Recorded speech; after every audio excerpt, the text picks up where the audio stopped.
Chapter 38. Kit, for it happens at this juncture, not only that we have breathing time to follow his fortunes, but that the necessities of these adventures so adapt themselves to our ease and inclination as to call upon us imperatively to pursue the track we most desire to take, Kit, while the matters treated of in the last 15 chapters were yet in progress, was, as the reader may suppose, gradually familiarizing himself more and more with Mr. and Mrs. Garland, Mr. Abel, the pony, and Barbara, and gradually coming to consider them one and all as his particular private friends, and Abel Cottage, Finchley, as his own proper home. Stay, the words are written and may go, but if they convey any notion that Kit, in the plentiful board and comfortable lodging of his new abode, began to think slightingly of the poor fare and furniture of his old dwelling, they do their office badly, and commit injustice. Who so mindful of those he left at home, albeit they were but a mother and 2 young babies, as Kit? What boastful father in the fullness of his heart ever related such wonders of his infant prodigy, as Kit never wearied of telling Barbara in the evening time concerning little Jacob? Was there ever such a mother as Kit's mother, on her son's showing? Or was there ever such comfort in poverty as in the poverty of Kit's family, if any correct judgment might be arrived at from his own glowing account? And let me linger in this place for an instant to remark that if ever household affections and loves are graceful things, they are graceful in the poor. The ties that bind the wealthy and the proud to home may be forged on earth, but those which link the poor man to his humble hearth are of the truer metal and bear the stamp of heaven. The man of high descent may love the halls and lands of his inheritance as part of himself, as trophies of his birth and power. His associations with them are associations of pride and wealth and triumph. The poor man's attachment to the tenements he holds, which strangers have held before, and may tomorrow occupy again, has a worthier root, struck deep into a purer soil. His household gods are of flesh and blood, with no alloy of silver, gold, or precious stone. He has no property but in the affections of his own heart, and when they endear bare floors and walls, despite of rags and toil and scanty fare, that man has his love of home from God, and his rude hut becomes a solemn place.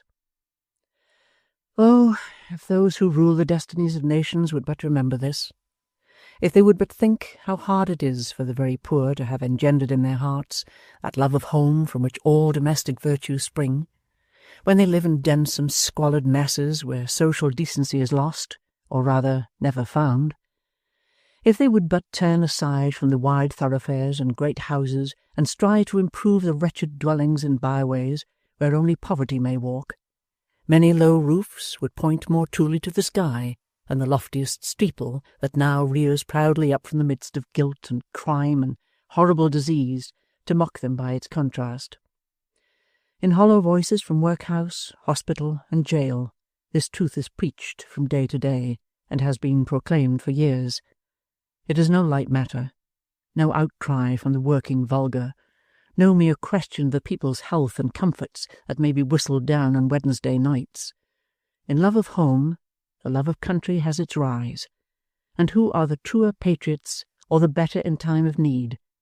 Those who venerate the land, owning its wood and stream and earth and all that they produce, or those who love their country, boasting not a foot of ground in all its wide domain? Kit knew nothing about such questions, but he knew that his old home was a very poor place, and that his new one was very unlike it, and yet he was constantly looking back with grateful satisfaction and affectionate anxiety, and often indited square-folded letters to his mother, enclosing a shilling or 18 pence, or such other small remittance, which Mr. Abel's liberality enabled him to make.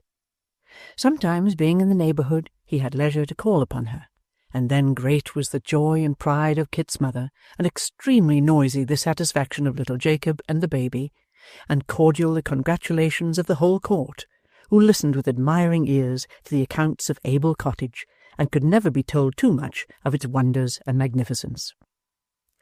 Although Kit was in the very highest favour with the old lady and gentleman, and Mr. Abel and Barbara, it is certain that no member of the family evinced such a remarkable partiality for him as the self-willed pony, who, from being the most obstinate and opinionated pony on the face of the earth, was in his hands the meekest and most tractable of animals. It is true that in exact proportion as he became manageable by Kit, he became utterly ungovernable by anybody else, as if he had determined to keep him in the family at all risks and hazards, and that, even under the guidance of his favourite, he would sometimes perform a great variety of strange freaks and capers, to the extreme discomposure of the old lady's nerves. But as Kit always represented that this was only his fun, or a way he had of showing his attachment to his employers, Mrs. Garland gradually suffered herself to be persuaded into the belief, in which she at last became so strongly confirmed, that if, in one of these ebullitions, he had overturned the chaise, she would have been quite satisfied that he did it with the very best intentions. Besides becoming in a short time a perfect marvel in all stable matters, Kit soon made himself a very tolerable gardener, a handy fellow within doors, and an indispensable attendant on Mr. Abel, who every day gave him some new proof of his confidence and approbation. Mr. Witherden, the notary, too, regarded him with a friendly eye, and even Mr. Chuckster would sometimes condescend to give him a slight nod, or to honour him with that peculiar form of recognition which is called taking a sight, or to favour him with some other salute combining pleasantry with patronage. One morning Kit drove Mr. Abel to the notary's office, as he sometimes did, and having set him down at the house, was about to drive off to a livery stable hard by, when this same Mr. Chuckster emerged from the office door and cried, "Whoa!" dwelling upon the note a long time for the purpose of striking terror into the pony's heart, and asserting the supremacy of man over the inferior animals. "Pull up, snobby," cried Mr. Chuckster, addressing himself to Kit. "You're wanted inside here." "Has Mr. Abel forgotten anything, I wonder?" said Kit, as he dismounted. "Ask no questions, snobby," returned Mr. Chuckster, "but go and see. Whoa, then, will you? If that pony was mine, I'd break him." "You must be very gentle with him, if you please," said Kit, "or you'll find him troublesome. You better not keep on pulling his ears, please. I know he won't like it." To this remonstrance Mr. Chuckster deigned no other answer than addressing Kit with a lofty and distant air as young feller, and requesting him to cut and come again with all speed. The young feller complying, Mr. Chuckster put his hands in his pockets and tried to look as if he were not minding the pony, but happened to be lounging there by accident. Kit scraped his shoes very carefully, for he had not yet lost his reverence for the bundles of papers and the tin boxes, and tapped at the office door, which was quickly opened by the notary himself. "Oh, come in, Christopher," said Mr. Witherden. "Is that the lad?" asked an elderly gentleman, but of a stout, bluff figure, who was in the room. "That's the lad," said Mr. Witherden. "He fell in with my client, Mr. Garland, at this very door. I have reason to think he is a good lad, sir, and that you may believe what he says. Let me introduce Mr. Abel Garland, sir, his young master, my articled pupil, sir, and most particular friend. My most particular friend, sir," repeated the notary, drawing out his silk handkerchief and flourishing it about his face. "Your servant, sir," said the stranger gentleman. "Yours, sir, I'm sure," replied Mr. Abel mildly. "You were wishing to speak to Christopher, sir." "Yes, I was. Have I your permission?" "By all means." "My business is no secret, or I should rather say it need be no secret here," said the stranger, observing that Mr. Abel and the notary were preparing to retire. "It relates to a dealer in curiosities, with whom he lived, and in whom I am earnestly and warmly interested. I have been a stranger to this country, gentlemen, for very many years, and if I am deficient in form and ceremony, I hope you will forgive me." "No forgiveness is necessary, sir. None whatever," replied the notary, and so said Mr. Abel. "I have been making inquiries in the neighbourhood in which his old master lived," said the stranger, "and I learn that he was served by this lad. I have found out his mother's house, and have been directed by her to this place as the nearest in which I should be likely to find him. That's the cause of my presenting myself here this morning." "I'm very glad of any cause, sir," said the notary, "which procures me the honour of this visit." "Sir," retorted the stranger, "you speak like a mere man of the world, and I think you something better. Therefore, pray do not sink your real character in paying unmeaning compliments to me." "Ahem!" coughed the notary. "You're a plain speaker, sir." "And a plain dealer," returned the stranger. "It may be my long absence and inexperience that lead me to the conclusion, but if plain speakers are scarce in this part of the world, I fancy plain dealers are still scarcer. If my speaking should offend you, sir, my dealing, I hope, will make amends." Mr. Witherden seemed a little disconcerted by the elderly gentleman's mode of conducting the dialogue, and as for Kit, he looked at him in open-mouthed astonishment, wondering what kind of language he would address to him if he talked in that free and easy way to a notary. It was with no harshness, however, though with something of constitutional irritability and haste, that he turned to Kit and said, "If you think, my lad, that I am pursuing these inquiries with any other view than that of serving and reclaiming those I am in search of, you do me a very great wrong, and deceive yourself. Don't be deceived, I beg of you, but rely upon my assurance. The fact is, gentlemen," he added, turning again to the notary and his pupil, "that I am in a very painful and wholly unexpected position. I came to this city with a darling object at my heart, expecting to find no obstacle or difficulty in the way of its attainment. I find myself suddenly checked and stopped short in the execution of my design by a mystery which I cannot penetrate. Every effort I have made to penetrate it has only served to render it darker and more obscure, and I am afraid to stir openly in the matter, lest those whom I anxiously pursue should fly still farther from me. I assure you that if you could give me any assistance, you would not be sorry to do so, if you knew how greatly I stand in need of it, and what a load it would relieve me from." There was a simplicity in this confidence, which occasioned it to find a quick response in the breast of the good-natured notary, who replied in the same spirit that the stranger had not mistaken his desire, and that if he could be of service to him, he would most readily. Kit was then put under examination, and closely questioned by the unknown gentleman, touching his old master and the child, their lonely way of life, their retired habits and strict seclusion. The nightly absence of the old man, the solitary existence of the child at those times, his illness and recovery, Quilp's possession of the house, and their sudden disappearance, were all the subjects of much questioning and answer.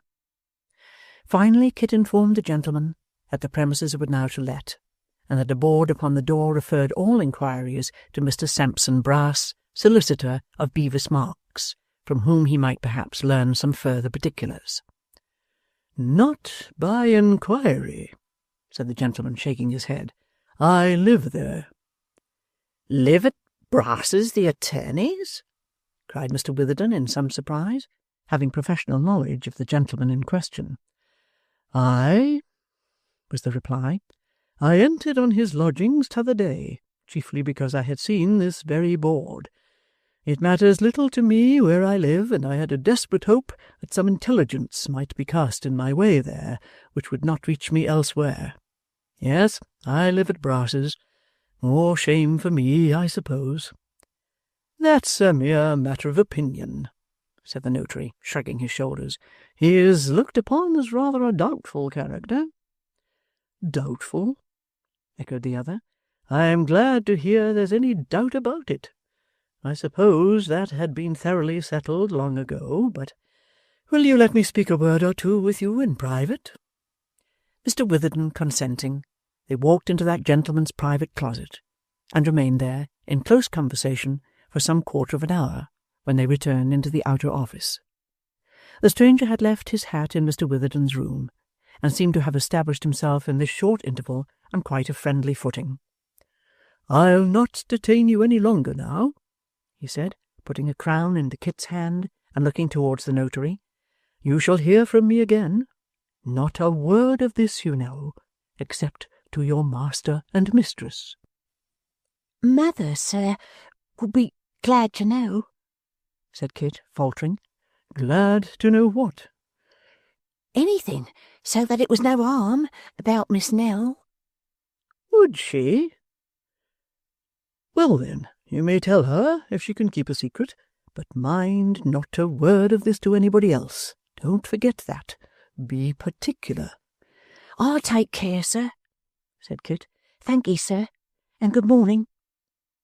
Now it happened that the gentleman, in his anxiety to impress upon Kit that he was not to tell anybody what had passed between them, followed him out to the door to repeat his caution, and it further happened that at that moment the eyes of Mr. Richard Swiveller were turned in that direction, and beheld his mysterious friend and Kit together. It was quite an accident, and the way in which it came about was this. Mr. Chuckster, being a gentleman of a cultivated taste and refined spirit, was one of that lodge of glorious Apollos, whereof Mr. Swiveller was perpetual grand. Mr. Swiveller, passing through the street in the execution of some brazen errand, and beholding one of his glorious brotherhood, intently gazing on a pony, crossed over to give him that fraternal greeting with which perpetual grands are, by the very constitution of their office, bound to cheer and encourage their disciples. He had scarcely bestowed upon him his blessing, and followed it with a general remark touching the present state and prospects of the weather, when, lifting up his eyes, he beheld a single gentleman of Bevis marks in earnest conversation with Christopher Nubbles. "Hello," said Dick. "Who's that?" "He called to see my governor this morning," replied Mr. Chuckster. "Beyond that, I don't know him from Adam." "At least you know his name," said Dick. To which Mr. Chuckster replied, with an elevation of speech becoming a glorious Apollo, that he was everlastingly blessed if he did. "All I know, my dear fellow," said Mr. Chuckster, running his fingers through his hair, "is that he is the cause of my having stood here 20 minutes, for which I hate him with a mortal and undying hatred, and would pursue him to the confines of eternity if I could afford the time." While they were thus discoursing, the subject of their conversation, who had not appeared to recognise Mr. Richard Swiveller, re-entered the house, and Kit came down the steps and joined them, to whom Mr. Swiveller again propounded his inquiry with no better success. "He's a very nice gentleman, sir," said Kit, "and that's all I know about him." Mr. Chuckster waxed wroth at this answer, and without applying the remark to any particular case, mentioned as a general truth that it was expedient to break the heads of snobs and to tweak their noses. Without expressing his concurrence in this sentiment, Mr. Swiveller, after a few moments of abstraction, inquired which way Kit was driving, and, being informed, declared it was his way, and that he would trespass on him for a lift. Kit would gladly have declined the proffered honour, but as Mr. Swiveller was already established in the seat beside him, he had no means of doing so, otherwise than by a forcible ejectment, and therefore drove briskly off. So briskly, indeed, as to cut short the leave-taking between Mr. Chuckster and his Grand Master, and to occasion the former gentleman some inconvenience from having his corns squeezed by the impatient pony. As Whisker was tired of standing, and Mr. Swiveller was kind enough to stimulate him by shrill whistles and various sporting cries, they rattled off at too sharp a pace to admit of much conversation, especially as the pony, incensed by Mr. Swiveller's admonitions, took a particular fancy for the lamp-posts and cart-wheels, and evinced a strong desire to run on the pavement and rasp himself against the brick walls. It was not, therefore, until they had arrived at the stable, and the chaise had been extricated from a very small doorway, into which the pony dragged it under the impression that he could take it along with him into his usual stall, that Mr. Swiveller found time to talk. "It's hard work," said Richard. "What do you say to some beer?" Kit at first declined, but presently consented, and they adjourned to the neighbouring bar together. "We'll drink our friend what's-his-name," said Dick, holding up the bright frothy pot, "that was talking to you this morning. You know, I know him. A good fellow, but eccentric. Very. Here's what's-his-name." Kit pledged him. "He lives in my house," said Dick. "At least, in the house occupied by the firm in which I'm a sort of a managing partner. A difficult fellow to get anything out of, but we like him. We like him." I must be going, sir, if you please, said Kit, moving away. Don't be in a hurry, Christopher, replied his patron. We'll drink your mother. Thank you, sir. An excellent woman, that mother of yours, Christopher, said Mr Swiveller, who ran to catch me when I fell, and kissed the place to make it well. My mother, a charming woman. He's a liberal sort of fellow. We must get him to do something for your mother. Does he know her, Christopher? Kit shook his head, and glancing slyly at his questioner, thanked him and made off before he could say another word. Said Mr Swiveller, pondering. This is queer. Nothing but mysteries in connection with Brass's house. I'll keep my own counsel, however. Everybody and anybody has been in my confidence as yet, but now I think I'll set up in business for myself. Queer, very queer. After pondering deeply, and with a face of exceeding wisdom for some time, Mr Swiveller drank some more of the beer, and summoning a small boy who had been watching his proceedings, poured forth the few remaining drops as a libation on the gravel, and bade him carry the empty vessel to the bar with his compliments, and above all things to lead a sober and temperate life, and abstain from all intoxicating and exciting liquors. Having given him this piece of moral advice for his trouble, which, as he wisely observed, was far better than halfpence, the perpetual Grand Master of the glorious Apollos thrust his hands into his pockets and sauntered away, still pondering as he went. Chapter 39.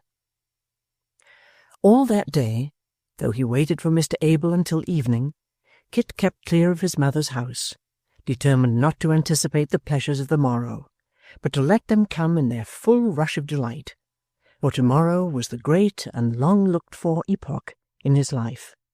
Tomorrow was the end of his first quarter, the day of receiving, for the first time, 1/4 part of his annual income of £6 in one vast sum of 30 shillings.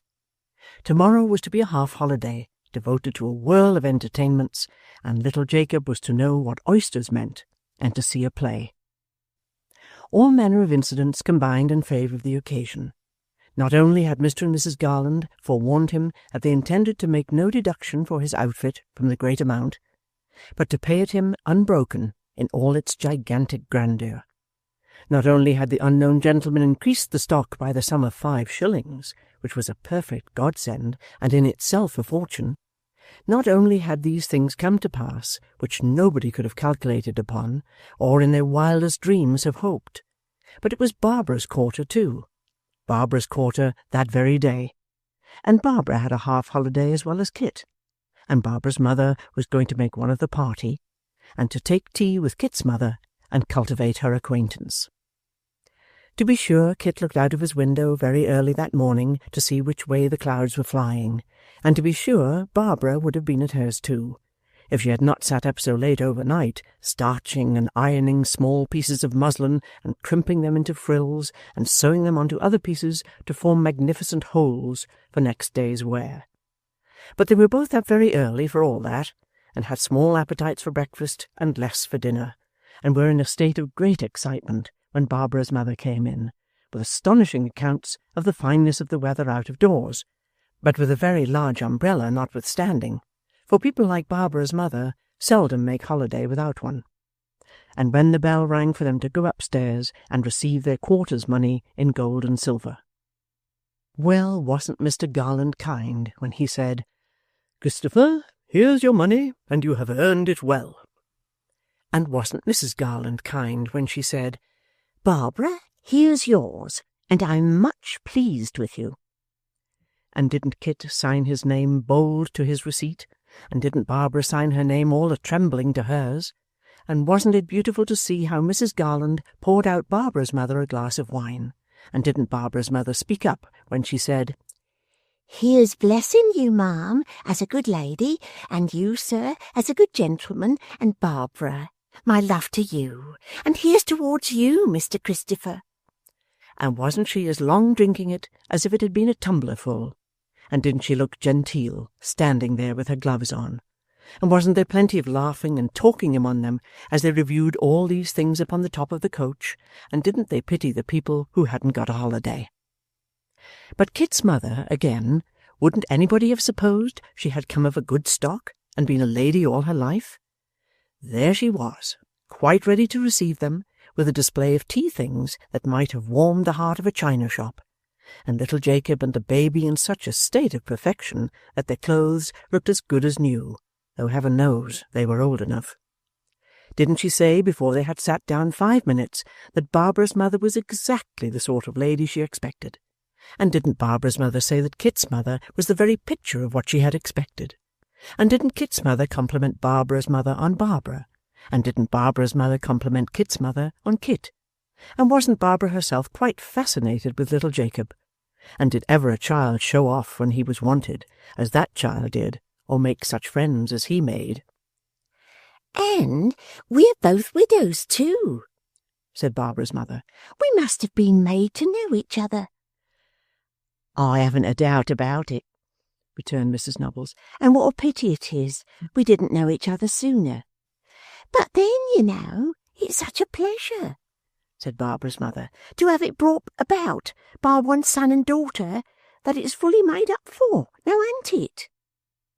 To this Kit's mother yielded her full assent, and tracing things back from effects to causes, they naturally reverted to their deceased husbands, respecting whose lives, deaths, and burials they compared notes, and discovered sundry circumstances that tallied with wonderful exactness, such as Barbara's father having been exactly 4 years and 10 months older than Kit's father, and one of them having died on a Wednesday, and the other on a Thursday, and both of them having been of a very fine make and remarkably good-looking, with other extraordinary coincidences. These recollections being of a kind calculated to cast a shadow on the brightness of the holiday, Kit diverted the conversation to general topics, and they were soon in great force again and as merry as before. Among other things, Kit told them about his old place, and the extraordinary beauty of Nell, of whom he had talked to Barbara 1,000 times already. But the last-named circumstance failed to interest his hearers to anything like the extent he had supposed, and even his mother said, looking accidentally at Barbara at the same time, that there was no doubt Miss Nell was very pretty, but she was but a child after all, and there were many young women quite as pretty as she, and Barbara mildly observed that she should think so, and that she never could help believing Mr. Christopher must be under a mistake, which Kit wondered at very much, not being able to conceive what reason she had for doubting him.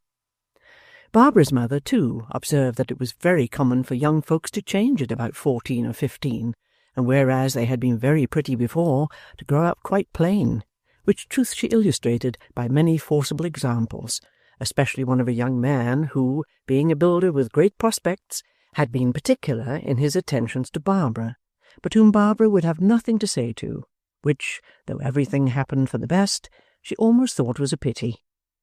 Kit said he thought so too, and so he did, honestly, and he wondered what made Barbara so silent all at once, and why his mother looked at him as if he shouldn't have said it. However, it was high time now to be thinking of the play, for which great preparation was required in the way of shawls and bonnets, not to mention one handkerchief full of oranges and another of apples, which took some time tying up, in consequence of the fruit having a tendency to roll out at the corners. At length everything was ready, and they went off very fast, Kit's mother carrying the baby, who was dreadfully wide awake, and Kit holding little Jacob in one hand and escorting Barbara with the other, a state of things which occasioned the two mothers who walked behind to declare that they looked quite family folks, and caused Barbara to blush and say, "Now don't, mother." But Kit said she had no call to mind what they said, and indeed she need not have had, if she had known how very far from Kit's thoughts any love-making was. Poor Barbara! At last they got to the theatre, which was Astley's, and in some 2 minutes after they had reached the yet unopened door, little Jacob was squeezed flat, and the baby had received divers concussions, and Barbara's mother's umbrella had been carried several yards off and passed back to her over the shoulders of the people, and Kit had hit a man on the head with a handkerchief of apples for scourging his parent with unnecessary violence, and there was a great uproar. But when they were once past the pay-place and tearing away for very life with their checks in their hands, and above all, when they were fairly in the theatre and seated in such places that they couldn't have had better if they had picked them out, and taken them beforehand, all this was looked upon as quite a capital joke, and an essential part of the entertainment. Dear, dear, what a place it looked, that Astley's, with all the paint, gilding, and looking-glass, the vague smell of horses suggestive of coming wonders, the curtain that hid such gorgeous mysteries, the clean white sawdust down in the circus, the company coming in and taking their places, the fiddlers looking carelessly up at them while they tuned their instruments, as if they didn't want the play to begin and knew it all beforehand. What a glow was that which burst upon them all, when that long, clear, brilliant row of lights came slowly up, and what the feverish excitement when the little bell rang and the music began in good earnest, with strong parts for the drums and sweet effects for the triangles. Well might Barbara's mother say to Kit's mother that the gallery was the place to see from, and wonder it wasn't much dearer than the boxes. Well might Barbara feel doubtful whether to laugh or cry in her flutter of delight. Then the play itself. The horses, which little Jacob believed from the first to be alive, and the ladies and gentlemen of whose reality he could be by no means persuaded, having never seen or heard anything at all like them, the firing which made Barbara wink, the forlorn lady who made her cry, the tyrant who made her tremble, the man who sang the song with the lady's maid and danced the chorus, who made her laugh, the pony who reared up on his hind legs when he saw the murderer, and wouldn't hear of walking on all fours again until he was taken into custody, the clown who ventured on such familiarities with the military man in boots, the lady who jumped over the 29 ribbons and came down safe upon the horse's back. Everything was delightful, splendid, and surprising. Little Jacob applauded till his hands were sore. Kit cried "Encore" at the end of everything, the 3-act piece included, and Barbara's mother beat her umbrella on the floor in her ecstasies until it was nearly worn down to the gingham. In the midst of all these fascinations, Barbara's thoughts seemed to have been still running on what Kit had said at tea-time, for when they were coming out of the play, she asked him, with an hysterical simper, if Miss Nell was as handsome as the lady who jumped over the ribbons. "As handsome as her?" said Kit. "Double as handsome." "Oh, Christopher, I'm sure she was the beautifulest creature ever was," said Barbara. "Nonsense," returned Kit. "She was well enough. I don't deny that. But think how she was dressed and painted, and what a difference that made. Why, you are a good deal better looking than her, Barbara." "Oh, Christopher," said Barbara, looking down. "You are, any day," said Kit. "And so's your mother." Poor Barbara. What was all this, though, even all this, to the extraordinary dissipation that ensued when Kit, walking into an oyster shop as bold as if he lived there, and not so much as looking at the counter or the man behind it, led his party into a box, a private box, fitted up with red curtains, white tablecloth, and cruet stand complete, and ordered a fierce gentleman with whiskers, who acted as waiter and called him, Christopher Nubbles, Sir, to bring 3 dozen of his largest-sized oysters and to look sharp about it. Yes, Kit told this gentleman to look sharp, and he not only said he would look sharp, but he actually did, and presently came running back with the newest loaves and the freshest butter and the largest oysters ever seen. Then said Kit to this gentleman, "A pot of beer?" Just so. And the gentleman, instead of replying, "Sir, did you address that language to me?" only said, "Pot of beer, sir?" "Yes, sir," and went off and fetched it and put it on the table in a small decanter stand, like those which blind men's dogs carry about the streets in their mouths to catch the halfpence in. And both Kit's mother and Barbara's mother declared as he turned away that he was one of the slimmest and gracefullest young men she had ever looked upon. Then they fell to work upon the supper in earnest, and there was Barbara, that foolish Barbara, declaring that she could not eat more than 2, and wanting more pressing than you would believe before she would eat 4, though her mother and Kit's mother made up for it pretty well, and ate and laughed and enjoyed themselves so thoroughly that it did Kit good to see them, and made him laugh and eat likewise from strong sympathy. But the greatest miracle of the night was little Jacob, who ate oysters as if he had been born and bred to the business, sprinkled the pepper and the vinegar with a discretion beyond his years, and afterwards built a grotto on the table with the shells. There was the baby, too, who had never closed an eye all night, but had sat as good as gold, trying to force a large orange into his mouth, and gazing intently at the lights in the chandelier. There he was, sitting up in his mother's lap, staring at the gas without winking, and making indentations in his soft visage with an oyster-shell, to that degree that a heart of iron must have loved him. In short, there never was a more successful supper, and when Kit ordered in a glass of something hot to finish with, and proposed Mr. and Mrs. Garland before sending it round, there were not 6 happier people in all the world. But all happiness has an end, hence the chief pleasure of its next beginning, and as it was now growing late, they agreed it was time to turn their faces homewards. So after going a little out of their way to see Barbara and Barbara's mother safe to a friend's house where they were to pass the night, Kit and his mother left them at the door with an early appointment for returning to Finchley next morning, and a great many plans for next quarter's enjoyment. Then Kit took little Jacob on his back, and giving his arm to his mother and a kiss to the baby, they all trudged merrily home together. Chapter 40. Full of that vague kind of penitence which holidays awaken next morning, Kit turned out at sunrise, and, with his faith in last night's enjoyments a little shaken by cool daylight and the return to everyday duties and occupations, went to meet Barbara and her mother at the appointed place. And being careful not to awaken any of the little household who were yet resting from their unusual fatigues, Kit left his money on the chimney-piece with an inscription in chalk calling his mother's attention to the circumstance, and informing her that it came from her dutiful son, and went his way with a heart something heavier than his pockets, but free from any very great oppression notwithstanding. Oh, these holidays! Why will they leave us some regret? Why cannot we push them back, only a week or 2 in our memories, so as to put them at once at that convenient distance whence they may be regarded either with a calm indifference or a pleasant effort of recollection? Why will they hang about us like the flavour of yesterday's wine, suggestive of headaches and lassitude, and those good intentions for the future, which, under the earth, form the everlasting pavement of a large estate, and upon it usually endure until dinner-time or thereabouts?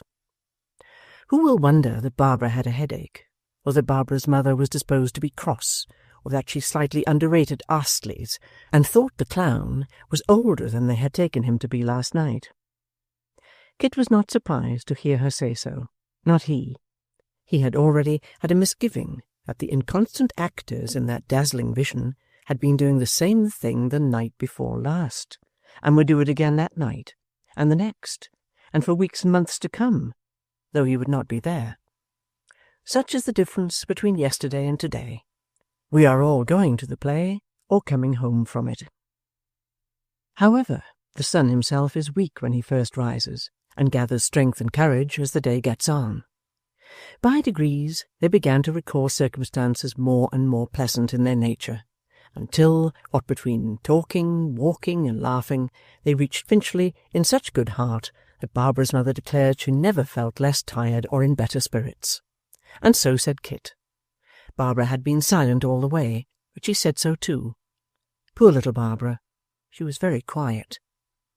They were at home in such good time that Kit had rubbed down the pony and made him as spruce as a racehorse before Mr. Garland came down to breakfast, which punctual and industrious conduct the old lady and the old gentleman and Mr. Abel highly extolled.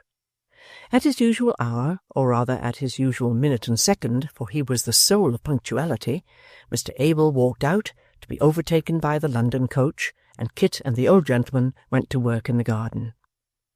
This was not the least pleasant of Kit's employments.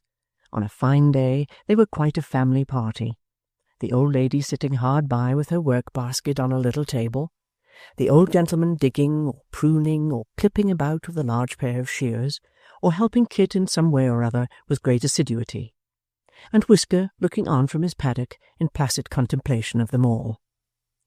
To-day they were to trim the grapevine, so Kit mounted halfway up a short ladder and began to snip and hammer away, while the old gentleman, with a great interest in his proceedings, handed up the nails and shreds of cloth as he wanted them.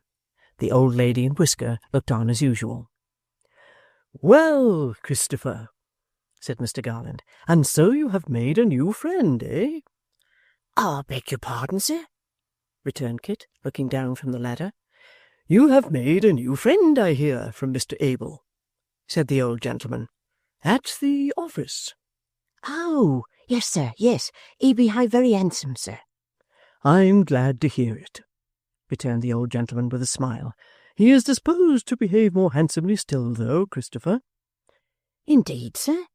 It's very kind in him, but I don't want him to, I'm sure," said Kit, hammering stoutly at an obdurate nail. "He is rather anxious," pursued the old gentleman, "to have you in his own service. Take care what you're doing, or you'll fall down and hurt yourself." "To have me in his service, sir?" cried Kit, who had stopped short in his work and faced about on the ladder like some dexterous tumbler. "Why, sir, I don't think he can be in earnest when he says that." "Oh, but he is indeed," said Mr. Garland, "and he has told Mr. Abel so."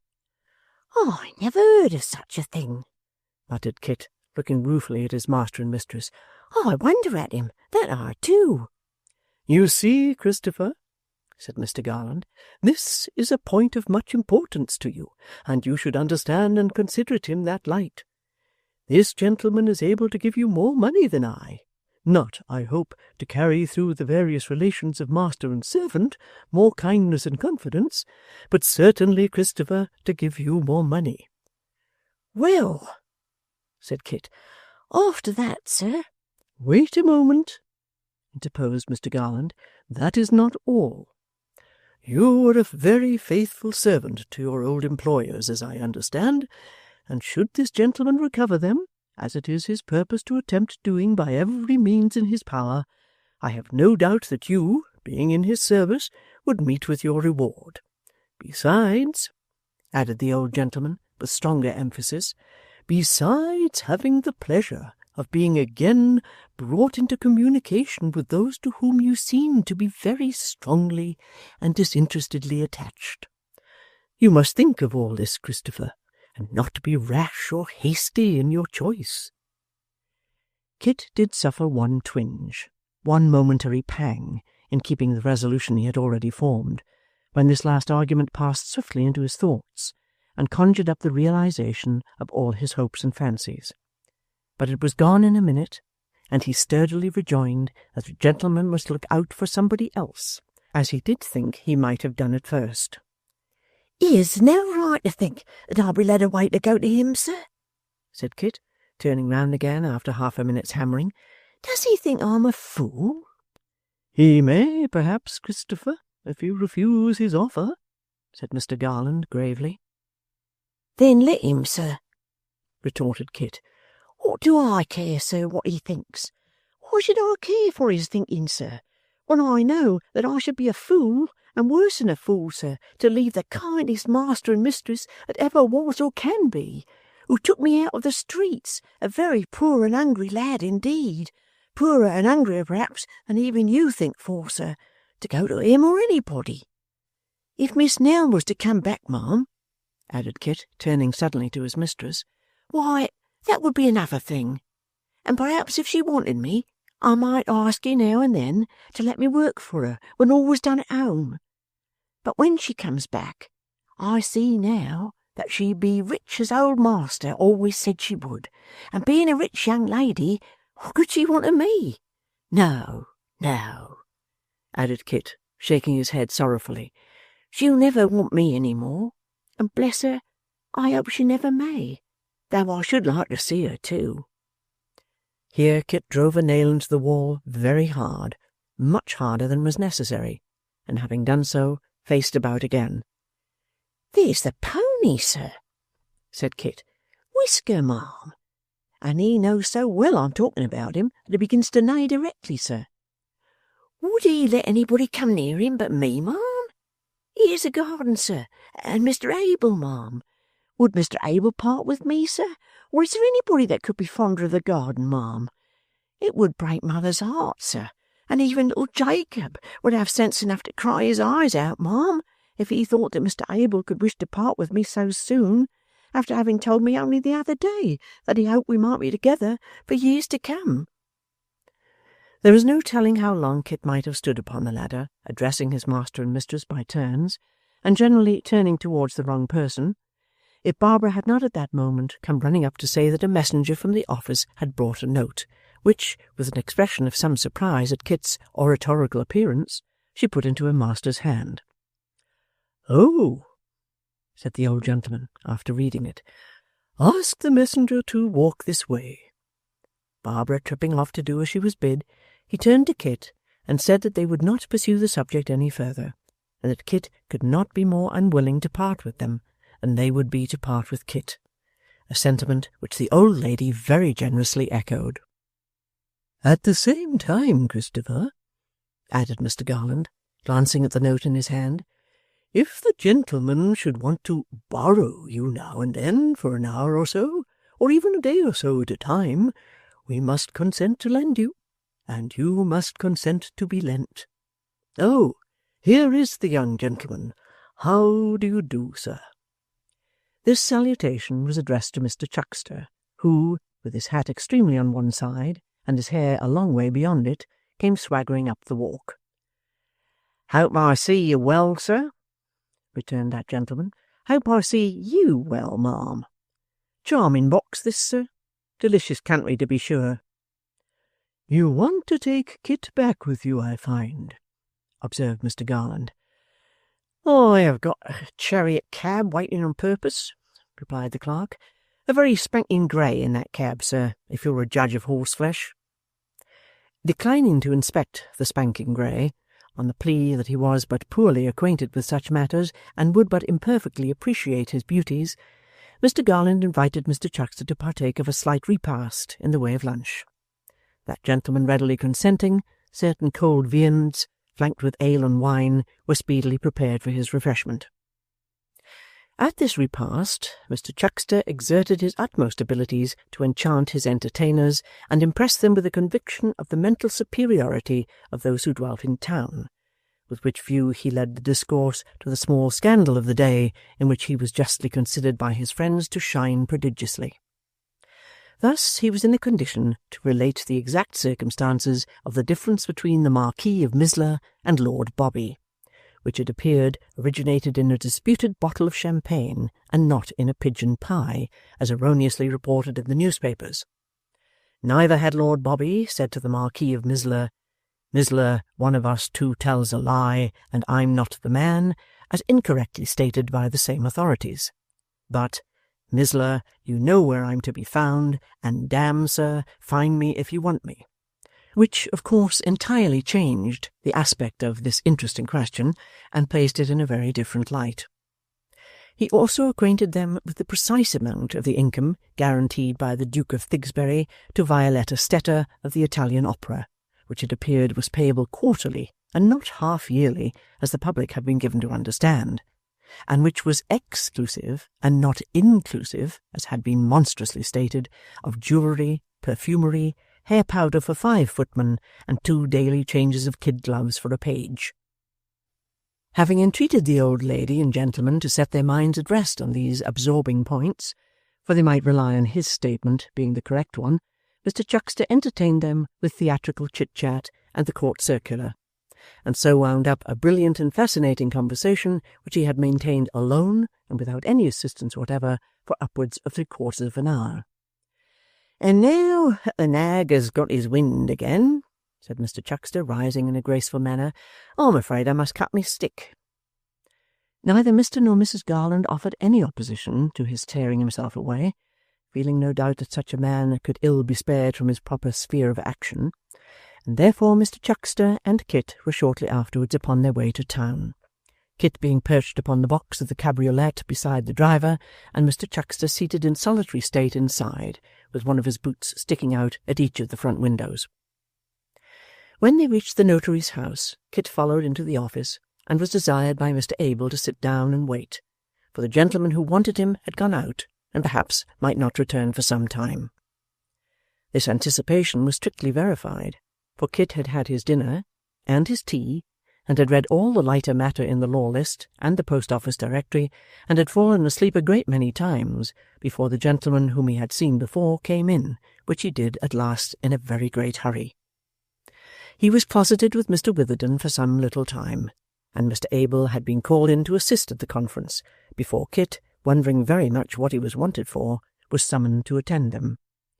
"Christopher," said the gentleman, turning to him directly he entered the room, "I have found your old master and young mistress." No, sir. Have you, though? returned Kit, his eyes sparkling with delight. Where are they, sir? How are they, sir? Are they near here? "A long way from here," returned the gentleman, shaking his head, "but I am going away tonight to bring them back, and I want you to go with me." Me, sir? cried Kit, full of joy and surprise. "The place," said the strange gentleman, turning thoughtfully to the notary, "indicated by this man of the dogs is, how far from here? 60 miles? From 60 to 70? If we travel post all night, we shall reach there in good time tomorrow morning. Now the only question is, as they will not know me, and the child, God bless her, would think that any stranger pursuing them had a design upon her grandfather's liberty, can I do better than take this lad, whom they both know and will readily remember, as an assurance to them of my friendly intentions?" "Certainly not," replied the notary. "Take Christopher by all means." I beg your pardon, sir, said Kit, who had listened to this discourse with a lengthening countenance. but if that's the reason, I'm afraid I should do more harm than good. Miss Nell, sir, she knows me and would trust in me, I'm sure. But, oh, master, I don't know why, gentlemen, nobody does, would not bear me in his sight after he had been ill, and Miss Nell herself told me that I must not go near him or let him see me any more. I should spoil all that you were doing if I went, I'm afraid. I'd give the world to go, but you'd better not take me, sir." "Another difficulty!" cried the impetuous gentleman. "Was ever man so beset as I? Is there nobody else that knew them, nobody else in whom they had any confidence? Solitary as their lives were, is there no one person who would serve my purpose?" "Is there, Christopher?" said the notary. "Not one, sir," replied Kit. "Oh, yes, though. There's my mother." "Did they know her?" said the single gentleman. "Know her, sir? Why, she was always coming backwards and forwards. They were as kind to her as they were to me. Bless you, sir. She expected they'd come back to her house." "Then where the devil is the woman?" said the impatient gentleman, catching up his hat. "Why isn't she here? Why is that woman always out of the way when she is most wanted?" In a word, the single gentleman was bursting out of the office, bent upon laying violent hands on Kit's mother, forcing her into a post-chaise, and carrying her off, when this novel kind of abduction was with some difficulty prevented by the joint efforts of Mr. Abel and the notary, who restrained him by dint of their remonstrances, and persuaded him to sound Kit upon the probability of her being able and willing to undertake such a journey on so short a notice. This occasioned some doubts on the part of Kit, and some violent demonstrations on that of the single gentleman, and a great many soothing speeches on that of the notary and Mr. Abel.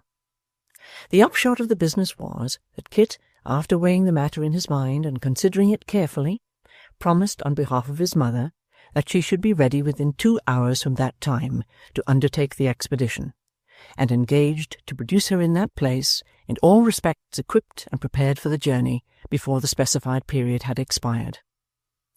Having given this pledge, which was rather a bold one, and not particularly easy of redemption, Kit lost no time in sallying forth, and taking measures for its immediate fulfilment. Chapter 41. Kit made his way through the crowded streets, dividing the stream of people, dashing across the busy roadways, diving into lanes and alleys, and stopping or turning aside for nothing, until he came in front of the old curiosity shop, when he came to a stand, partly from habit and partly from being out of breath. It was a gloomy autumn evening, and he thought the old place had never looked so dismal as in its dreary twilight.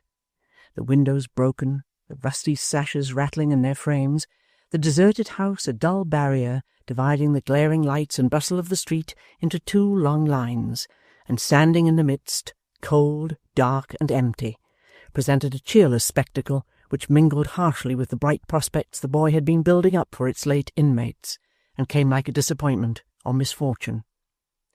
Kit would have had a good fire roaring up the empty chimneys, lights sparkling and shining through the windows, people moving briskly to and fro, voices in cheerful conversation, something in unison with the new hopes that were astir. He had not expected that the house would wear any different aspect, had known indeed that it could not, but coming upon it in the midst of eager thoughts and expectations, it checked the current in its flow, and darkened it with a mournful shadow. Kit, however, fortunately for himself, was not learned enough or contemplative enough to be troubled with the presages of evil afar off, and, having no mental spectacles to assist his vision in this respect, saw nothing but the dull house, which jarred uncomfortably upon his previous thoughts. So, almost wishing that he had not passed it, though hardly knowing why, he hurried on again, making up by his increased speed for the few moments he had lost. Now, if she should be out, thought Kit, as he approached the poor dwelling of his mother, and I not able to find her, this impatient gentleman would be in a pretty taking. And sure enough, there's no light, and the door's fast. Oh, now, God forgive me for saying so, but if this is little Bethel's doing, I wish little Bethel was farther off, said Kit, checking himself, and knocking at the door. A second knock brought no reply from within the house, but caused a woman over the way to look out and inquire who that was a-wanting Mrs. Nubbles. Me, said Kit.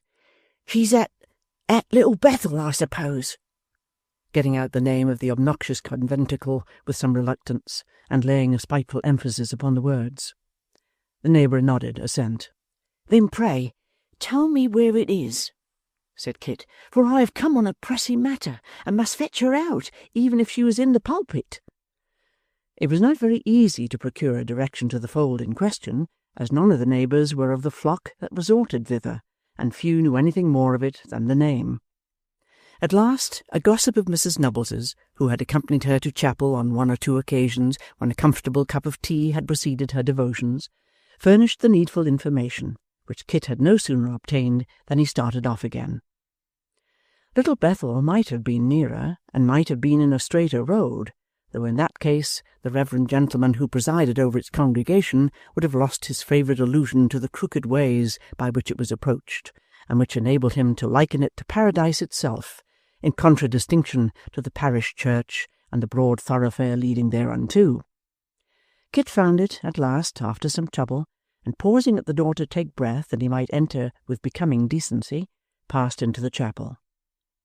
It was not badly named in one respect, being in truth a particularly little Bethel, a Bethel of the smallest dimensions, with a small number of small pews and a small pulpit, in which a small gentleman, by trade a shoemaker and by calling a divine, was delivering in a by no means small voice a by no means small sermon, judging of its dimensions by the condition of his audience, which, if their gross amount were but small, comprised a still smaller number of hearers, as the majority were slumbering.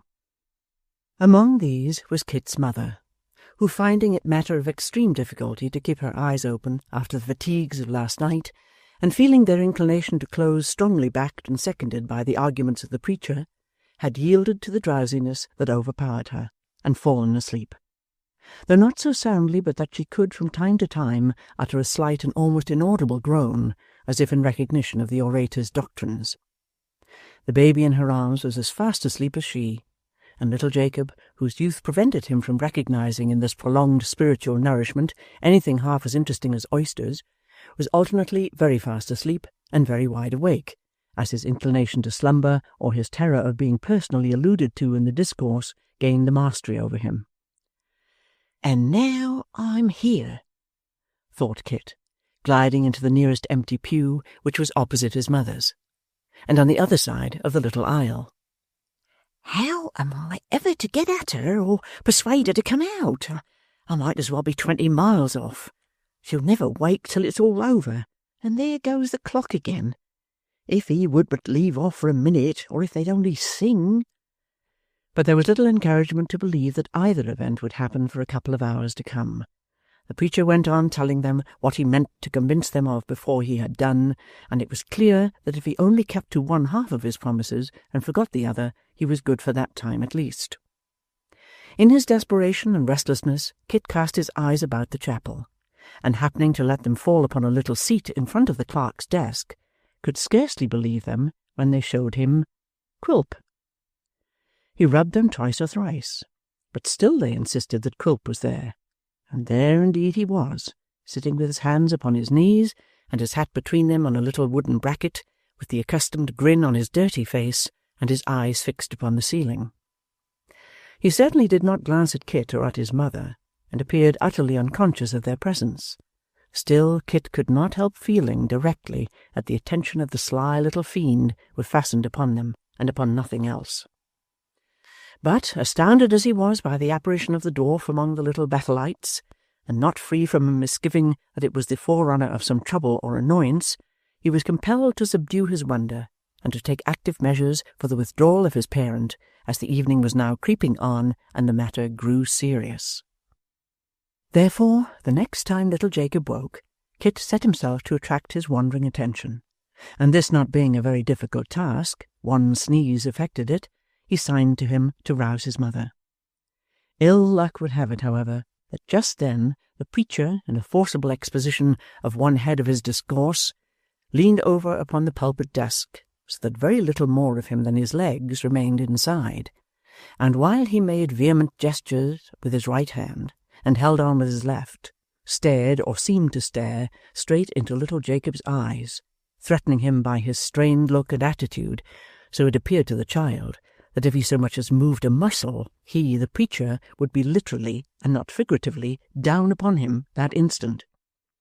In this fearful state of things, distracted by the sudden appearance of Kit, and fascinated by the eyes of the preacher, the miserable Jacob sat bolt upright, wholly incapable of motion, strongly disposed to cry, but afraid to do so, and returning his pastor's gaze until his infant eyes seemed starting from their sockets.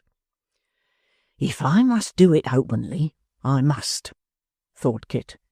With that he walked softly out of his pew and into his mother's, and as Mr. Swiveller would have observed if he had been present, collared the baby without speaking a word. "Hush, mother," whispered Kit. "Come along with me. I've got something to tell you." Where am I?" said Mrs. Nubbles. "In this blessed little Bethel," returned her son peevishly. "Blessed indeed," cried Mrs. Nubbles, catching at the word. "Oh, Christopher, how have I been edified this night?" Yes, I know," said Kit hastily. "But come along, mother. Everybody's looking at us. Don't make a noise. Bring Jacob. That's right." "Stay, Satan, stay!" cried the preacher, as Kit was moving off. "This gentleman says you ought to stay, Christopher," whispered his mother. "Stay, Satan, stay!" roared the preacher again. "Tempt not the woman that doth incline her ear to thee, but hearken to the voice of him that calleth. He hath a lamb from the fold," cried the preacher, raising his voice still higher, and pointing to the baby. "He beareth off a lamb, a precious lamb. He goeth about like a wolf in the night season, and inveigleth the tender lambs." Kit was the best-tempered fellow in the world, but considering this strong language, and being somewhat excited by the circumstances in which he was placed, he faced round to the pulpit with the baby in his arms, and replied aloud, "No, I don't. He's my brother." "He's my brother," cried the preacher. "He isn't," said Kit indignantly. "How can you say such a thing? And don't call me names, if you please. What harm have I done? I shouldn't have come to take him away unless I was obliged, you may depend upon that. I wanted to do it very quiet, but you wouldn't let me. Now you have the goodness to abuse Satan and them as much as you like, sir, and let me alone, if you please." So saying, Kit marched out of the chapel, followed by his mother and little Jacob, and found himself in the open air, with an indistinct recollection of having seen the people wake up and look surprised, and of Quilp having remained throughout the interruption in his old attitude without moving his eyes from the ceiling or appearing to take the smallest notice of anything that passed. "Oh, Kit," said his mother, with her handkerchief to her eyes, "what have you done? I never can go there again, never." "I'm glad of it, mother. What was there in the little bit of pleasure you took last night that made it necessary for you to be low-spirited and sorrowful tonight? That's the way you do. If you're happy or merry ever, you come here to say, along with that chap, that you're sorry for it. More shame for you, mother, I was going to say." "Hush, dear," said Mrs. Nubbles. "You don't mean what you say, I know, but you're talking sinfulness." "Don't mean it, but I do mean it," retorted Kit. "I don't believe, mother, that harmless cheerfulness and good humour are thought greater sins in heaven than shirt collars are. And I do believe that those chaps are just about as right and sensible in putting down the one as leaving off the other. That's my belief. But I won't say anything more about it, if you promise not to cry, that's all, and you take the baby that's a lighter weight and give me little Jacob. And as we go along, which we must do pretty quick, I'll give you the news I bring, which will surprise you a little, I can tell you. There, that's right. Now, you look as if you'd never seen little Bethel in all your life, as I hope you never will again. And here's the baby and little Jacob. You get the top of my back and I'll catch hold of me, tight round the neck. And whenever a little Bethel parson calls you a precious lamb, or says your brother's one, you tell him it's the truest thing he's said for a 12-month. And if he'd got a little more of the lamb himself, and less of the mint sauce, not being quite so sharp and sour over it, I should like him all the better. That's what you've got to say to him, Jacob." Talking on in this way, half in jest and half in earnest, and cheering up his mother, the children, and himself, by the one simple process of determining to be in a good humour, Kit led them briskly forward, and on the road home he related what had passed at the notary's house, and the purpose with which he had intruded on the solemnities of Little Bethel.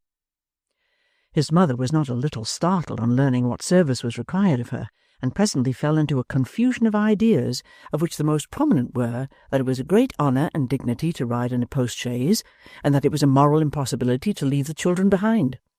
But this objection, and a great many others, founded on certain articles of dress being at the wash, and certain other articles having no existence in the wardrobe of Mrs. Nubbles, were overcome by Kit, who opposed to each and every of them the pleasure of recovering Nell, and the delight it would be to bring her back in triumph.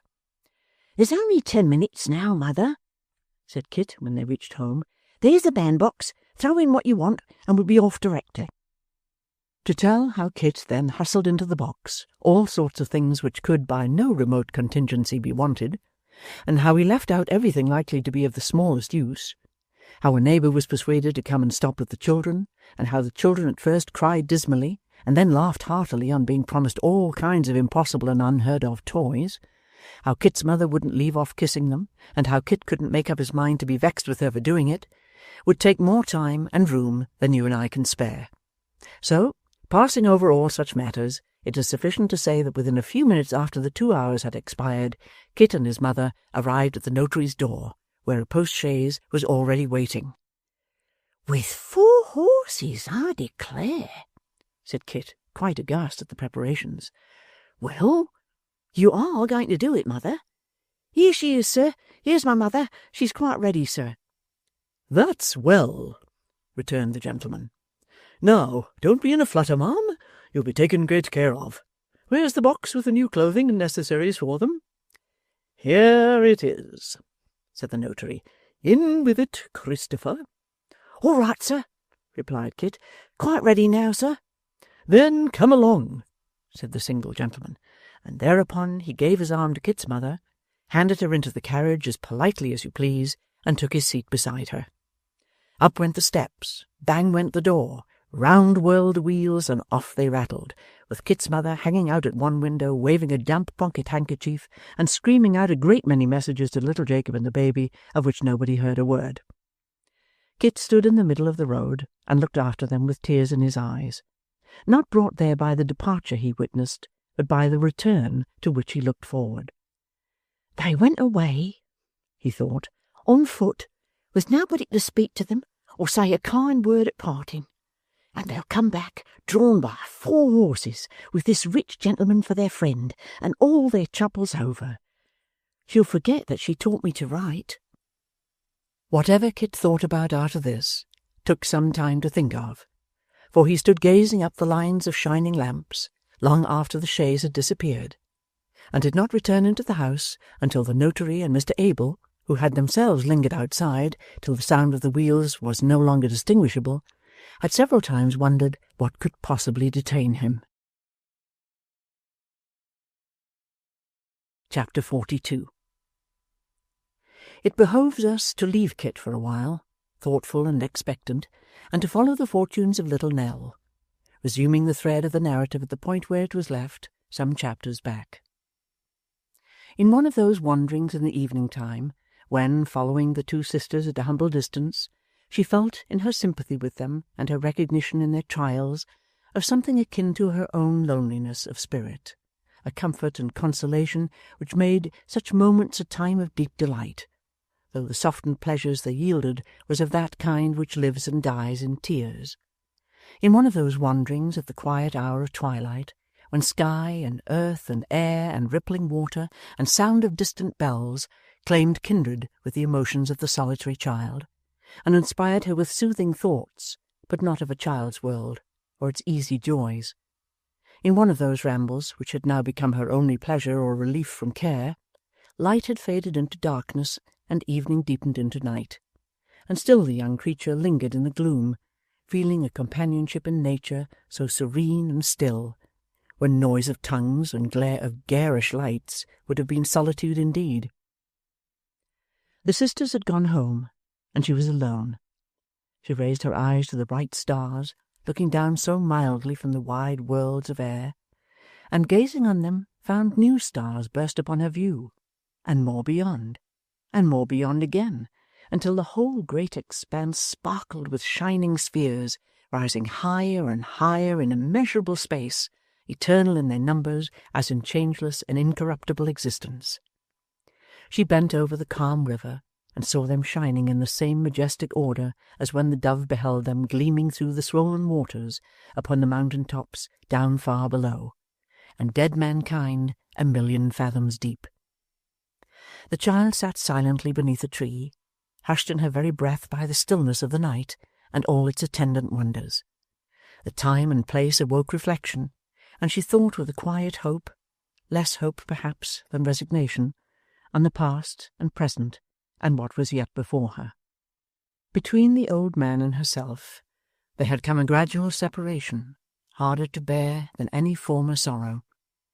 Every evening, and often in the daytime too, he was absent, alone, and although she well knew where he went and why, too well from the constant drain upon her scanty purse and from his haggard looks, he evaded all inquiry, maintained a strict reserve, and even shunned her presence. She sat meditating sorrowfully upon this change, and mingling it, as it were, with everything about her, when the distant church clock bell struck 9. Rising at the sound, she retraced her steps and turned thoughtfully towards the town. She had gained a little wooden bridge, which, thrown across the stream, led into a meadow in her way, when she came suddenly upon a ruddy light, and looking forward more attentively, discerned that it proceeded from what appeared to be an encampment of gipsies, who had made a fire in one corner at no great distance from the path, and were sitting or lying round it. As she was too poor to have any fear of them, she did not alter her course, which indeed she could not have done without going a long way round, but quickened her pace a little and kept straight on. A movement of timid curiosity impelled her, when she approached the spot, to glance towards the fire. There was a form between it and her, the outline strongly developed against the light, which caused her to stop abruptly. Then, as if she had reasoned with herself and were assured that it could not be, or had satisfied herself that it was not that of the person she had supposed, she went on again. But at that instant the conversation, whatever it was, which had been carrying on near this fire, was resumed, and the tones of the voice that spoke, she could not distinguish the words, sounded as familiar to her as her own. She turned and looked back. The person had been seated before, but was now in a standing posture, and leaning forward on a stick on which he rested both hands.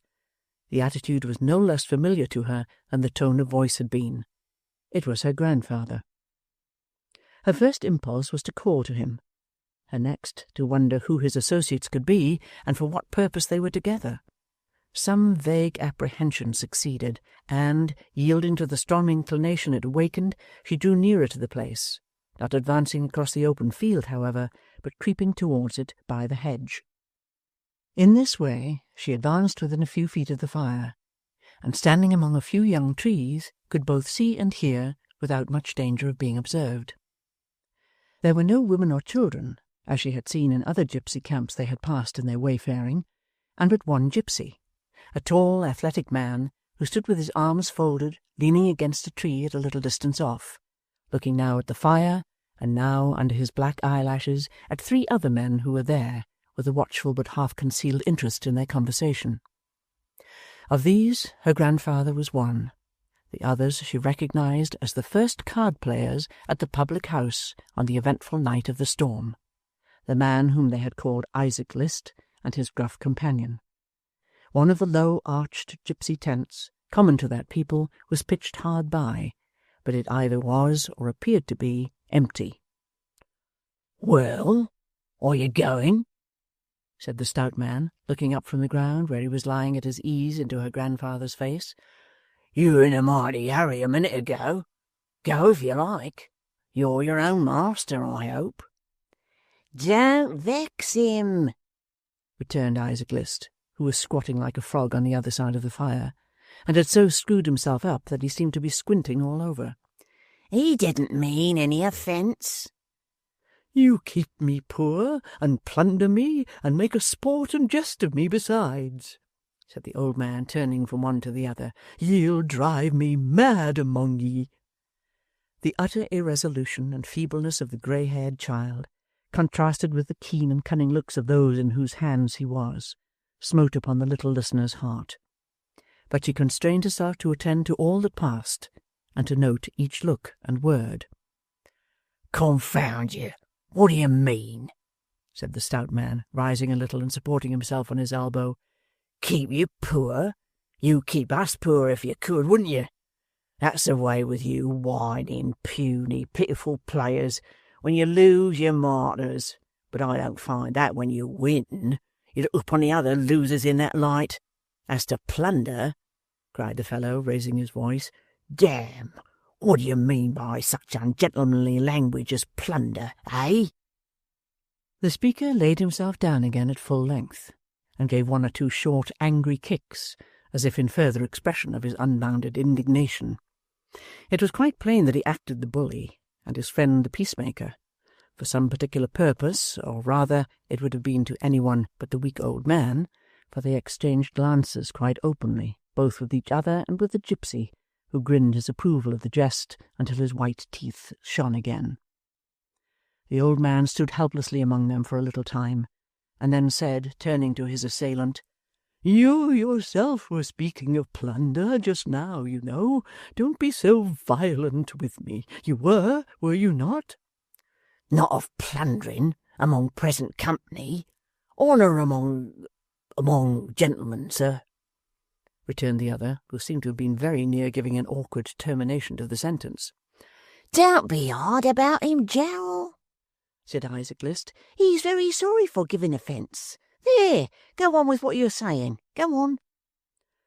"I'm a jolly old tender-hearted lamb, I am," cried Jowl, "to be sitting here at my time of life giving advice, when I know it won't be taken, and that I shall get nothing but abuse for my pains.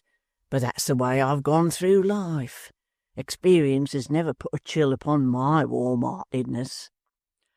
"I tell you he's very sorry, don't I?" remonstrated Isaac List, "and that he wishes you'd go on." "Does he wish it?" said the other. "Aye," groaned the old man, sitting down and rocking himself to and fro. "Go on, go on. It's in vain to fight with it. I can't do it. Go on." "I go on, then," said Jowl, "where I left off when you got up so quick. If you're persuaded that it's time for luck to turn, as it certainly is, and find that you haven't means enough to try it, and that's where it is, for you know yourself that you never have the funds to keep on long enough at a sitting, Help yourself to what seems put in your way on purpose. Borrow it, I say, and when you're able, pay it back again. Certainly, Isaac List struck in. if this good lady as keeps the waxworks has money, and does keep it in a tin box when she goes to bed, and doesn't lock her door for fear of fire, it seems a easy thing, quite a providence I should call it, but then I've been religiously brought up. You see, Isaac, said his friend, growing more eager and drawing himself closer to the old man, while he signed to the gypsy not to come between them. You see, Isaac, strangers are going in and out every hour of the day. Nothing would be more likely than for one of these strangers to get under the good lady's bed, or lock himself in a cupboard. Suspicion would be very wide, and would fall a long way from the mark, no doubt. I'd give him his revenge to the last farthing he brought, whatever the amount was. But could you? Urged Isaac List. Is your bank strong enough? Strong enough? Answered the other with assumed disdain. Here, you, sir, give me that box out of the straw. This was addressed to the gypsy, who crawled into the low tent on all fours, and after some rummaging and rustling returned with the cash-box, which the man who had spoken opened with a key he wore about his person. Do you see this? He said, gathering up the money in his hand and letting it drop back into the box between his fingers like water. Do you hear it? Do you know the sound of gold? There, put it back. And don't talk about banks again, Isaac, till you've got one of your own. Isaac List, with great apparent humility, protested that he had never doubted the credit of a gentleman so notorious for his honourable dealing as Mr. Jowl, and that he had hinted at the production of the box, not for the satisfaction of his doubts, for he could have none, but with a view to being regaled with the sight of so much wealth, which, though it might be deemed by some but an unsubstantial and visionary pleasure, was to one in his circumstances a source of extreme delight, only to be surpassed by its safe depository in his own personal pockets. Although Mr. List and Mr. Jowl addressed themselves to each other, it was remarkable that they both looked narrowly at the old man, who, with his eyes fixed upon the fire, sat brooding over it, yet listening eagerly, as it seemed from a certain involuntary motion of the head or twitching of the face from time to time, to all they said. My advice, said Jowl, lying down again with a careless air, is plain. I have given it, in fact. I act as a friend. Why should I help a man to the means, perhaps, of winning all I have, unless I consider him my friend? It's foolish, I dare say, to be so thoughtful of the welfare of other people, but that's my constitution, and I can't help it, so don't blame me, Isaac List. I blame you? Returned the person addressed. Not for the world, Mr. Jowl. I wish I could afford to be as liberal as you, and, as you say, he might pay it back if he won, and if he lost. You're not to take that into consideration at all, said Jowl. I suppose he did, and nothing's less likely from all I know of chances. Why, it's better to lose other people's money than one's own, I hope. Ah, cried Isaac List rapturously, the pleasures of winning, the delight of picking up the money, the bright, shining yellow boys, and sweeping them into one's pocket, the deliciousness of having a triumph at last, and thinking that one didn't stop short and turn back, but went halfway to meet it. But you're not going, old gentleman? I'll do it, said the old man, who had risen and taken 2 or 3 hurried steps away, and now returned as hurriedly. I'll have it. Every penny. Why, that's brave, cried Isaac, jumping up and slapping him on the shoulder. And I respect you for having so much young blood left. Oh, Joe Jowls, I'm sorry he advised you now. We've got the laugh against him. He gives me my revenge, mind, said the old man, pointing to him eagerly with a shrivelled hand. Mind, he stakes coin against coin, down to the last one in the box, be there many or few. Remember that. I'm witness, returned Isaac. I'll see fair between you. I've passed me word, said Jowl with feigned reluctance, and I'll keep it. When does this match come off? I wish it was over. Tonight? I must have the money first, said the old man, and that I'll have tomorrow. Why not tonight? Urged Jowl. It's late now, and I should be flushed and flurried, said the old man. It must be softly done. No, tomorrow night. Then tomorrow be it, said Jowl. A drop of comfort here? Luck to the best man. Fill. The gipsy produced 3 tin cups, and filled them to the brim with brandy. The old man turned aside and muttered to himself before he drank. Her own name struck upon the listener's ear, coupled with some wish so fervent that he seemed to breathe it in an agony of supplication. God be merciful to us, cried the child within herself, and help us in this trying hour. What shall I do to save him? The remainder of their conversation was carried on in a lower tone of voice, and was sufficiently concise, relating merely to the execution of the project, and the best precautions for diverting suspicion. The old man then shook hands with his tempters and withdrew. They watched his bowed and stooping figure as it retreated slowly, and when he turned his head to look back, which he often did, waved their hands or shouted some brief encouragement. It was not until they had seen him gradually diminish into a mere speck upon the distant road that they turned to each other and ventured to laugh out loud. So, said Jowl, warming his hands at the fire, it's done at last. He wanted more persuading than I expected. It's 3 weeks ago since we first put this in his head. What'll he bring, do you think? Whatever he brings, it's halved between us, returned Isaac List. The other man nodded. We must make quick work of it, he said, and then cut his acquaintance, or we may be suspected. Sharp's the word. List and the gipsy acquiesced. When they had all 3 amused themselves a little with their victim's infatuation, they dismissed the subject as one which had been sufficiently discussed, and began to talk in a jargon which the child did not understand. As their discourse appeared to relate to matters in which they were warmly interested, however, she deemed it the best time for escaping unobserved, and crept away with slow and cautious steps, keeping in the shadow of the hedges or forcing a path through them or the dry ditches, until she could emerge upon the road at a point beyond their range of vision. Then she fled homeward as quickly as she could, torn and bleeding from the wounds of thorns and briars, but more lacerated in mind, and threw herself upon her bed, distracted.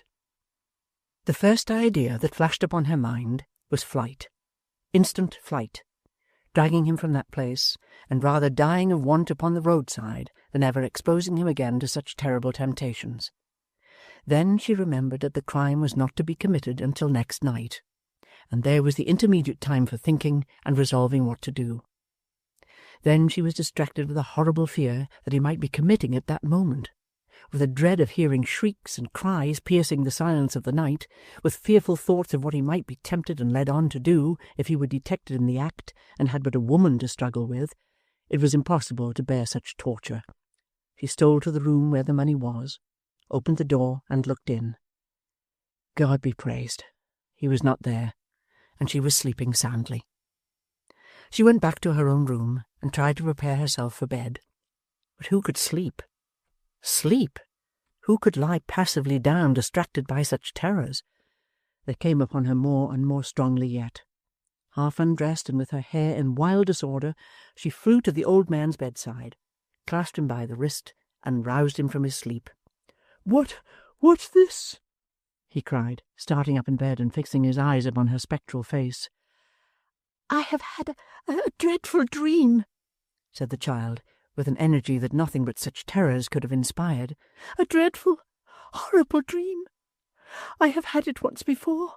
It is a dream of grey-haired men like you, in darkened rooms by night, robbing sleepers of their gold. Up, up! The old man shook in every joint, and folded his hands like one who prays. Not to me, said the child. Not to me. To heaven, to save us from such deeds. This dream is too real. I cannot sleep. I cannot stay here. I cannot leave you alone under the roof of where such dreams come. Up, we must fly. He looked at her as if she were a spirit. She might have been for all the look of earth she had, and trembled more and more. There is no time to lose. I will not lose 1 minute, said the child. Up and away with me. "To-night?" murmured the old man. Yes, to-night, replied the child. Tomorrow night will be too late. The dream will have come again. Nothing but flight can save us. Up!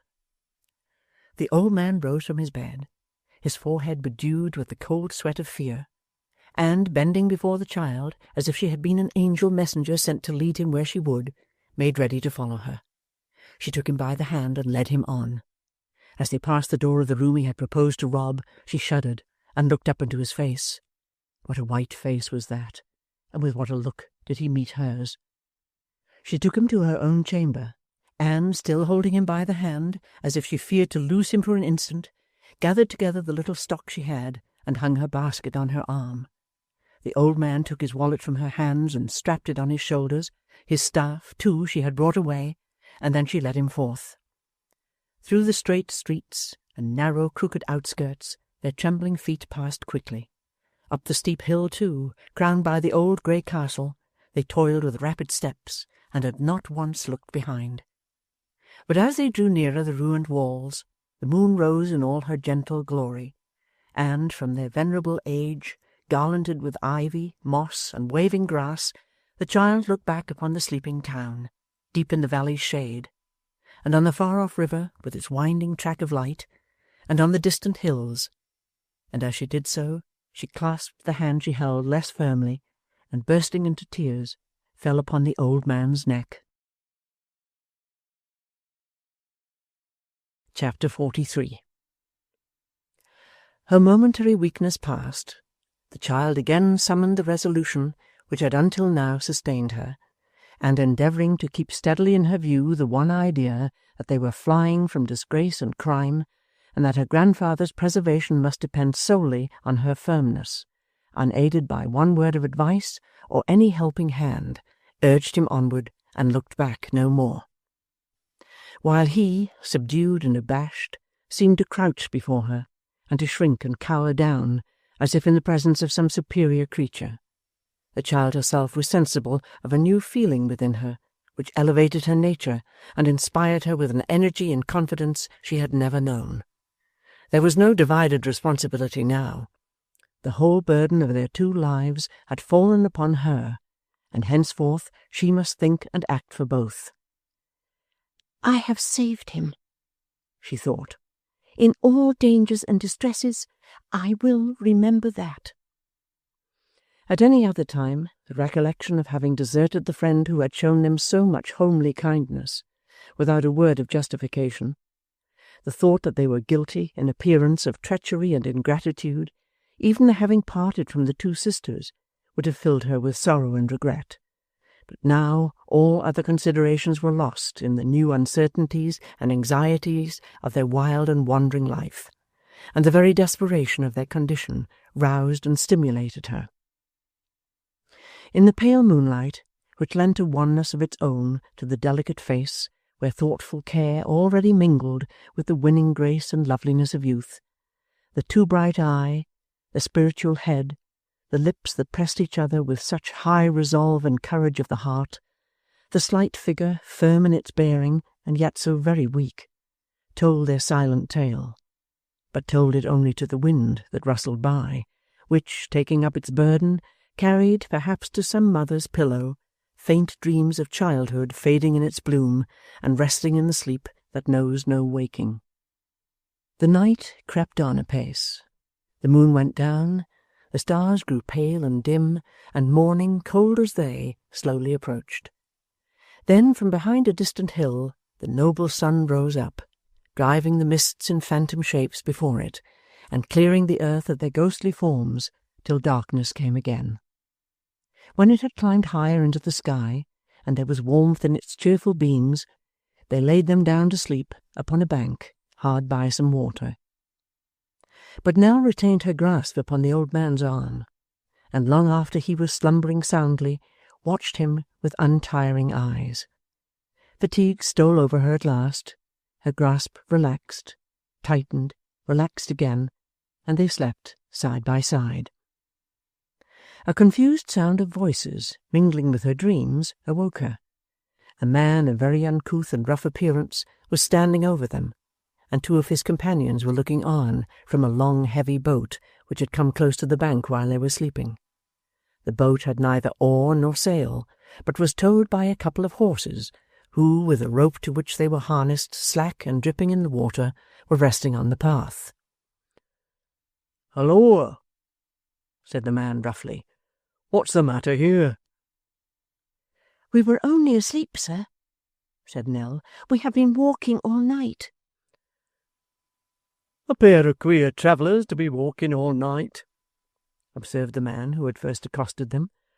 "One of you is a trifle too old for that sort of work, and the other a trifle too young. Where are you going?" Nell faltered and pointed at hazard towards the west, upon which the man inquired if she meant a certain town which he named. Nell, to avoid more questioning, said yes, that was the place. "Where have you come from?" was the next question, and this being an easier one to answer, Nell mentioned the name of the village in which their friend the schoolmaster dwelt, as being less likely to be known to the men or to provoke further inquiry. "I thought somebody had been robbing and ill-using you might be," said the man. "That's all. Good day." Returning his salute, and feeling greatly relieved by his departure, Nell looked after him as he mounted one of the horses, and the boat went on. It had not gone very far when it stopped again, and she saw the men beckoning to her. "Did you call to me?" said Nell, running up to them. "You may go with us if you like," replied one of those in the boat. "We're going to the same place."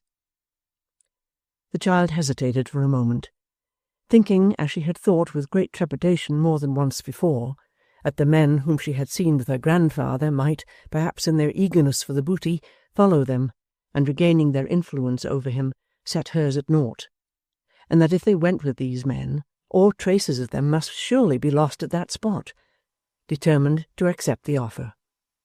The boat came close to the bank again, and before she had had any more time for consideration, she and her grandfather were on board and gliding smoothly down the canal. The sun shone pleasantly on the bright water, which was sometimes shaded by trees and sometimes open to a wide extent of country, intersected by running streams and rich with wooded hills, cultivated land, and sheltered farms. Now and then a village with its modest spire, thatched roofs, and gable ends would peep out from among the trees, and more than once a distant town with great church towers looming through its smoke, and high factories or workshops rising above the mass of houses, would come in view, and, by the length of time it lingered in the distance, show them how slowly they travelled. Their way lay, for the most part, through the low grounds and open plains, and except these distant places and occasionally some men working in the fields or lounging on the bridges under which they passed to see them creep along, nothing encroached on their monotonous and secluded track. Nell was rather disheartened when they stopped at a kind of wharf late in the afternoon to learn from one of the men that they would not reach their place of destination until next day, and that if she had no provision with her she had better buy it there. She had but a few pence, having already bargained with them for some bread, but even of these it was necessary to be very careful, as they were on their way to an utterly strange place, with no resource whatever. A small loaf and a morsel of cheese, therefore, were all she could afford, and with these she took her place in the boat again, and, after half an hour's delay, during which the men were drinking at the public-house, proceeded on the journey. They brought some beer and spirits into the boat with them, and what with drinking freely before, and again now, was soon in a fair way of being quarrelsome and intoxicated. Avoiding the small cabin, therefore, which was very dark and filthy, and to which they often invited both her and her grandfather, Nell sat in the open air with the old man by her side, listening to their boisterous hosts with a palpitating heart, and almost wishing herself safe on shore again, though she should have to walk all night. They were, in truth, very rugged, noisy fellows, and quite brutal among themselves, though civil enough to their 2 passengers. Thus, when a quarrel rose between the man who was steering and his friend in the cabin, upon the question who had first suggested the propriety of offering Nell some beer, and when the quarrel led to a scuffle in which they beat each other fearfully, to her inexpressible terror, neither visited his displeasure upon her, but each contented himself with venting it on his adversary, on whom, in addition to blows, he bestowed a variety of compliments, which, happily for the child, were conveyed in terms to her quite unintelligible. The difference was finally adjusted by the man who had come out of the cabin knocking the other into it head first, and taking the helm into his own hands, without evincing the least discomposure himself, or causing any in his friend, who, being of a tolerably strong constitution, and perfectly inured to such trifles, went to sleep as he was, with his heels upwards, and in a couple of minutes or so was snoring comfortably. By this time it was night again, and though the child felt cold, being but poorly clad, her anxious thoughts were far removed from her own suffering or uneasiness, and busily engaged in endeavouring to devise some scheme for their joint subsistence.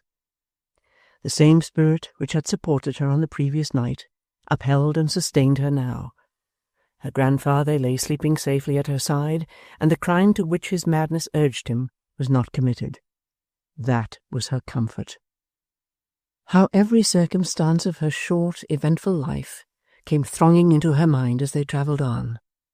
Slight incidents, never thought of or remembered until now, faces seen once and ever since forgotten, words scarcely heeded at the time, scenes of a year ago and those of yesterday mixing up and linking themselves together, familiar places shaping themselves out in the darkness from things which, when approached, were, of all others, the most remote and most unlike them. Sometimes a strange confusion in her mind relative to the occasion of her being there, and the place to which she was going, and the people she was with, and imagination suggesting remarks and questions which sounded so plainly in her ears that she would start and turn and be almost tempted to reply. All the fancies and contradictions common in watching and excitement and restless change of place beset the child. She happened, while she was thus engaged, to encounter the face of the man on deck, in whom the sentimental stage of drunkenness had now succeeded to the boisterous, and who, taking from his mouth a short pipe, quilted over with string for its longer preservation, requested that she would oblige him with a song. "You've got a very pretty voice, a very soft eye, and a very strong memory," said this gentleman. "The voice and eye I've got evidence for, and the memory's an opinion of me own, and I'm never wrong. Let me hear a song this minute." I don't think I know one, sir, returned Nell. "You know 47 songs," said the man, with a gravity which admitted of no altercation on the subject. 47's your number. Let me hear one of 'em, the best. Give me a song this minute." Not knowing what might be the consequences of irritating her friend, and trembling with the fear of doing so, poor Nell sang him some little ditty which he had learnt in happier times, and which was so agreeable to his ear that on its conclusion he in the same peremptory manner requested to be favoured with another, to which he was so obliging as to roar a chorus in no particular tune, and with no words at all, but which amply made up in its amazing energy for its deficiency in other respects. The noise of this vocal performance awakened the other man, who, staggering upon deck and shaking his late opponent by the hand, swore that singing was his pride and joy and chief delight, and that he desired no better entertainment. With a third call, more imperative than either of the two former, Nell felt obliged to comply, and this time a chorus was maintained not only by the two men together, but also by the third man on horseback, who, being by his position debarred from a nearer participation in the revels of the night, roared when his companions roared, and rent the very air. In this way, with little cessation, and singing the same songs again and again, the tired and exhausted child kept them in good humour all that night, and many a cottager who was roused from his soundest sleep by the discordant chorus as it floated away upon the wind, hid his head beneath the bedclothes and trembled at the sounds. At length the morning dawned. It was no sooner light than it began to rain heavily. As the child could not endure the intolerable vapours of the cabin, they covered her, in return for her exertions, with some pieces of sailcloth and ends of tarpaulin, which sufficed to keep her tolerably dry and to shelter her grandfather besides. As the day advanced, the rain increased. At noon it poured down more hopelessly and heavily than ever, without the faintest promise of abatement. They had for some time been gradually approaching the place for which they were bound. The water had become thicker and dirtier. Other barges coming from it passed them frequently. The paths of coal ash and huts of staring brick marked the vicinity of some great manufacturing town, while scattered streets and houses and smoke from distant furnaces indicated that they were already in the outskirts. Now the clustered roofs and piles of buildings, trembling with the working of engines, and dimly resounding with their shrieks and throbbings, the tall chimneys vomiting forth a black vapour which hung in a dense, ill-favoured cloud about the housetops and filled the air with gloom, the clank of hammers beating upon iron, the roar of busy streets and noisy crowds, gradually augmenting until all the various sounds blended into one, and none was distinguishable for itself, announced the termination of their journey. The boat floated into the wharf to which it belonged. The men were occupied directly. The child and her grandfather, after waiting in vain to thank them or ask them whither they should go, passed through a dirty lane into a crowded street, and stood amid its din and tumult, and in the pouring rain, as strange, bewildered, and confused as if they had lived 1,000 years before, and were raised from the dead and placed there by a miracle. Chapter 44. The throng of people hurried by, in two opposite streams, with no symptom of cessation or exhaustion. Intent upon their own affairs, and undisturbed in their business speculations by the roar of carts and wagons laden with clashing wares, the slipping of horses' feet upon the wet and greasy pavement, the rattling of the rain on windows and umbrella-tops, the jostling of the more impatient passengers, and all the noise and tumult of a crowded street in the high tide of its occupation, while the two poor strangers, stunned and bewildered by the hurry they beheld but had no part in, looked mournfully on, feeling amidst the crowd a solitude which has no parallel but in the thirst of the shipwrecked mariner, who, tossed to and fro upon the billows of a mighty ocean, his red eyes blinded by looking on the water which hems him in on every side, has not one drop to cool his burning tongue.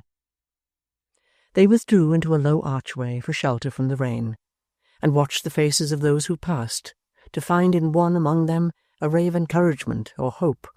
Some frowned, some smiled, some muttered to themselves, some made slight gestures as if anticipating the conversation in which they would shortly be engaged. Some wore the cunning look of bargaining and plotting, some were anxious and eager, some slow and dull. In some countenances were written gain, in others loss. It was like being in the confidence of all these people to stand quietly there, looking into their faces as they flitted past. In busy places, where each man has an object of his own, and feels assured that every other man has his character and purpose are written broadly in his face. In the public walks and lounges of a town, people go to see and to be seen, and there the same expression, with little variety, is repeated 100 times. The working-day faces come nearer to the truth, and let it out more plainly. Falling into that kind of abstraction which such a solitude awakens, the child continued to gaze upon the passing crowd with a wondering interest, amounting almost to a temporary forgetfulness of her own condition. But cold, wet, hunger, want of rest, and lack of any place in which to lay her aching head soon brought her thoughts back to the point whence they had strayed. No one passed who seemed to notice them, or to whom she durst appeal. After some time they left their place of refuge from the weather and mingled with the concourse. Evening came on. They were still wandering up and down, with fewer people about them, but with the same sense of solitude in their own breasts, and the same indifference from all around. The lights in the streets and shops made them feel yet more desolate, for with their help night and darkness seemed to come on faster. Shivering with the cold and damp, ill in body, and sick to death at heart, the child needed her utmost firmness and resolution even to creep along. Why had they ever come to this noisy town, when there were peaceful country places in which at least they might have hungered and thirsted with less suffering than in its squalid strife? They were but an atom, here in a mountain heap of misery, the very sight of which increased their hopelessness and suffering.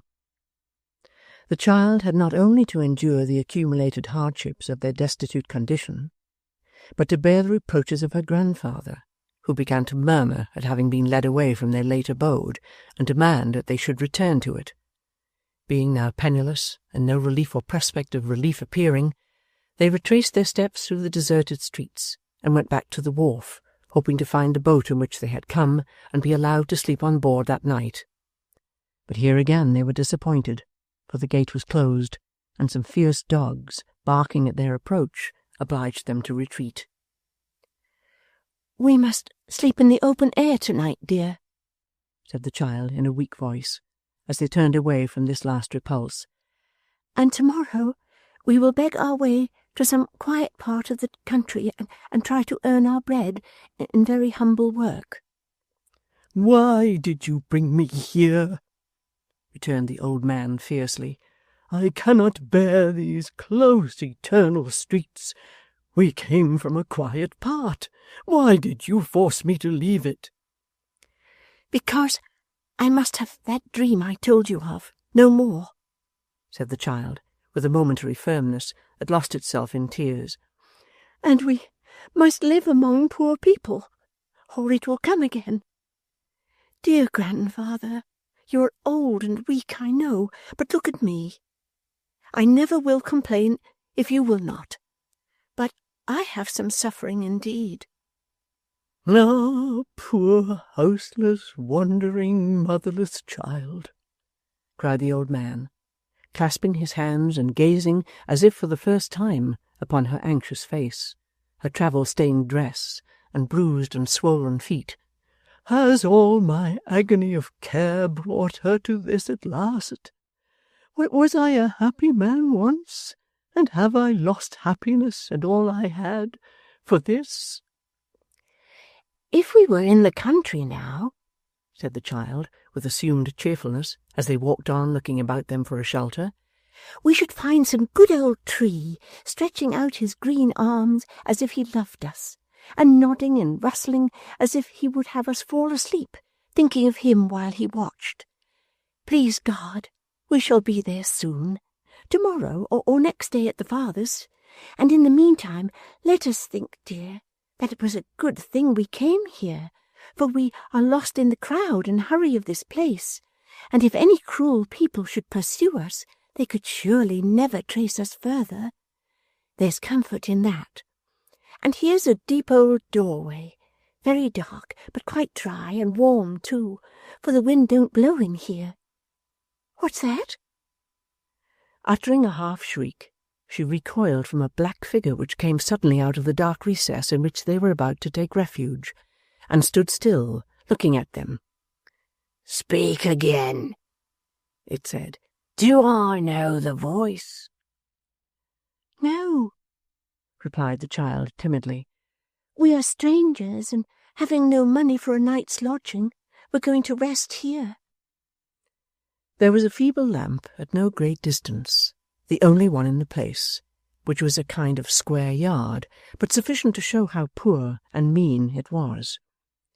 To this the figure beckoned them, at the same time drawing within its rays, as if to show that it had no desire to conceal itself or take them at an advantage.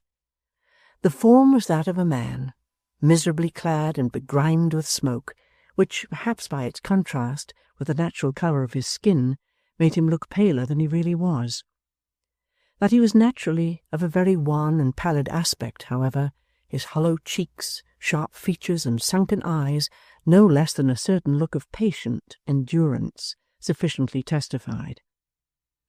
His voice was harsh by nature, but not brutal, and though his face, besides possessing the characteristics already mentioned, was overshadowed by a quantity of long dark hair, its expression was neither ferocious nor bad. "How came you to think of resting there?" he said. "Or how," he added, looking more attentively at the child, "do you come to want a place of rest at this time of night?"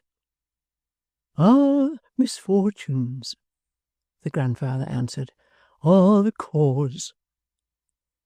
"Do you know," said the man, looking still more earnestly at Nell, "how wet she is, and that the damp streets are not a place for her?" "I know it well, God help me," he replied. "What can I do?"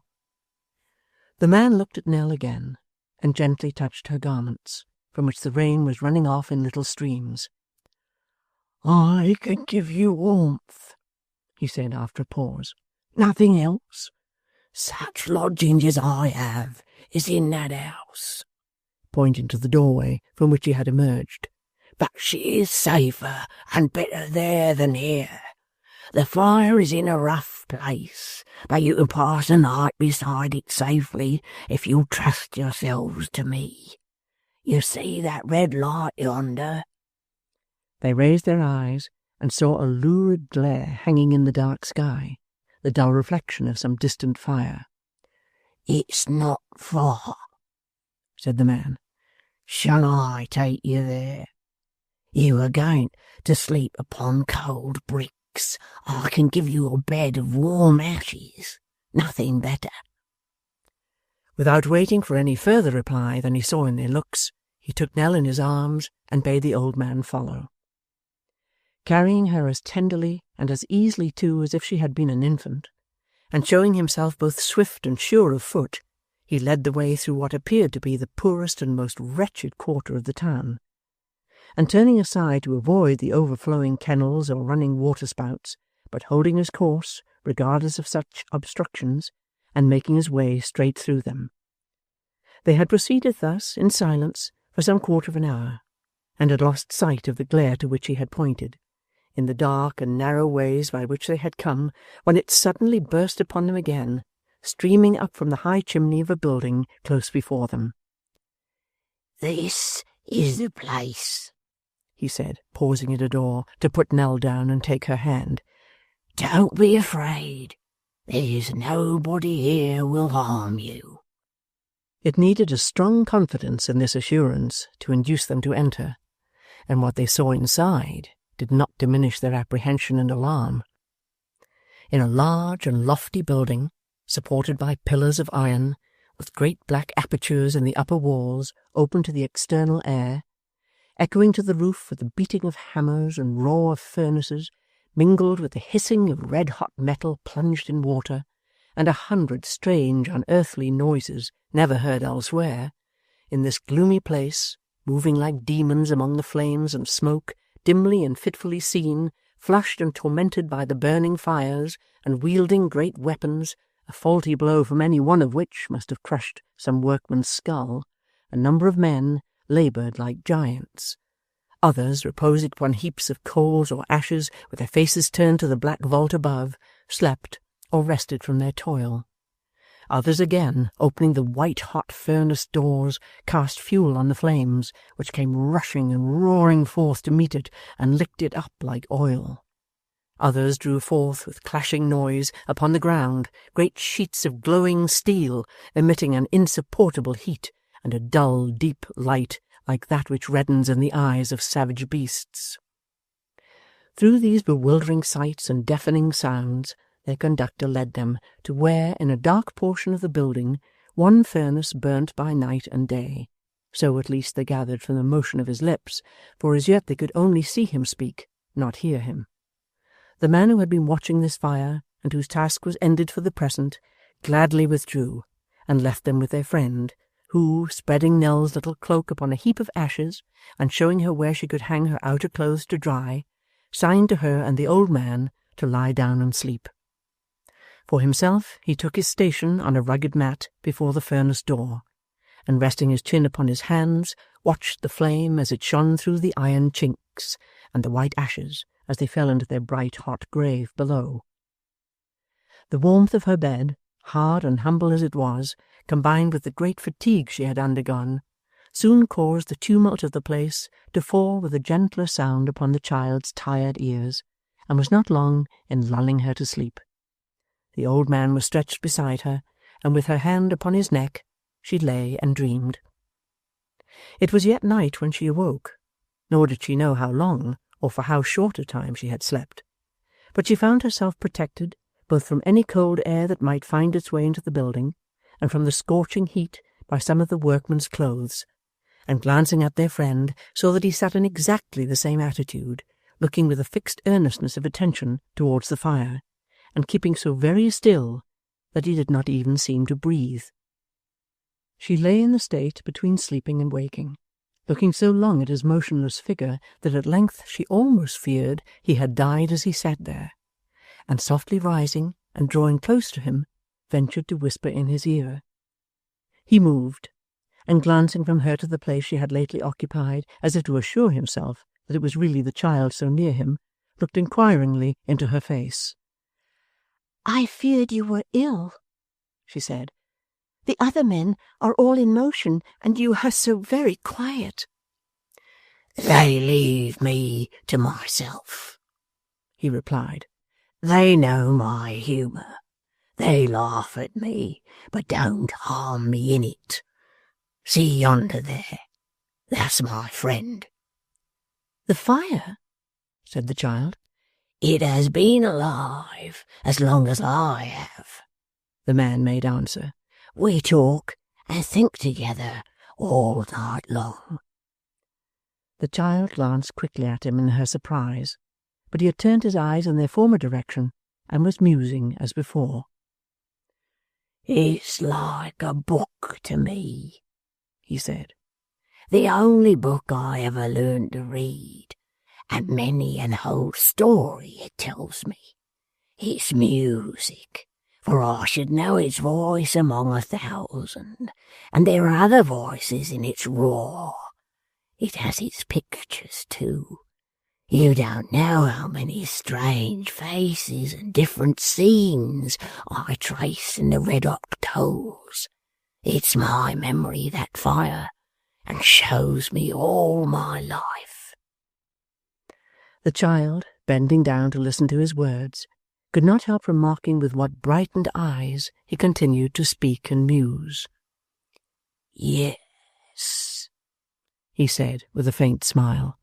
"It was the same when I was quite a baby, and crawled about it till I fell asleep. My father watched it then." "Had you no mother?" asked the child. "No, she was dead. Women work hard in these parts. She worked herself to death, they told me. And, as they said so then, the fire has gone on saying the same thing ever since. I suppose it was true. I've always believed it." "Were you brought up here, then?" said the child. "Summer and winter," he replied. "Secretly at first, but when they found it out, they let him keep me here. So the fire nursed me, the same fire. It has never gone out." "You are fond of it?" said the child. "Of course I am. He died before it. I saw him fall down, just there, where those ashes are burning now, and wondered, I remember, why it didn't help him." "Have you been here ever since?" asked the child. "Ever since I came to watch it. But there was a while between, and a very cold, dreary while it was. It burnt all the time, though, and roared and leaped when I came back, as it used to do in our play days. You may guess from looking at me what kind of child I was. But for all the difference between us, I was a child. And when I saw you in the street tonight, you put me in mind of myself, as I was after he died, and made me wish to bring you to the fire. I thought of those old times again, when I saw you sleeping by it. You should be sleeping now. Lie down again, poor child. Lie down again. With that, he led her to her rude couch, and covering her with the clothes with which she had found herself enveloped when she woke, returned to his seat, whence he moved no more unless to feed the furnace, but remained motionless as a statue. The child continued to watch him for a little time, but soon yielded to the drowsiness that came upon her, and in the dark, strange place and on the heap of ashes slept as peacefully as if the room had been a palace chamber, and the bed a bed of down. When she awoke again, broad day was shining through the lofty openings in the walls, and stealing in slanting rays, but midway down, seemed to make the building darker than it had been at night. The clang and tumult were still going on, and the remorseless fires were burning fiercely as before, for few changes of night and day brought rest or quiet there. Her friend parted his breakfast, a scanty mess of coffee and some coarse bread, with the child and her grandfather, and inquired whither they were going.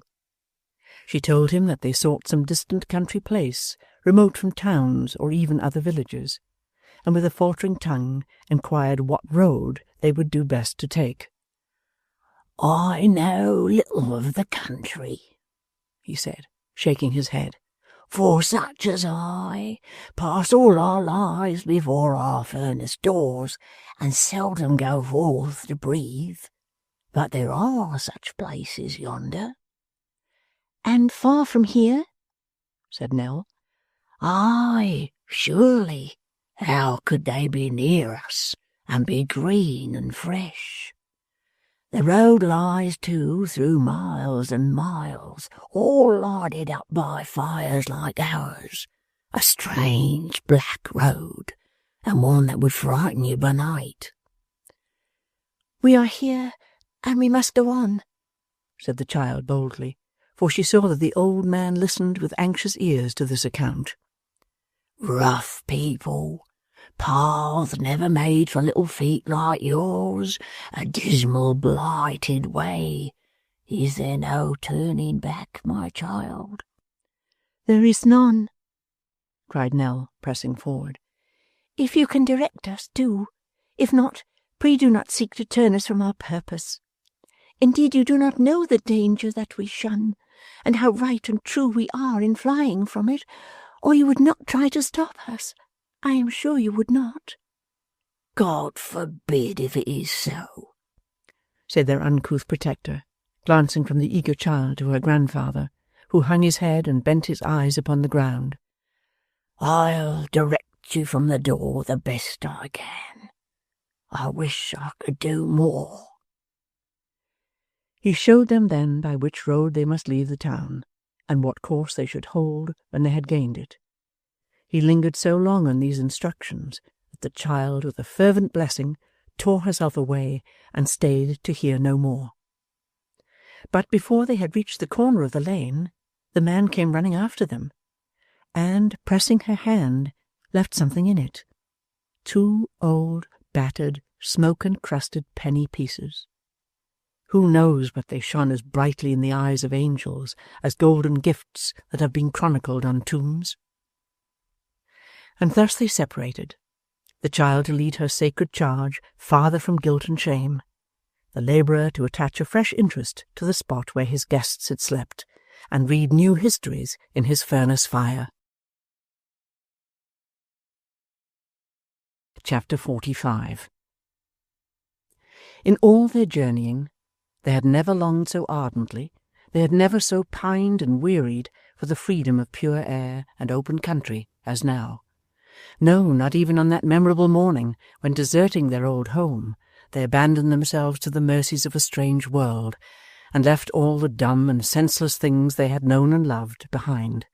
Not even then had they so yearned for the fresh solitudes of wood, hillside, and field as now, when the noise and dirt and vapour of the great manufacturing town, reeking with lean misery and hungry wretchedness, hemmed them in on every side, and seemed to shut out hope and render escape impossible. 2 days and nights, thought the child. He said 2 days and nights we should have to spend among such scenes as these. Oh, if we live to reach the country once again, if we get clear of these dreadful places, though it is only to lie down and die, with what a grateful heart I shall thank God for so much mercy. With thoughts like these, and with some vague design of travelling to a great distance among streams and mountains, where only very poor and simple people lived, and where they might maintain themselves by very humble helping work in farms, free from such terrors as that from which they fled, the child with no resource but the poor man's gift, and no encouragement but that which flowed from her own heart, and its sense of the truth and right of what she did, nerved herself to this last journey, and boldly pursued her task. "We shall be very slow to-day, dear," she said, as they toiled painfully through the streets. "My feet are sore, and I have pains in all my limbs from the wet of yesterday. I saw that he looked at us and thought of that when he said how long we should be upon the road." "It was a dreary way he told us of," returned her grandfather piteously. "Is there no other road? Will you not let me go some other way than this?" "Places lie beyond these," said the child firmly, "where we may live in peace and be tempted to do no harm. We will take the road that promises to have that end, and we would not turn out of it if it were 100 times worse than our fears led us to expect. We would not, dear, would we?" "No," replied the old man, wavering in his voice, no less than in his manner. "No, let us go on. I am ready. I am quite ready, Nell." The child walked with more difficulty than she had led her companion to expect, for the pains that racked her joints were of no common severity, and every exertion increased them.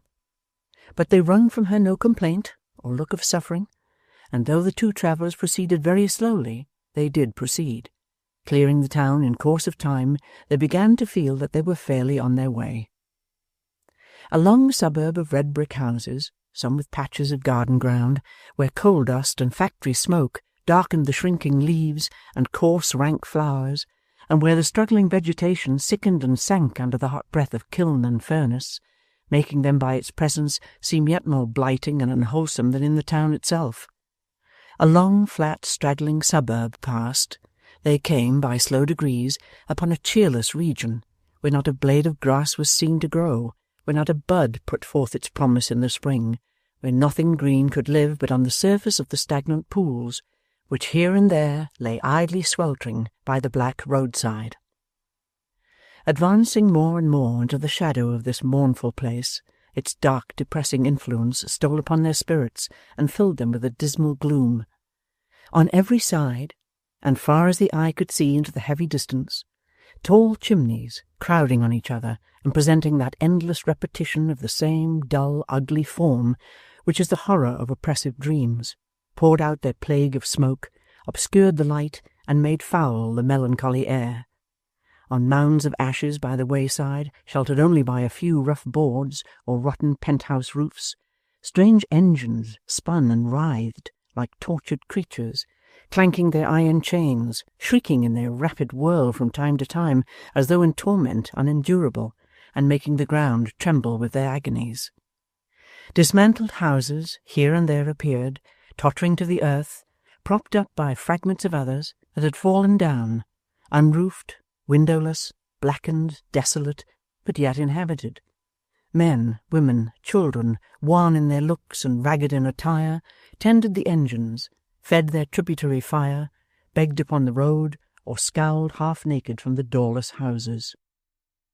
Then came more of the wrathful monsters, whose like they almost seemed to be in their wildness and their untamed air, screeching and turning round and round again, And still before, behind, and to the right and left was the same interminable perspective of brick towers, never ceasing in their black vomit, blasting all things living or inanimate, shutting out the face of day, and closing in on all these horrors with a dense, dark cloud. But night-time in this dreadful spot, night, when the smoke was changed to fire, when every chimney spirited up its flame, and places that had been dark vaults all day now shone red-hot, with figures moving to and fro within their blazing jaws, and calling to one another with hoarse cries. Night, when the noise of every strange machine was aggravated by the darkness, when the people near them looked wilder and more savage, when bands of unemployed labourers paraded the roads or clustered by torchlight round their leaders, who told them in stern language of their wrongs and urged them on to frightful cries and threats, when maddened men armed with sword and firebrand, spurning the tears and prayers of women who would restrain them, rushed forth on errands of terror and destruction, to work no ruin half so surely as their own. Night, when carts came rumbling by, filled with rude coffins, for contagious disease and death had been busy with the living crops. When orphans cried, and distracted women shrieked and followed in their wake. Night, when some called for bread, and some for drink to drown their cares, and some with tears, and some with staggering feet, and some with bloodshot eyes, went brooding home. Night, which, unlike the night that heaven sends on earth, brought with it no peace, nor quiet, nor signs of blessed sleep, who shall tell the terrors of the night to the young wandering child? And yet she lay down, with nothing between her and the sky, and, with no fear for herself, for she was past it now, put up a prayer for the poor old man. So very weak and spent, she felt, so very calm and unresisting, that she had no thought of any wants of her own, but prayed that God would raise up some friend for him. She tried to recall the way they had come, and to look in the direction where the fire by which they had slept last night was burning. She had forgotten to ask the name of the poor man, their friend, and when she had remembered him in her prayers, it seemed ungrateful not to turn one look towards the spot where he was watching. A penny loaf was all they had had that day. It was very little, but even hunger was forgotten in the strange tranquillity that crept over her senses. She lay down very gently, and, with a quiet smile upon her face, fell into a slumber. It was not like sleep, and yet it must have been, or why those pleasant dreams of the little scholar all night long? Morning came. Much weaker, diminished powers even of sight and hearing, and yet the child made no complaint. Perhaps would have made none even if she had not had that inducement to be silent, travelling by her side. She felt a hopelessness of their ever being extricated together from that forlorn place, a dull conviction that she was very ill, perhaps dying, but no fear or anxiety. A loathing of food that she was not conscious of, until they expended their last penny in the purchase of another loaf, prevented her partaking even of this poor repast. Her grandfather ate greedily, which she was glad to see. Their way lay through the same scenes as yesterday, with no variety or improvement. There was the same thick air, difficult to breathe, the same blighted ground, the same hopeless prospect, the same misery and distress. Objects appeared more dim, the noise less, the path more rugged and uneven. For some time she stumbled, and became roused, as it were, in the effort to prevent herself from falling. Poor child! The cause was in her tottering feet. Towards the afternoon her grandfather complained bitterly of hunger. She approached one of the wretched hovels by the wayside, and knocked with her hand upon the door. "What would you have here?" said a gaunt man, opening it. Charity, a morsel of bread. "Do you see that?" returned the man hoarsely, pointing to a kind of bundle on the ground. "That's a dead child. I and 500 other men were thrown out of work 3 months ago. That is my 3rd dead child, and last. Do you think I have charity to bestow, or a morsel of bread to spare?" The child recoiled from the door, and it closed upon her. Impelled by strong necessity, she knocked at another, a neighbouring one, which, yielding to the slight pressure of her hand, flew open. It seemed that a couple of poor families lived in this hovel, for two women, each among children of her own, occupied different portions of the room. In the centre stood a grave gentleman in black, who appeared to have just entered, and who held by the arm a boy. "Here, woman," he said. "Here's your deaf and dumb son. You may thank me for restoring him to you. He was brought before me this morning, charged with theft, and with any other boy it would have gone hard, I assure you. But, as I had compassion on his infirmities and thought he might have learnt no better, I have managed to bring him back to you. Take more care of him for the future." "And will you give me back my son?" said the other woman hastily, rising and confronting him. "Will you give me back my son, sir, who was transported for the same offence?" "Was he deaf and dumb, woman?" asked the gentleman sternly. "Was he not, sir?" "You know he was not." "He was," cried the woman. "He was deaf, dumb, and blind to all that was good and right from his cradle. Her boy may have learnt no better. Where did mine learn better? Where could he? Who was there to teach him better? Or where was it to be learnt?" "Peace, woman," said the gentleman. "Your boy was in possession of all his senses." "He was," cried the mother, "and he was the more easy to be led astray because he had them. If you save this boy because he may not know right from wrong, why did you not save mine, who was never taught the difference? You gentlemen have as good a right to punish her boy, that God has kept in ignorance of sound and speech, as you have to punish mine, that you kept in ignorance yourselves. How many of the girls and boys, of men and women too, that are brought before you and you don't pity, are deaf and dumb in their minds, and go wrong in that state, and are punished in that state, body and soul, while you gentlemen are quarrelling among yourselves whether they ought to learn this or that? Be a just man, sir, and give me back my son." "You are desperate," said the gentleman, taking out his snuff-box, "and I am sorry for you." "I am desperate," returned the woman, "and you have made me so. Give me back my son, to work for these helpless children. Be a just man, sir, and as you have had mercy upon this boy, give me back my son." The child had seen and heard enough to know that this was not a place at which to ask for alms. She led the old man softly from the door, and they pursued their journey. With less and less of hope or strength as they went on, but with an undiminished resolution not to betray by any word or sigh her sinking state. So long as she had energy to move, the child, throughout the remainder of that hard day, compelled herself to proceed, not even stopping to rest as frequently as usual, to compensate in some measure for the tardy pace at which she was obliged to walk.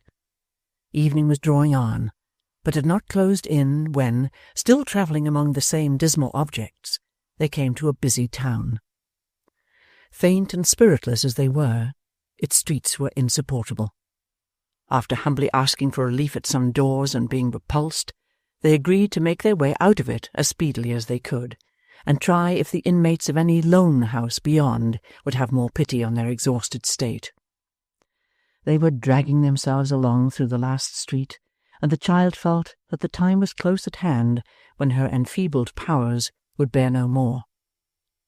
There appeared before them at this juncture, going in the same direction as themselves, a traveller on foot, who, with a portmanteau strapped to his back, leaned upon a stout stick as he walked, and read from a book which he held in his other hand. It was not an easy matter to come up with him and beseech his aid, for he walked fast, and was a little distance in advance. At length he stopped, to look more attentively at some passage in his book. Animated with a ray of hope, the child shot on before her grandfather, and, going close to the stranger without rousing him by the sound of her footsteps, began in a few faint words to implore his help. He turned his head. The child clapped her hands together, uttered a wild shriek, and fell senseless at his feet.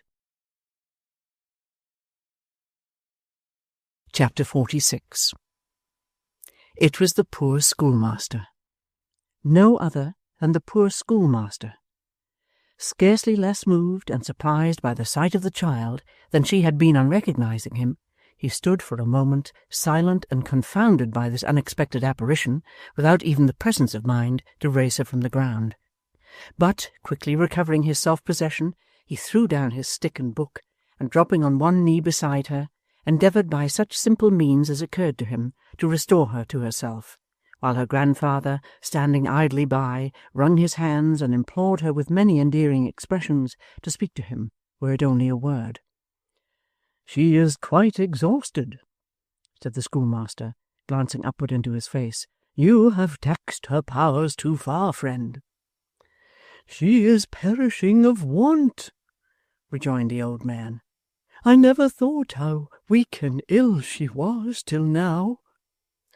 Casting a look upon him, half reproachful and half compassionate, the schoolmaster took the child in his arms, and, bidding the old man gather up her little basket and follow him directly, bore her away at his utmost speed. There was a small inn within sight, to which, it would seem, he had been directing his steps when so unexpectedly overtaken. Towards this place he hurried with his unconscious burden, and rushing into the kitchen, and calling upon the company there assembled to make way for God's sake, deposited it on a chair before the fire.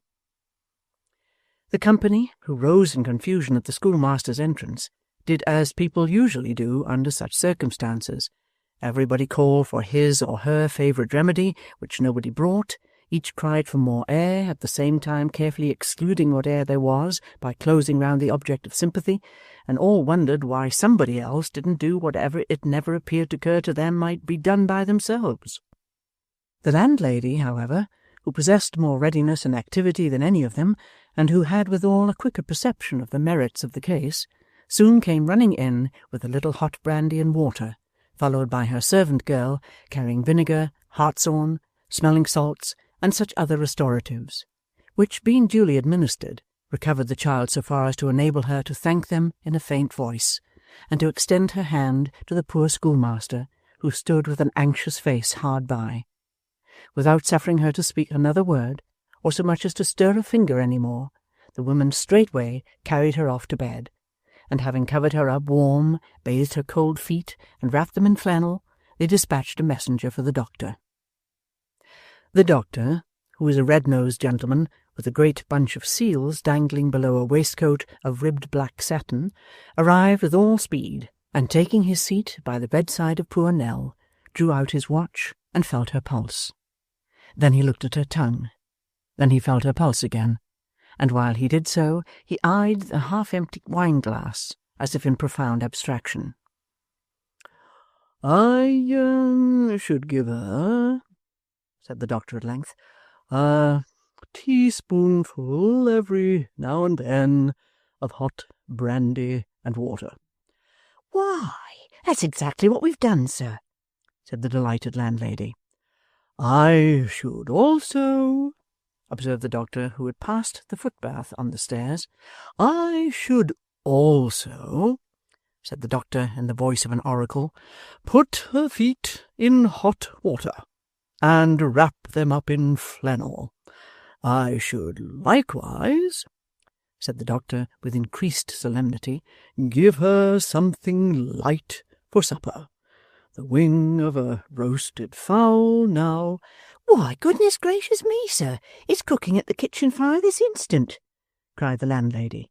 And so indeed it was, for the schoolmaster had ordered it to be put down, and it was getting on so well that the doctor might have smelt it if he had tried. Perhaps he did. "You may then," said the doctor, rising gravely, "give her a glass of hot mulled port wine, if she likes wine." And a toast, sir, suggested the landlady. "Aye," said the doctor, in the tone of a man who makes a dignified concession, "and a toast of bread.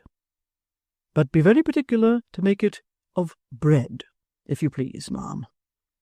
With which parting injunction, slowly and portentously delivered, the doctor departed, leaving the whole house in admiration of that wisdom which tallied so closely with their own. Everybody said he was a very shrewd doctor indeed, and knew perfectly what people's constitutions were, which there appears some reason to suppose he did. While her supper was preparing, the child fell into a refreshing sleep, from which they were obliged to rouse her when it was ready. As she evinced extraordinary uneasiness on learning that her grandfather was below stairs, and as she was greatly troubled at the thought of their being apart, he took his supper with her.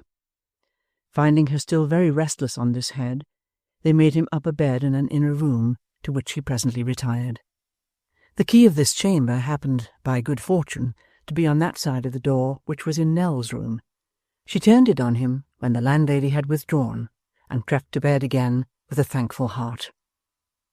The schoolmaster sat for a long time, smoking his pipe by the kitchen fire, which was now deserted, thinking, with a very happy face, on the fortunate chance which had brought him so opportunely to the child's assistance, and parrying as well in his simple way he could the inquisitive cross-examination of the landlady, who had a great curiosity to be made acquainted with every particular of Nell's life and history. The poor schoolmaster was so open-hearted, and so little versed in the most ordinary cunning or deceit, that she could not have failed to succeed in the first 5 minutes, but that he happened to be unacquainted with what she wished to know, and so he told her. The landlady, by no means satisfied with this assurance, which she considered an ingenious evasion of the question, rejoined that he had his reasons, of course. Heaven forbid that she should wish to pry into the affairs of her customers, which indeed were no business of hers, who had so many of her own. She had merely asked a civil question, and to be sure she knew it would meet with a civil answer. She was quite satisfied? Quite. She had rather, perhaps, that he would have said at once that he didn't choose to be communicative, because that would have been plain and intelligible. However, she had no right to be offended, of course. He was the best judge, and had a perfect right to say what he pleased. Nobody could dispute that for a moment. Oh dear, no. "I assure you, my good lady," said the mild schoolmaster, "that I have told you the plain truth. As I hope to be saved, I have told you the truth." Why, then, I do believe you are in earnest, rejoined the landlady, with ready good humour, and I'm very sorry I have teased you, but curiosity, you know, is the curse of our sex, and that's the fact. The landlord scratched his head, as if he thought the curse sometimes involved the other sex likewise, but he was prevented from making any remark to that effect, if he had it in contemplation to do so, by the schoolmaster's rejoinder. "You should question me for 6 hours at a sitting, and welcome, and I would answer you patiently for the kindness of heart you have shown tonight, if I could," he said. "As it is, please to take care of her in the morning, and let me know early how she is, and to understand that I am paymaster for the 3. So, parting with them on most friendly terms, not the less cordial perhaps for this last direction, the schoolmaster went to his bed, and the host and hostess to theirs. The report in the morning was that the child was better, but was extremely weak, and would at least require a day's rest and careful nursing before she could proceed upon her journey. The schoolmaster received this communication with perfect cheerfulness, observing that he had a day to spare, 2 days for that matter, and could very well afford to wait. As the patient was to sit up in the evening, he appointed to visit her in her room at a certain hour, and rambling out with his book, did not return until the hour arrived. Nell could not help weeping when they were left alone, whereat, and at sight of her pale face and wasted figure, the simple schoolmaster shed a few tears himself, at the same time showing in very energetic language how foolish it was to do so, and how very easily it could be avoided if one tried. It makes me unhappy, even in the midst of all this kindness, said the child, to think that we should be a burden upon you. How can I ever thank you? If I had not met you so far from home, I must have died, and he would have been left alone. "We'll not talk about dying," said the schoolmaster, "and as to burdens, I have made my fortune since you slept at my cottage." "Indeed!" cried the child joyfully. "Oh, yes," returned her friend. "I have been appointed clerk and schoolmaster to a village a long way from here, and a long way from the old one, as you may suppose, at £35 a year. £35. "I am very glad," said the child. "So very, very glad." "I am on my way there now," resumed the schoolmaster. "They allowed me the stagecoach hire, outside stagecoach hire, all the way. Bless you, they grudge me nothing. But as the time at which I am expected there left me ample leisure, I determined to walk instead. How glad I am to think I did so." "How glad should we be?" "Yes, yes," said the schoolmaster, moving restlessly in his chair. "Certainly that's very true. But you, where are you going? Where are you coming from? What have you been doing since you left me? What had you been doing before? Now tell me, do tell me. I know very little of the world, and perhaps you are better fitted to advise me in its affairs than I am qualified to give advice to you. But I am very sincere, and I have a reason, you have not forgotten it, for loving you. I have felt since that time as if my love for him who died had been transferred to you who stood beside his bed. If this," he added, looking upwards, "is the beautiful creation that springs from ashes, let its peace prosper with me, as I deal tenderly and compassionately by this young child." The plain, frank kindness of the honest schoolmaster, the affectionate earnestness of his speech and manner, the truth which was stamped upon his every word and look, gave the child a confidence in him which the utmost arts of treachery and dissimulation could never have awakened in her breast. She told him all, that they had no friend or relative, that she had fled with the old man to save him from a madhouse and all the miseries he dreaded, that she was flying now to save him from himself, and that she sought an asylum in some remote and primitive place, where the temptation before which he fell would never enter, and her late sorrows and distresses could have no place. The schoolmaster heard her with astonishment. "This child," he thought, "has this child heroically persevered under all doubts and dangers, struggled with poverty and suffering, upheld and sustained by strong affection and the consciousness of rectitude alone? And yet the world is full of such heroism. Have I yet to learn that the hardest and best-borne trials are those which are never chronicled in any earthly record, and are suffered every day? And should I be surprised to hear the story of this child?" What more he thought or said matters not. It was concluded that Nell and her grandfather should accompany him to the village whither he was bound, and that he should endeavour to find them some humble occupation by which they could subsist. "We shall be sure to succeed," said the schoolmaster heartily. "The cause is too good a one to fail." They arranged to proceed upon their journey next evening, as a stage-wagon, which travelled for some distance on the same road as they must take, would stop at the inn to change horses, and the driver, for a small gratuity, would give Nell a place inside. A bargain was soon struck when the wagon came, and in due time it rolled away, with the child comfortably bestowed among the softer packages, her grandfather and the schoolmaster walking on beside the driver, and the landlady and all the good folks of the inn screaming out their good wishes and farewells. What a soothing, luxurious, drowsy way of travelling, to lie inside that slowly moving mountain, listening to the tinkling of the horses' bells, the occasional smacking of the carter's whip, the smooth rolling of the great broad wheels, the rattle of the harness, the cheery good nights of passing travellers, jogging past on little short-stepped horses, all made pleasantly indistinct by the thick awning which seemed made for lazy listening under till one fell asleep.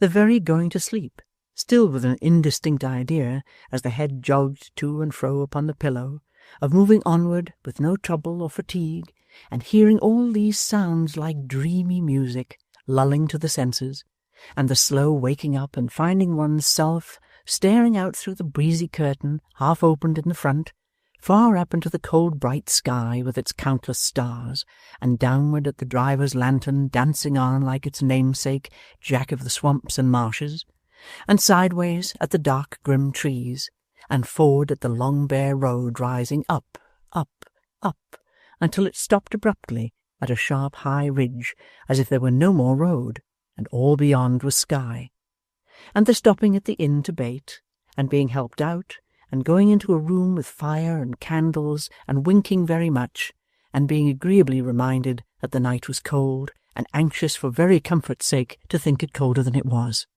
What a delicious journey was that journey in the waggon! Then the going on again, so fresh at first, and shortly afterwards so sleepy. The waking from a sound nap as the mail came dashing past like a highway comet, with gleaming lamps and rattling hooves, and visions of a guard behind, standing up to keep his feet warm, and of a gentleman in a fur cap, opening his eyes and looking wild and stupefied, the stopping at the turnpike where the man was gone to bed, and knocking at the door until he answered with a smothered shout from under the bedclothes in the little room above, where the faint light was burning, and presently came down, night-capped and shivering, to throw the gate wide open and wish all waggons off the road except by day. The cold sharp interval between night and morning, the distant streak of light widening and spreading, and turning from grey to white, and from white to yellow, and from yellow to burning red, the presence of day, with all its cheerfulness and life, men and horses at the plough, birds in the trees and hedges, and boys in solitary fields frightening them away with rattles.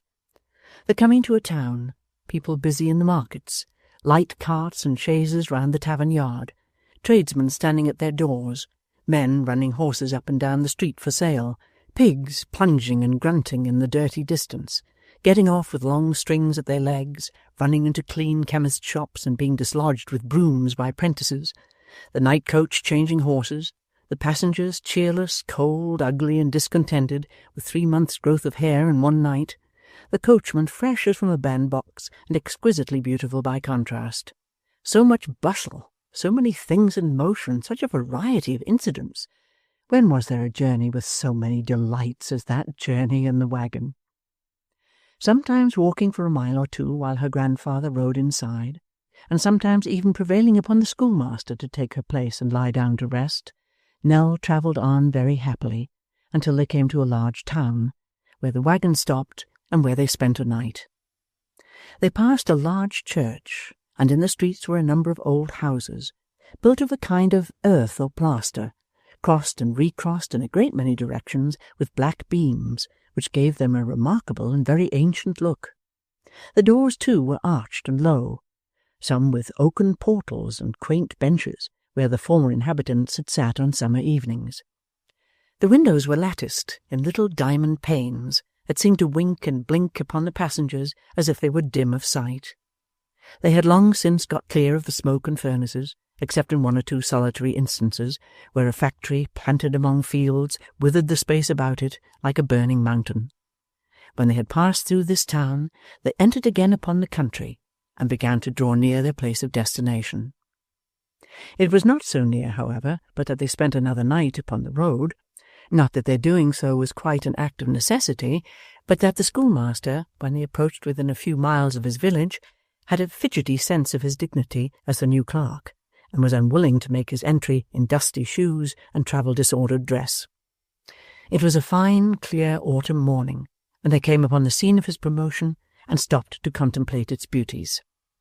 "See, here's the church," cried the delighted schoolmaster in a low voice, "and that old building close beside it is the schoolhouse, I'll be sworn. £35 a year in this beautiful place." They admired everything, the old grey porch, the mullioned windows, the venerable gravestones dotting the green churchyard, the ancient tower, the very weathercock, the brown thatched roofs of cottage, barn, and homestead peeping from among the trees, the stream that rippled by the distant water-mill, the blue Welsh mountains far away. It was for such a spot the child had wearied in the dense, dark, miserable haunts of labour. Upon her bed of ashes, and amidst the squalid horrors through which they had forced their way, visions of such scenes, beautiful indeed, but not more beautiful than this sweet reality, had been always present to her mind. They had seemed to melt into a dim and airy distance, as the prospect of ever beholding them again grew fainter, but as they receded, she had loved and panted for them more. "I must leave you somewhere for a few minutes," said the schoolmaster, at length breaking the silence into which they had fallen in their gladness. "I have a letter to present and inquiries to make, you know. Where shall I take you? To the little inn yonder?" "Let us wait here," rejoined Nell. "The gate is open. We will sit in the church porch till you come back." "A good place, too," said the schoolmaster, leading the way towards it, disencumbering himself of his portmanteau and placing it on the stone seat. "Be sure that I come back with good news and am not long gone." So the happy schoolmaster put on a brand-new pair of gloves, which he had carried in a little parcel in his pocket all the way, and hurried off, full of ardour and excitement. The child watched him from the porch until the intervening foliage hid him from her view, and then stepped softly out into the old churchyard, so solemn and quiet that every rustle of her dress upon the fallen leaves, which strewed the path and made her footsteps noiseless, seemed an invasion of its silence. It was a very aged, ghostly place. The church had been built many hundreds of years ago, and had once had a convent or monastery attached, for arches in ruins, remains of oriel windows, and fragments of blackened walls were yet standing, while other portions of the old building, which had crumbled away and fallen down, were mingled with the churchyard earth and overgrown with grass, as if they too claimed a burying place, and sought to mix their ashes with the dust of men. Hard by these gravestones of dead years, and forming a part of the ruin which some pains had been taken to render habitable in modern times, were two small dwellings with sunken windows and oaken doors, fast hastening to decay, empty and desolate. Upon these tenements the attention of the child became exclusively riveted. She knew not why. The church, the ruin, the antiquated graves had equal claims at least upon the stranger's thoughts, but from the moment when her eyes first rested on these two dwellings, she could turn to nothing else.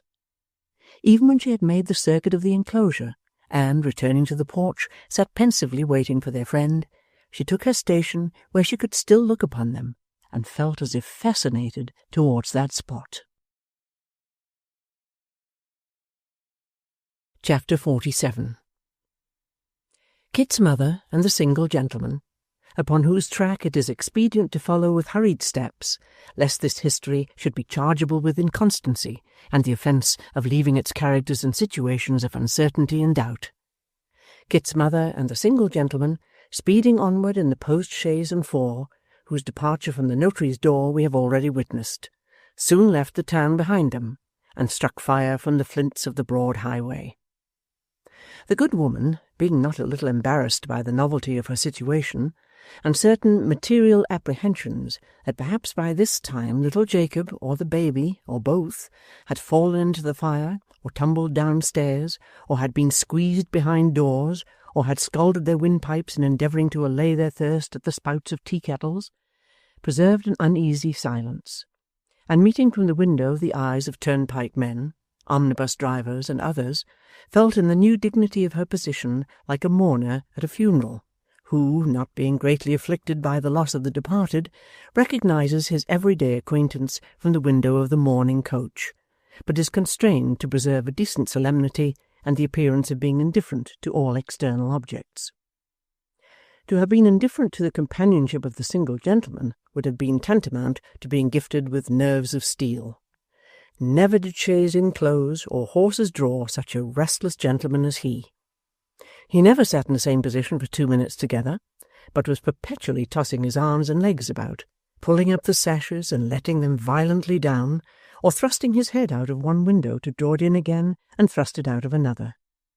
He carried in his pocket, too, a firebox of mysterious and unknown construction, and as sure as ever Kit's mother closed her eyes, so surely, whisk, rattle, fizz, there was the single gentleman consulting his watch by a flame of fire, and letting the sparks fall down among the straw, as if there were no such thing as a possibility of himself and Kit's mother being roasted alive before the boys could stop their horses. Whenever they halted to change, there he was, out of the carriage without letting down the steps, bursting about the inn-yard like a lighted cracker, pulling out his watch by lamplight and forgetting to look at it before he put it up again, and in short, committing so many extravagances that Kit's mother was quite afraid of him. Then, when the horses were to, in he came like a harlequin, and before they had gone a mile, out came the watch and the firebox together, and Kit's mother as wide awake again, with no hope of a wink of sleep for that stage. "Are you comfortable?" the single gentleman would say, after one of these exploits, turning sharply round. "Quite, sir, thank you." "Are you sure? Aren't you cold?" It is a little chilly, sir," Kit's mother would reply. "I knew it," cried the single gentleman, letting down one of the front glasses. "She wants some brandy and water. Of course she does. How could I forget it? Hello! Stop at the next inn and call out for a glass of hot brandy and water." It was in vain for Kit's mother to protest that she stood in need of nothing of the kind.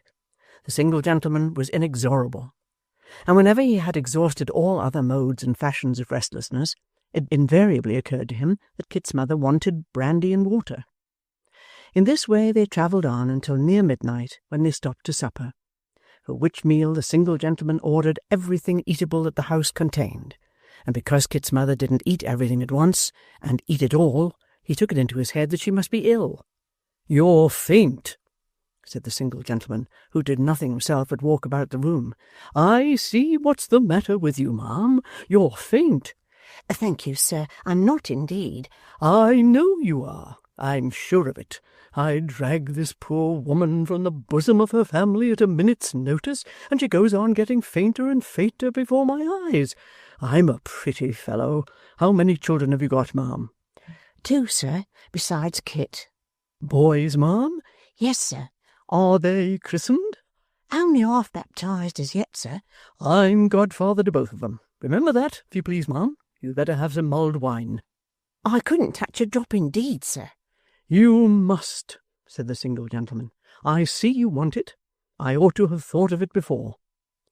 Immediately flying to the bell, and calling for mulled wine as impetuously as if it had been wanted for instant use in the recovery of some person apparently drowned, the single gentleman made Kit's mother swallow a bumper of it at such a high temperature that the tears ran down her face, and then hustled her off to the chaise again, where, not impossibly from the effects of this agreeable sedative, she soon became insensible to his restlessness and fell fast asleep.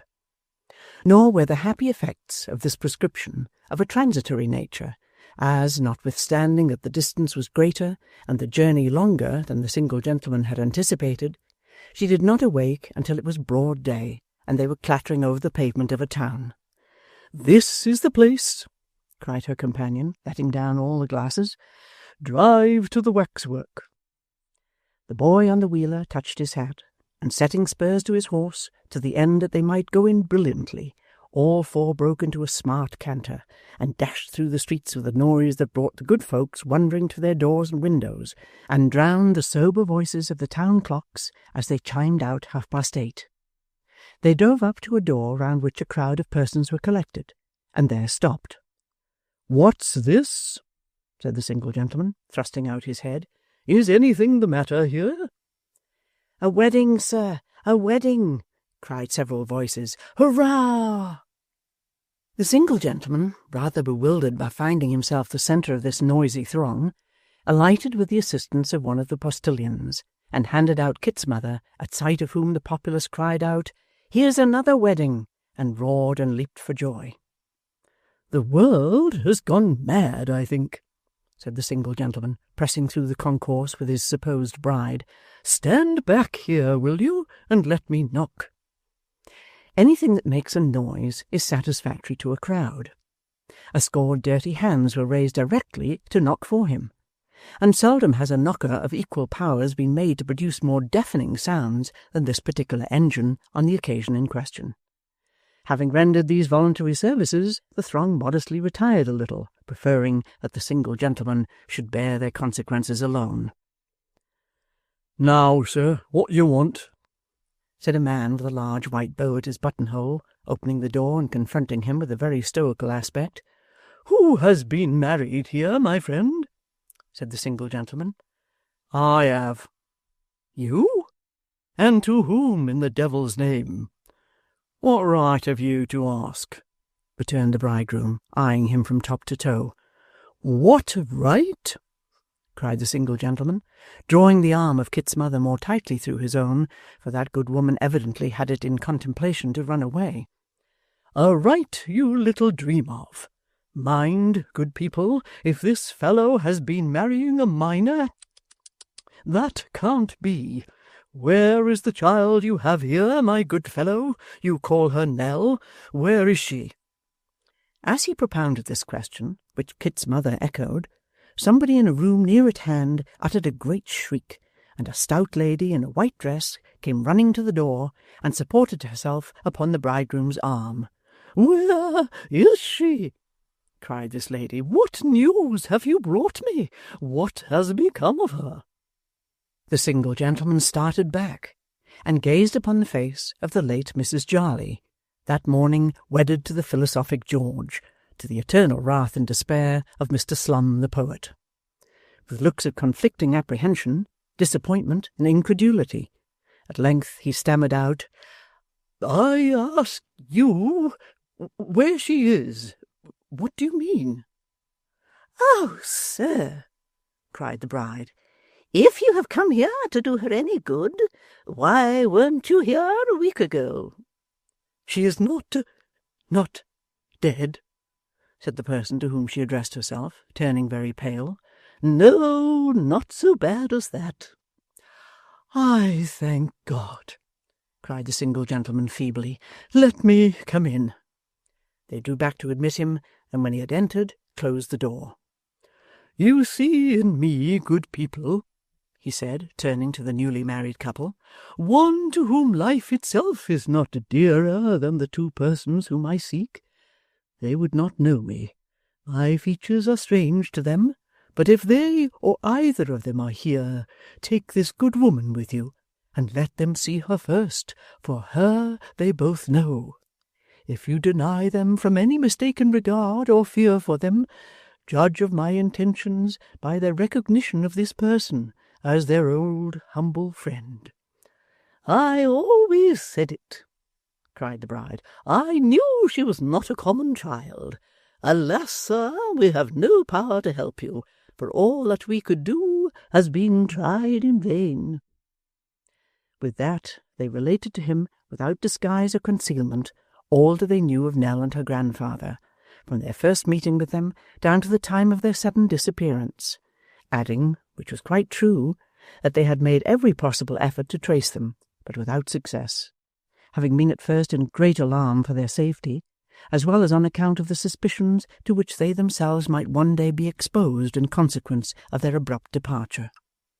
They dwelt upon the old man's imbecility of mind, upon the uneasiness the child had always testified when he was absent, upon the company he had been supposed to keep, and upon the increased depression which had gradually crept over her and changed her both in health and spirits. Whether she had missed the old man in the night, and knowing or conjecturing whither he had bent his steps, had gone in pursuit, or whether they had left the house together, they had no means of determining. Certain they considered it, that there was but slender prospect left of hearing of them again, and that whether their flight originated with the old man or with the child, there was now no hope of their return. To all this the single gentleman listened with the air of a man quite borne down by grief and disappointment. He shed tears when they spoke of the grandfather, and appeared in deep affliction. Not to protract this portion of our narrative, and to make short work of a long story, let it be briefly written that before the interview came to a close, the single gentleman deemed he had sufficient evidence of having been told the truth, and that he endeavoured to force upon the bride and bridegroom an acknowledgment of their kindness to the unfriended child, which, however, they steadily declined accepting. In the end, the happy couple jolted away in the caravan to spend their honeymoon in a country excursion, and the single gentleman and Kit's mother stood ruefully before their carriage door. "Where shall we drive you, sir?" said the postboy. "You may drive me," said the single gentleman, "to the—" He was not going to add inn, but he added it for the sake of Kit's mother, and to the inn they went. Rumours had already got abroad that the little girl who used to show the waxwork was the child of great people who had been stolen from her parents in infancy and had only just been traced. Opinion was divided whether she was the daughter of a prince, a duke, an earl, a viscount, or a baron, but all agreed upon the main fact, and that the single gentleman was her father, and all bent forward to catch a glimpse, though it were only of the tip of his noble nose, as he rode away, desponding, in his 4-horse chaise.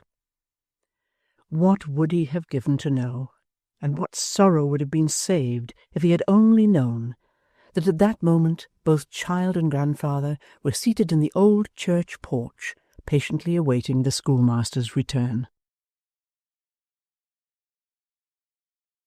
Chapter 48. Popular rumour concerning the single gentleman and his errand, travelling from mouth to mouth, and waxing stronger in the marvellous as it was bandied about, for your popular rumour, unlike the rolling stone of the proverb, is one which gathers a deal of moss in its wanderings up and down, occasioned his dismounting at the inn door to be looked upon as an exciting and attractive spectacle which could scarcely be enough admired, and drew together a large concourse of idlers, who, having recently been, as it were, thrown out of employment by the closing of the waxwork and the completion of the nuptial ceremonies, considered his arrival as little else than a special providence, and hailed it with demonstrations of the liveliest joy. Not at all participating in the general sensation, but wearing the depressed and wearied look of one who sought to meditate on his disappointment in silence and privacy, the single gentleman alighted, and handed out Kit's mother with a gloomy politeness which impressed the lookers-on extremely. That done, he gave her his arm and escorted her into the house, while several active waiters ran on before as a skirmishing party to clear the way, and to show the room which was ready for their reception. "Any room will do," said the single gentleman. "Let it be near at hand, that's all." "Close here, sir, if you please to walk this way." "Would the gentleman like this room?" said a voice, as a little out-of-the-way door at the foot of the well staircase flew briskly open and a head popped out. "He's quite welcome to it. He's as welcome as flowers in May or coals at Christmas. Would you like this room, sir? Honour me by walking in. Do me the favour, pray." "Goodness gracious me!" cried Kit's mother, falling back in extreme surprise. "Only think of this!" She had some reason to be astonished, for the person who proffered the gracious invitation was no other than Daniel Quilp. The little door out of which he had thrust his head was close to the inn larder, and there he stood, bowing with grotesque politeness, as much at his ease as if the door were that of his own house, blighting all the legs of mutton and cold roast fowls by his close companionship, and looking like the evil genius of the cellars come from underground upon some work of mischief. "Would you do me the honour?" said Quilp. "I prefer being alone," replied the single gentleman. "Oh," said Quilp, and with that he darted in again with one jerk and clapped the little door to, like a figure in a Dutch clock when the hour strikes. "Why, it was only last night, sir," whispered Kit's mother, "that I left him in Little Bethel." "Indeed," said her fellow passenger. "When did that person come here, waiter?" "Come down by the night coach this morning, sir." "And when is he going?" "Can't say, sir, really. When the chambermaid asked him just now if he should want a bed, sir, he first made faces at her and then wanted to kiss her." "Beg him to walk this way," said the single gentleman. I should be glad to exchange a word with him, tell him. Beg him to come at once, do you hear?"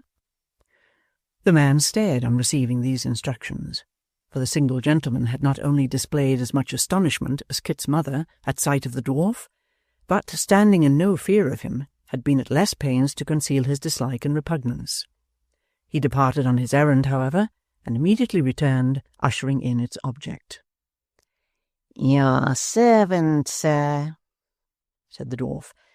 "I encountered your messenger halfway. I thought you'd allow me to pay my compliments to you. I hope you're well. I hope you're very well."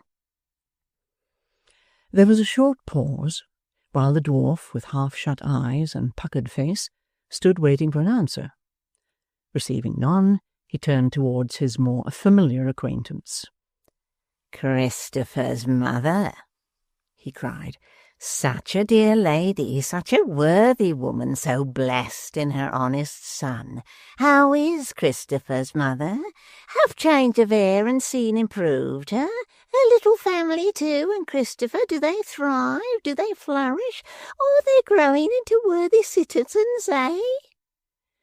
Making his voice ascend in the scale with every succeeding question, Mr. Quilp finished in a shrill squeak, and subsided into the panting look which was customary with him, and which, whether it were assumed or natural, had equally the effect of banishing all expression from his face, and rendering it, as far as it afforded any index to his mood or meaning, a perfect blank. "Mr. Quilp," said the single gentleman. The dwarf put his hand to his great flapped ear, and counterfeited the closest attention. "We two have met before."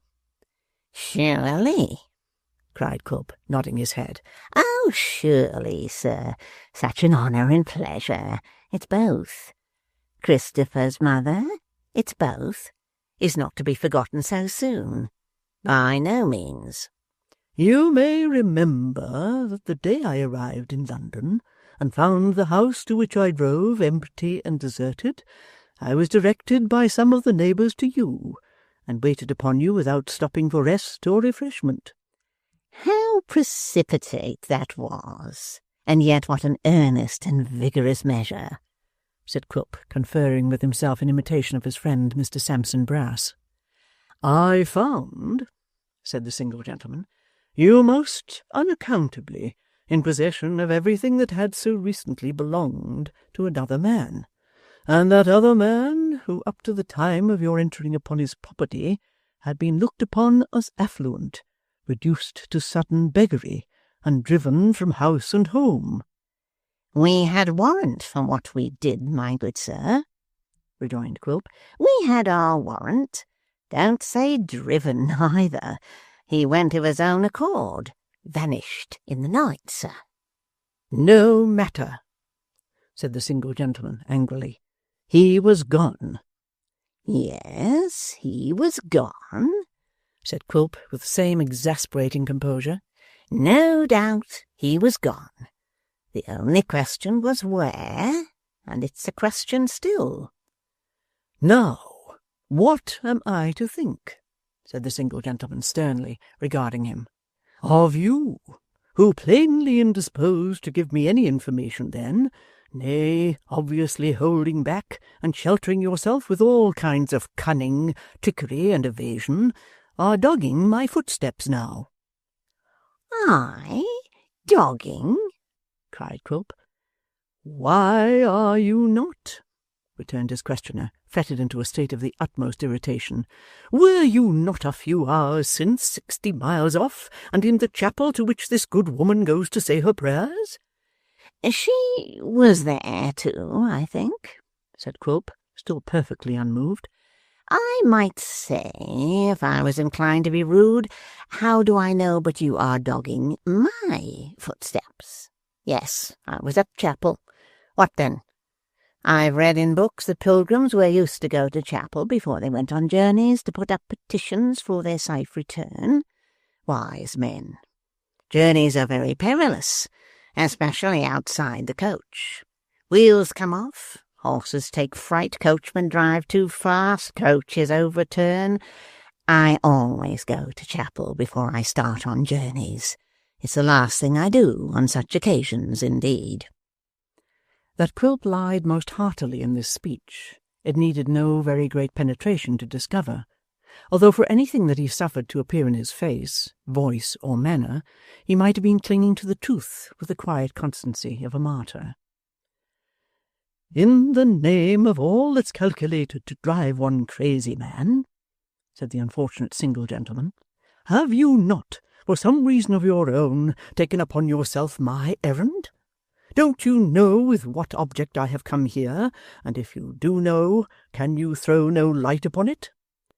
You think I'm a conjurer, sir? Replied Quilp, shrugging up his shoulders. If I was, I should tell my own fortune, and make it.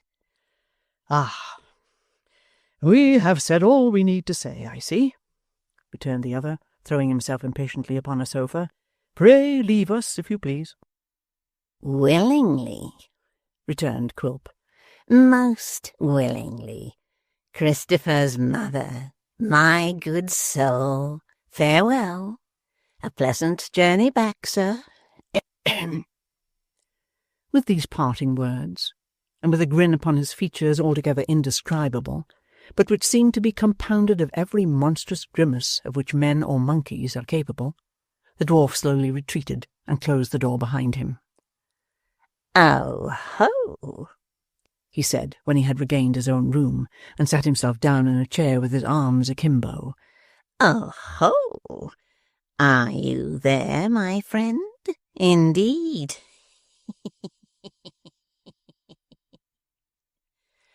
Chuckling as though in very great glee, and recompensing himself for the restraint he had lately put upon his countenance by twisting it into all imaginable varieties of ugliness, Mr. Quilp, rocking himself to and fro in his chair, and nursing his left leg at the same time, fell into certain meditations, of which it may be necessary to relate the substance.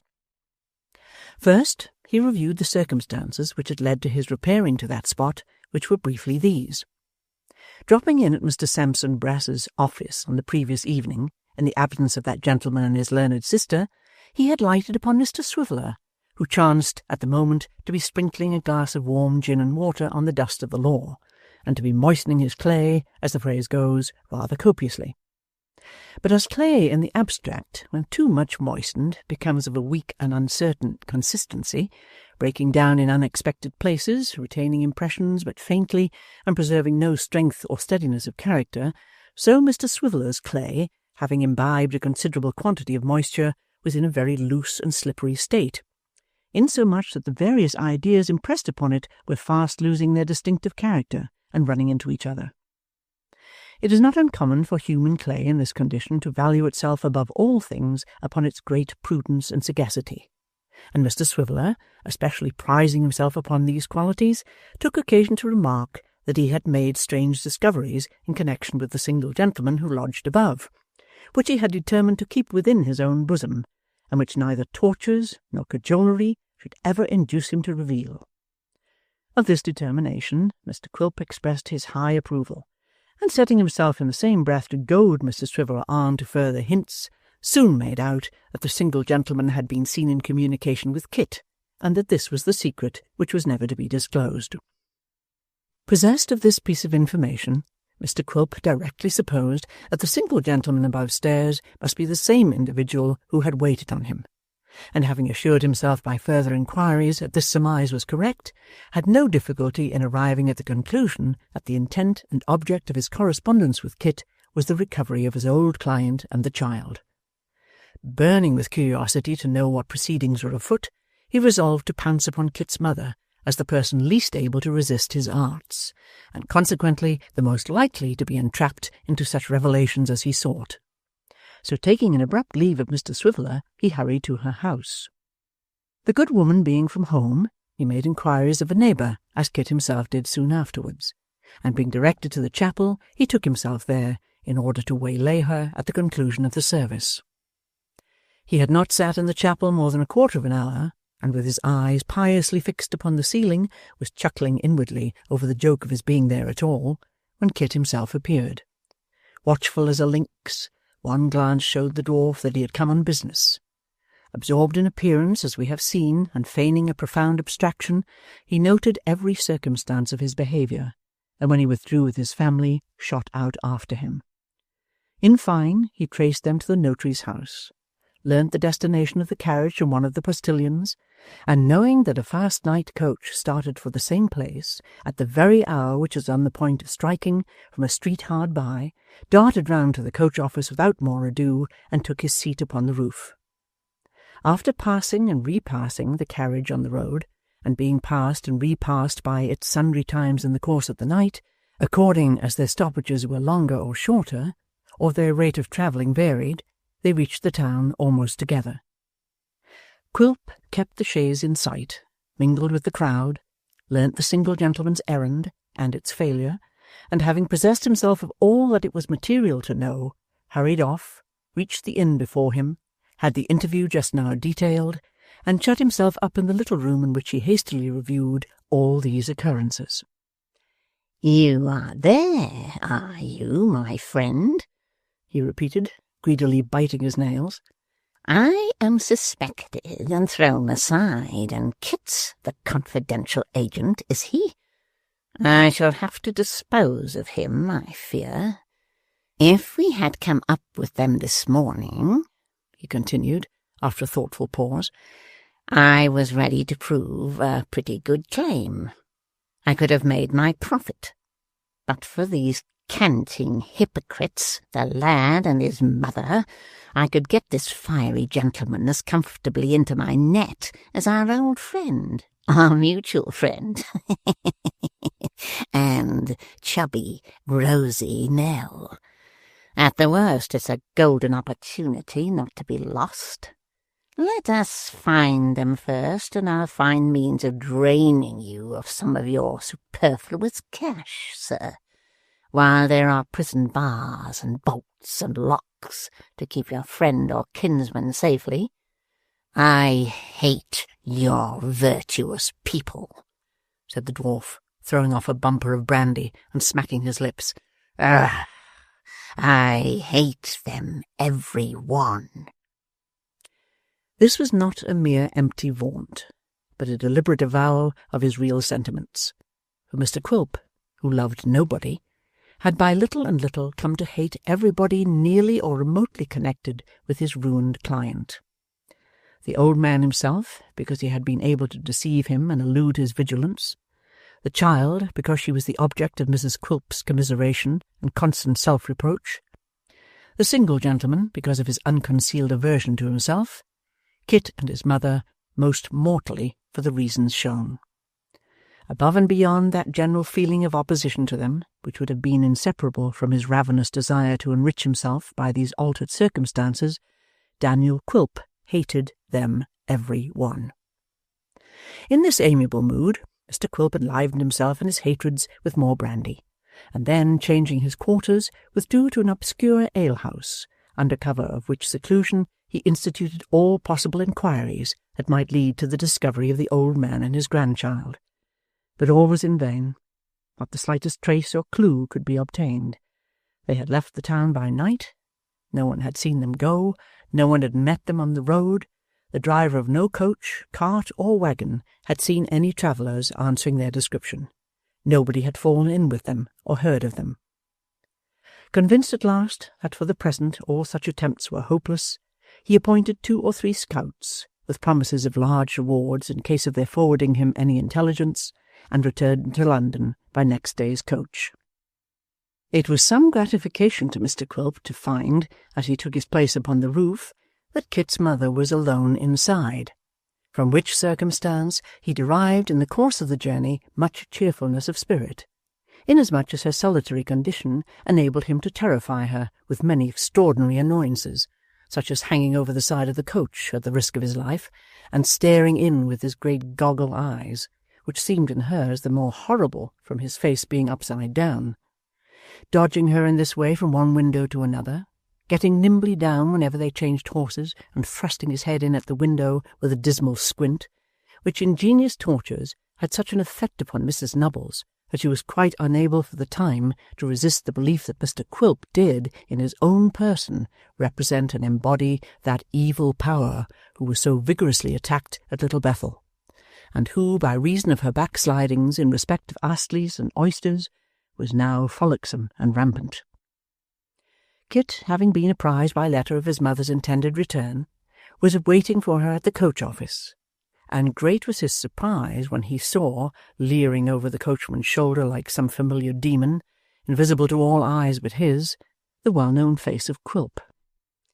"How are you, Christopher?" croaked the dwarf from the coach-top. "All right, Christopher? Mother's inside." "Why, how did he come here, Mother?" whispered Kit.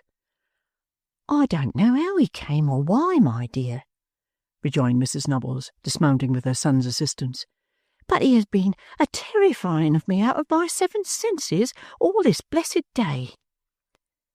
"He has?" cried Kit. "You wouldn't believe it, that you wouldn't," replied his mother. "but don't say a word to him, for I really don't believe he's human. Hush! Don't turn round as if I was talking of him, but he's a-squinting at me now in the full blaze of the coach lamp, quite awful." In spite of his mother's injunction, Kit turned sharply round to look. Mr. Quilp was serenely gazing at the stars, quite absorbed in celestial contemplation. "Oh, he's the artfullest creature!" cried Mrs. Nubbles. "But come away. Don't speak to him for the world." "Yes, I will, Mother. What nonsense! I say, sir." Mr. Quilp affected to start, and looked smilingly round. "You let my mother alone, will you?" said Kit. "How dare you tease a poor lone woman like her, making her miserable and melancholy as if she hadn't got enough to make her so without you? Ain't you ashamed of yourself, you little monster?" "Monster," said Quilp inwardly with a smile. "Ugliest dwarf that could be seen anywhere for a penny. Monster, ah." "You show her any of your impudence again," resumed Kit, shouldering the bandbox, "and I tell you what, Mr. Quilp, I won't bear with you any more. You have no right to do it. I'm sure we never interfered with you. This isn't the first time, and if ever you worry or frighten her again, you'll oblige me, though I shall be very sorry to do it on account of your size, to beat you." Quilp said not a word in reply, but walking so close to Kit as to bring his eyes within 2 or 3 inches of his face, looked fixedly at him, retreated a little distance without averting his gaze, approached again withdrew, and so on for 6 times, like a head in a phantasmagoria. Kit stood his ground, as if in expectation of an immediate assault, but finding that nothing came of these gestures, snapped his fingers and walked away, his mother dragging him off as fast as she could, and, even in the midst of his news of little Jacob and the baby, looking anxiously over her shoulder to see if Quilp were following. Chapter 49.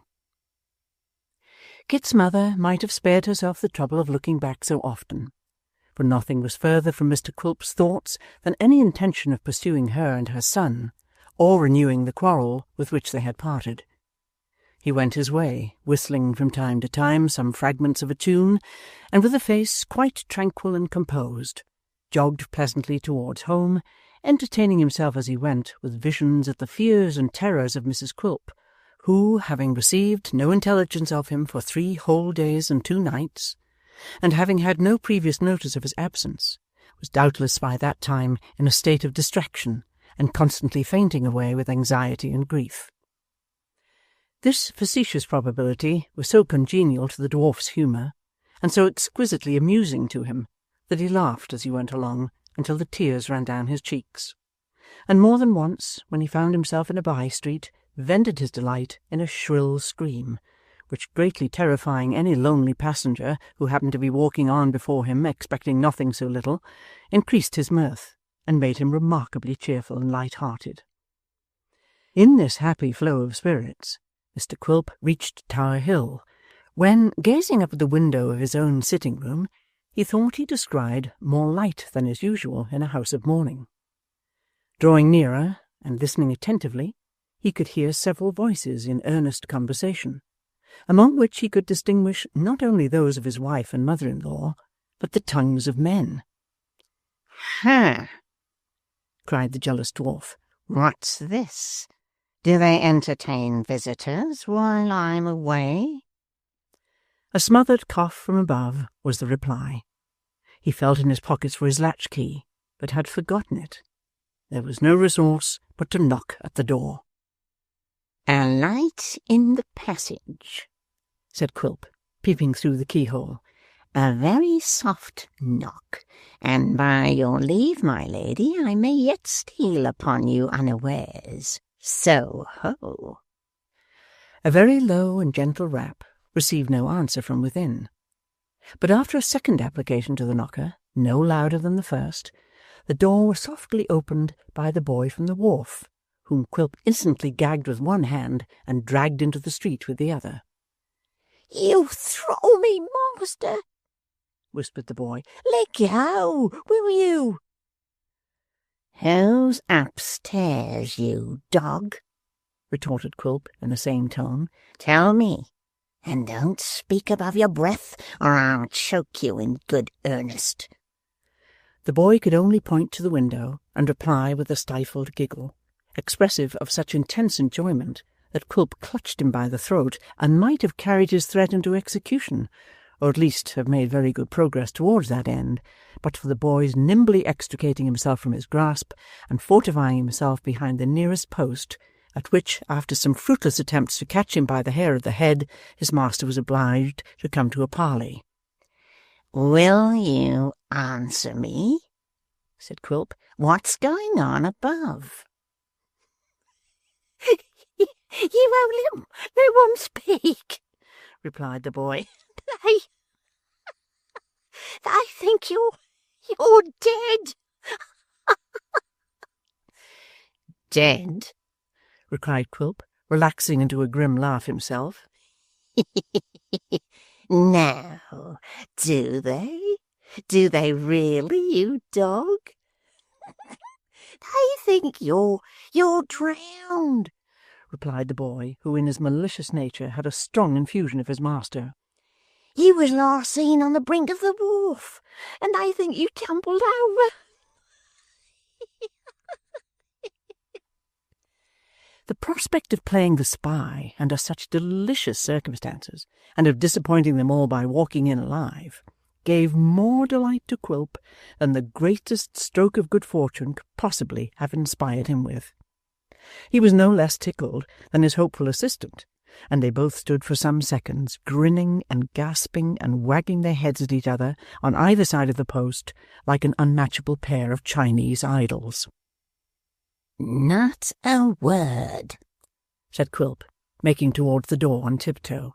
"Not a sound, not so much as a creaking board or a stumble against a cobweb. Drowned, eh, Mrs. Quilp? Drowned." So saying, he blew out the candle, kicked off his shoes, and groped his way upstairs, leaving his delighted young friend in an ecstasy of somersets on the pavement. The bedroom door on the staircase being unlocked, Mr. Quilp slipped in, and planted himself behind the door of communication between that chamber and the sitting-room, which, standing ajar to render both more airy, and having a very convenient chink, of which he had often availed himself for purposes of espial, and had indeed enlarged with his pocket-knife, enabled him not only to hear, but to see distinctly what was passing. Applying his eye to this convenient place, he described Mr. Brass seated at the table with pen, ink, and paper, and the case-bottle of rum, his own case-bottle, and his own particular Jamaica, convenient to his hand, with hot water, fragrant lemons, white lump sugar, and all things fitting, from which choice materials Sampson, by no means insensible to their claims upon his attention, had compounded a mighty glass of punch reeking hot, which he was at that very moment stirring up with a teaspoon, and contemplating with looks in which a faint assumption of sentimental regret struggled but weakly with a bland and comfortable joy. At the same table, with both her elbows upon it, was Mrs. Jiniwin. no longer sipping other people's punch feloniously with teaspoons, but taking deep draughts from a jorum of her own, while her daughter, not exactly with ashes on her head or sackcloth on her back, but preserving a very decent and becoming appearance of sorrow nevertheless, was reclining in an easy chair and soothing her grief with a smaller allowance of the same glib liquid. There were also present a couple of waterside men, bearing between them certain machines called drags. Even these fellows were accommodated with a stiff glass apiece, and as they drank with a great relish, and were naturally of a red-nosed, pimple-faced, convivial look, their presence rather increased than detracted from that decided appearance of comfort which was the great characteristic of the party. "If I could poison that dear old lady's rum and water," murmured Quilp, "I'd die happy."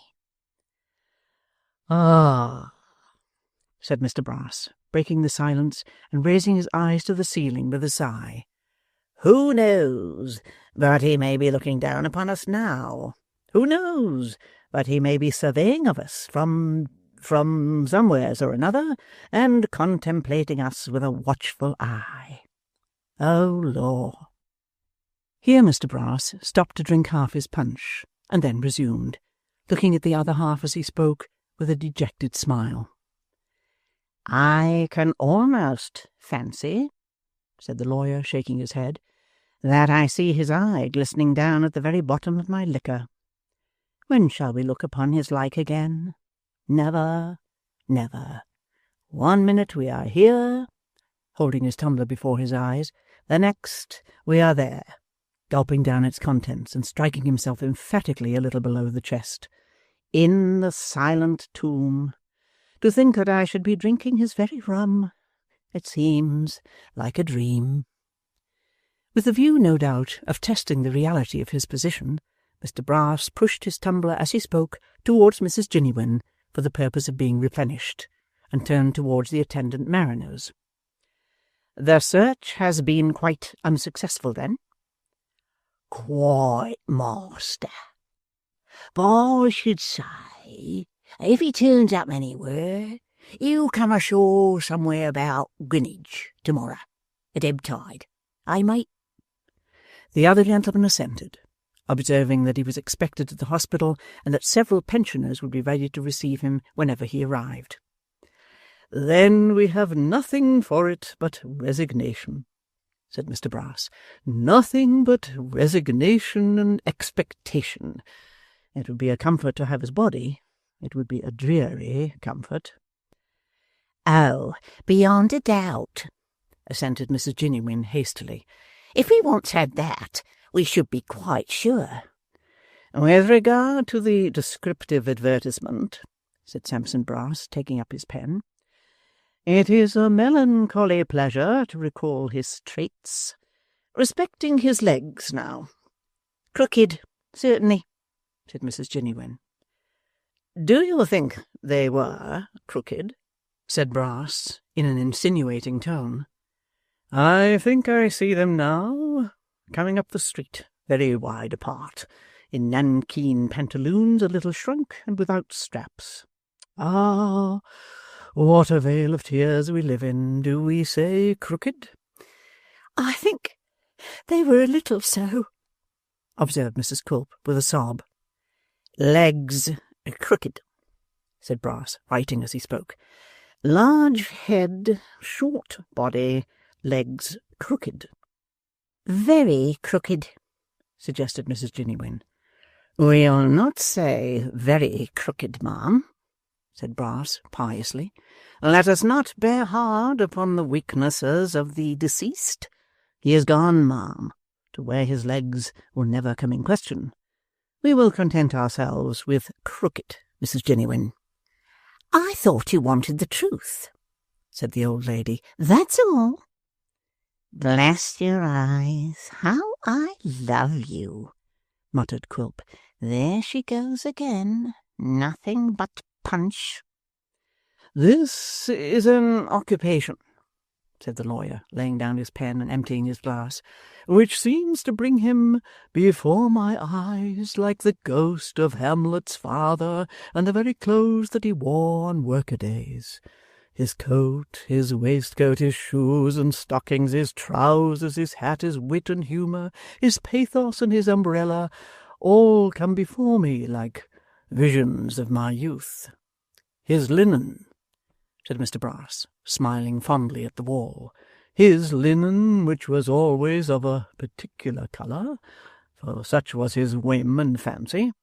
How plain I see his linen now. You had better go on, sir, said Mrs. Jiniwin impatiently. True, ma'am, true, cried Mr. Brass.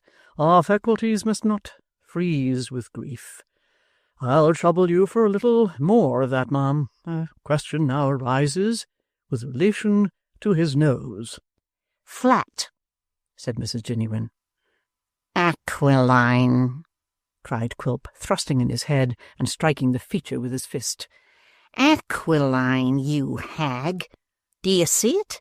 Do you call this flat? Do you? Eh? Oh, capital, capital, shouted Brass from the mere force of habit. Excellent! How very good he is! He's a most remarkable man, so extremely whimsical, such an amazing power of taking people by surprise. Quilp paid no regard whatever to these compliments, nor to the dubious and frightened look into which the lawyer gradually subsided, nor to the freaks of his wife and mother-in-law, nor to the latter's running from the room, nor to the former's fainting away. Keeping his eye fixed on Sampson Brass, he walked up to the table, and beginning with his glass, drank off the contents and went regularly round until he had emptied the other two, when he seized the case-bottle and, hugging it under his arm, surveyed him with a most extraordinary leer.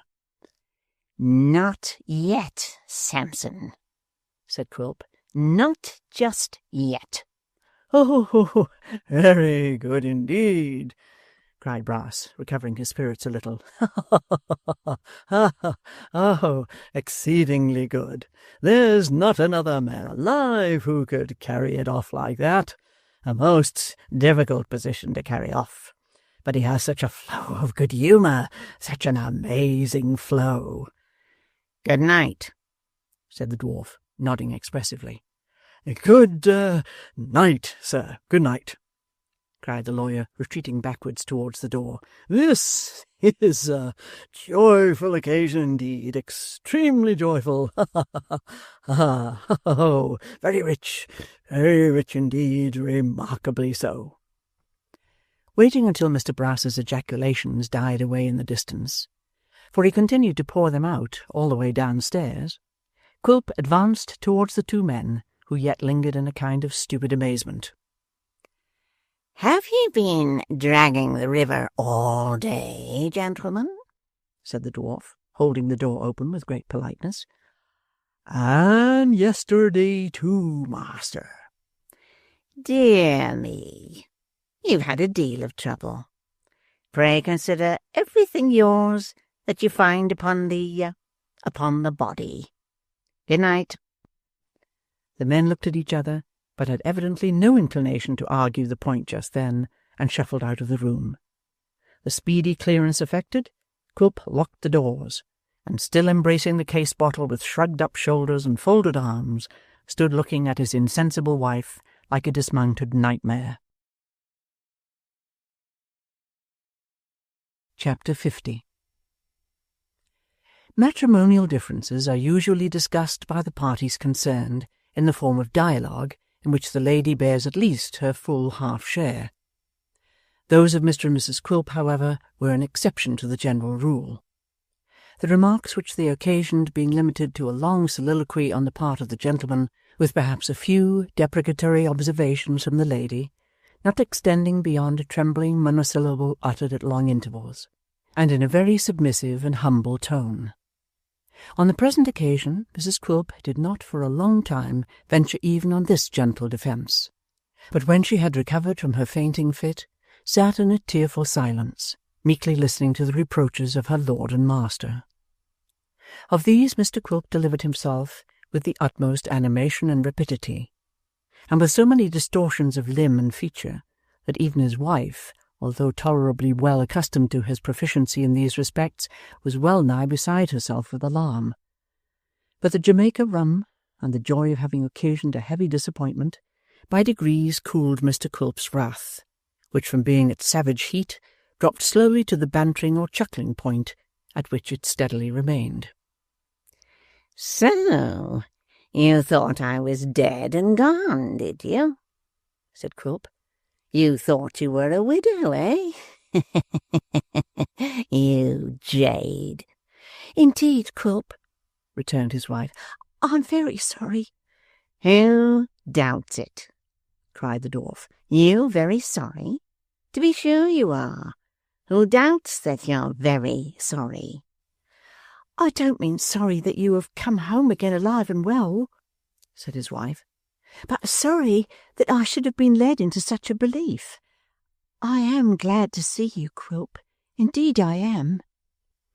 In truth, Mrs. Quilp did seem a great deal more glad to behold her lord than might have been expected, and did evince a degree of interest in his safety, which, all things considered, was rather unaccountable. Upon Quilp, however, this circumstance made no impression, farther than as it moved him to snap his fingers close to his wife's eyes, with divers grins of triumph and derision. "How could you go away so long without saying a word to me or letting me hear of you or know anything about you?" asked the poor little woman, sobbing. "How could you be so cruel, Quilp?" "How could I be so cruel? Cruel?" cried the dwarf. "Because I was in the humour. I'm in the humour now. I shall be cruel when I like. I'm going away again." "Not again?" "Yes, again. I'm going away now. I'm off directly. I mean to go and live wherever the fancy seizes me, at the wharf, at the counting-house, and be a jolly bachelor. You are a widow in anticipation." "Damn!" screamed the dwarf. "I'll be a bachelor in earnest." "You can't be serious, Quilp," sobbed his wife. "I tell you," said the dwarf, exulting in his project, "that I'll be a bachelor, a devil-may-care bachelor, and I'll have my bachelor's hall at the counting-house, and at such times come near it if you dare. And mind, too, that I don't pounce in upon you at unseasonable hours again, for I'll be a spy upon you, and come and go like a mole or a weasel. Tom Scott, where's Tom Scott?" "Here I am, master," cried the voice of the boy, as Quilp threw up the window. "Wait there, you dog," returned the dwarf, "to carry a bachelor's portmanteau. Pack it up, Mrs. Quilp. Knock up the dear old lady to help. Knock her up. Hello there. Hello." With these exclamations, Mr. Quilp caught up the poker, and hurrying to the door of the good lady's sleeping-closet, beat upon it therewith until she awoke in inexpressible terror, thinking that her amiable son-in-law surely intended to murder her in justification of the legs she had slandered. Impressed with this idea, she was no sooner fairly awake than she screamed violently, and would have quickly precipitated herself out of the window and through a neighbouring skylight if her daughter had not hastened in to undeceive her and implore her assistance. Somewhat reassured by her account of the service she was required to render, Mrs. Jiniwin made her appearance in a flannel dressing-gown, and both mother and daughter, trembling with terror and cold, for the night was now far advanced, obeyed Mr. Quilp's directions in submissive silence. Prolonging his preparations as much as possible for their greater comfort, that eccentric gentleman superintended the packing of his wardrobe, and having added to it with his own hands a plate, knife and fork, spoon, teacup and saucer, and other small household matters of that nature, strapped up the portmanteau, took it on his shoulders, and actually marched off without another word, and with the case-bottle, which he had never once put down, still tightly clasped under his arm. Consigning his heavier burden to the care of Tom Scott when he reached the street, taking a dram from the bottle for his own encouragement, and giving the boy a rap on the head with it as a small taste for himself, Quilp very deliberately led the way to the wharf, and reached it at between 3 and 4 o'clock in the morning. "Snug," said Quilp, when he had groped his way to the wooden counting-house, and opened the door with a key he carried about with him. "Beautifully snug. Call me at 8, you dog." With no more formal leave-taking or explanation, he clutched the portmanteau, shut the door on his attendant, and climbing on the desk, and rolling himself up as round as a hedgehog in an old boat cloak, fell fast asleep. Being roused in the morning at the appointed time, and roused with difficulty after his late fatigues, Quilp instructed Tom Scott to make a fire in the yard of sundry pieces of old timber, and to prepare some coffee for breakfast, for the better furnishing of which repast he entrusted him with certain small moneys, to be expended in the purchase of hot rolls, butter, sugar, Yarmouth bloaters, and other articles of housekeeping, so that in a few minutes a savoury meal was smoking on the board. With this substantial comfort, the dwarf regaled himself to his heart's content, and being highly satisfied with this free and gipsy mode of life, which he had often meditated as offering, whenever he chose to avail himself of it, an agreeable freedom from the restraints of matrimony, and a choice means of keeping Mrs. Quilp and her mother in a state of incessant agitation and suspense, bestirred himself to improve his retreat, and render it more commodious and comfortable. With this view he issued forth to a place hard by where sea-stores were sold, purchased a second-hand hammock, and had it slung in seaman-like fashion from the ceiling of the counting-house. He also caused to be erected in the same mouldy cabin an old ship's stove with a rusty funnel to carry the smoke through the roof, and these arrangements completed, surveyed them with ineffable delight. "I've got a country house like Robinson Crusoe," said the dwarf, ogling the accommodations. "A solitary, sequestered, desolate island sort of spot, where I can be quite alone when I have business on hand, and be secure from all spies and listeners. Nobody near me here but rats, and they are fine, stealthy, secret fellows. I shall be as merry as a grig among these gentry. I'll look out for one like Christopher, and poison him. Business, though, business. We must be mindful of business in the midst of pleasure. The time has flown this morning, I declare." Enjoining Tom Scott to await his return, and not to stand upon his head, or throw a somerset, or so much as walk upon his hands meanwhile, on pain of lingering torments, the dwarf threw himself into a boat, and crossing to the other side of the river, and then speeding away on foot, reached Mr. Swiveller's usual house of entertainment in Beaver's Marks, just as that gentleman sat down alone to dinner in its dusky parlour. "Dick," said the dwarf, thrusting his head in at the door. "My pet, my pupil, the apple of my eye, hey, hey, hey." "Oh, you're there, are you?" returned Mr. Swiveller. "How are you?" "How's Dick?" retorted Quilp. "How's the cream of clerkship, eh?" "Why, rather sour, sir," replied Mr. Swiveller, "beginning to border upon cheesiness, in fact." "What's the matter?" said the dwarf, advancing.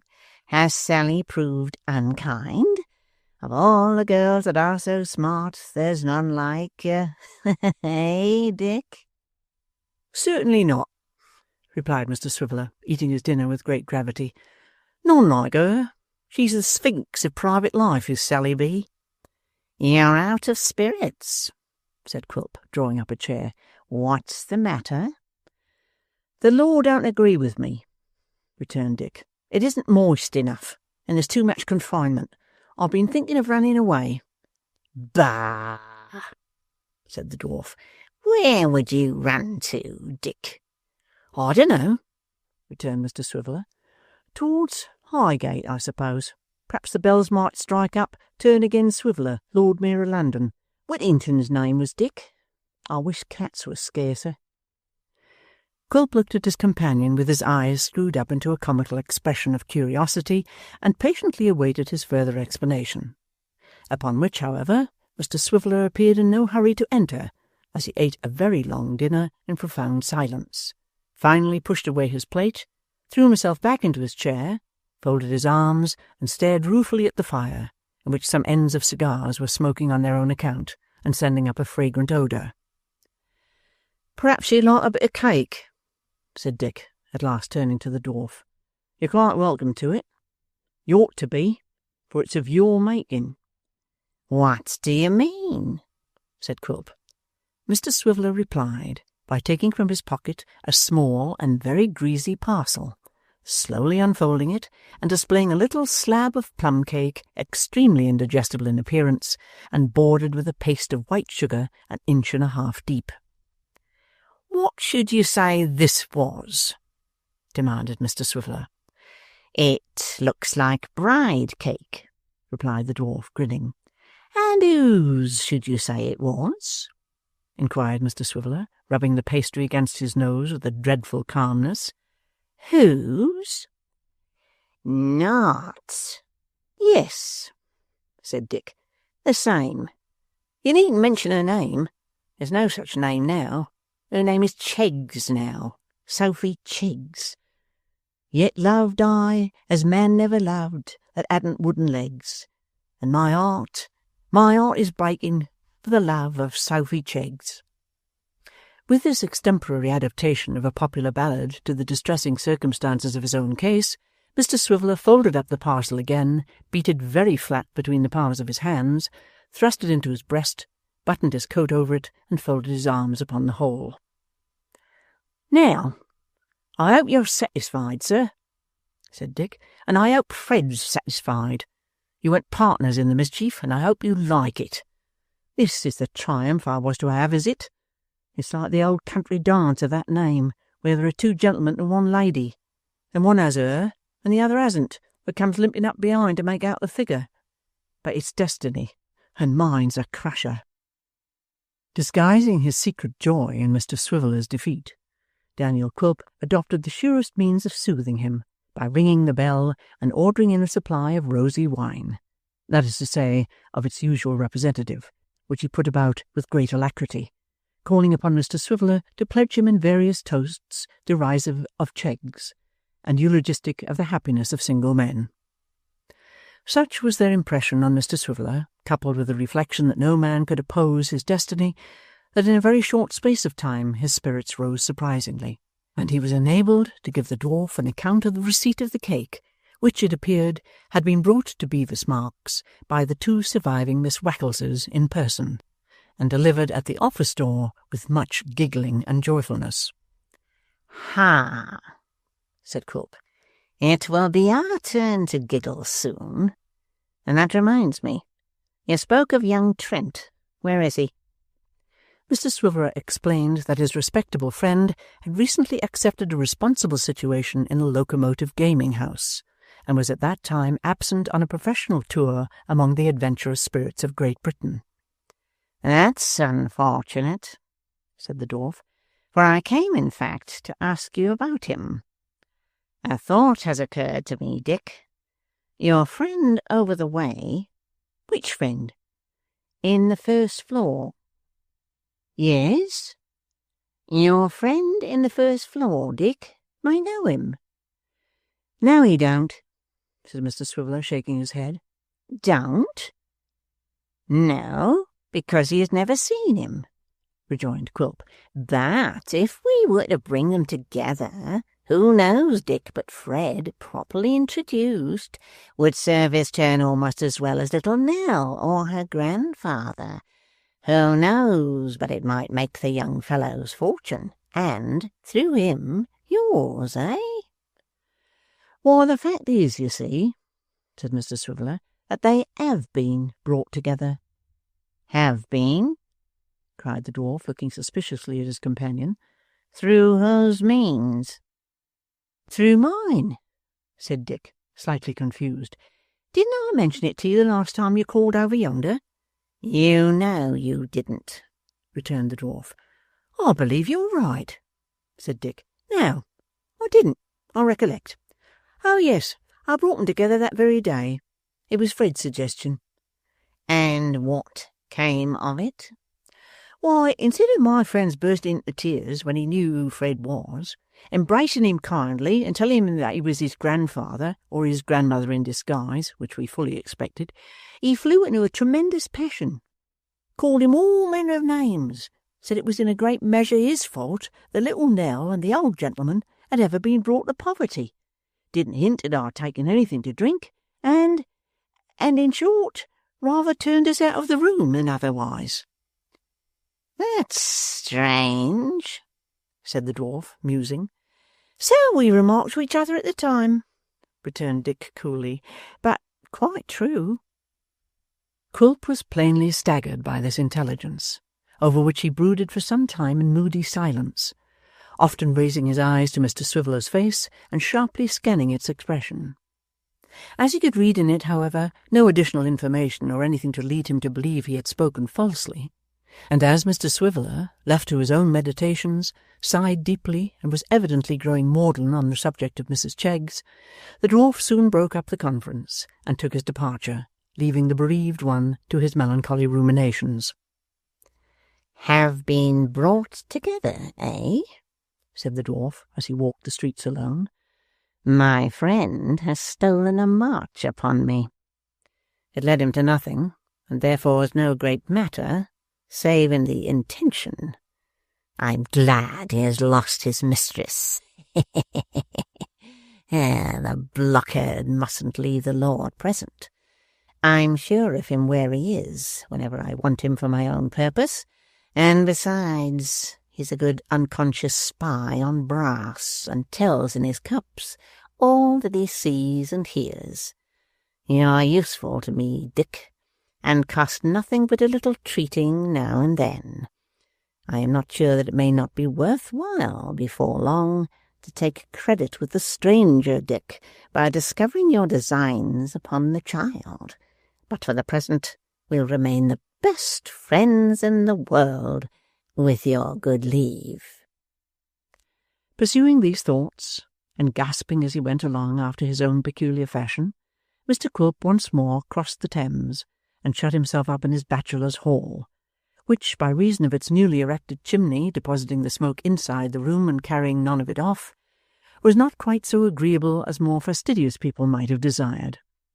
Such inconveniences, however, instead of disgusting the dwarf with his new abode, rather suited his humour, so after dining luxuriously from the public-house, he lighted his pipe and smoked against the chimney until nothing of him was visible through the mist but a pair of red and highly inflamed eyes, with sometimes a dim vision of his head and face, as in a violent fit of coughing he slightly stirred the smoke and scattered the heavy wreaths by which they were obscured. In the midst of this atmosphere, which must infallibly have smothered any other man, Mr. Quilp passed the evening with great cheerfulness, solacing himself at all time with the pipe and the case-bottle, and occasionally entertaining himself with a melodious howl, intended for a song, but bearing not the faintest resemblance to any scrap of any piece of music, vocal or instrumental, ever invented by man. Thus he amused himself until nearly midnight, when he turned into his hammock with the utmost satisfaction. The first sound that met his ears in the morning, as he half opened his eyes, and finding himself so unusually near the ceiling, entertained a drowsy idea that he must have been transformed into a fly or bluebottle in the course of the night, was that of a stifled sobbing and weeping in the room. Peeping cautiously over the side of his hammock, he descried Mrs. Quilp, to whom, after contemplating her for some time in silence, he communicated a violent start by suddenly yelling out, "Halloa!" Oh, Quilp! cried his poor little wife, looking up. Oh, you frightened me. I meant to, you jade, returned the dwarf. What do you want here? I'm dead, ain't I? Oh, please come home. Do come home, said Mrs. Quilp, sobbing. We'll never do so any more, Quilp. And after all, it was only a mistake that grew out of our anxiety. Out of your anxiety, grinned the dwarf. Yes, I know that. Out of your anxiety for my death. I shall come home when I please, I tell you. I shall come home when I please and go when I please. I'll be a will-o'-the-wisp. Now here, now there, dancing about you always, starting up when you least expect me, and keeping you in a constant state of restlessness and irritation. Will you be gone?" Mrs. Quilp durst only make a gesture of entreaty. "I tell you no," cried the dwarf. "No. If you dare to come here again, unless you're sent for, I'll keep watchdogs in the yard that'll growl and bite. I'll have man-traps, cunningly altered and improved for catching women. I'll have spring guns that shall explode when you tread upon the wires and blow you into little pieces. Will you be gone?" "Do forgive me. Do come back," said his wife earnestly. "No," roared Quilp.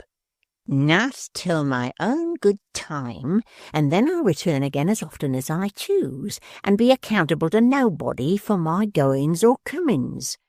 You see the door there. Will you go?" Mr. Quilp delivered this last command in such a very energetic voice, and moreover accompanied it with such a sudden gesture, indicative of an intention to spring out of his hammock, and, night-capped as he was, bear his wife home again through the public streets, that she sped away like an arrow. Her worthy lord stretched his neck and eyes until she had crossed the yard, and then, not at all sorry to have had this opportunity of carrying his point, and asserting the sanctity of his castle, fell into an immoderate fit of laughter, and laid himself down to sleep again. Chapter 51.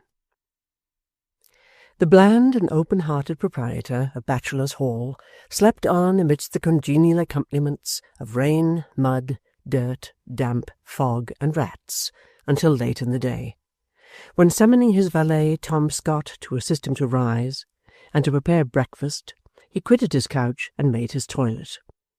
This duty performed, and his repast ended, he again betook himself to Bevis Marks.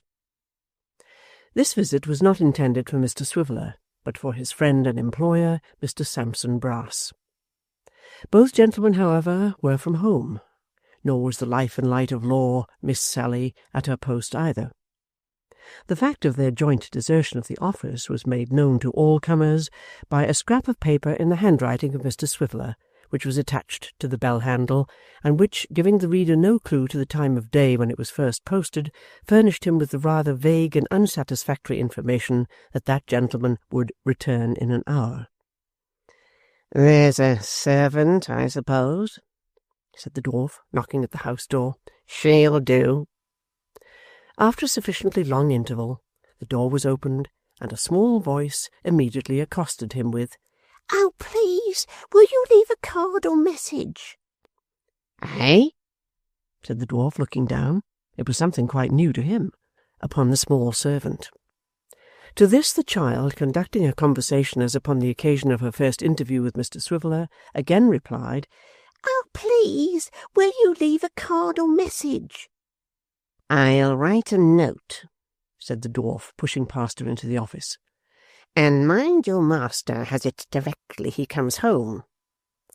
So Mr. Quilp climbed up to the top of a tall stool to write the note, and the small servant, carefully tutored for such emergencies, looked on with her eyes wide open, ready, if he so much as abstracted a wafer, to rush into the street and give the alarm to the police.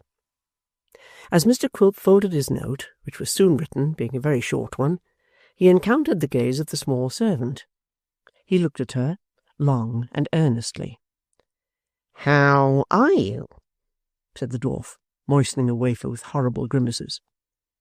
The small servant, perhaps frightened by his looks, returned no audible reply, but it appeared from the motion of her lips that she was inwardly repeating the same form of expression concerning the note or message. "Do they use you ill here? Is your mistress a Tartar?" said Quilp with a chuckle. In reply to the last interrogation, the small servant, with a look of infinite cunning mingled with fear, screwed up her mouth very tight and round, and nodded violently.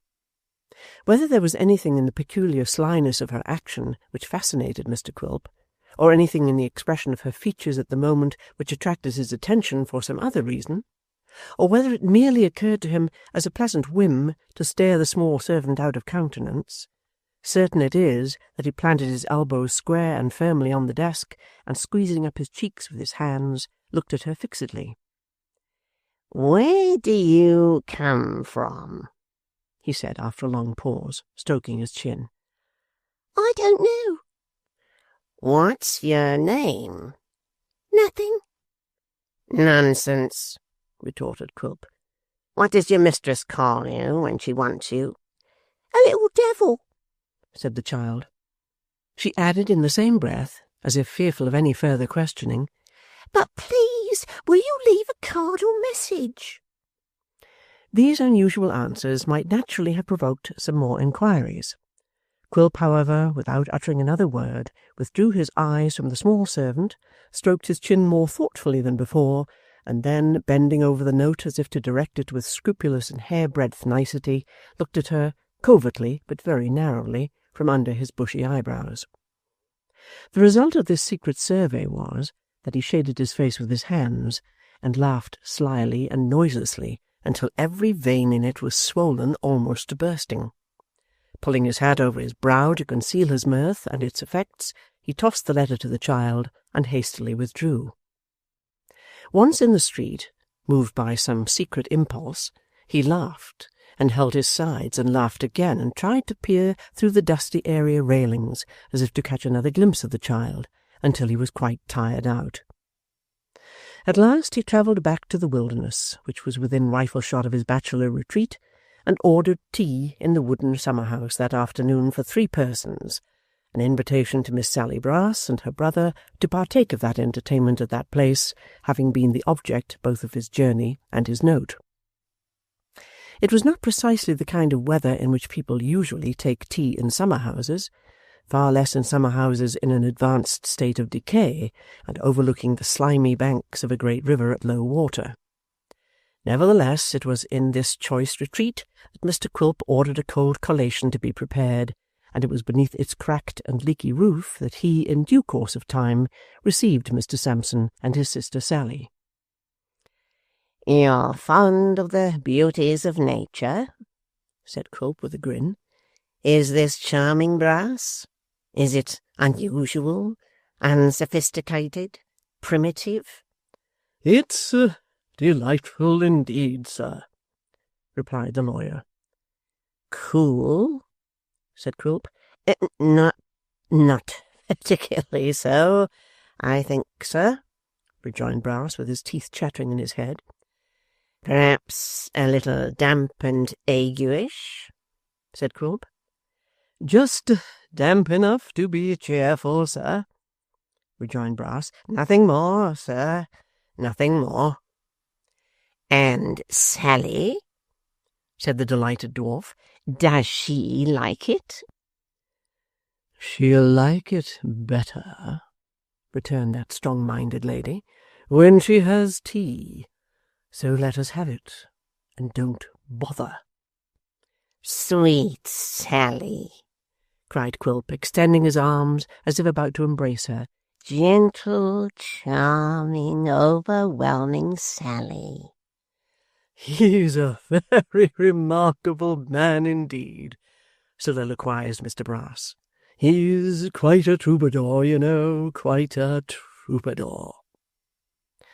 These complimentary expressions were uttered in a somewhat absent and distracted manner, for the unfortunate lawyer, besides having a bad cold in his head, had got wet in coming, and would have willingly borne some pecuniary sacrifice if he could have shifted his present raw quarters to a warm room, and dried himself at a fire. Quilp, however, who beyond the gratification of his demon whims owed Sampson some acknowledgment of the part he had played in the morning scene of which he had been a hidden witness, marked these symptoms of uneasiness with a delight past all expression, and derived from them a secret joy which the costliest banquet could never have afforded him. It is worthy of remark, too, as illustrating a little feature in the character of Miss Sally Brass, that although on her own account she would have borne the discomforts of the wilderness with a very ill grace, and would probably indeed have walked off before the tea appeared, she no sooner beheld the latent uneasiness and misery of her brother and she developed a grim satisfaction, and began to enjoy herself after her own manner. Though the wet came stealing through the roof and trickling down upon their heads, Miss Brass uttered no complaint, but presided over the tea equipage with imperturbable composure, while Mr. Quilp, in his uproarious hospitality, seated himself upon an empty beer-barrel, vaunted the place as the most beautiful and comfortable in the 3 kingdoms, and elevating his glass, drank to their next merry meeting in that jovial spot. And Mr. Brass, with the rain plashing down into his teacup, made a dismal attempt to pluck up his spirits and appear at his ease, and Tom Scott, who was in waiting at the door under an old umbrella, exulted in his agonies and bade fair to split his sides with laughing.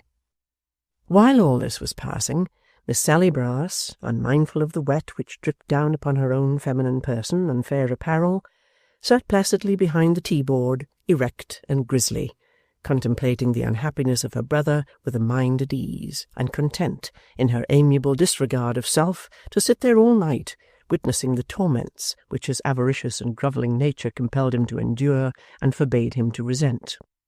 And this, it must be observed, or the illustration would be incomplete, although in a business point of view she had the strongest sympathy with Mr. Sampson, and would have been beyond measure indignant if he had thwarted their client in any one respect. In the height of his boisterous merriment, Mr. Quilp, having on some pretence dismissed his attendant sprite for the moment, resumed his usual manner all at once, dismounted from his cask, and laid his hand upon the lawyer's sleeve. "A word," said the dwarf, "before we go farther. Sally, harkee for a minute." Miss Sally drew closer, as if accustomed to business conferences with their host, which were the better for not having air. "Business," said the dwarf, glancing from brother to sister. "Very private business. Lay your heads together when you're by yourselves." "Certainly, sir," returned Brass, taking out his pocket-book and pencil. "I'll take down the heads, if you please, sir. Remarkable documents," added the lawyer, raising his eyes to the ceiling. "Most remarkable documents. He states his point so clearly that it's a treat to have him. I don't know any Act of Parliament that's equal to him in clearness." "I shall deprive you of a treat," said Quilp. "Put up your book. We don't want any documents. So, there's a lad named Kit." Miss Sally nodded, implying that she knew of him. "Kit?" said Mr. Sampson. "Kit. Ha! I've heard the name before, but I don't exactly call to mind. You're as slow as a tortoise and more thick-headed than a rhinoceros," returned his obliging client, with an impatient gesture. "He's extremely pleasant," cried the obsequious Sampson. "His acquaintance with natural history, too, is surprising. Quite a buffoon, quite."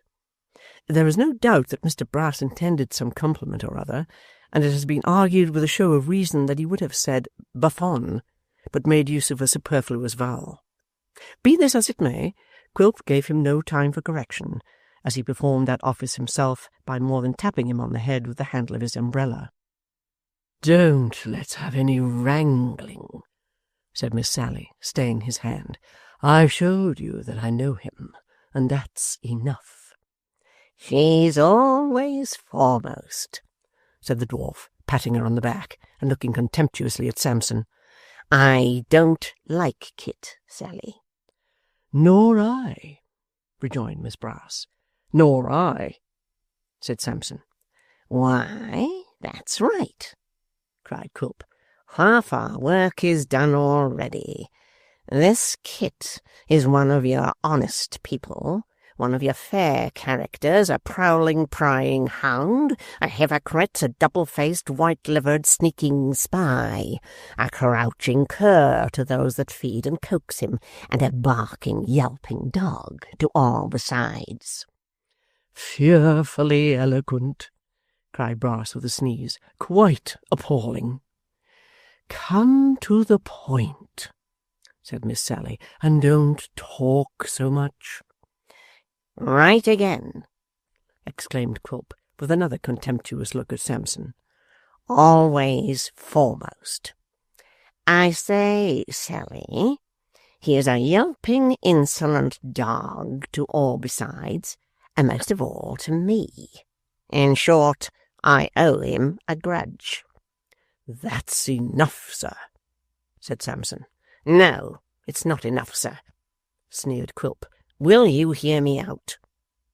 Besides that I owe him a grudge on that account, he thwarts me at this minute, and stands between me and an end which might otherwise prove a golden one to us all.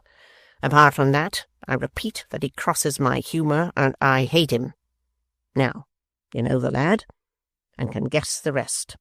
Devise your means of putting him out of my way, and execute them. Shall it be done? It shall, sir, said Sampson. Then give me your hand, retorted Quilp. Sally, girl, yours. I rely as much or more on you than him. Tom Scott comes back, lantern pipes, more grog, and a jolly night of it.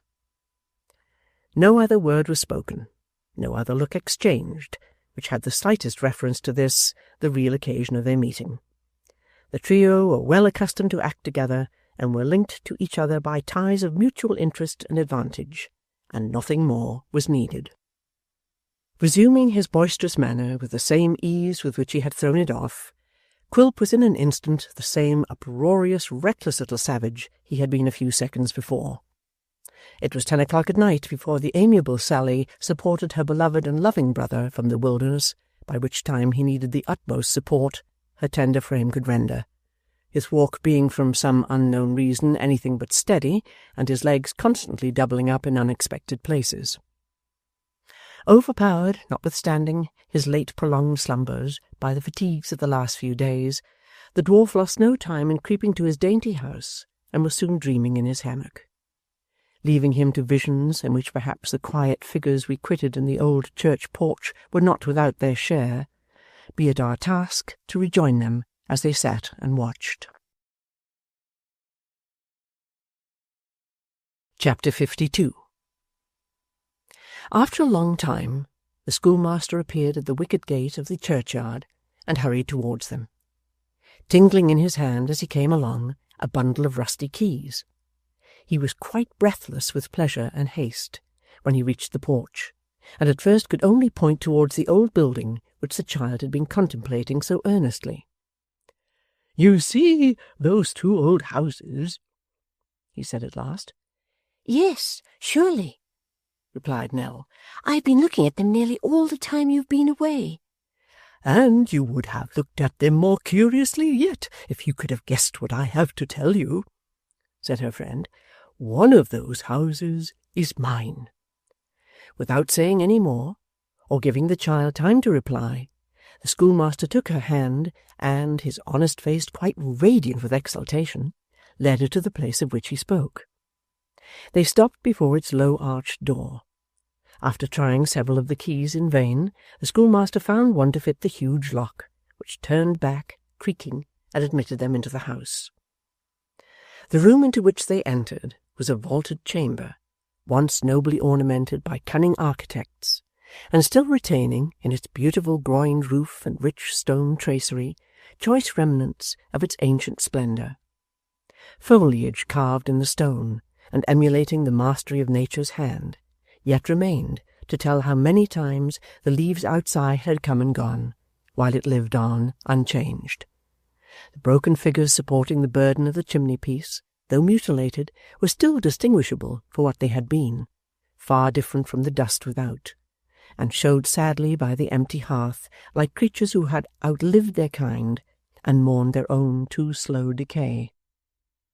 In some old time, for even change was old in that old place, a wooden partition had been constructed in one part of the chamber to form a sleeping closet, into which the light was admitted at the same period by a rude window, or rather niche, cut in the solid wall.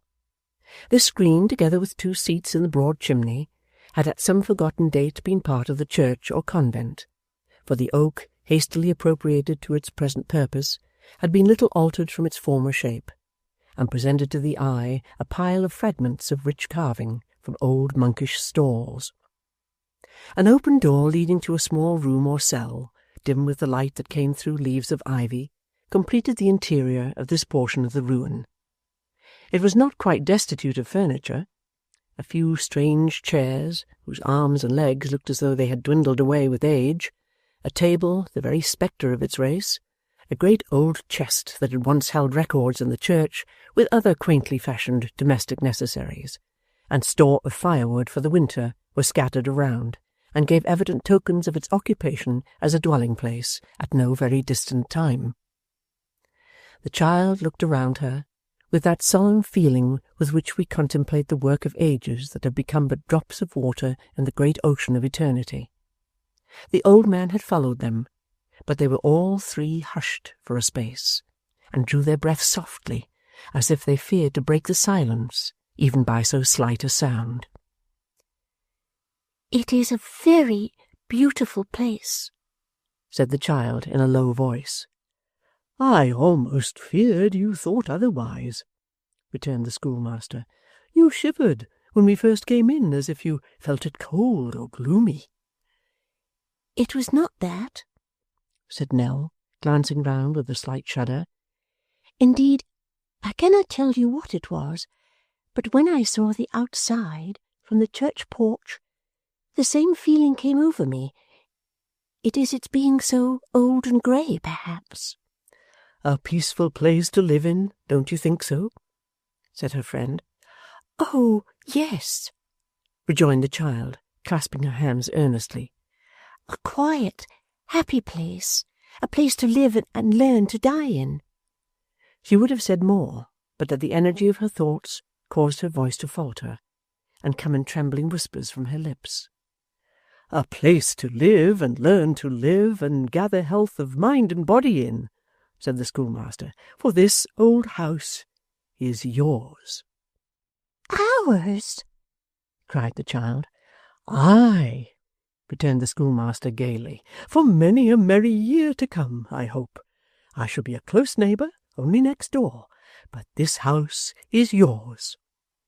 Having now disburdened himself of his great surprise, the schoolmaster sat down, and drawing Nell to his side, told her how he had learnt that ancient tenement had been occupied for a very long time by an old person, nearly 100 years of age, who kept the keys of the church, opened it and closed it for the services, and showed it to strangers, how she had died not many weeks ago, and nobody had yet been found to fill the office. How, learning all this in an interview with the sexton, who was confined to his bed by rheumatism, he had been bold to make mention of his fellow traveller, which had been so favourably received by that high authority that he had taken courage, acting on his advice, to propound the matter to the clergyman. In a word, the result of his exertions was that Nell and her grandfather were to be carried before the last-named gentleman next day, and his approval of their conduct and appearance reserved as a matter of form, that they were already appointed to the vacant post. "There's a small allowance of money," said the schoolmaster. "It is not much, but still enough to live upon in this retired spot. By clubbing our funds together we shall do bravely, no fear of that." "Heaven bless and prosper you," sobbed the child. "Amen, my dear," returned her friend cheerfully. "And all of us, as it will and has, in leading us through sorrow and trouble to this tranquil life. But we must look at my house now. Come." They repaired to the other tenement, tried the rusty keys as before, at length found the right one, and opened the worm-eaten door. It led into a chamber, vaulted and old, like that from which they had come, but not so spacious, and having only one other little room attached. It was not difficult to divine that the other house was of right the schoolmaster's, and that he had chosen for himself the least commodious in his care and regard for them. Like the adjoining habitation, it held such old articles of furniture as were absolutely necessary, and had its stack of firewood. To make these dwellings as habitable and full of comfort as they could was now their pleasant care. In a short time each had its cheerful fire glowing and crackling on the hearth, and reddening the pale old wall with a hale and healthy blush. Nell, busily plying her needle, repaired the tattered window hangings, drew together the rents that time had worn in the threadbare scraps of carpet, and made them whole and decent. The schoolmaster swept and smoothed the ground before the door, trimmed the long grass, trained the ivy and creeping plants which hung their drooping heads in melancholy neglect, and gave to the outer walls a cheery air of home. The old man, sometimes by his side and sometimes with the child, lent his aid to both, went here and there on little patient services, and was happy. Neighbours, too, as they came from work, proffered their help, or sent their children with such small presents or loans as the strangers needed most. It was a busy day, and night came on and found them wondering that there was yet so much to do, and that it should be dark so soon. They took their supper together in the house which may be henceforth called the child's, and, when they had finished their meal, drew round the fire, and almost in whispers, their hearts were too quiet and glad for loud expression, discussed their future plans. Before they separated, the schoolmaster read some prayers aloud, and then, full of gratitude and happiness, they parted for the night. At that silent hour, when her grandfather was sleeping peacefully in his bed, and every sound was hushed, the child lingered before the dying embers, and thought of her past fortunes as if they had been a dream, and she only now awoke. The glare of the sinking flame, reflected in the oaken panels whose carved tops were dimly seen in the dusky roof, the aged walls where strange shadows came and went with every flickering of the fire, the solemn presence within of that decay which falls on senseless things the most enduring in their nature, and without and round about on every side, of death, filled her with deep and thoughtful feelings, but with none of terror or alarm. A change had been gradually stealing over her in the time of her loneliness and sorrow. With failing strength and heightening resolution, there had sprung up a purified and altered mind. There had grown in her bosom blessed thoughts and hopes, which are the portion of few, but the weak and drooping. There were none to see the frail, perishable figure, as it glided from the fire, and leaned pensively at the open casement, none but the stars to look into the upturned face and read its history. The old church bell rang out the hour with a mournful sound, as if it had grown sad from so much communing with the dead and unheeded warning to the living. The fallen leaves rustled, the grass stirred upon the graves, all else was still and sleeping. Some of those dreamless sleepers lay close within the shadow of the church, touching the wall as if they clung to it for comfort and protection. Others had chosen to lie beneath the changing shade of trees, others by the path, that footsteps might come near them, others among the graves of little children.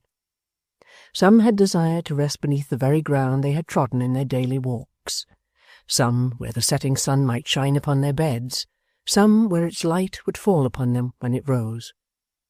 Perhaps not one of the imprisoned souls had been able quite to separate itself in living thought from its old companion. If any had, it had still felt for it a love like that which captives have been known to bear towards the cell in which they have been long confined, and even at parting hung upon its narrow bounds affectionately. It was long before the child closed the window and approached her bed. Again something of the same sensation as before, an involuntary chill, a momentary feeling akin to fear, but vanishing directly and leaving no alarm behind. Again, too, dreams of the little scholar, of their roof opening, and a column of bright faces rising far away into the sky, as she had seen in some old scriptural picture once, and looking down on her asleep. It was a sweet and happy dream. The quiet spot outside seemed to remain the same, saving that there was music in the air and a sound of angels' wings. After a time the sisters came there, hand in hand, and stood among the graves, and then the dream grew dim and faded. With the brightness and joy of morning came the renewal of yesterday's labours, the revival of its pleasant thoughts, the restoration of its energies, cheerfulness, and hope. They worked gaily in ordering and arranging their houses until noon, and then went to visit the clergyman. He was a simple-hearted old gentleman of a shrinking, subdued spirit, accustomed to retirement and very little acquainted with the world, which he had left many years before to come and settle in that place. His wife had died in the house in which he still lived, and he had long since lost sight of any earthly cares or hopes beyond it. He received them very kindly, and at once showed an interest in Nell, asking her name and age, her birthplace, the circumstances which had led her there, and so forth. The schoolmaster had already told her story. They had no other friends or home to leave, he said, and had come to share his fortunes. He loved the child as though she were his own. "Well, well," said the clergyman, "let it be as you desire. She is very young." "Old in adversity and trial, sir," replied the schoolmaster. "God help her. Let her rest and forget them," said the old gentleman. "But an old church is a dull and gloomy place for one so young as you, my child." "Oh, no, sir," returned Nell. "I have no such thoughts indeed." "I would rather see her dancing on the green at nights," said the old gentleman, laying his hand upon her head and smiling sadly, "than have her sitting in the shadow of our mouldering arches. You must look to this, and see that her heart does not grow heavy among these solemn ruins. Your request is granted, friend." After more kind words, they withdrew, and repaired to the child's house, where they were yet in conversation on their happy fortune, when another friend appeared. This was a little old gentleman who lived in the parsonage house, and had resided there, so they learnt soon afterwards, ever since the death of the clergyman's wife, which had happened 15 years before. He had been his college friend, and always his close companion. In the first shock of his grief he had come to console and comfort him, and from that time they had never parted company. The little old gentleman was the active spirit of the place, the adjuster of all differences, the promoter of all merrymakings, the dispenser of his friend's bounty, and of no small charity of his own besides, the universal mediator, comforter, and friend. None of the simple villagers had cared to ask his name, or, when they knew it, to store it in their memory. Perhaps from some vague rumour of his college honours which had been whispered abroad on his first arrival, perhaps because he was an unmarried, unencumbered gentleman, he had been called the bachelor. The name pleased him, or suited him as well as any other, and the bachelor he had ever since remained. And the bachelor it was, it may be added, who with his own hands had laid in the stock of fuel which the wanderers had found in their new habitation. The bachelor then, to call him by his usual appellation, lifted the latch, showed his little round mild face for a moment at the door, and stepped into the room like one who was no stranger to it. "You are Mr. Martin, the new schoolmaster?" he said, greeting Nell's kind friend. "I am, sir." "You come well recommended, and I am glad to see you. I should have been in the way yesterday, expecting you, but I rode across the country to carry a message from a sick mother to her daughter in service some miles off, and have but just now returned. This is our young church-keeper. You are not the less welcome, friend, for her sake, or for this old man's, nor the worse teacher for having learnt humanity." "She has been ill, sir, very lately," said the schoolmaster, in answer to the look with which their visitor regarded Nell when he had kissed her cheek. Yes, I know she has," he rejoined. "There have been suffering and heartache here." "Indeed, there have, sir." The little old gentleman glanced at the grandfather, and back again at the child, whose hand he took tenderly in his and held. "You will be happier here," he said. "We will try, at least, to make you so. You have made great improvements here already. Are they the work of your hands?" "Yes, sir." "We may make some others, not better in themselves, but with better means, perhaps," said the bachelor. "Let us see now, let us see."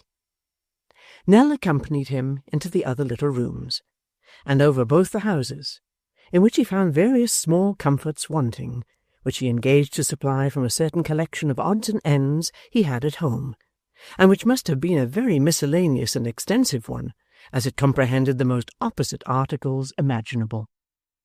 They all came, however, and came without loss of time, for the little old gentleman, disappearing for some 5 or 10 minutes, presently returned laden with old shelves, rugs, blankets, and other household gear, and followed by a boy bearing a similar load.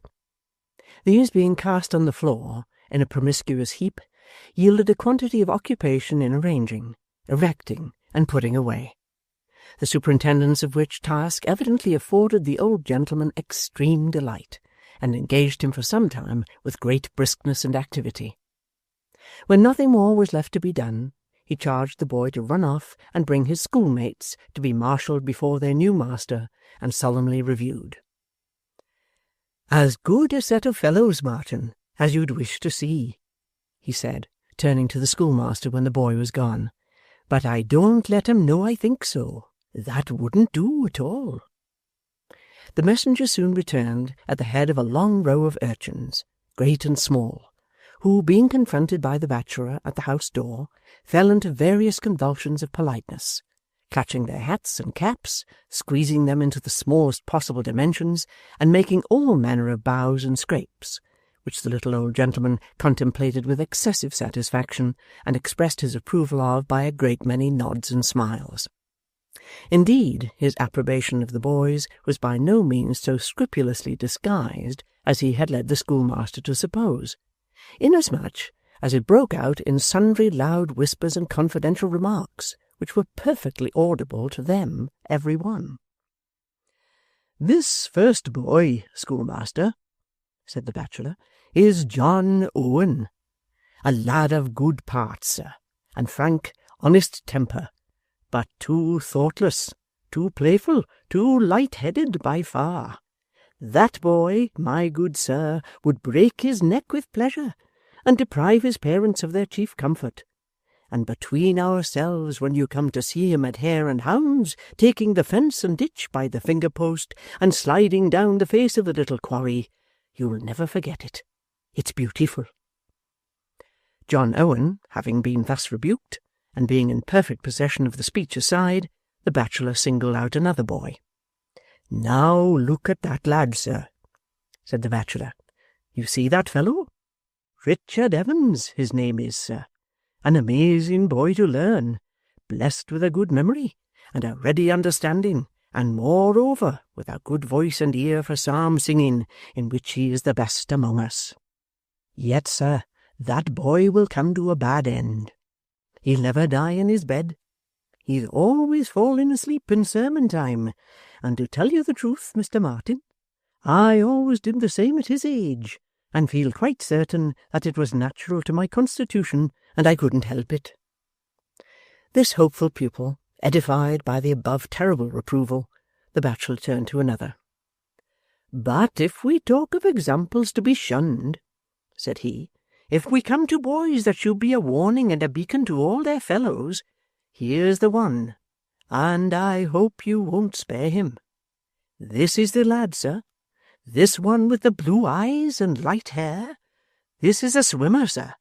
This fellow, a diver. Lord save us. This is a boy, sir, who had a fancy for plunging into 18 feet of water with his clothes on, and bringing up a blind man's dog, who was being drowned by the weight of his chain and collar, while his master stood wringing his hands upon the bank, bewailing the loss of his guide and friend. I sent the boy 2 guineas anonymously, sir," added the bachelor in his peculiar whisper, "directly I heard of it, but never mention it on any account, for he hasn't the least idea that it came from me."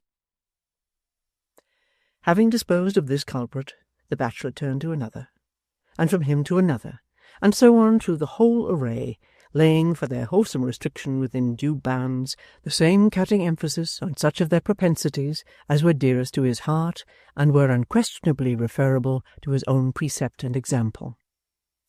Thoroughly persuaded in the end that he had made them miserable by his severity, he dismissed them with a small present and an admonition to walk quietly home without any leapings, scufflings, or turnings out of the way, which injunction he informed the schoolmaster in the same audible confidence he did not think he could have obeyed when he was a boy, had his life depended on it. Hailing these little tokens of the bachelor's disposition as so many assurances of his own welcome course from that time, the schoolmaster parted from him with a light heart and joyous spirits, and deemed himself one of the happiest men on earth. The windows of the 2 old houses were ruddy again that night, with the reflection of the cheerful fires that burnt within, and the bachelor and his friend, pausing to look upon them as they returned from their evening walk, spoke softly together of the beautiful child, and looked round upon the churchyard with a sigh. Chapter 53. Nell was stirring early in the morning, and having discharged her household tasks and put everything in order for the good schoolmaster, though sorely against his will, for he would have spared her the pains, took down from its nail by the fireside a little bundle of keys with which the bachelor had formally invested her on the previous day, and went out alone to visit the old church.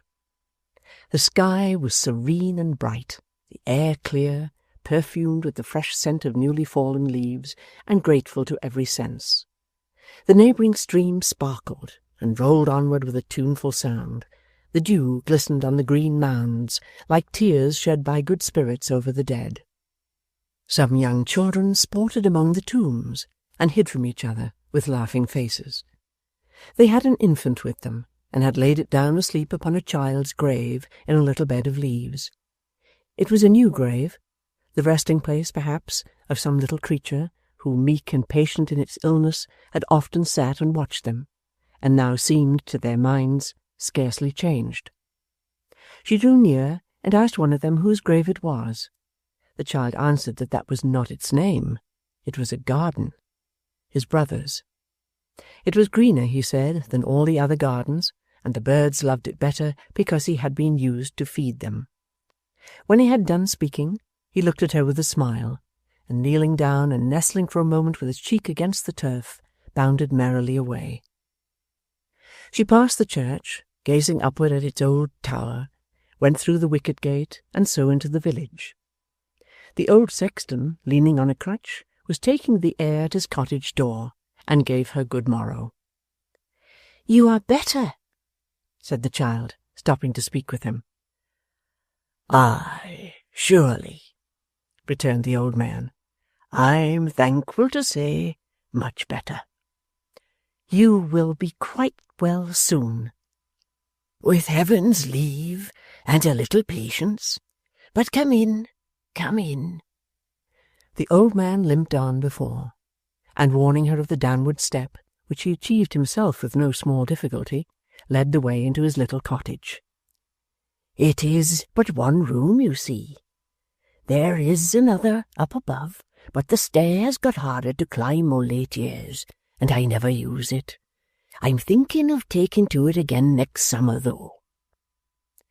The child wondered how a grey-headed man like him, one of his trade too, could talk of time so easily.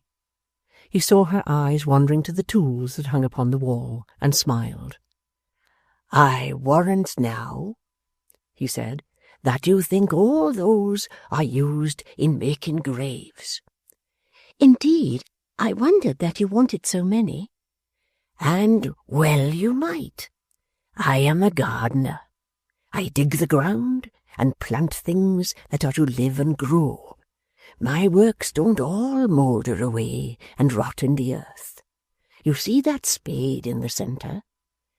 "The very old one, so notched and worn?" "Yes. That's the sexton's spade, and it's a well-used one, as you see. We're healthy people here, but it has done a power of work. If it could speak now, that spade, it would tell you of many an unexpected job that it and I have done together. But I forget 'em, for my memory's a poor one. That's nothing new," he added hastily. "It always was." "There are flowers and shrubs to speak to your other work," said the child. "Oh, yes, and tall trees. But they are not so separate from the sexton's labours as you think." "No?" Not in my mind and recollection, such as it is, said the old man. Indeed, they often help it. For see that I planted such a tree for such a man. There it stands to remind me that he died. When I look at its broad shadow and remember what it was in his time, it helps me to the age of my other work, and I can tell you pretty nearly when I made his grave. But it may remind you of one who is still alive, said the child. Of 20 that are dead, in connection with that one who lives then, rejoined the old man. Wife, husband, parents, brothers, sisters, children, friends, a score at least. So it happens that the sexton's spade gets worn and battered. I shall need a new one next summer. The child looked quickly towards him, thinking that he jested with his age and infirmity. But the unconscious sexton was quite in earnest. Ah, he said after a brief silence, people never learn. They never learn. It's only we who turn up the ground where nothing grows and everything decays, who think of such things as these, who think of them properly, I mean. You have been into the church? I am going there now, the child replied. There's an old well there, said the sexton, right underneath the belfry. A deep, dark, echoing well. 40 years ago, you had only to let down the bucket till the first knot in the rope was free of the windlass, and you heard it splashing in the cold, dull water. By little and little the water fell away, so that in 10 years after that a second knot was made, and you must unwind so much rope, or the bucket swung tight and empty at the end. In 10 years' time the water fell again, and a third knot was made. In 10 years more the well dried up, and now, if you lower the bucket till your arms are tired and let out nearly all the cord, you'll hear it, of a sudden, clanking and rattling on the ground below, with a sound of being so deep and so far down that your heart leaps into your mouth and you start away as if you were falling in.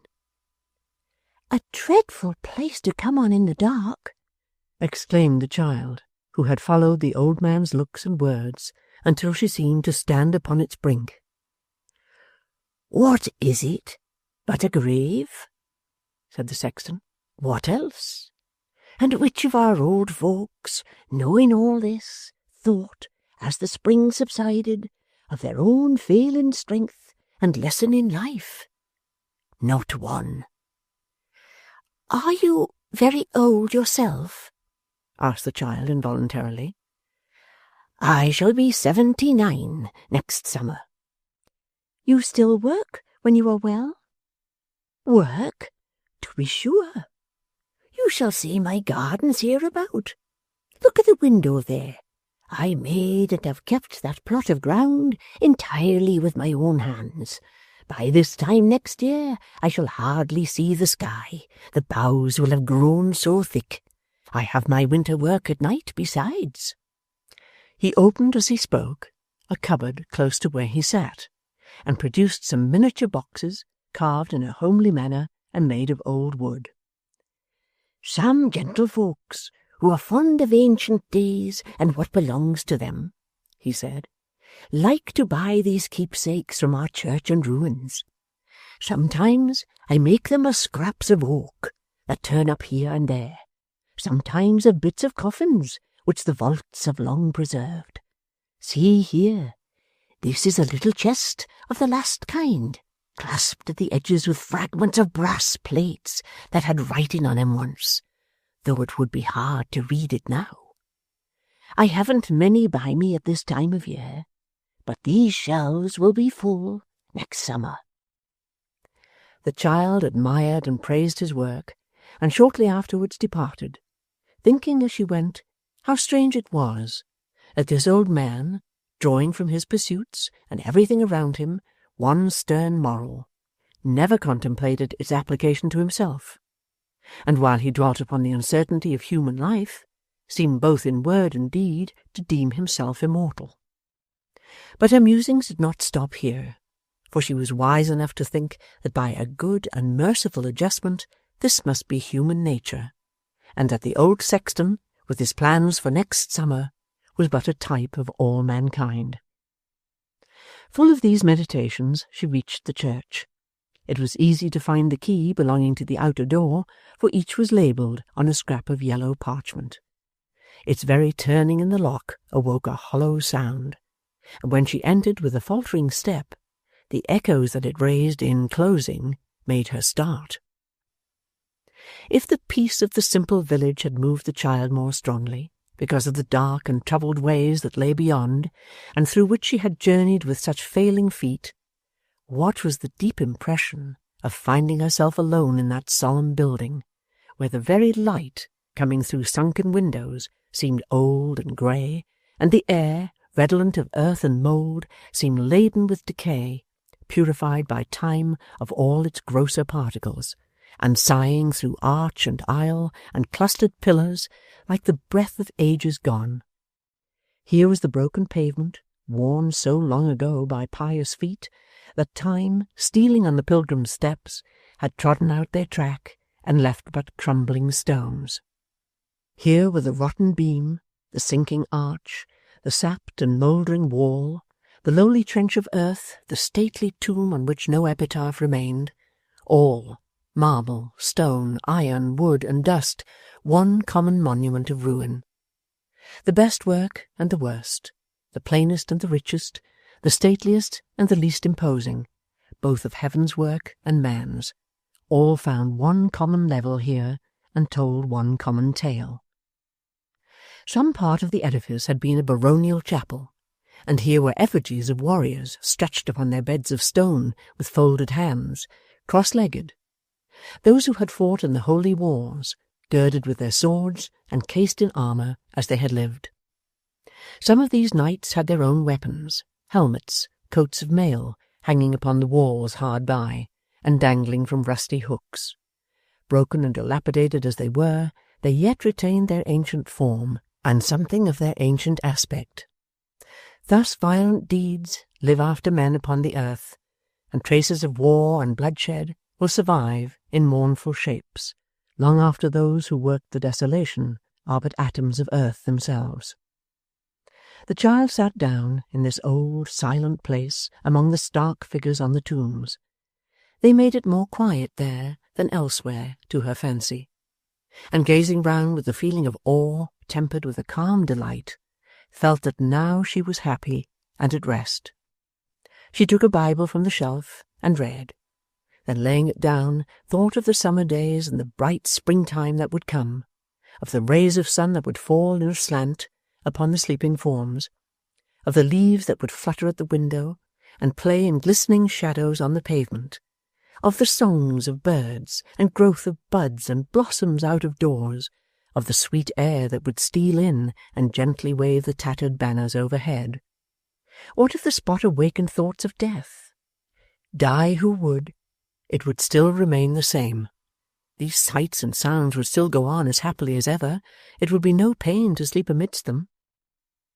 She left the chapel, very slowly and often turning back to gaze again, and coming to a low door, which plainly led into the tower, opened it and climbed the winding stair in darkness, save where she looked down through narrow loopholes on the place she had left, or caught a glimmering vision of the dusty bells.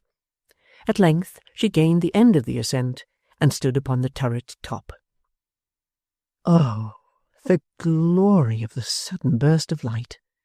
The freshness of the fields and woods stretching away on every side and meeting the bright blue sky, the cattle grazing in the pasturage, the smoke that, coming from among the trees, seemed to rise upward from the green earth, the children yet at their gambols down below, all, everything so beautiful and happy. It was like passing from death to life. It was drawing nearer heaven. The children were gone when she emerged into the porch and locked the door. As she passed the schoolhouse, she could hear the busy hum of voices.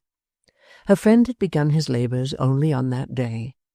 The noise grew louder, and looking back, she saw the boys come trooping out and disperse themselves with merry shouts and play. "It's a good thing," thought the child. "I am very glad they passed the church." And then she stopped, to fancy how the noise would sound inside, and how gently it would seem to die away upon the ear. Again that day, yes, twice again, she stole back to the old chapel, and in her former seat read from the same book, or indulged the same quiet train of thought. Even when it had grown dusk, and the shadows of coming night made it more solemn still, the child remained, like one rooted to the spot, and had no fear or thought of stirring. They found her there at last, and took her home. She looked pale, but very happy, until they separated for the night, and then, as the poor schoolmaster stooped down to kiss her cheek, he thought he felt a tear upon his face. Chapter 54. The bachelor, among his various occupations, found in the old church a constant source of interest and amusement. Taking that pride in it which men conceive for the wonders of their own little world, he had made its history his study, and many a summer day within its walls, and many a winter's night beside the parsonage fire, had found the bachelor still poring over and adding to his goodly store of tale and legend. As he was not one of those rough spirits who would strip fair truth of every little shadowy vestment in which time and teeming fancies love to array her, and some of which become her pleasantly enough, serving, like the waters of her well, to add new graces to the charms they half conceal and half suggest, and to awaken interest and pursuit rather than languor and indifference. As, unlike this stern and obdurate class, he loved to see the goddess crowned with those garlands of wild flowers which tradition wreaths for her gentle wearing, and which are often freshest in their homeliest shapes.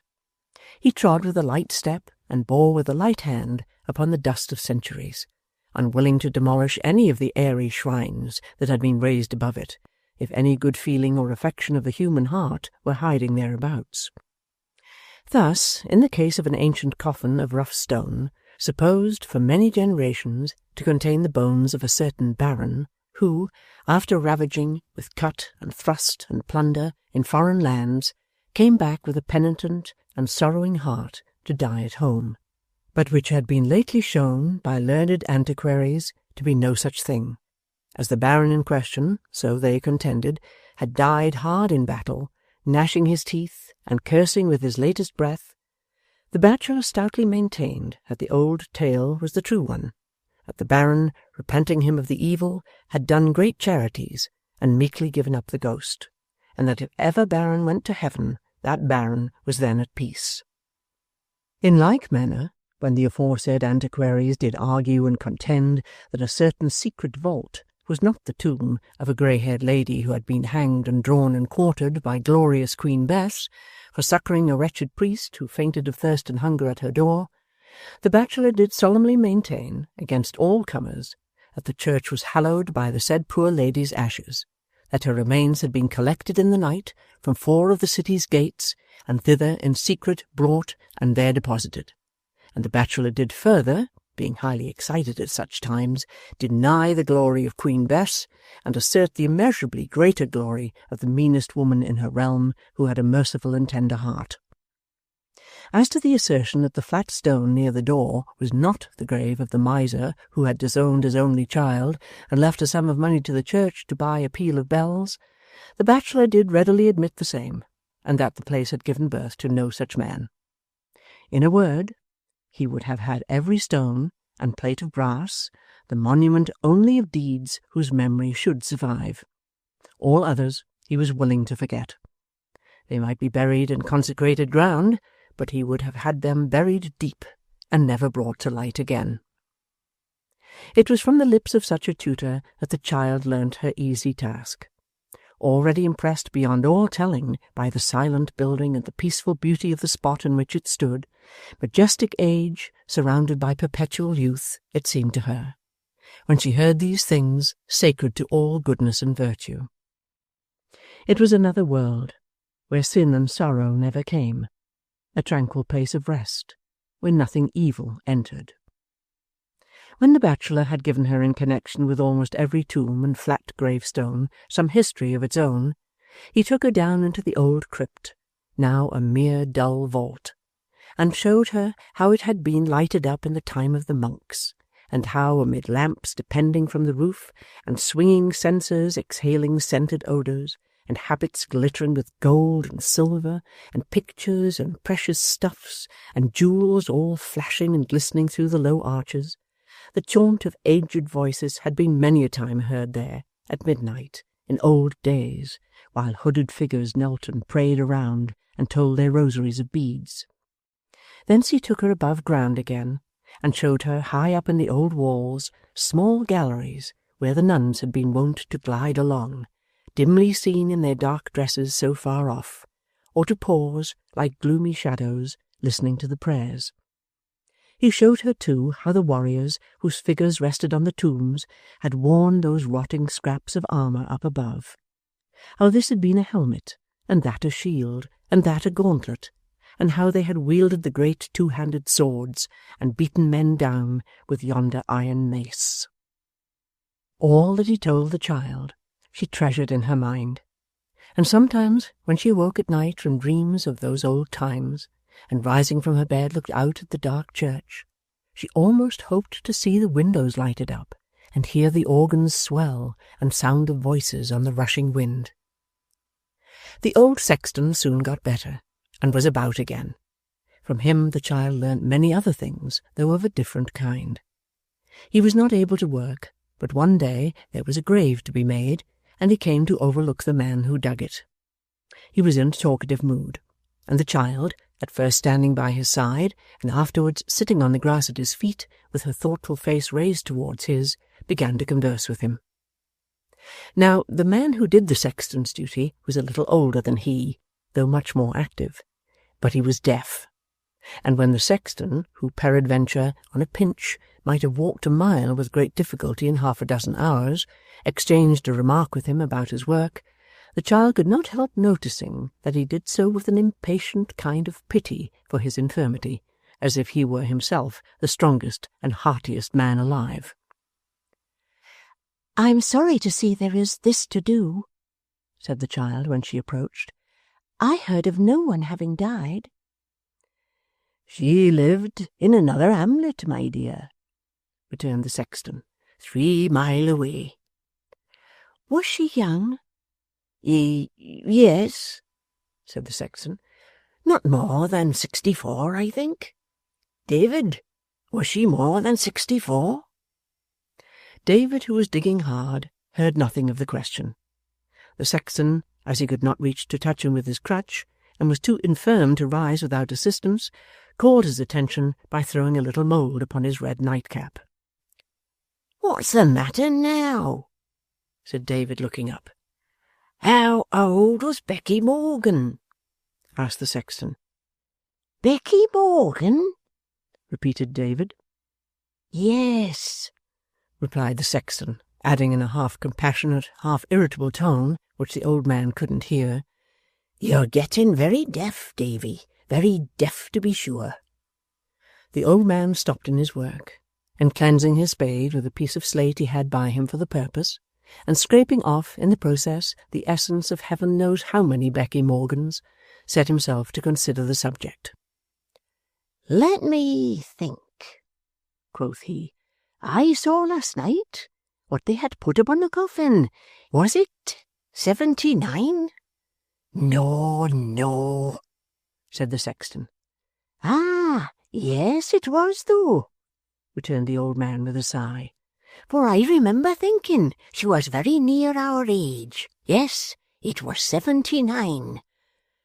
Are you sure you didn't mistake a figure, Davy?" asked the sexton, with signs of some emotion. "What?" said the old man. "Say that again." "He is very deaf. He is very deaf indeed," cried the sexton petulantly. "Are you sure you're right about the figures?" "Oh, quite," replied the old man. Why not?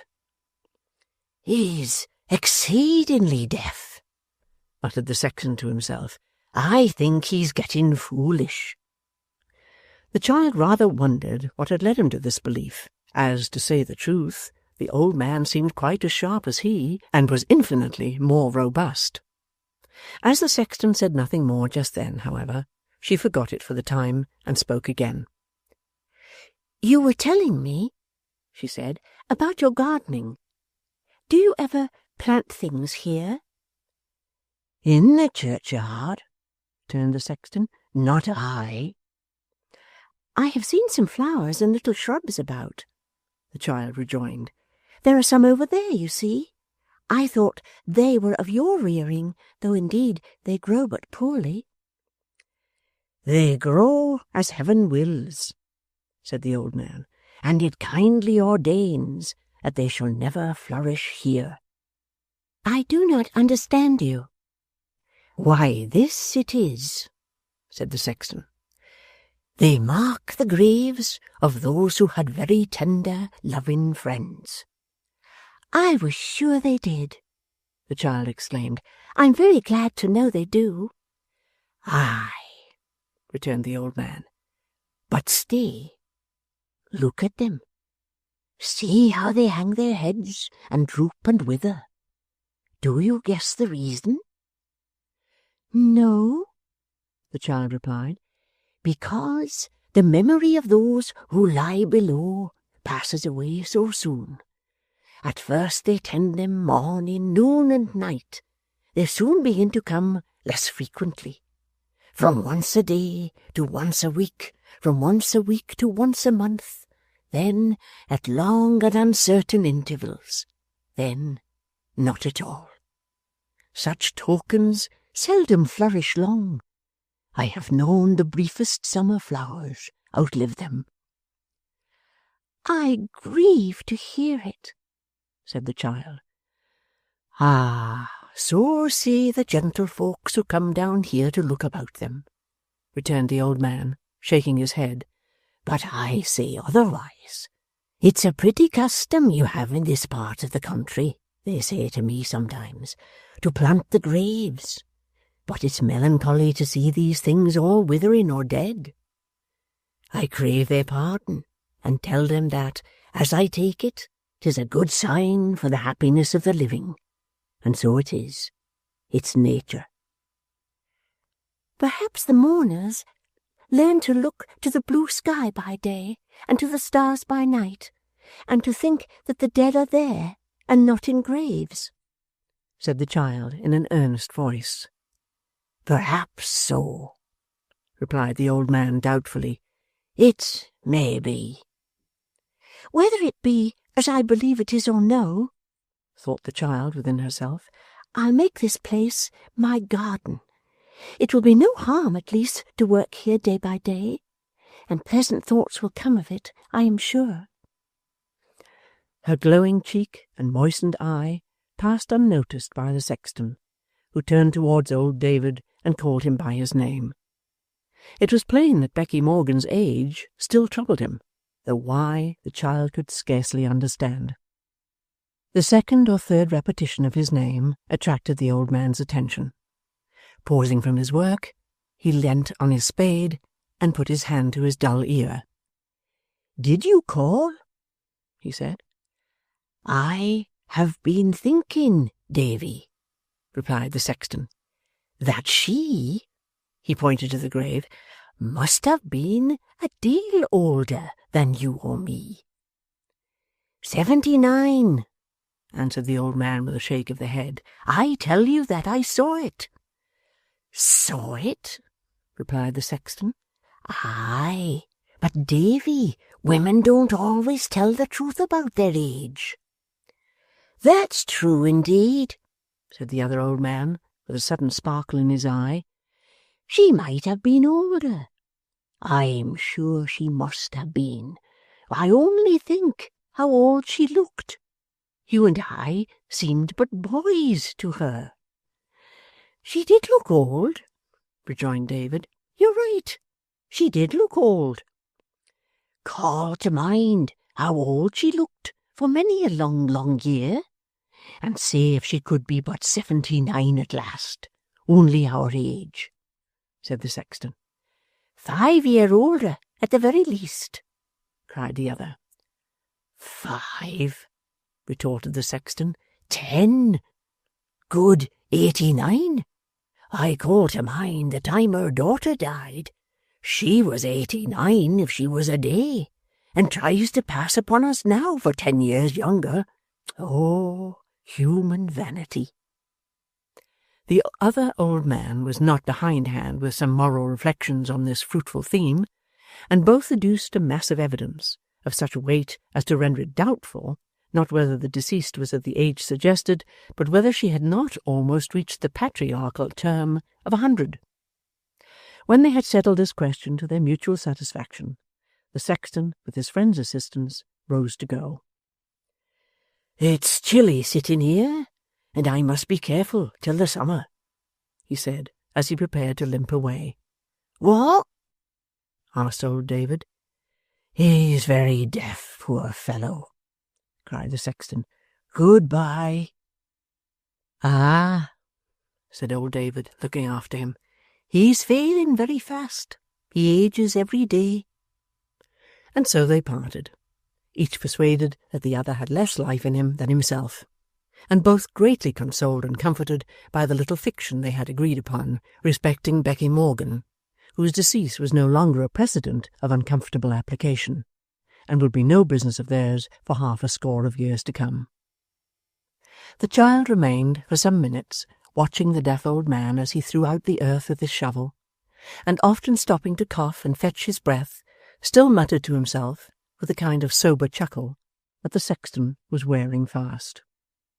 At length she turned away, and walking thoughtfully through the churchyard, came unexpectedly upon the schoolmaster, who was sitting on a green grave in the sun, reading. "Nell here," he said cheerfully as he closed his book. "It does me good to see you in the air and light. I feared you were again in the church, where you so often are." Feared? Replied the child, sitting down beside him. Is it not a good place? Yes, yes, said the schoolmaster, but you must be gay sometimes. Nay, don't shake your head and smile so sadly. Not sadly, if you knew my heart. Do not look at me as if you thought me sorrowful. There is not a happier creature on earth than I am now. Full of grateful tenderness, the child took his hand and folded it between her own. It's God's will, she said, when they had been silent for some time. What? All this, she rejoined. All this about us. But which of us is sad now? You see that I am smiling. And so am I, said the schoolmaster, smiling to think how often we shall laugh in this same place. Were you not talking yonder? Yes, the child rejoined. Of something that has made you sorrowful? There was a long pause. What was it? Said the schoolmaster tenderly. Come, tell me what it was. I rather grieve. I do rather grieve to think, said the child, bursting into tears, that those who die about us are so soon forgotten. And do you think, said the schoolmaster, marking the glance she had thrown around, that an unvisited grave, a withered tree, a faded flower or two, are tokens of forgetfulness or cold neglect? Do you think there are no deeds far away from here in which these dead may be best remembered? Nell, Nell, there may be people busy in the world at this instant, in whose good actions and good thoughts these very graves, neglected as they look to us, are the chief instruments. Tell me no more, said the child quickly. Tell me no more. I feel I know it. How could I be unmindful of it when I thought of you? There is nothing, cried her friend, no, nothing innocent or good that dies and is forgotten. Let us hold to that faith, or none. An infant, a prattling child, dying in its cradle, will live again in the better thoughts of those who loved it, and will play its part, through them, in the redeeming actions of the world, though its body be burnt to ashes, or drowned in the deepest sea. There is not an angel added to the host of heaven, but does its blessed work on earth in those that loved it here. Forgotten! Oh, if the good deeds of human creatures could be traced to their source, how beautiful would even death appear! For how much charity, mercy, and purified affection would be seen to have their growth in dusty graves! Yes, said the child. it is the truth. I know it is. Who should feel its force so much as I, in whom your little scholar lives again? Dear, dear good friend, if you knew the comfort you have given me. The poor schoolmaster made her no answer, but bent over her in silence, for his heart was full. They were yet seated in the same place when the grandfather approached. Before they had spoken many words together, the church clock struck the hour of school, and their friend withdrew. "A good man," said the grandfather, looking after him. "A kind man. Surely he will never harm us, Nell. We are safe here at last, eh?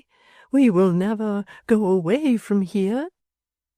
The child shook her head and smiled. "She needs rest," said the old man, patting her cheek. "Too pale, too pale. She is not like what she was." When? asked the child. "Ah," said the old man, "to be sure. When? How many weeks ago?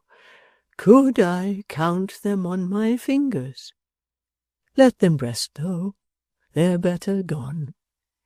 Much better, dear, replied the child. We will forget them, or if we ever call them to mind, it shall be only as some uneasy dream that has passed away. "Hush!" said the old man, motioning hastily to her with his hand and looking over his shoulder. "No more talk of the dream and all the miseries it brought. There are no dreams here. It is a quiet place, and they keep away. Let us never think about them, lest they should pursue us again. Sunken eyes and hollow cheeks, wet, cold, and famine, and horrors before them all that were even worse. We must forget such things if we would be tranquil here." Thank heaven, inwardly exclaimed the child, for this most happy change. "I will be patient," said the old man, "humble, very thankful and obedient, if you will let me stay. But do not hide from me. Do not steal away alone. Let me keep beside you. Indeed, I will be very true and faithful, Nell." I steal away alone? Why, that, replied the child with assumed gaiety, would be a pleasant jest indeed. See here, dear grandfather, we'll make this place our garden. Why not? It is a very good one, and tomorrow we'll begin and work together, side by side. "It is a brave thought," cried her grandfather. "Mind, darling, we begin tomorrow." Who so delighted as the old man when they next day began their labour? Who so unconscious of all associations connected with the spot as he? They plucked the long grass and nettles from the tombs, thinned the poor shrubs and roots, made the turf smooth, and cleared it of the leaves and weeds. They were yet in the ardour of their work, when the child, raising her head from the ground over which she bent, observed that the bachelor was sitting on the stile close by, watching them in silence. "A kind office," said the little gentleman, nodding to Nell as she curtsied to him. "Have you done all that this morning?" "It is very little, sir," returned the child, with downcast eyes. "to what we mean to do." "Good work, good work," said the bachelor. "But do you only labour at the graves of children and young people?" "We shall come to the others in good time, sir," replied Nell, turning her head aside and speaking softly. It was a slight incident, and might have been design or accident, or the child's unconscious sympathy with youth, but it seemed to strike upon her grandfather, though he had not noticed it before. He looked in a hurried manner at the graves, then anxiously at the child, and pressed her to his side and bade her stop to rest. Something he had long forgotten appeared to struggle faintly in his mind. It did not pass away, as weightier things had done, but came uppermost again, and yet again, and many times that day, and often afterwards. Once, while they were yet at work, the child, seeing that he often turned and looked uneasily at her, as though he were trying to resolve some painful doubts or collect some scattered thoughts, urged him to tell the reason. But he said it was nothing, and, laying her head upon his arm, patted her fair cheek with his hand, and muttered that she grew stronger every day, and would be a woman soon. Chapter 55. From that time there sprang up in the old man's mind a solicitude about the child which never slept or left him.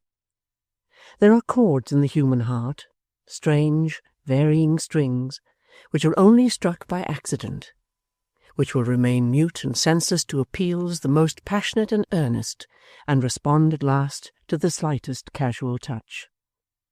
In the most insensible or childish minds there is some train of reflection which art can seldom lead, or skill assist, but which will reveal itself, as great truths have done, by chance, and when the discoverer has the plainest end in view. From that time the old man never for a moment forgot the weakness and devotion of the child. From the time of that slight incident, he who had seen her toiling by his side through so much difficulty and suffering, and had scarcely thought of her otherwise than as the partner of miseries which he felt severely in his own person, and deplored for his own sake at least as much as hers, awoke to a sense of what he owed her, and what those miseries had made her. Never once, in one unguarded moment from that time to the end, did any care for himself, any thought of his own comfort, any selfish consideration or regard distract his thoughts from the gentle object of his love. He would follow her up and down, waiting till she should tire, and lean upon his arm. He would sit opposite to her in the chimney-corner, content to watch and look until she raised her head and smiled upon him as of old. He would discharge by stealth those household duties which tasked her powers too heavily. He would rise in the cold dark nights to listen to her breathing in her sleep, and sometimes crouch for hours by her bedside, only to touch her hand. He who knows all can only know what hopes and fears and thoughts of deep affection were in that one disordered brain, and what a change had fallen on the poor old man. Sometimes weeks had crept on, then the child, exhausted, though with little fatigue, would pass whole evenings on a couch beside the fire. At such times the schoolmaster would bring in books, and read to her aloud, and seldom an evening passed but the bachelor came in and took his turn of reading. The old man sat and listened, with little understanding for the words, but with his eyes fixed upon the child, and if she smiled or brightened with the story, he would say it was a good one, and conceive a fondness for the very book. When in their evening talk the bachelor told some tale that pleased her, as his tales were sure to do, the old man would painfully try to store it in his mind. Nay, when the bachelor left them, he would sometimes slip out after him, and humbly beg that he would tell him such a part again, that he might learn to win a smile from Nell. But these were rare occasions, happily, for the child yearned to be out of doors and walking in her solemn garden. Parties, too, would come to see the church, and those who came, speaking to others of the child, sent more, so even at that season of the year they had visitors almost daily. The old man would follow them at a little distance through the building, listening to the voice he loved so well, and when the strangers left and parted from Nell, he would mingle with them to catch up fragments of their conversation, or he would stand for the same purpose, with his grey head uncovered, at the gate as they passed through. They always praised the child, her sense and beauty, and he was proud to hear them. But what was that, so often added, which wrung his heart and made him sob and weep alone in some dull corner?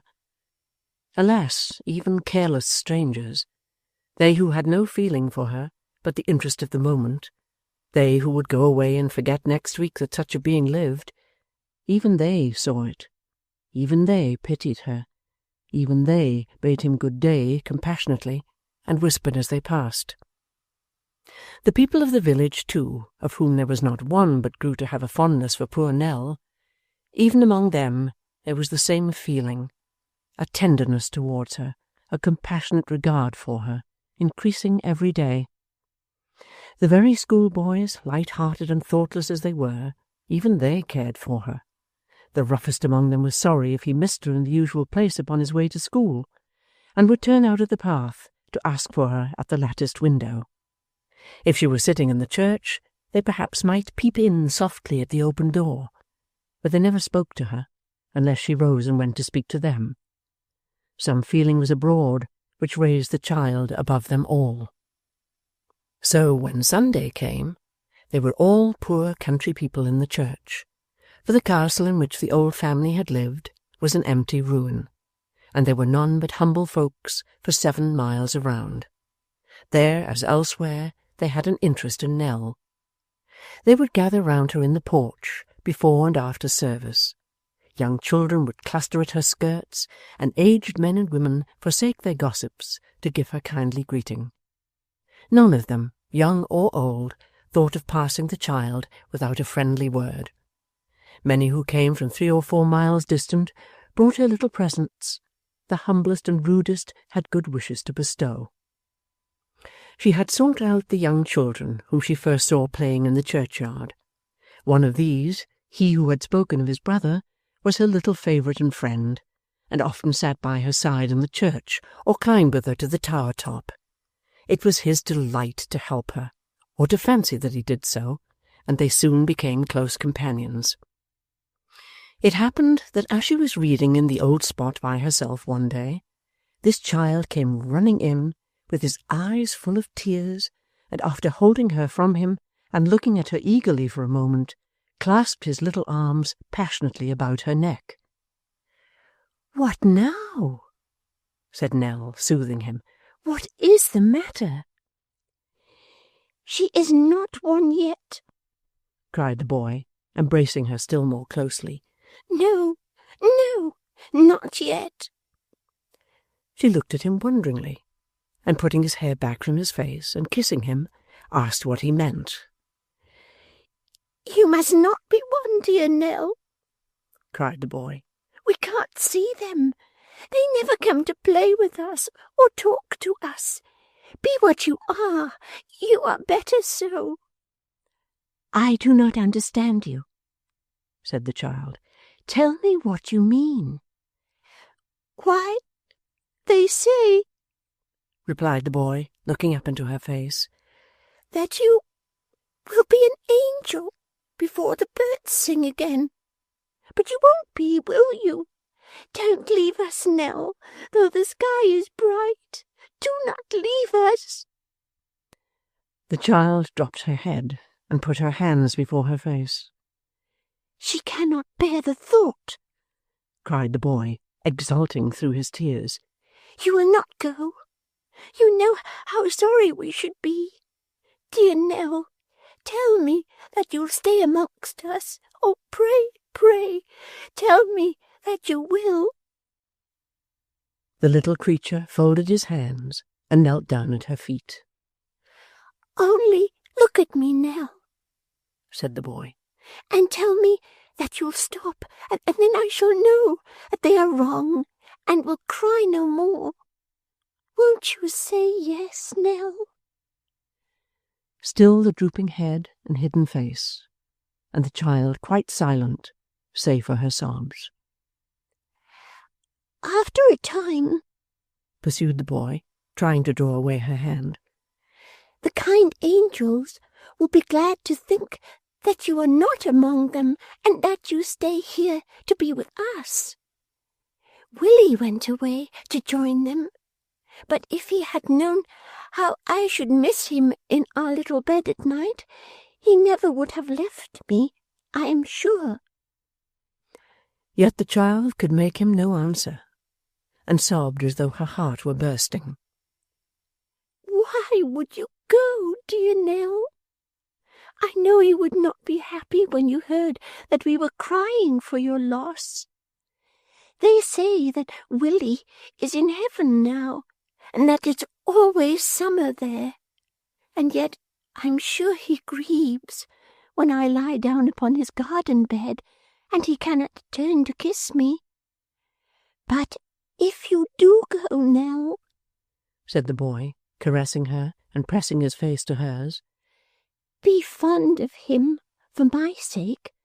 Tell him how I love him still, and how much I loved you.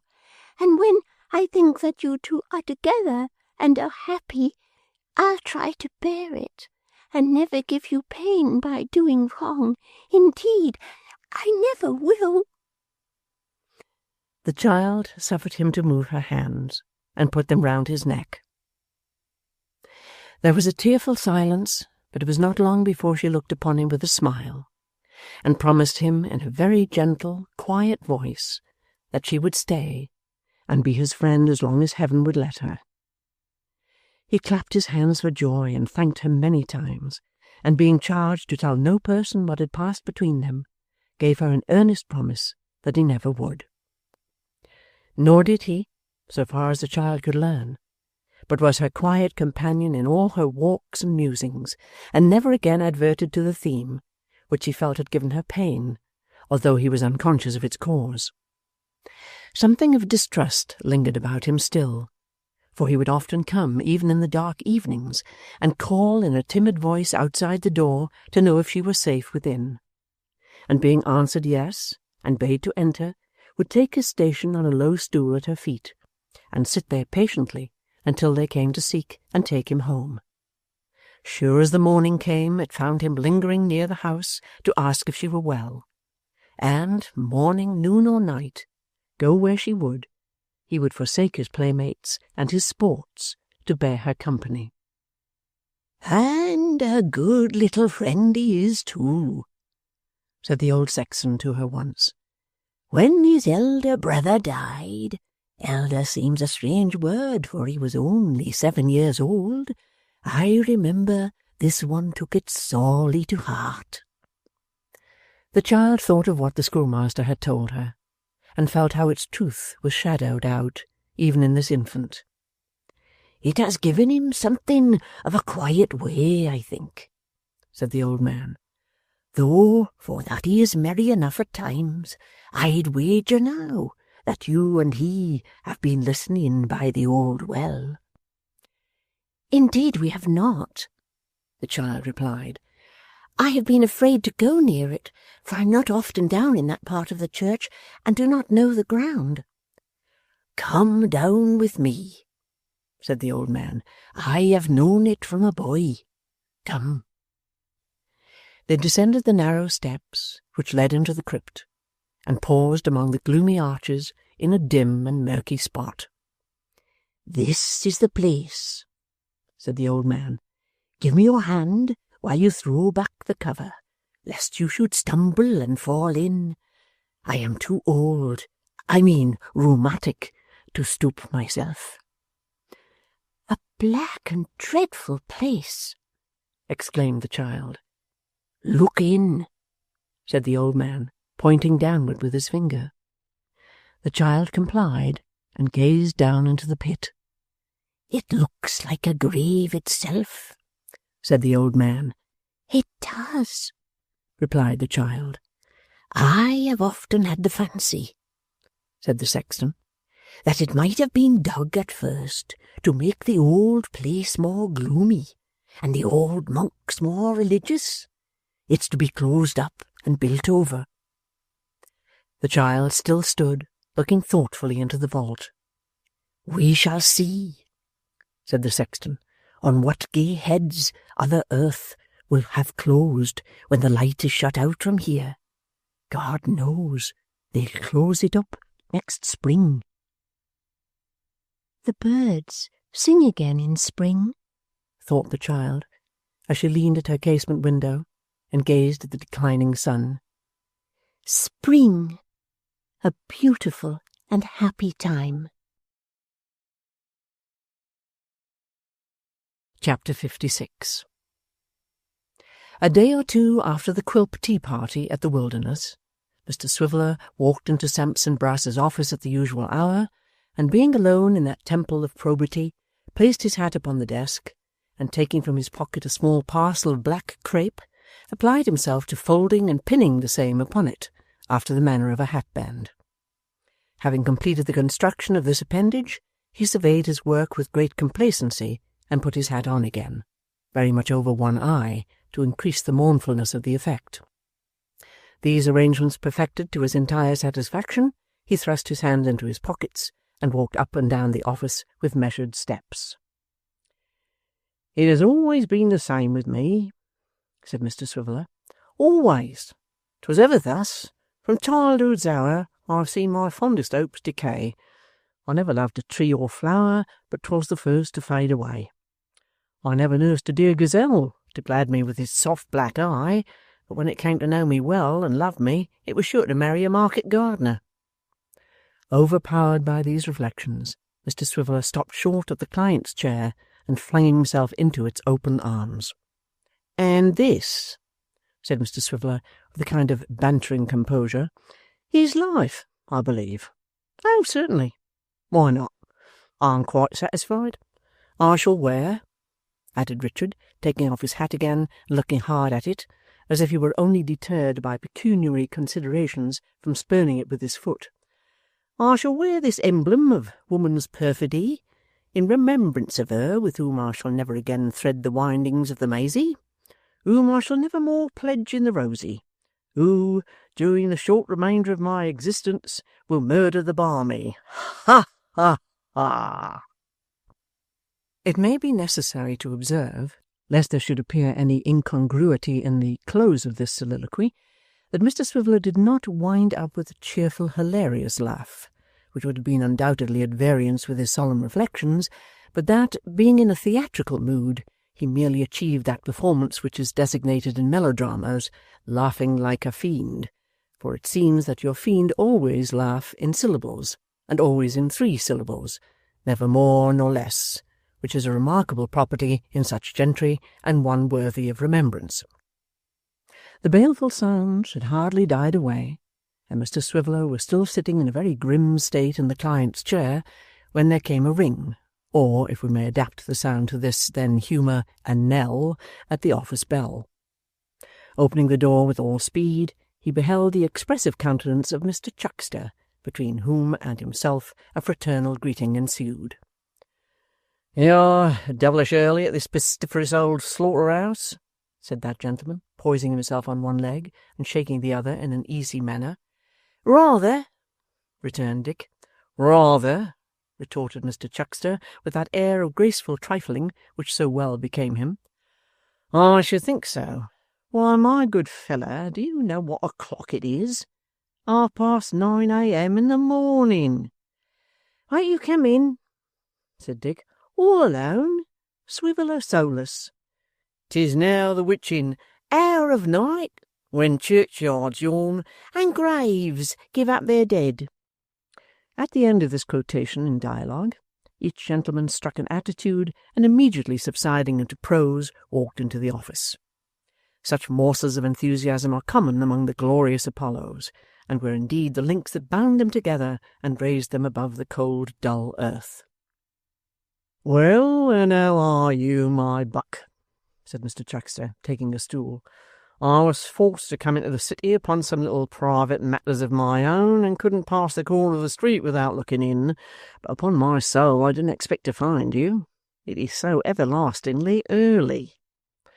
Mr Swiveller expressed his acknowledgments, and it appearing on further conversation that he was in good health, and that Mr Chuckster was in the like enviable condition, both gentlemen, in compliance with the solemn custom of the ancient brotherhood to which they belonged, joined in a fragment of the popular duet of All's Well, with a long shake at the end. 'And what's the news?' said Richard. 'The town's as flat, my dear fellow,' replied Mr Chuckster, 'as the surface of a Dutch oven. There's no news. By the by, that lodger of yours is a most extraordinary person. He quite eludes the most vigorous comprehension, you know. Never was such a fellow.' 'What has he been doing now?' said Dick. 'By Jove, sir,' returned Mr Chuckster, taking out an oblong snuff-box, the lid whereof was ornamented with a fox's head, curiously carved in brass, "that man is an unfathomable. Sir, that man has made friends with our articled clerk.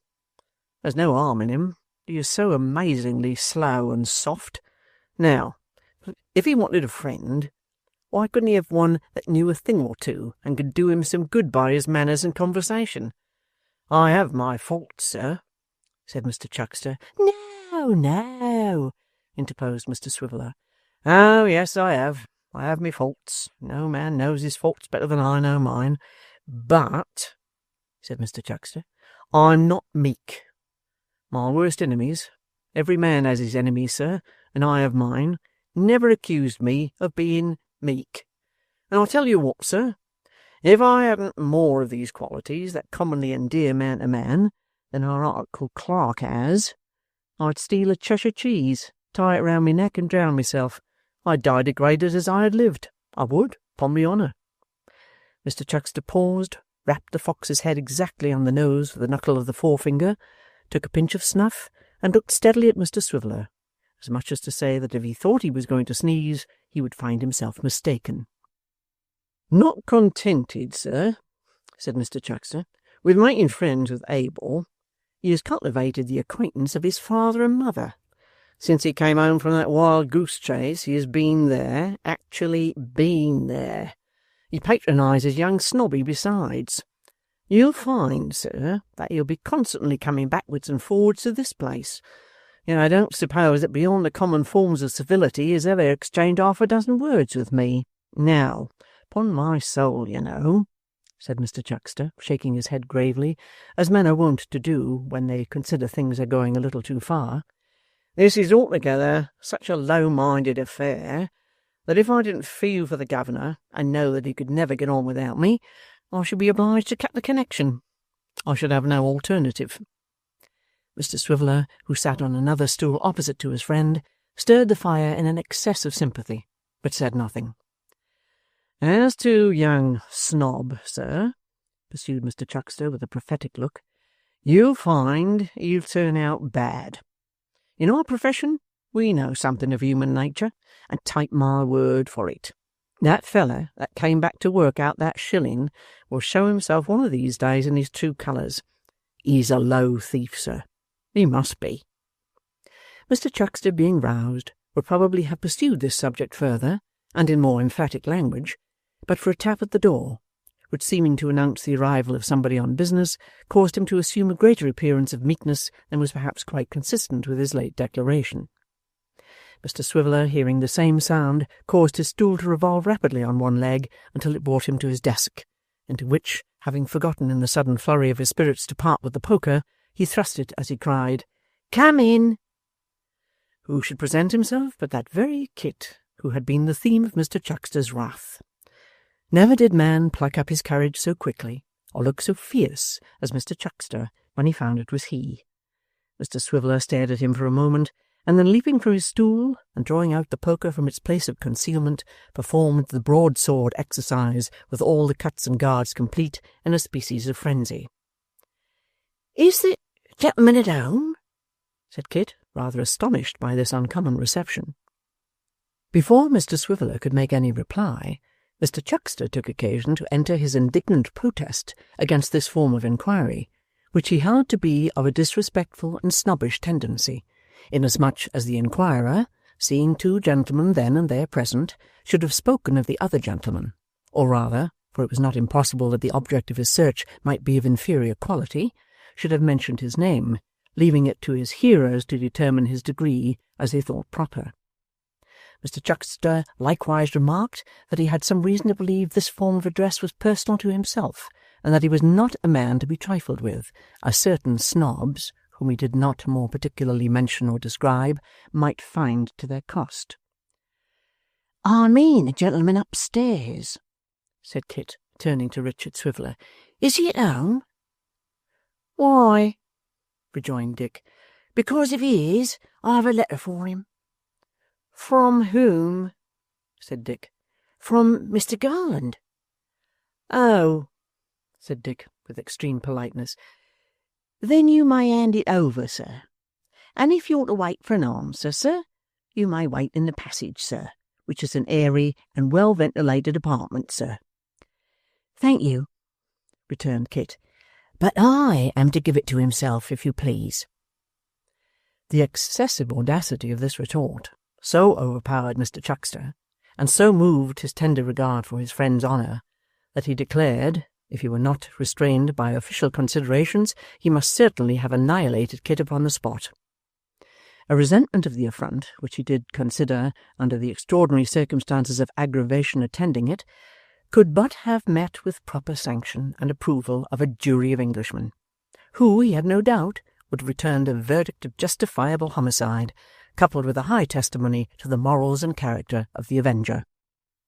Mr. Swiveller, without being quite so hot upon the matter, was rather shamed by his friend's excitement, and not a little puzzled how to act, Kit being quite cool and good-humoured, when the single gentleman was heard to call violently down the stairs. "Didn't I see somebody for me come in?" cried the lodger. "Yes, sir," replied Dick. "Certainly, sir." "Then where is he?" roared the single gentleman. "He's here, sir," rejoined Mr. Swiveller. "Now, young man, don't you hear you're to go upstairs? Are you deaf?" Kit did not appear to think it worth his while to enter into any altercation, but hurried off and left the glorious Apollos gazing at each other in silence. "Didn't I tell you so?" said Mr. Chuckster. "What do you think of that?" Mr. Swiveller, being in the main a good-natured fellow, and not perceiving in the conduct of Kit any villainy of enormous magnitude, scarcely knew what answer to return. He was relieved from his perplexity, however, by the entrance of Mr. Sampson and his sister, Sally, at sight of whom Mr. Chuckster precipitately retired. Mr. Brass and his lovely companion appeared to have been holding a consultation over their temperate breakfast upon some matter of great interest and importance. On the occasion of such conferences, they generally appeared in the office some half an hour after their usual time, in a very smiling state, as though their late plots and designs had tranquillized their minds and shed a light upon their toilsome way. In the present instance, they seemed particularly gay, Miss Sally's aspect being of a most oily kind, and Mr. Brass rubbing his hands in an exceedingly jocose and light-hearted manner. "Well, Mr. Richard," said Brass, "how are we this morning? Are we pretty fresh and cheerful, sir? Eh, Mr. Richard?" "Pretty well, sir," replied Dick. "That's well," said Brass. "Ha, ha, ha! We should be as gay as larks, Mr. Richard. Why not? It's a pleasant world we live in, sir, a very pleasant world. There are bad people in it, Mr. Richard, but if there were no bad people, there would be no good lawyers. Ha, ha, ha! Any letters by the post this morning, Mr. Richard?" Mr. Swiveller answered in the negative. "Ha!" said Brass. "No matter. If there's little business today, there'll be more tomorrow. A contented spirit, Mr. Richard, is the sweetness of existence. Anybody been here, sir?" "Only my friend," replied Dick. "May we ne'er want a—" "Friend," Brass chimed in quickly, "or a bottle to give him. Ha, ha, ha, ha! That's the way the song runs, isn't it? Very good song, Mr. Richard, very good. I like the sentiment of it. Ha ha ha ha! Your friend's the young man from Witherden's office, I think, yes? May we ne'er want a... Nobody else at all been, Mr. Richard? Only somebody to the lodger, replied Mr Swiveller. Oh, indeed, cried Brass. Somebody to the lodger, eh? Ha ha ha! Ah, may we ne'er want a friend or a... Now, somebody to the lodger, eh, Mr. Richard? Yes, said Dick, a little disconcerted by the excessive buoyancy of spirits which his employer displayed. With him now. With him now, cried Brass. Ha ha ha! Ah, there! Let 'em be merry and free to rule. Hey, Mr. Richard! Ha ha ha! Oh, certainly, replied Dick.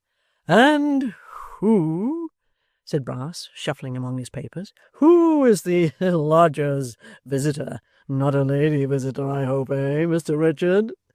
The morals of the marks, you know, sir, when lovely woman stoops to folly, and all that, eh, Mr. Richard? Another young man who belongs to Witherden's too, or half belongs there, returned Richard. Kit, they call him. Kit, eh? Said Brass. Strange name. Name of a dancing master's fiddle, eh, Mr. Richard? Ha ha ha! Ah, Kit's there, is he? Oh! Dick looked at Miss Sally, wondering that she didn't check this uncommon exuberance on the part of Mr Sampson. But as she made no attempt to do so, and rather appeared to exhibit a tacit acquiescence in it, he concluded they had just been cheating somebody and receiving the bill. Will you have the goodness, Mr. Richard, said Brass, taking a letter from his desk, just to step over to Peckham Rye with that? There's no answer, but it's rather particular, and should go by hand. Charge the office with your coach hire back, you know. Don't spare the office. Get as much out of it as you can. Clerk's motto, eh, Mr. Richard? Ha ha ha! Mr Swiveller solemnly doffed the aquatic jacket, put on his coat, took down his hat from its peg, pocketed the letter, and departed. As soon as he was gone, up rose Miss Sally Brass, and smiling sweetly at her brother, who nodded and smote his nose in return, withdrew also. Sampson Brass was no sooner left alone than he set the office door wide open, and establishing himself at his desk directly opposite, so that he could not fail to see anybody who came downstairs and passed out at the street door, began to write with extreme cheerfulness and assiduity, humming as he did so, in a voice that was anything but musical, certain vocal snatches which appeared to have reference to the union between church and state, inasmuch as they were compounded of the evening hymn and God Save the King. Thus the attorney of Bevis Marks sat and wrote and hummed for a long time, except when he stopped to listen with a very cunning face, and hearing nothing, went on humming louder and writing slower than ever. At length, in one of these pauses, he heard his lodger's door opened and shut, and footsteps coming down the stairs. Then Mr Brass left off writing entirely, and, with his pen in his hand, hummed his very loudest, shaking his head meanwhile from side to side, like a man whose whole soul was in the music, and smiling in a manner quite seraphic. It was towards this moving spectacle that the staircase and the sweet sounds guided Kit, on whose arrival before his door Mr Brass stopped his singing, but not his smiling, and nodded affably, at the same time beckoning to him with his pen. Kit, said Mr Brass, in the pleasantest way imaginable, how do you do? Kit, being rather shy of his friend, made a suitable reply, and had his hand upon the lock of the street door when Mr Brass called him softly back. You are not to go, if you please, Kit, said the attorney in a mysterious and yet businesslike way. You are to step in here, if you please. Dear me, when I look at you, said the lawyer, quitting his stool and standing before the fire with his back towards it, I am reminded of the sweetest little face that ever my eyes beheld. I remember your coming there twice or thrice when we were in possession. Ah, Kit, my dear fellow, Gentlemen in my profession have such painful duties to perform sometimes that you needn't envy us. You needn't indeed. I don't, sir, said Kit, though it isn't for the like of me to judge. Our only consolation, Kit, pursued the lawyer, looking at him in a sort of pensive abstraction, is that although we cannot turn away the wind, we can soften it, we can temper it, if I may say so, to the shorn lambs. Shorn indeed, thought Kit. Pretty close. But he didn't say so. On that occasion, Kit, said Mr Brass, on that occasion that I have just alluded to, I had a hard battle with Mr Quilp, for Mr Quilp is a very hard man, to obtain them the indulgence they had. It might have cost me a client, but suffering virtue inspired me, and I prevailed. He's not so bad after all, thought honest Kit, as the attorney pursed up his lips and looked like a man who was struggling with his better feelings. I respect you, Kit, said Brass with emotion. I saw enough of your conduct at that time to respect you, though your station is humble and your fortune lowly. It isn't the waistcoat that I look at. It is the heart.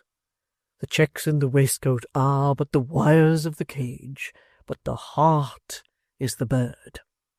Ah, how many such birds are perpetually molting and putting their beaks through the wires to peck at all mankind. This poetic figure, which Kit took to be an especial allusion to his own checked waistcoat, quite overcame him.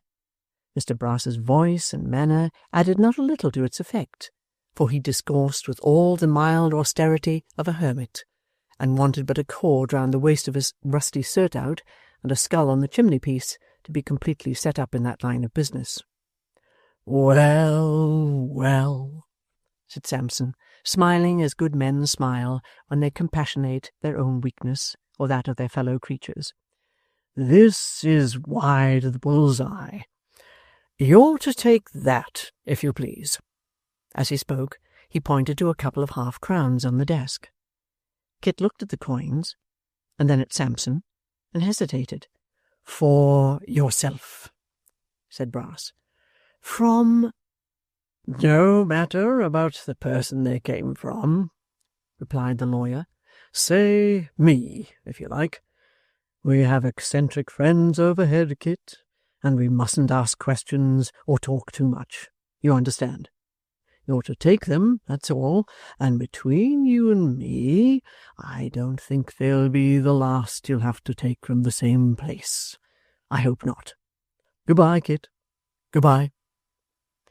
With many thanks, and many more self-reproaches for having on such slight grounds suspected one who in their very first conversation turned out such a different man from what he had supposed, Kit took the money and made the best of his way home. Mr Brass remained airing himself at the fire, and resumed his vocal exercise and his seraphic smile simultaneously. "May I come in?" said Miss Sally, peeping. "Oh, yes, you may come in," returned her brother. Coughed Miss Brass, interrogatively. "Why, yes," returned Sampson. "I should say as good as done." Chapter 57. Mr Chuckster's indignant apprehensions were not without foundation. Certainly the friendship between the single gentleman and Mr Garland was not suffered to cool, but had a rapid growth and flourished exceedingly. They were soon in habits of constant intercourse and communication, and the single gentleman labouring at this time under a slight attack of illness, the consequence most probably of his late excited feelings and subsequent disappointment, furnished a reason for their holding yet more frequent correspondence, so that some one of the inmates of Abel Cottage, Finchley, came backwards and forwards between that place and Bevis Marks almost every day. As the pony had now thrown off all disguise, and without any mincing of the matter or beating about the bush, sturdily refused to be driven by anybody but Kit, It generally happened that whether old Mr. Garland came, or Mr. Abel, Kit was of the party. Of all messages and inquiries, Kit was, in right of his position, the bearer. Thus it came about that, while the single gentleman remained indisposed, Kit turned into Bevis Marks every morning with nearly as much regularity as the general postman. Mr. Sampson Brass, who no doubt had his reasons for looking sharply about him, soon learnt to distinguish the pony's trot and the clatter of the little chaise at the corner of the street. Whenever the sound reached his ears, he would immediately lay down his pen and fall to rubbing his hands and exhibiting the greatest glee. "Ha ha!" he would cry. "Here's the pony again. Most remarkable pony. Extremely docile, eh, Mr. Richard, eh, sir?" Dick would return some matter-of-course reply, and Mr. Brass, standing on the bottom rail of his stool so as to get a view of the street over the top of the window-blind, would take an observation of the visitors. "The old gentleman again," he would exclaim. "A very prepossessing old gentleman, Mr. Richard. Charming countenance, sir. Extremely calm. Benevolence in every feature, sir. He quite realizes my idea of King Lear, as he appeared when in possession of his kingdom, Mr. Richard. The same good humour, the same white hair and partial baldness, the same liability to be imposed upon. Ah, a sweet subject for contemplation, sir, very sweet." Then Mr. Garland, having alighted and gone upstairs, Sampson would nod and smile to Kit from the window, and presently walk out into the street to greet him, when some such conversation as the following would ensue. "Admirably groomed, Kit." Mr. Brass is patting the pony. "Does you great credit. Amazingly sleek and bright, to be sure. He literally looks as if he had been varnished all over." Kit touches his hat, smiles, pats the pony himself, and expresses his conviction that Mr. Brass will not find many like him. "A beautiful animal indeed," cries Brass. "Sagacious too?" "Bless you," replies Kit, "he knows what you say to him as well as a Christian does." "Does he indeed?" cries Brass, who has heard the same thing, in the same place, from the same person, in the same words, a dozen times, but is paralyzed with astonishment notwithstanding. "Dear me!" "I little thought, the first time I saw him, sir," says Kit, pleased with the attorney's strong interest in his favourite, "that I should come to be as intimate with him as I am now." "Ah," rejoins Mr. Brass, brimful of moral precepts and love of virtue, "a charming subject of reflection for you, very charming. A subject of proper pride and congratulation, Christopher. Honesty is the best policy. I always find it so myself. I lost £47.10 by being honest this morning, but it's all gain. It's gain." Mr. Brass slyly tickles his nose with his pen and looks at Kit with the water standing in his eyes. Kit thinks that if ever there was a good man who belied his appearance, that man is Sampson Brass. "A man," says Sampson, "who loses £47.10 in one morning by his honesty is a man to be envied. If it had been £80, the luxuriousness of feeling would have been increased. Every pound lost would have been 100 of happiness gained. The still small voice, Christopher," cries Brass, smiling and tapping himself on the bosom, "is a singing comic songs within me, and all is happiness and joy." Kit is so improved by the conversation, and finds it go so completely home to his feelings, that he is considering what he shall say when Mr. Garland appears. The old gentleman is helped into the chaise with great obsequiousness by Mr. Sampson Brass, and the pony, after shaking his head several times, and standing for 3 or 4 minutes with all his 4 legs planted firmly on the ground, as if he had made up his mind never to stir from that spot, but there to live and die, suddenly darts off, without the smallest notice, at the rate of 12 English miles an hour. Then Mr. Brass and his sister, who has joined him at the door, exchange an odd kind of smile, not at all a pleasant one in its expression, and return to the society of Mr. Richard Swiveller, who, during their absence, has been regaling himself with various feats of pantomime, and is discovered at his desk in a very flushed and heated condition, violently scratching out nothing with half a penknife. Whenever Kit came alone, and without the chaise, it always happened that Sampson Brass was reminded of some mission, calling Mr. Swiveller, if not to Peckham Rye again, at all events to some pretty distant place from which he could not be expected to return for 2 or 3 hours, or in all probability a much longer period, as that gentleman was not, to say the truth, renowned for using great expedition on such occasions, but rather for protracting and spinning out the time to the very utmost limit of possibility. Mr. Swiveller out of sight, Miss Sally immediately withdrew. Mr. Brass would then set the office door wide open, hum his old tune with great gaiety of heart, and smile seraphically as before. Kit, coming downstairs, would be called in, entertained with some moral and agreeable conversation, perhaps entreated to mind the office for an instant while Mr. Brass stepped over the way, and afterwards presented with 1 or 2 half-crowns, as the case might be. This occurred so often that Kit, nothing doubting but that they came from the single gentleman who had already rewarded his mother with great liberality, could not enough admire his generosity, and bought so many cheap presents for her, and for little Jacob, and for the baby, and for Barbara to boot, that one or other of them was having some new trifle every day of their lives. While these acts and deeds were in progress in and out of the office of Sampson Brass, Richard Swiveller, being often left alone therein, began to find the time hang heavy on his hands.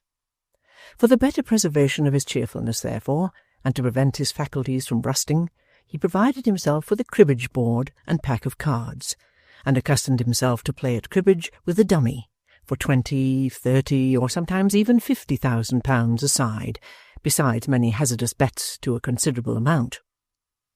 As these games were very silently conducted, notwithstanding the magnitude of the interest involved, Mr. Swiveller began to think that on those evenings when Mr. and Miss Brass were out, and they often went out now, he heard a kind of snorting or hard breathing sound in the direction of the door, which it occurred to him, after some reflection, must proceed from the small servant, who always had a cold from damp living.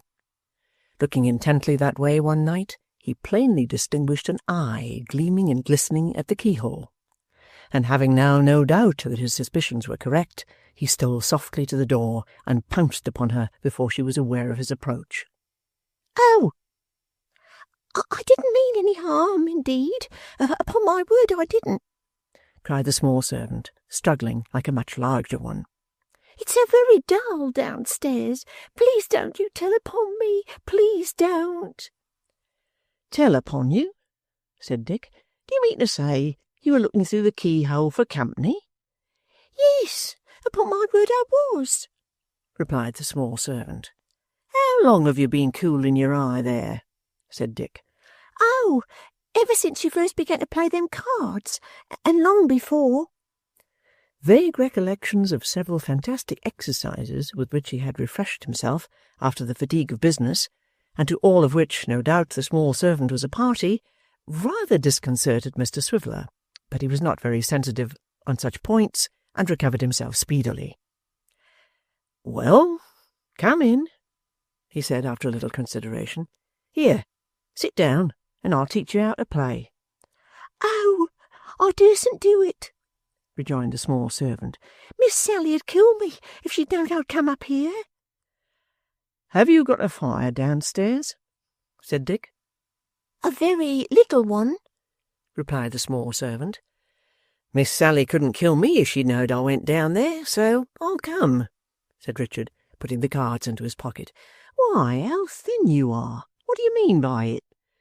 "It ain't my fault." "Could you eat any bread and meat?" said Dick, taking down his hat. "Yes. I thought so. Did you ever taste beer?" "I had a sip of it once," said the small servant. "Here's a state of things!" cried Mr. Swiveller, raising his eyes to the ceiling.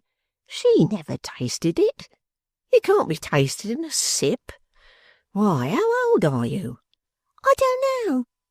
Mr Swiveller opened his eyes very wide, and appeared thoughtful for a moment. Then, bidding the child mind the door until he came back, vanished straight away. Presently he returned, followed by the boy from the public house, who bore in one hand a plate of bread and beef, and in the other a great pot filled with some very fragrant compound, which sent forth a grateful steam, and was indeed choice pearl, made after a particular recipe which Mr Swiveller had imparted to the landlord at a period when he was deep in his books and desirous to conciliate his friendship. Relieving the boy of his burden at the door, and charging his little companion to fasten it to prevent surprise, Mr Swiveller followed her into the kitchen. "There," said Richard, putting the plate before her. "First of all, clear that off, and then you'll see what's next." The small servant needed no second bidding, and the plate was soon empty. "Next," said Dick, handing the pearl, "take a pull at that, but moderate your transports, you know, for you're not used to it." "Well, is it good?" "Oh, isn't it?" said the small servant. Mr Swiveller appeared gratified beyond all expression by this reply, and took a long draught himself, steadfastly regarding his companion while he did so. These preliminaries disposed of, he applied himself to teaching her the game, which she soon learnt tolerably well, being both sharp-witted and cunning. "Now," said Mr Swiveller, putting 2 sixpences into a saucer, and trimming the wretched candle when the cards had been cut and dealt, "those are the stakes. If you win, you get 'em all. If I win, I get 'em. To make it seem more real and pleasant, I shall call you the Marchioness. Do you hear?" The small servant nodded. "Then, Marchioness," said Mr Swiveller, "fire away." The Marchioness, holding her cards very tight in both hands, considered which to play, and Mr Swiveller, assuming the gay and fashionable air which such society required, took another pull at the tankard and waited for her lead. Chapter 58. Mr Swiveller and his partner played several rubbers with varying success, until the loss of 3 sixpences, the gradual sinking of the pearl, and the striking of 10 o'clock combined to render that gentleman mindful of the flight of time, and the expediency of withdrawing before Mr Sampson and Miss Sally Brass returned. "With which object in view, Marchioness," said Mr Swiveller gravely, "I shall ask your ladyship's permission to put the board in my pocket, and to retire from the presence when I have finished this tankard, merely observing, Marchioness, that since life, like a river, is flowing, I care not how fast it rolls on, ma'am, on, while such pearl on the bank still is growing, and such eyes like the waves as they run. Marchioness, your health. You will excuse my wearing my hat, but the palace is damp, and the marble floor is, if I may be allowed the expression, sloppy." As a precaution against this latter inconvenience, Mr Swiveller had been sitting for some time with his feet on the hob, in which attitude he now gave utterance to these apologetic observations, and slowly sipped the last choice drops of nectar. "The Baron Sampsono Brass, so, and his fair sister are, you tell me, at the play," said Mr Swiveller, leaning his left arm heavily upon the table, and raising his voice and his right leg after the manner of a theatrical bandit. The Marchioness nodded. "Ha ha!" said Mr Swiveller with a portentous frown. "'Tis well, Marchioness, but no matter. Some wine there. Ho!" He illustrated these melodramatic morsels by handing the tankard to himself with great humility, receiving it haughtily, drinking from it thirstily, and smacking his lips fiercely. The small servant, who was not so well acquainted with theatrical conventionalities as Mr Swiveller, having indeed never seen a play, or heard one spoken of, except by chance through chinks of doors and in other forbidden places, was rather alarmed by demonstrations so novel in their nature, and showed her concern so plainly in her looks, that Mr Swiveller felt it necessary to discharge his brigand manner for one more suitable to private life, as he asked, Do they often go where glory waits 'em and leave you here? Oh, yes, I believe you they do, returned the small servant. Miss Sally's such a wonner for that, she is. Such a what? Said Dick. Such a wonner, returned the Marchioness.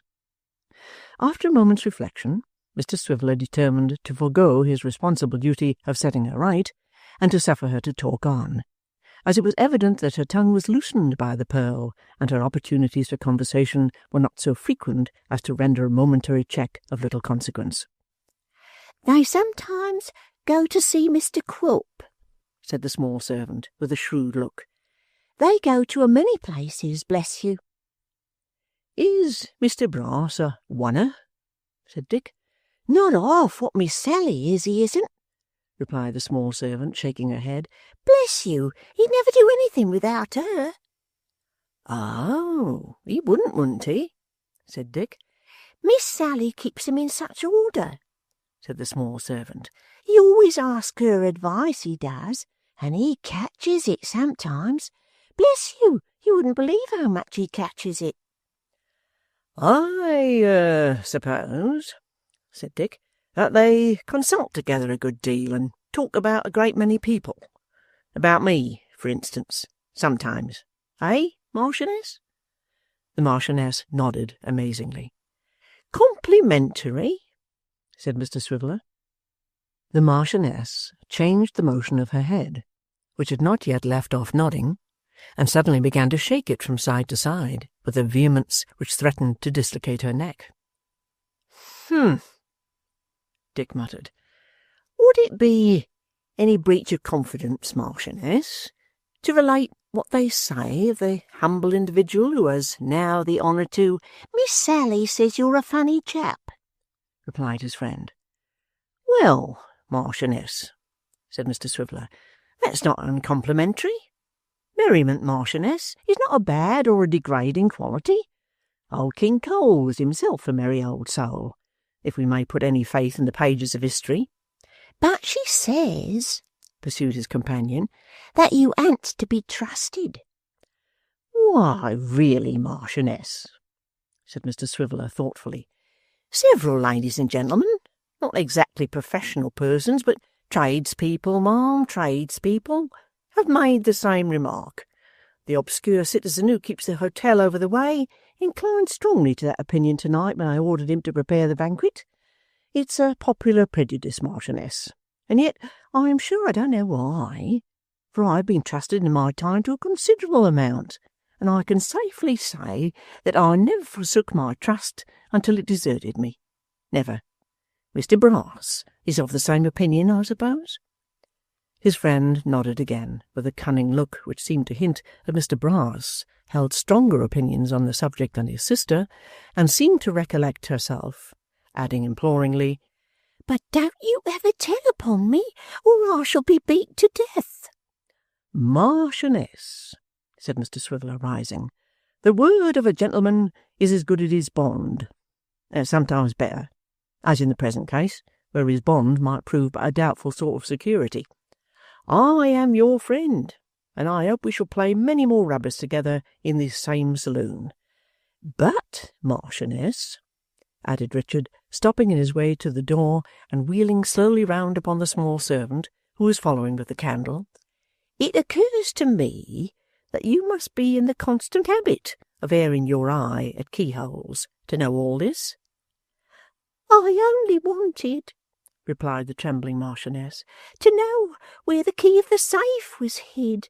That was all, and I wouldn't have taken much if I'd found it, only enough to squench me hunger. You didn't find it, then, said Dick. But of course you didn't, or you'd be plumper. Good night, Marchioness. Fare thee well, and if for ever, then for ever fare thee well, and put up the chain, Marchioness, in case of accidents.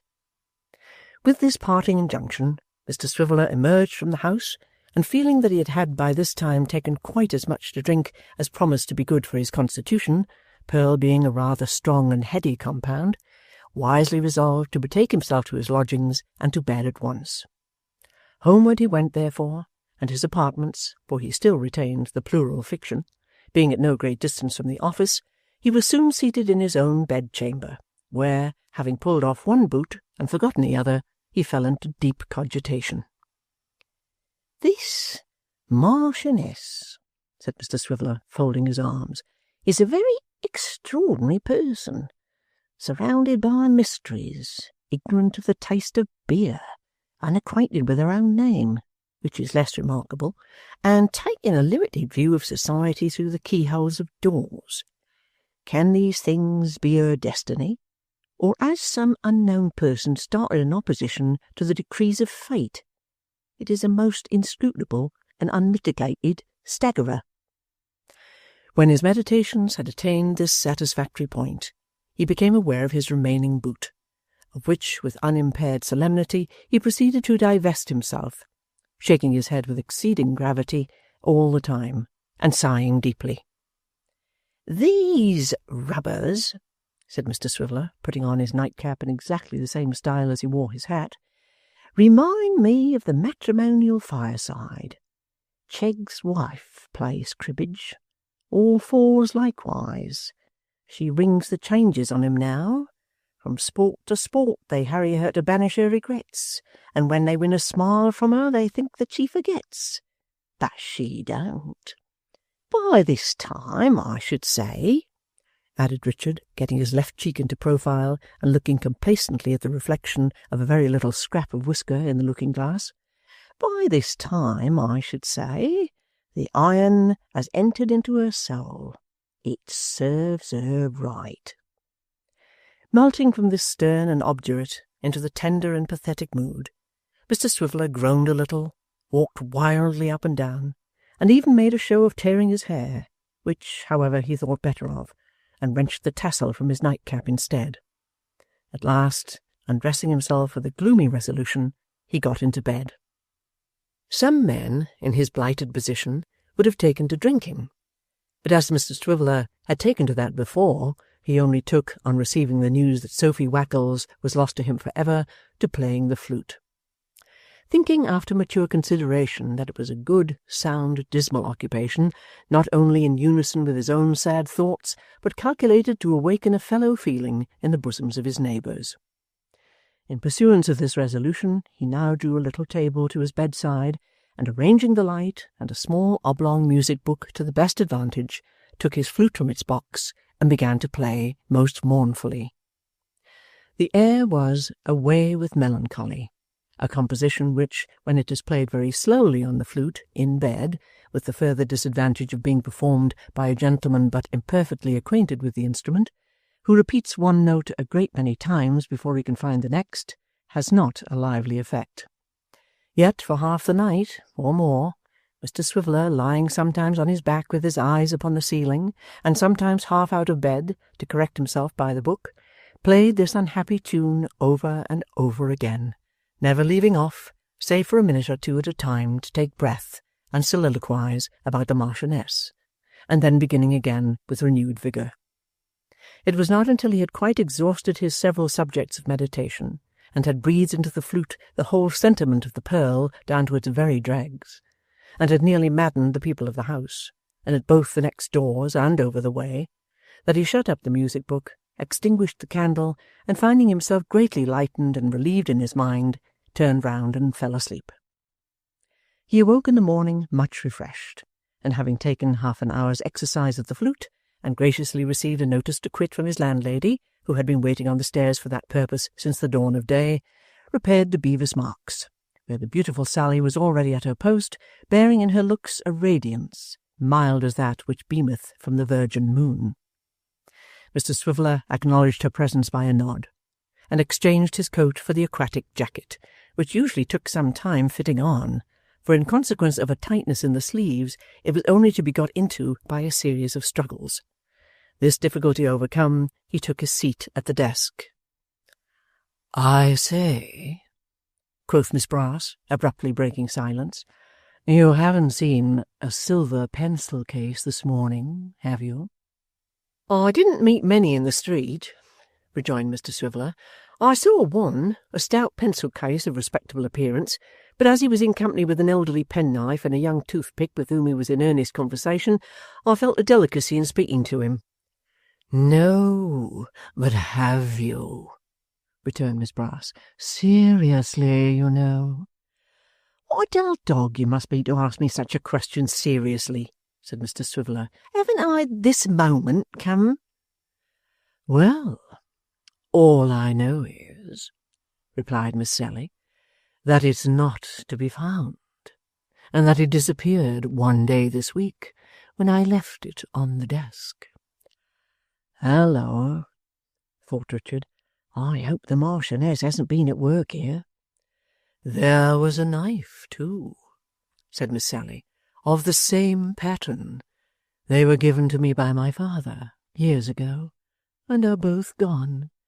You haven't missed anything yourself, have you?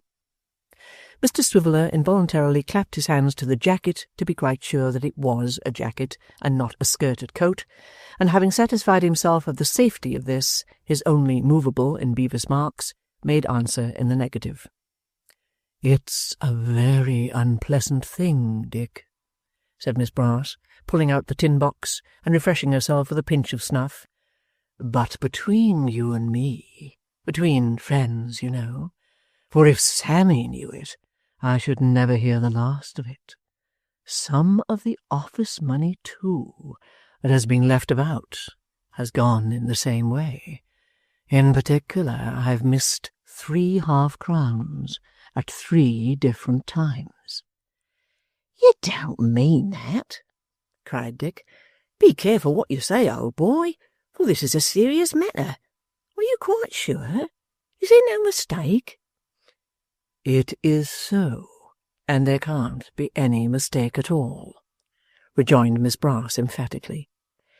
Then, by Jove, thought Richard, laying down his pen, I'm afraid the Marchioness is done for. The more he discussed the subject in his thoughts, the more probable it appeared to Dick that the miserable little servant was the culprit. When he considered on what a spare allowance of food she lived, how neglected and untaught she was, and how her natural cunning had been sharpened by necessity and privation, he scarcely doubted it. And yet he pitied her so much, and felt so unwilling to have a matter of such gravity disturbing the oddity of their acquaintance, that he thought, and thought truly, that rather than receive £50 down, he would have the Marchioness proved innocent. While he was plunged in very profound and serious meditation upon this theme, Miss Sally sat shaking her head with an air of great mystery and doubt, when the voice of her brother Sampson, carolling a cheerful strain, was heard in the passage, and that gentleman himself, beaming with virtuous smiles, appeared. Mr. Richard, sir, good morning. Here we are again, sir, entering upon another day, with our bodies strengthened by slumber and breakfast, and our spirits fresh and flowing. Here we are, Mr. Richard, rising with the sun to run our little course, our course of duty, sir, and, like him, to get through our day's work with credit to ourselves and advantage to our fellow creatures. A charming reflection, sir. Very charming. While he addressed his clerk in these words, Mr Brass was, somewhat ostentatiously, engaged in minutely examining and holding up against the light a £5 banknote, which he had brought in his hand. Mr Richard not receiving his remarks with anything like enthusiasm, his employer turned his eyes to his face and observed that it wore a troubled expression. "You're out of spirits, sir," said Brass. "Mr. Richard, sir, we should fall to work cheerfully, and not in a despondent state. It becomes us, Mr. Richard, sir, to—" Here the chaste Sarah heaved a loud sigh. "Dear me," said Mr. Sampson. "You too? Is anything the matter? Mr. Richard, sir?" Dick, glancing at Miss Sally, saw that she was making signals to him to acquaint her brother with the subject of their recent conversation. As his own position was not a very pleasant one until the matter was set at rest one way or another, he did so, and Miss Brass, plying her snuff-box at a most wasteful rate, corroborated his account. The countenance of Sampson fell, and anxiety overspread his features. Instead of passionately bewailing the loss of his money, as Miss Sally had expected, he walked on tiptoe to the door, opened it, looked outside, shut it softly, returned on tiptoe, and said in a whisper, "This is a most extraordinary and painful circumstance, Mr. Richard, sir. A most painful circumstance.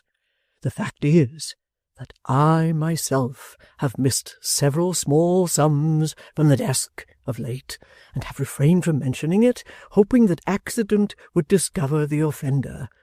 But it has not done so. It has not done so. Sally, Mr. Richard, sir, this is a particularly distressing affair." As Sampson spoke, he laid the bank-note upon the desk among some papers, in an absent manner, and thrust his hands into his pockets. Richard Swiveller pointed to it, and admonished him to take it up. "No, Mr. Richard, sir," rejoined Brass with emotion.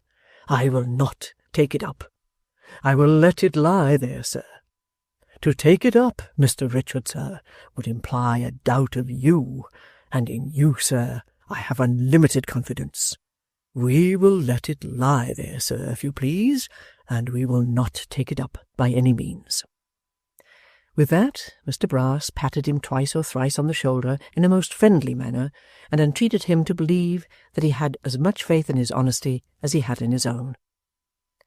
Although at another time Mr. Swiveller might have looked upon this as a doubtful compliment, he felt it, under the then existing circumstances, a great relief to be assured that he was not wrongfully suspected. When he had made a suitable reply, Mr. Brass wrung him by the hand and fell into a brown study, as did Miss Sally likewise. Richard, too, remained in a thoughtful state, fearing every moment to hear the Marchioness impeached, and unable to resist the conviction that she must be guilty. When they had severally remained in this condition for some minutes, Miss Sally all at once gave a loud rap upon the desk with her clenched fist, and cried, "I've hit it!" As indeed she had, and chipped a piece out of it too, but that was not her meaning. "Well," cried Brass anxiously, "go on, will you?" "Why," replied his sister with an air of triumph, "hasn't there been somebody always coming in and out of this office for the last 3 or 4 weeks? Hasn't that somebody been left alone in it sometimes, thanks to you? And do you mean to tell me that that somebody isn't the thief?" "What somebody?" blustered Brass. "Why, what do you call him? Kit? Mr. Garland's young man? To be sure." "Never!" cried Brass. "Never! I'll not hear of it. Don't tell me," said Sampson, shaking his head and working with both hands as if he were clearing away 10,000 cobwebs. "I'll never believe it of him. Never!" "I say," repeated Miss Brass, taking another pinch of snuff, "that he's the thief." "I say," returned Sampson violently, "that he is not. What do you mean? How dare you? Are characters to be whispered away like this? Do you know that he's the honestest and faithfulest fellow that ever lived, and that he has an irreproachable good name? Come in, come in." These last words were not addressed to Miss Sally, though they partook of the tone in which the indignant remonstrances that preceded them had been uttered. They were addressed to some person who had knocked at the office door, and they had hardly passed the lips of Mr. Brass when this very Kit himself looked in. "Is the gentleman upstairs, sir, if you please?" "Yes, Kit," said Brass, still fired with an honest indignation, and frowning with knotted brows upon his sister. "Yes, Kit, he is. I'm glad to see you, Kit. I'm rejoiced to see you. Look in again as you come downstairs, Kit. That lad a robber," cried Brass when he had withdrawn. "With that frank and open countenance, I trust him with untold gold. Mr. Richard, sir, have the goodness to step directly to Rasp and Co.'s in Broad Street and inquire if they had instructions to appear in Carcam and Painter." "That lad a robber!" sneered Sampson, flushed and heated with his wrath. "Am I blind, deaf, silly? Do I know nothing of human nature when I see it before me? Kit a robber? Pah!" Flinging this final interjection at Miss Sally, with immeasurable scorn and contempt, Sampson Brass thrust his head into his desk, as if to shut the base world from his view, and breathed defiance from under its half-closed lid. Chapter 59. When Kit, having discharged his errand, came downstairs from the single gentleman's apartment, after the lapse of a quarter of an hour or so, Mr. Sampson Brass was alone in the office. He was not singing as usual, nor was he seated at his desk. The open door showed him standing before the fire with his back towards it, and looking so very strange that Kit supposed he must have been suddenly taken ill. "Is anything the matter, sir?" said Kit. "Matter?" cried Brass. "No. Why anything the matter?" "You're so very pale," said Kit, "that I should hardly have known you." "Pooh, pooh, mere fancy," cried Brass, stooping to throw up the cinders. "Never better, Kit, never better in all my life. Merry, too. Ha, ha! How's our friend above stairs, eh?" "A great deal better," said Kit. "I'm glad to hear it," rejoined Brass. "Thankful, I may say. An excellent gentleman, worthy, liberal, generous, gives very little trouble, an admirable lodger. Ha, ha, ha!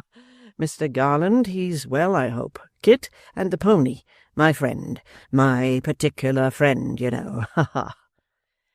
Kit gave a satisfactory account of all the little household at Abel Cottage. Mr. Brass, who seemed remarkably inattentive and impatient, mounted on his stool and, beckoning him to come nearer, took him by the buttonhole. "I have been thinking, Kit," said the lawyer, "that I could throw some little emoluments in your mother's way. You have a mother, I think? If I recollect right, you told me—" "Oh, yes, sir. Yes, certainly." "A widow, I think. An industrious widow?" "A harder working woman or a better mother never lived, sir." "Ah!" cried Brass. "That's affecting. Truly affecting. A poor widow struggling to maintain her orphans in decency and comfort is a delicious picture of human goodness. Put down your hat, Kit." "Thank you, sir. I must be going directly." "Put it down while you stay, at any rate," said Brass, taking it from him and making some confusion among the papers in finding a place for it on the desk. "I was thinking, Kit, that we have often houses to let for people we are concerned for, and matters of that sort. Now, you know, we're obliged to put people into those houses to take care of them. Very often undeserving people that we can't depend upon. What's to prevent our having a person that we can depend upon, and enjoying the delight of doing a good action at the same time? I say, what's to prevent our employing this worthy woman, your mother? What with one job and another, there's lodging, and good lodging too, pretty well all the year round, rent-free, and a weekly allowance besides, Kit. That would provide her with a great many comforts she don't at present enjoy. Now, what do you think of that? Do you see any objection? My only desire is to serve you, Kit. Therefore, if you do, say so freely." As Brass spoke, he moved the hat twice or thrice and shuffled among the papers again, as if in search of something. "How can I see any objection to such a kind offer, sir?" replied Kit with his whole heart. "I don't know how to thank you, sir. I don't indeed." "Why, then," said Brass, suddenly turning upon him and thrusting his face close to Kit's with such a repulsive smile that the latter, even in the very height of his gratitude, drew back, quite startled, "why, then it's done." Kit looked at him in some confusion. "Done, I say," added Sampson, rubbing his hands and veiling himself again in his usual oily manner. "Ha, ha! And so you shall find, Kit, so you shall find. But, dear me, said Brass, what a time Mr. Richard is gone.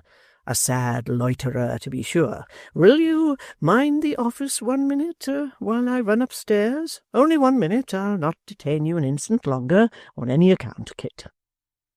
Talking as he went, Mr. Brass bustled out of the office, and in a very short time returned. Mr. Swiveller came back almost at the same instant, and as Kit was leaving the room hastily to make up for lost time, Miss Brass herself encountered him in the doorway. "Oh," sneered Sally, looking after him as she entered. "There goes your pet, Sammy, eh?" "Ah, there he goes," replied Brass. "My pet, if you please. An honest fellow, Mr. Richard, sir. A worthy fellow indeed." "Ahem," coughed Miss Brass.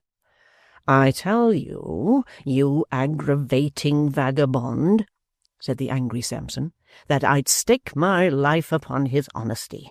Am I never to hear the last of this? Am I always to be baited and beset by your mean suspicions? Have you no regard for true merit, you malignant fellow? If you come to that, I'd sooner suspect your honesty than his." Miss Sally pulled out the tin snuff-box and took a long, slow pinch, regarding her brother with a steady gaze all the time. "She drives me wild, Mr. Richard, sir," said Brass. "She exasperates me beyond all bearing. I am heated and excited, sir. I know I am. These are not business manners, sir, nor business looks, but she carries me out of myself." "Why don't you leave him alone?" said Dick. "Because she can't, sir," retorted Brass. "Because to chafe and vex me is a part of her nature, sir. And she will and must do it, or I don't believe she'd have her health. But never mind," said Brass. "Never mind. I've carried my point. I've shown my confidence in the lad. He has minded the office again. Ha, ha! Ugh, you viper!" The beautiful virgin took another pinch and put the snuff-box in her pocket, still looking at her brother with perfect composure. "He has minded the office again," said Brass triumphantly. "He has had my confidence, and he shall continue to have it. He— Why, where's the— What have you lost?" inquired Mr. Swiveller. "Dear me," said Brass, slapping all his pockets, one after another, and looking into his desk, and under it, and upon it, and wildly tossing the papers about. "The note, Mr. Richard, sir, the £5 note. What can have become of it? I laid it down here. God bless me." "What?" cried Miss Sally, starting up, clapping her hands, and scattering the papers on the floor. "Gone? Now who's right? Now who's got it? Never mind £5. What's £5? He's honest, you know, quite honest. It would be mean to suspect him. Don't run after him. No, no, not for the world." Is it really gone now? said Dick, looking at Brass with a face as pale as his own. "Upon my word, Mr. Richard, sir," replied the lawyer, feeling in all his pockets with looks of the greatest agitation, "I fear this is a black business. It's certainly gone, sir. What's to be done?" "Don't run after him," said Miss Sally, taking more snuff. "Don't run after him on any account. Give him time to get rid of it, you know. It would be cruel to find him out." Mr. Swiveller and Sampson Brass looked from Miss Sally to each other in a state of bewilderment, and then, as by one impulse, caught up their hats and rushed out into the street, darting along in the middle of the road and dashing aside all obstructions as though they were running for their lives.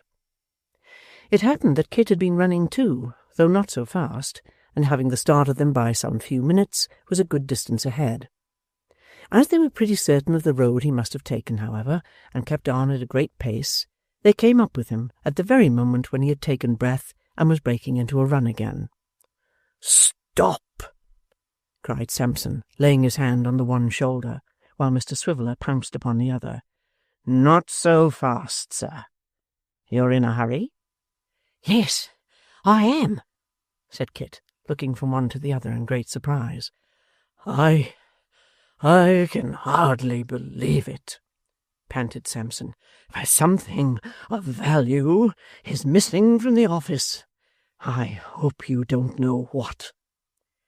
Know what? Good heaven, Mr. Brass, cried Kit, trembling from head to foot. you don't suppose— No, no, rejoined Brass quickly. I don't suppose anything. Don't say I said you did. You'll come back quietly, I hope? Of course I will, returned Kit. Why not? To be sure, said Brass. Why not? I hope there may turn out to be no why not. If you knew the trouble I've been in this morning through taking your part, Christopher, you'd be sorry for it. And I'm sure you'll be sorry for having suspected me, sir, replied Kit. Come, let us make haste back. Certainly, cried Brass. The quicker the better. Mr. Richard, have the goodness, sir, to take that arm. I'll take this one. It's not easy walking 3 abreast, but under these circumstances it must be done, sir. There's no help for it. Kit did turn from white to red, and from red to white again, when they secured him thus, and for a moment seemed disposed to resist. But quickly recollecting himself, and remembering that if he made any struggle, he would perhaps be dragged by the collar through the public streets, he only repeated, with great earnestness, and with the tears standing in his eyes, that they would be sorry for this, and suffered them to lead him off. While they were on their way back, Mr Swiveller, upon whom his present functions sat very irksomely, took an opportunity of whispering in his ear that if he would confess his guilt, even by so much as a nod, and promise not to do so any more, he would connive at his kicking Sampson Brass on the shins and escaping Upper Court. But Kit indignantly rejecting this proposal, Mr Richard had nothing for it but to hold him tight until they reached Bevis Marks, and ushered him into the presence of the charming Sarah, who immediately took the precaution of locking the door. "Now, you know," said Brass, "if this is a case of innocence, it is a case of that description, Christopher, where the fullest disclosure is the best satisfaction for everybody. Therefore, if you'll consent to an examination—" He demonstrated what kind of examination he meant by turning back the cuffs of his coat. "It will be a comfortable and pleasant thing for all parties." Search me, said Kit, proudly holding up his arms. But mind, sir, I know you'll be sorry for this to the last day of your life. "It is certainly a very painful occurrence," said Brass with a sigh, as he dived into one of Kit's pockets and fished up a miscellaneous collection of small articles. "Very painful. Nothing here, Mr. Richard, sir, all perfectly satisfactory. Nor here, sir, nor in the waistcoat, Mr. Richard, nor in the coat-tails. So far, I am rejoiced, I am sure." Richard Swiveller, holding Kit's hat in his hand, was watching the proceedings with great interest, and bore upon his face the slightest possible indication of a smile, as Brass, shutting one of his eyes, looked with the other up the inside of one of the poor fellow's sleeves, as if it were a telescope, when Sampson, turning hastily to him, bade him search the hat. "Is a handkerchief," said Dick. "No harm in that, sir," rejoined Brass, applying his eye to the other sleeve, and speaking in the voice of one who was contemplating an immense extent of prospect. "No harm in a handkerchief, sir, whatever. The faculty don't consider it a healthy custom, I believe, Mr. Richard, to carry one's handkerchief in one's hat. I've heard that it keeps the head too warm, but in every other point of view its being there is extremely satisfactory. Extremely so." An exclamation, at once from Richard Swiveller, Miss Sally, and Kit himself, cut the lawyer short. He turned his head and saw Dick standing with the bank-note in his hand. "In the hat!" cried Brass, in a sort of shriek. Under the handkerchief, and tucked beneath the lining, said Dick, aghast at the discovery. Mr. Brass looked at him, at his sister, at the walls, at the ceiling, at the floor, everywhere but at Kit, who stood quite stupefied and motionless. "And this," cried Sampson, clasping his hands, "is the world that turns upon its own axis, and has lunar influences, and revolutions round heavenly bodies, and various games of that sort. This is human nature, is it? Oh, nature, nature! This is the miscreant that I was going to benefit with all my little arts, and that even now I feel so much for as to wish to let him go. But," added Mr. Brass, with greater fortitude, "I am myself a lawyer, and bound to set an example in carrying the laws of my happy country into effect. Sally, my dear, forgive me, and catch hold of him on the other side. Mr. Richard, sir, have the goodness to run and fetch a constable. The weakness is past and over, sir, and moral strength returns. A constable, sir, if you please." Chapter 60. Kit stood as one entranced, with his eyes opened wide and fixed upon the ground, regardless alike of the tremulous hold which Mr. Brass maintained on one side of his cravat, and of the firmer grasp of Miss Sally upon the other, although this latter detention was in itself no small inconvenience, as that fascinating woman, besides screwing her knuckles inconveniently into his throat from time to time, had fastened upon him in the first instance with so tight a grip that even in the disorder and distraction of his thoughts he could not divest himself of an uneasy sense of choking. Between the brother and sister he remained in this posture, quite unresisting and passive, until Mr. Swiveller returned with a police constable at his heels. This functionary, being of course well used to such scenes, looking upon all kinds of robbery from petty larceny up to housebreaking or ventures on the highway as matters in the regular course of business, and regarding the perpetrators in the light of so many customers coming to be served at the wholesale and retail shop of criminal law where he stood behind the counter, received Mr. Brass's statement of facts with about as much interest and surprise as an undertaker might evince if required to listen to a circumstantial account of the last illness of a person whom he was called in to wait upon professionally, and took Kit into custody with a decent indifference. "We had better," said this subordinate minister of justice, "get to the office while there's a magistrate sitting. I shall want you to come along with us, Mr. Brass, and the He looked at Miss Sally as if in some doubt whether she might not be a griffin or other fabulous monster. "The lady, eh?" said Sampson. "Ah," replied the constable. "Yes, the lady. Likewise the young man that found the property." "Mr. Richard, sir," said Brass in a mournful voice. "A sad necessity, but the altar of our country, sir." "You'll have a hackney coach, I suppose?"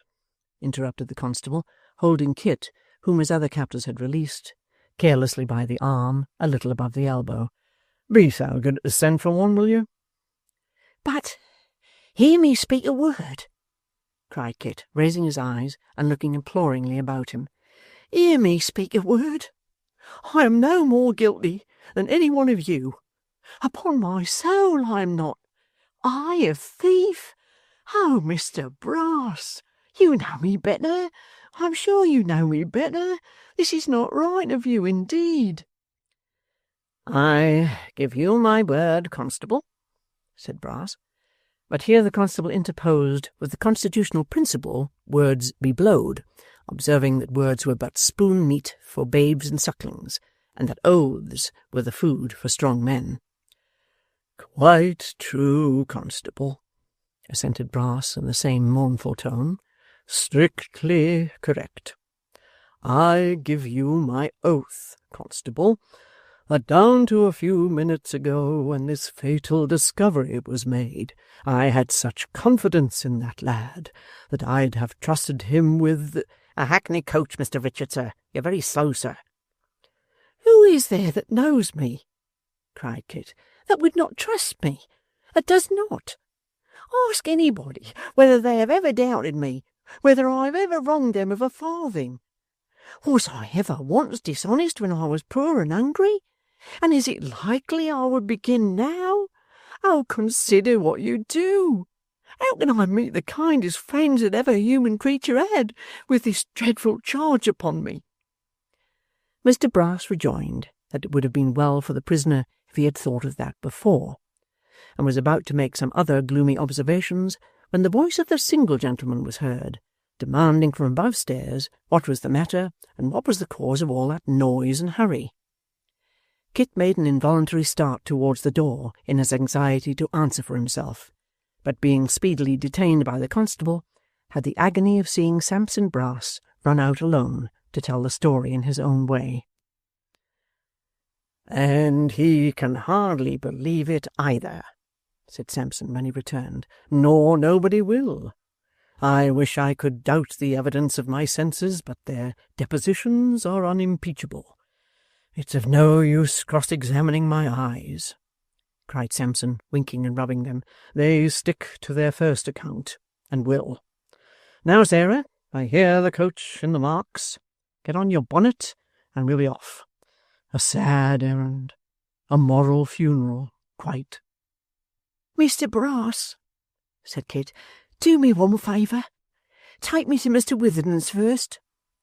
Sampson shook his head irresolutely. "Do," said Kit. "My master's there. For heaven's sake, take me there first." "Well, I don't know," stammered Brass, who perhaps had his reasons for wishing to show as fair as possible in the eyes of the notary. "How do we stand in point of time, constable, eh?" The constable, who had been chewing a straw all this while with great philosophy, replied that if they went away at once they would have time enough, but that if they stood shilly-shallying there any longer they must go straight to the mansion-house, and finally expressed his opinion that that was where it was, and that was all about it. Mr Richard Swiveller having arrived inside the coach, and still remaining immovable in the most commodious corner with his face to the horses, Mr Brass instructed the officer to remove his prisoner and declared himself quite ready. Therefore the constable, still holding Kit in the same manner, and pushing him on a little before him so as to keep him at about 3/4 of an arm's length in advance, which is the professional mode, thrust him into the vehicle and followed himself. Miss Sally entered next, and there being now 4 inside, Sampson Brass got upon the box and made the coachman drive on. Still completely stunned by the sudden and terrible change which had taken place in his affairs, Kit sat gazing out of the coach window, almost hoping to see some monstrous phenomenon in the streets which might give him reason to believe he was in a dream. Alas, everything was too real and familiar. The same succession of turnings, the same houses, the same streams of people running side by side in different directions upon the pavement, the same bustle of carts and carriages in the road, the same well-remembered objects in the shop windows, a regularity in the very noise and hurry which no dream ever mirrored. Dreamlike as the story was, it was true. He stood charged with robbery. The note had been found upon him, though he was innocent in thought and deed, and they were carrying him back a prisoner. Absorbed in these painful ruminations, thinking with a drooping heart of his mother and little Jacob, feeling as though even the consciousness of innocence would be insufficient to support him in the presence of his friends if they believed him guilty, and sinking in hope and courage more and more as they drew nearer to the notary's, poor Kit was looking earnestly out of the window, observant of nothing, when all at once, as though it had been conjured up by magic, he became aware of the face of Quilp. And what a leer there was upon the face! It was from the open window of a tavern that it looked out, and the dwarf had so spread himself over it, with his elbows on the window-sill and his head resting on both his hands, that what between this attitude and his being swollen with suppressed laughter, he looked puffed and bloated into twice his usual breadth. Mr Brass, on recognizing him, immediately stopped the coach. As it came to a halt directly opposite to where he stood, the dwarf pulled off his hat and saluted the party with a hideous and grotesque politeness. "Aha!" he cried. "Where now, Brass? Where now? Sally with you too? Sweet Sally, and Dick, pleasant Dick, and Kit, honest Kit." "He's extremely cheerful," said Brass to the coachman. "Very much so. Ah, sir, a sad business. Never believe in honesty any more, sir." "Why not?" returned the dwarf. "Why not, you rogue of a lawyer? Why not?" "Banknote. Lost in our office, sir," said Brass, shaking his head. "Found in his hat, sir. He previously left alone there. No mistake at all, sir. Chain of evidence complete. Not a link wanting." "What?" cried the dwarf, leaning half his body out of window. "Kit a thief? Kit a thief? Why, he's an uglier-looking thief than can be seen anywhere for a penny. Eh, Kit, eh?" "Have you taken Kit into custody before he had time and opportunity to beat me? Eh, Kit, eh?" And with that he burst into a yell of laughter, manifestly to the great terror of the coachman, and pointed to a dyer's pole hard by, where a dangling suit of clothes bore some resemblance to a man upon a gibbet. "Is it coming to that, Kit?" cried the dwarf, rubbing his hands violently. "What a disappointment for little Jacob and for his darling mother. Let him have the Bethel minister to comfort and console him, Brass. Eh, Kit, eh? Drive on, coachy, drive on. Bye-bye, Kit. All good go with you. Keep up your spirits. My love to the Garlands, the dear old lady and gentleman. Say I inquired after him, will you? Blessings on him, on you, and on everybody, Kit. Blessings on all the world." With such good wishes and farewells, poured out in a rapid torrent until they were out of hearing, Quilp suffered them to depart, and when he could see the coach no longer, drew in his head and rolled upon the ground in an ecstasy of enjoyment. When they reached the notary's, which they were not long in doing, for they had encountered the dwarf in a by-street at a very little distance from the house, Mr Brass dismounted, and opening the coach door with a melancholy visage, requested his sister to accompany him into the office, with the view of preparing the good people within for the mournful intelligence that awaited them. Miss Sally complying, he desired Mr Swiveller to accompany them. So, into the office they went, Mr Sampson and his sister arm in arm, and Mr Swiveller following alone. The notary was standing before the fire in the outer office, talking to Mr Abel and the elder Mr Garland, while Mr Chuckster sat writing at the desk, picking up such crumbs of their conversation as happened to fall in his way. This posture of affairs Mr Brass observed through the glass door as he was turning the handle, and seeing that the notary recognized him, he began to shake his head and sigh deeply, while that partition yet divided them. "Sir," said Sampson, taking off his hat and kissing the 2 forefingers of his right hand beaver glove, "my name is Brass. Brass of Beaver's Marks, sir. I have had the honour and pleasure, sir, of being concerned against you in some little testamentary matters. How do you do, sir?" "My clerk will attend to any business you may have come upon, Mr Brass," said the notary, turning away. "Thank you, sir," said Brass. "Thank you, I am sure. Allow me, sir, to introduce my sister. Quite one of us, sir, although of the weaker sex. Of great use in my business, sir, I assure you. Mr Richard, sir, have the goodness to come forward, if you please."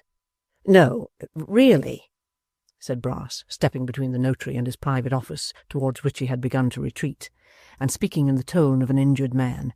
"Really, sir, I must, under favour, request a word or two with you indeed."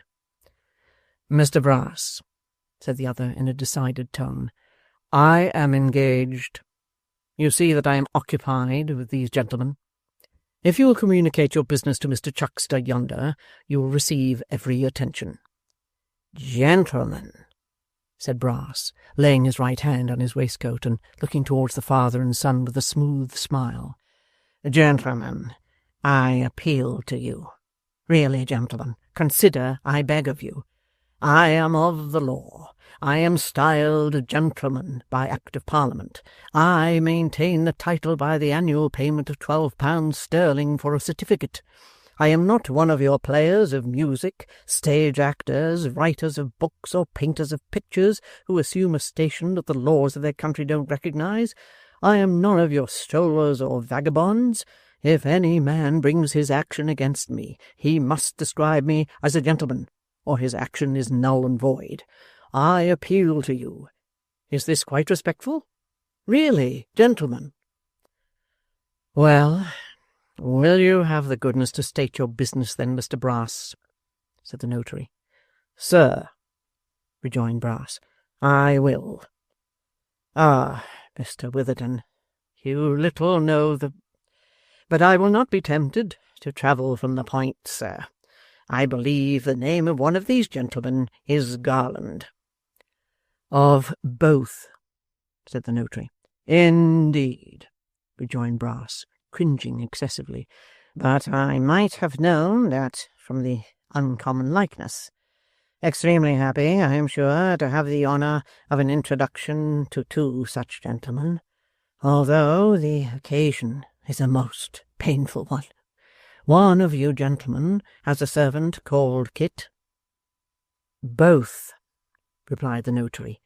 2 Kits, said Brass, smiling. Dear me. 1 Kit, sir, returned Mr. Witherden angrily, who is employed by both gentlemen. What of him? This of him, sir, rejoined Brass, dropping his voice impressively. That young man, sir, that I have felt unbounded and unlimited confidence in, and always behaved to as if he was my equal, that young man has this morning committed a robbery in my office, and been taken almost in the fact. This must be some falsehood, cried the notary. It is not possible, said Mr. Abel. I'll not believe one word of it, exclaimed the old gentleman.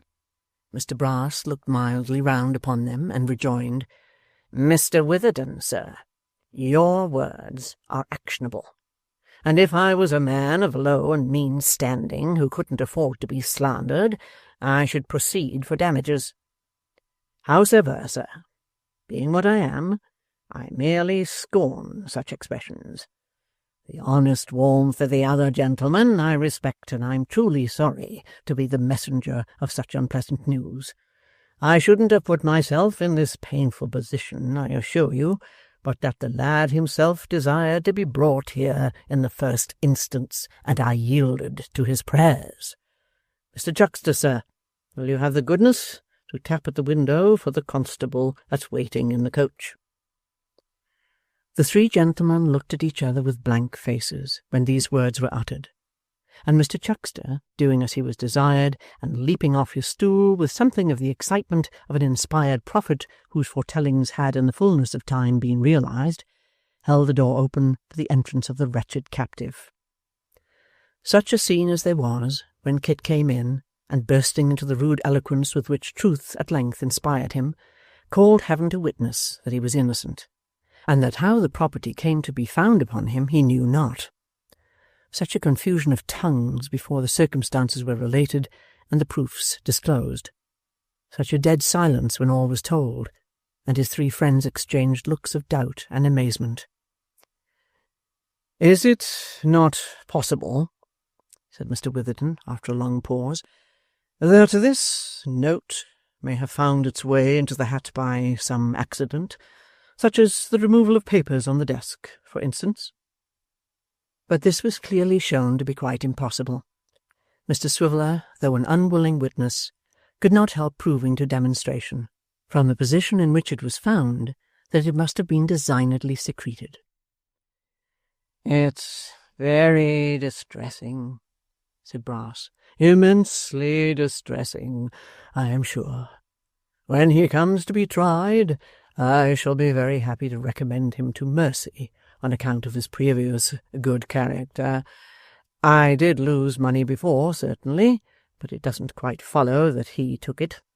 The presumption's against him, strongly against him, but we're Christians, I hope. I suppose, said the constable, looking round, that no gentleman here can give evidence as to whether he's been flush of money of late. Do you happen to know, sir? He has had money from time to time, certainly, returned Mr. Garland, to whom the man had put the question. But that, as he always told me, was given him by Mr. Brass himself. Yes, to be sure, said Kit eagerly. You can bear me out in that, sir. Eh? Cried Brass, looking from face to face with an expression of stupid amazement. The money, you know, the half-crowns that you gave me from the lodger, said Kit. Oh, dear me, cried Brass, shaking his head and frowning heavily. This is a bad case, I find. A very bad case indeed. What? Did you give him no money on account of anybody, sir? Asked Mr. Garland, with great anxiety. I give him money, sir? Returned Sampson. Oh, come, you know, this is too barefaced. Constable, my good fellow, we had better be going. What? Shrieked Kit. Does he deny that he did? Ask him, somebody, pray. Ask him to tell you whether he did or not. Did you, sir? Asked the notary. I tell you what, gentlemen, replied Brass in a very grave manner. He'll not serve his case this way, and really, if you feel any interest in him, you'd better advise him to go upon some other tack. Did I, sir? Of course I never did. Gentlemen, cried Kit, on whom a light broke suddenly. Master, Mr. Abel, Mr. Witherden, every one of you, he did it. What I have done to offend him, I don't know, but this is a plot to ruin me. Mind, gentlemen, it's a plot, and whatever comes of it, I will say with my dying breath that he put that note in my hat himself. Look at him, gentlemen. See how he changes colour. Which of us looks the guilty person, he or I? You hear him, gentlemen? Said Brass, smiling. You hear him.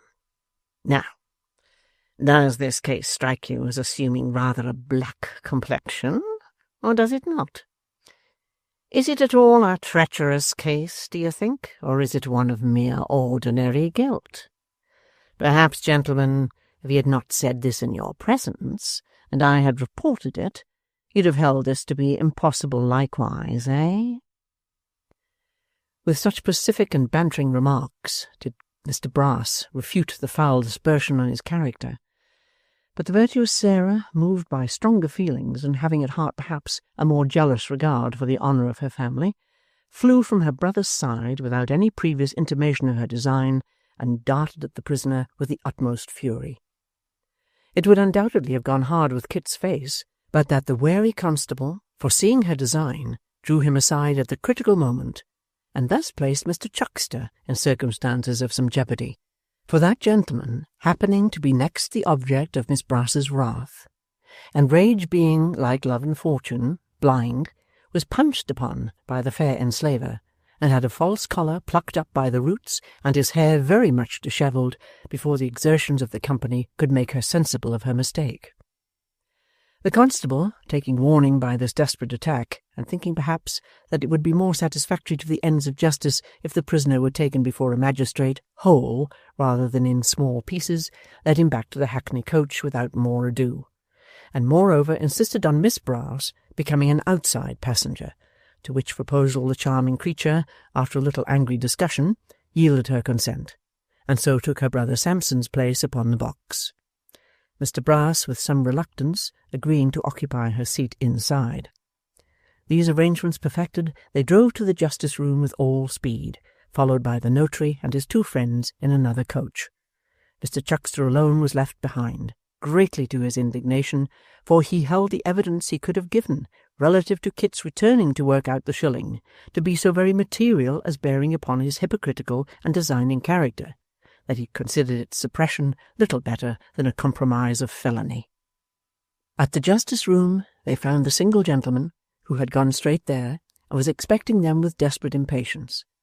But not 50 single gentlemen rolled into one could have helped poor Kit, who in half an hour afterwards was committed for trial, and was assured by a friendly officer on his way to prison that there was no occasion to be cast down, for the sessions would soon be on, and he would, in all likelihood, get his little affair disposed of and be comfortably transported in less than a fortnight.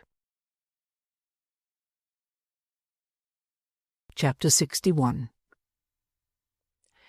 Let moralists and philosophers say what they may, it is very questionable whether a guilty man would have felt half as much misery that night as Kit did, being innocent. The world, being in the constant commission of vast quantities of injustice, is a little too apt to comfort itself with the idea that if the victim of its falsehood and malice have a clear conscience, he cannot fail to be sustained under his trials, and somehow or other to come right at last. In which case, say they who have hunted him down, though we certainly don't expect it, nobody will be better pleased than we.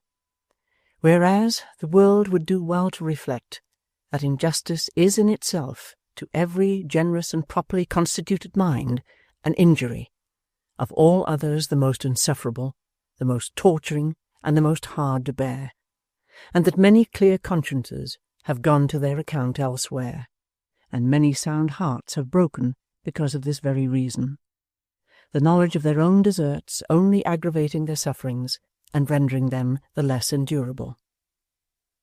The world, however, was not in fault in Kit's case, but Kit was innocent, and knowing this, and feeling that his best friends deemed him guilty, that Mr. and Mrs. Garland would look upon him as a monster of ingratitude, that Barbara would associate him with all that was bad and criminal, that the pony would consider himself forsaken, and that even his own mother might, perhaps, yield to the strong appearances against him, and believe him to be the wretch he seemed.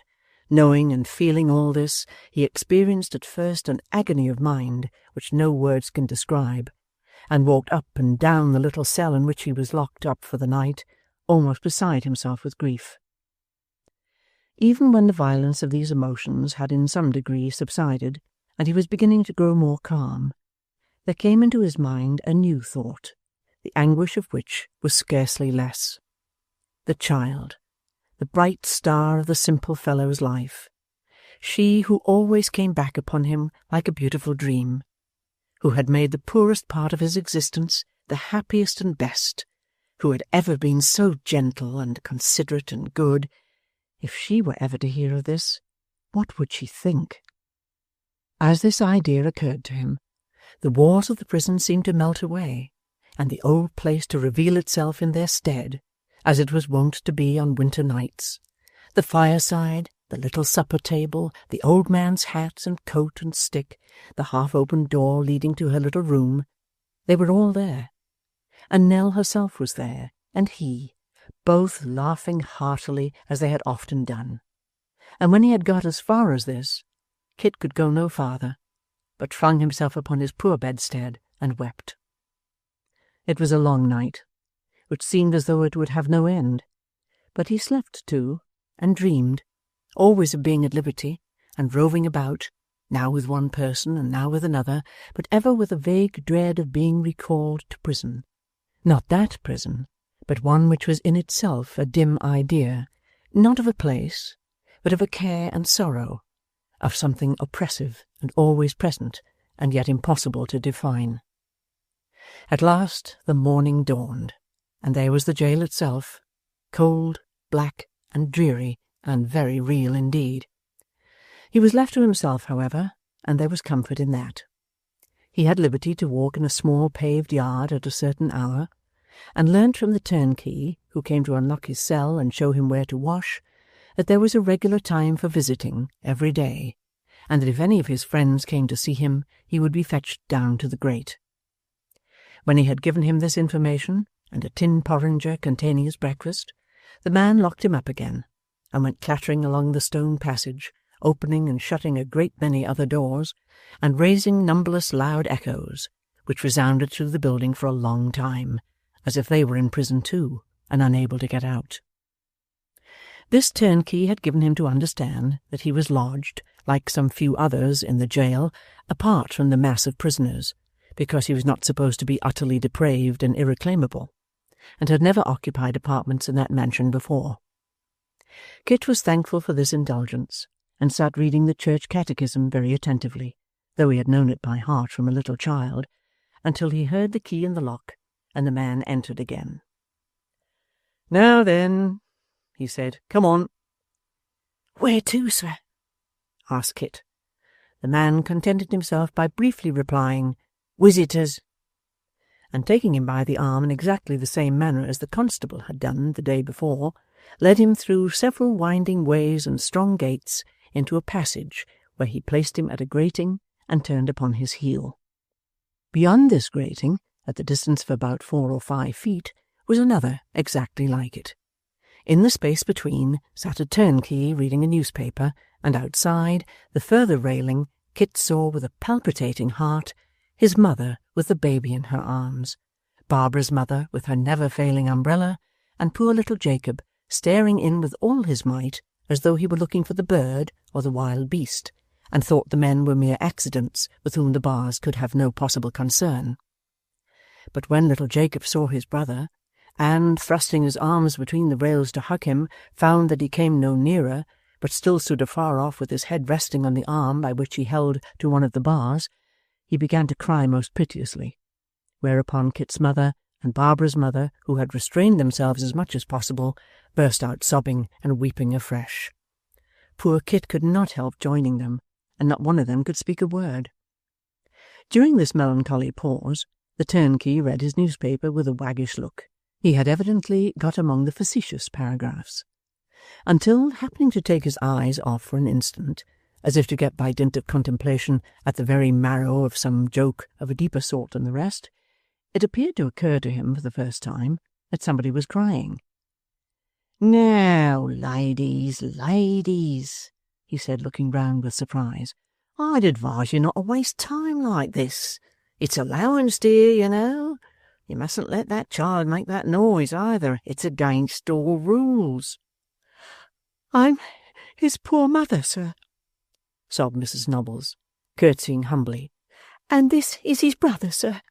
Oh, dear, dear me." "Well," replied the turnkey, folding his paper on his knee so as to get with greater convenience at the top of the next column, "it can't be helped, you know. He ain't the only one in the same fix. You mustn't make a noise about it." With that he went on reading. The man was not unnaturally cruel or hard-hearted. He had come to look upon felony as a kind of disorder, like the scarlet fever or erysipelas. Some people had it, some hadn't, just as it might be.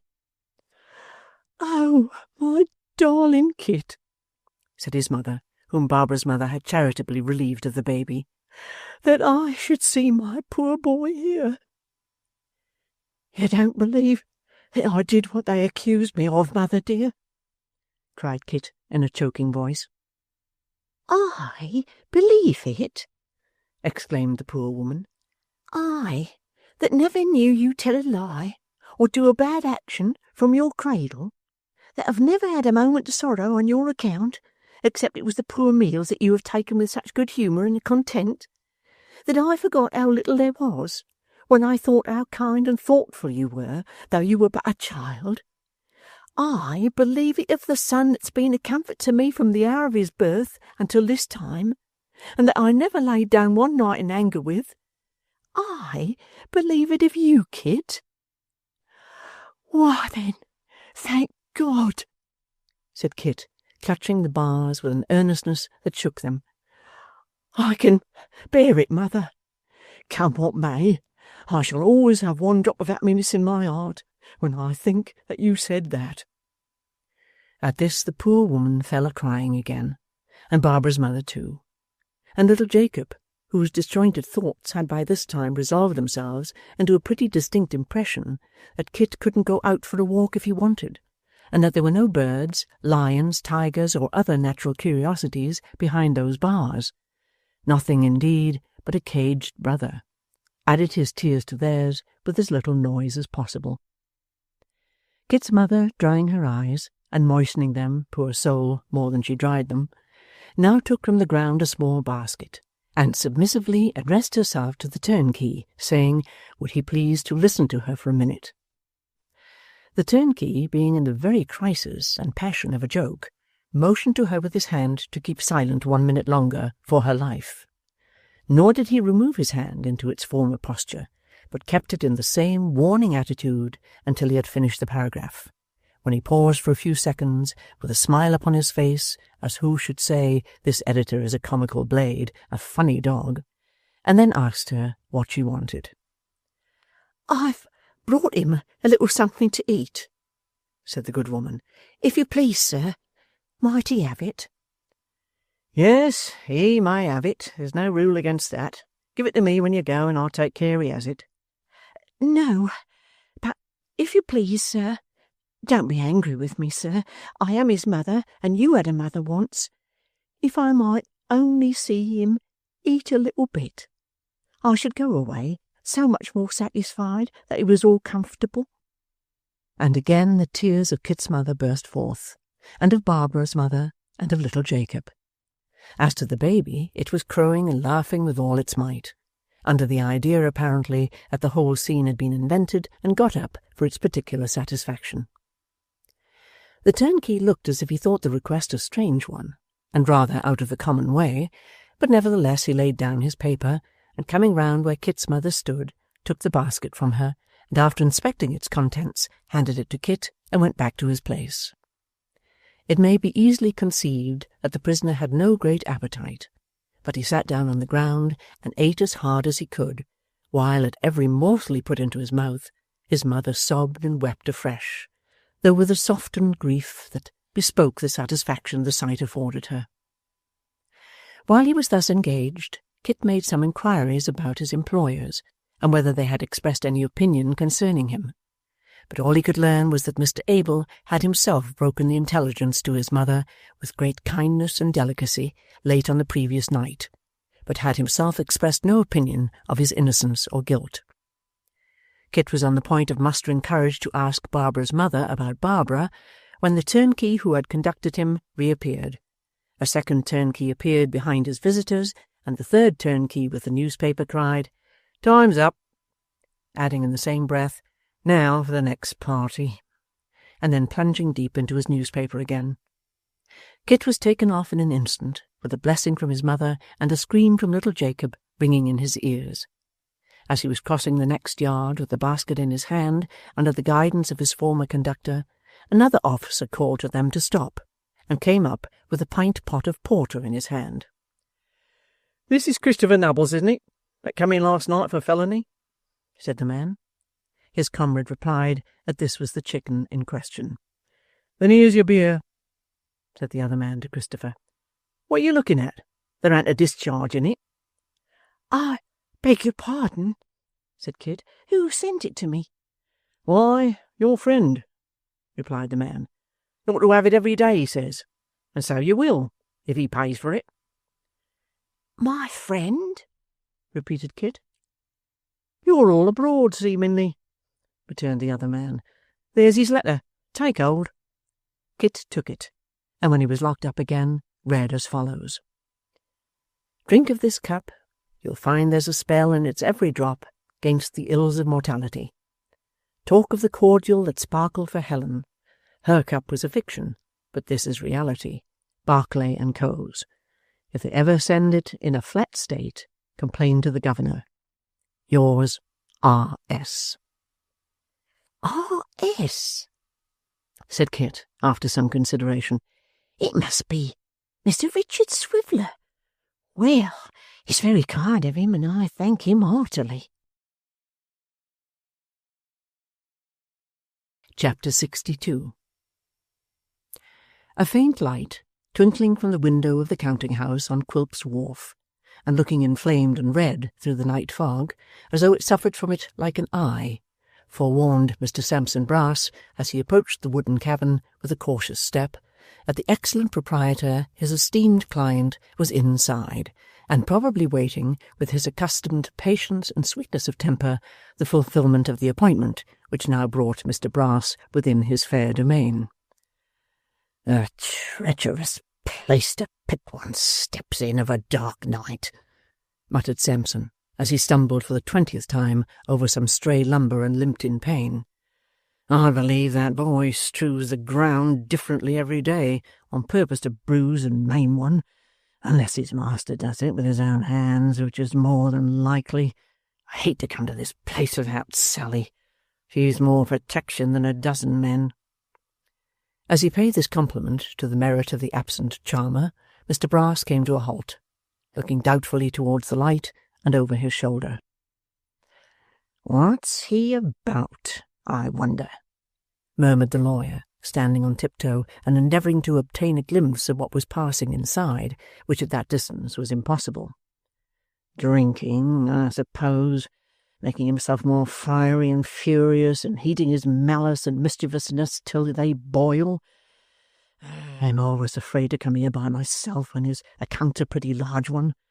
I don't believe he'd mind throttling me and dropping me softly into the river when the tide was at its strongest, any more than he'd mind killing a rat. Indeed, I don't know whether he wouldn't consider it a pleasant joke. Hark! Now he's singing." Mr. Quilp was certainly entertaining himself with vocal exercise, but it was rather a kind of chant than a song, being a monotonous repetition of one sentence in a very rapid manner, with a long stress upon the last word, which he swelled into a dismal roar. Nor did the burden of this performance bear any reference to love, or war, or wine, or loyalty, or any other, the standard topics of song, but to a subject not often set to music, or generally known in ballads, the words being these. The worthy magistrate, after remarking that the prisoner would find some difficulty in persuading a jury to believe his tale, committed him to take his trial at the approaching sessions, and directed the customary recognizances to be entered into for the prosecution. Every time he came to this concluding word, and had exhausted all possible stress upon it, Quilp burst into a shriek of laughter, and began again. "He's dreadfully imprudent," muttered Brass, after he had listened to 2 or 3 repetitions of the chant. "Horribly imprudent. I wish he was dumb. I wish he was deaf. I wish he was blind. Hang him!" cried Brass, as the chant began again. "I wish he was dead." Giving utterance to these friendly aspirations in behalf of his client, Mr. Sampson composed his face into its usual state of smoothness, and waiting until the shriek came again and was dying away, went up to the wooden house and knocked at the door. "Come in," cried the dwarf.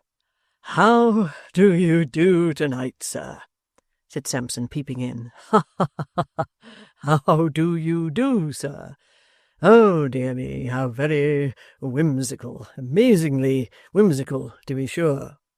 "Come in, you fool," returned the dwarf, "and don't stand there shaking your head and showing your teeth. Come in, you false witness, you perjurer, you suborner of evidence. Come in." "He has the richest humour," cried Brass, shutting the door behind him.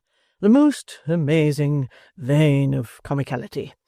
But isn't it rather injudicious, sir?" "What?" demanded Quilp. "What? Judas?" "Judas?" cried Brass. "He has such extraordinary spirits. His humour is so extremely playful. Judas! Oh, yes. Dear me, how very good. Ha, ha, ha!" All this time Sampson was rubbing his hands and staring, with ludicrous surprise and dismay, at a great, goggle-eyed, blunt-nosed figurehead of some old ship, which was reared up against the wall in a corner near the stove, looking like a goblin or hideous idol whom the dwarf worshipped. A mass of timber on his head, carved into the dim and distant semblance of a cocked hat, together with a representation of a star on the left breast and epaulets on the shoulders, denoted that it was intended for the effigy of some famous admiral, but without those helps any observer might have supposed it the authentic portrait of a distinguished merman or great sea-monster. Being originally much too large for the apartment which it was now employed to decorate, it had been sawn short off at the waist. Even in this state it reached from floor to ceiling, and thrusting itself forward with that excessively wide-awake aspect and air of somewhat obtrusive politeness by which figureheads are usually characterized, seemed to reduce everything else to mere pygmy proportions. "Do you know it?" said the dwarf, watching Sampson's eyes. "Do you see the likeness?" "Eh?"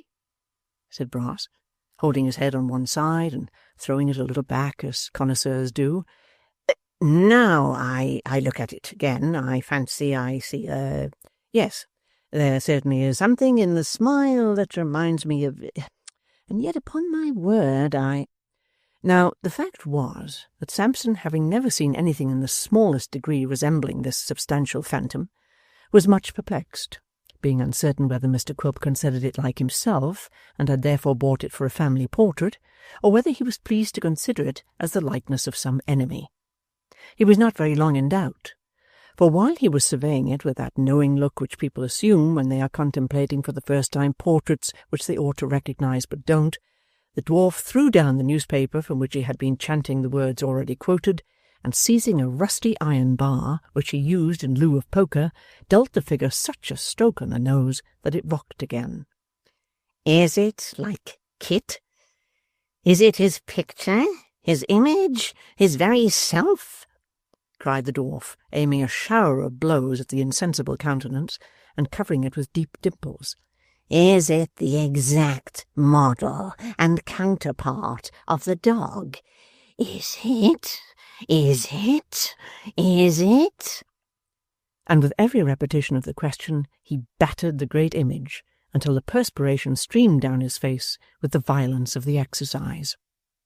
Although this might have been a very comical thing to look at from a secure gallery, as a bullfight is found to be a comfortable spectacle by those who are not in the arena, and a house on fire is better than a play to people who don't live near it, there was something in the earnestness of Mr Quilp's manner which made his legal adviser feel that the counting-house was a little too small and a deal too lonely for the complete enjoyment of these humours.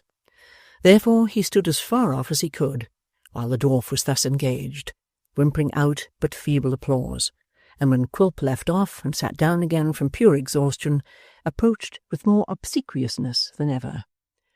"Excellent, indeed," cried Brass. "Oh, very good, sir. You know," said Sampson, looking round as if it appealed to the bruised animal, "he's quite a remarkable man, quite." "Sit down," said the dwarf. "I bought the dog yesterday. I've been screwing gimlets into him, and sticking forks in his eyes, and cutting my name on him. I mean to burn him at last." cried Brass. "Extremely entertaining indeed." "Come here," said Quilp, beckoning him to draw near. "What's injudicious, eh?" "Nothing, sir, nothing. Scarcely worth mentioning, sir, but I thought that song, admirably humorous in itself, you know, was perhaps rather "Yes," said Quilp. "Rather what?" just bordering, or as one may say, remotely verging upon the confines of injudiciousness, perhaps, sir," returned Brass, looking timidly at the dwarf's cunning eyes, which were turned towards the fire and reflected its red light. "Why?" inquired Quilp, without looking up. "Why, you know, sir," returned Brass, venturing to be more familiar, "the fact is, sir, that any allusion to these little combinings together of friends for objects in themselves extremely laudable, but which the law terms conspiracies, are, you take me, sir, best kept snug and among friends, you know." "Eh?" said Quilp, looking up with a perfectly vacant countenance. "What do you mean?" Cautious, exceedingly cautious, very right and proper,' cried Brass, nodding his head. 'Mum, sir, even here, my meaning, sir, exactly.' 'Your meaning exactly, you brazen scarecrow? What's your meaning?' retorted Quilp. 'Why do you talk to me of combining together? Do I combine? Do I know anything about your combinings?' 'No, sir, certainly not. Not by any means,' returned Brass. 'If you so wink and nod at me,' said the dwarf, looking about him as if for his poker, 'I'll spoil the expression of your monkey's face, I will.' 'Don't put yourself out of the way, I beg, sir,' rejoined Brass, checking himself with great alacrity. 'You're quite right, sir, quite right. I shouldn't have mentioned the subject, sir. It's much better not to. You're quite right, sir. Let us change it, if you please. You were asking, sir, Sally told me, about our lodger. He has not returned, sir.' 'No?' said Quilp, heating some rum in the little saucepan and watching it to prevent its boiling over. 'Why not?' 'Why, sir,' returned Brass, dear me, Mr Quilp, sir.' 'What's the matter?' said the dwarf, stopping his hand in the act of carrying the saucepan to his mouth. 'You have forgotten the water, sir,' said Brass, 'and, excuse me, sir, but it's burning hot.' Deigning no other than a practical answer to this remonstrance, Mr Quilp raised the hot saucepan to his lips and deliberately drank off all the spirit it contained, which might have been in quantity about half a pint, and had been for a moment before, when he took it off the fire, bubbling and hissing fiercely. Having swallowed this gentle stimulant and shaken his fist at the Admiral, he bade Mr Brass proceed. 'But first,' said Quilp with his accustomed grin, 'have a drop yourself. A nice drop. A good, warm, fiery drop.' 'Why, sir,' replied Brass, 'if there was such a thing as a mouthful of water that could be got without trouble.' 'There's no such thing to be had here,' cried the dwarf. 'Water for lawyers? Melted lead and brimstone, you mean? Nice, hot, blistering pitch and tar? That's the thing for them, eh, Brass, eh?' 'Ha!' laughed Mr Brass. 'Oh, very biting. And yet it's like being tickled. There's a pleasure in it too, sir.' 'Drink that,' said the dwarf, who had by this time heated some more. 'Toss it off. Don't leave any heel tap. Scorch your throat and be happy.' The wretched Samson took a few short sips of the liquor, which immediately distilled itself into burning tears. In a night form came rolling down his cheeks into the pipkin again, turning the colour of his face and eyelids to a deep red, and giving rise to a violent fit of coughing, in the midst of which he was still heard to declare, with the constancy of a martyr, that it was beautiful indeed.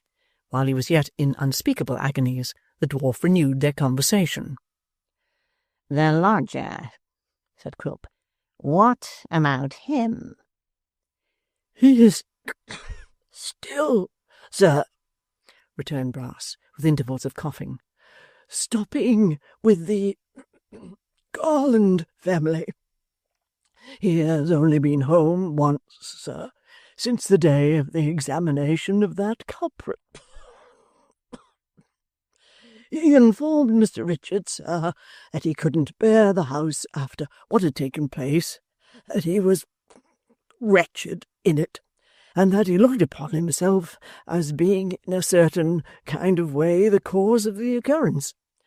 Very excellent lodger, sir. I hope we may not lose him.' 'Ya!' cried the dwarf. 'Never thinking of anybody but yourself. Why don't you retrench, then? Scrape up, hoard, economise, eh?'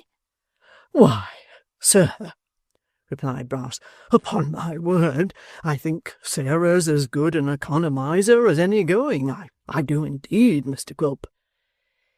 'Moisten your clay. Wet the other eye. Drink, man. cried the dwarf. You took a clerk to oblige me. Delighted, sir, I'm sure at any time, replied Sampson. Yes, sir, I did.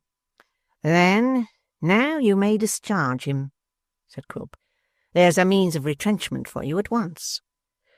Discharge, Mr. Richard, sir? Cried Brass. Have you more than one clerk, you parrot, that you ask the question? Yes. Upon my word, sir, said Brass, I wasn't prepared for this. How could you be? Sneered the dwarf. When I wasn't? How often am I to tell you that I brought him to you that I might always have my eye on him and know where he was, and that I had a plot, a scheme, a little quiet piece of enjoyment afoot, of which the very cream and essence was, that this old man and grandchild, who have sunk underground, I think, should be, while he and his precious friend believe them rich, in reality as poor as frozen rats. I quite understood that, sir, rejoined Brass, thoroughly.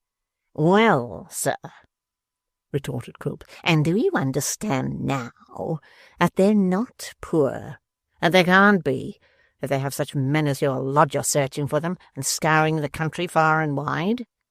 Of course I do, sir, said Sampson. Of course you do, retorted the dwarf, viciously snapping at his words. Of course do you understand, then, that it's no matter what comes of this fellow?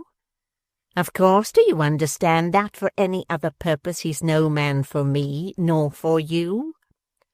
I have frequently said to Sarah, sir, returned Brass, that he was of no use at all in the business. You can't put any confidence in him, sir. If you'll believe me, I found that fellow in the commonest little matters of the office that have been trusted to him, blurting out the truth, though expressly cautioned. The aggravation of that chap, sir, has exceeded anything you can imagine. It has indeed. Nothing but the respect and obligation I owe to you, sir. As it was plain that Sampson was bent on a complimentary harangue unless he received a timely interruption, Mr. Quilp politely tapped him on the crown of his head with the little saucepan, and requested that he would be so obliging as to hold his peace. Practical, sir, practical, said Brass, rubbing the place and smiling, but still extremely pleasant, immensely so. Hearken to me, will you? returned Quilp, or I'll be a little more pleasant presently. There's no chance of his comrade and friend returning. The scamp has been obliged to fly, as I learn, for some knavery, and has found his way abroad. Let him rot there. Certainly, sir. Quite proper, forcible, cried Brass, glancing at the Admiral again, as if he made a third in company. Extremely forcible. I hate him, said Quilp between his teeth, and have always hated him, for family reasons. Besides, he was an intractable ruffian, otherwise he would have been of use. This fellow is pigeon-hearted and light-headed. I don't want him any longer. Let him hang or drown, starve, go to the devil. By all means, sir, returned Brass. When would you wish him, sir, to make that little excursion? When this trial's over, said Quilp. As soon as that's ended, send him about his business. It shall be done, sir, returned Brass, by all means. It will be rather a blow to Sarah, sir, but she has all her feelings under control. Ah, Mr. Quilp, I often think, sir, if it had only pleased Providence to bring you and Sarah together in earlier life, what blessed results would have flowed from such a union. You never saw our dear father, sir? A charming gentleman. Sarah was his pride and joy, sir.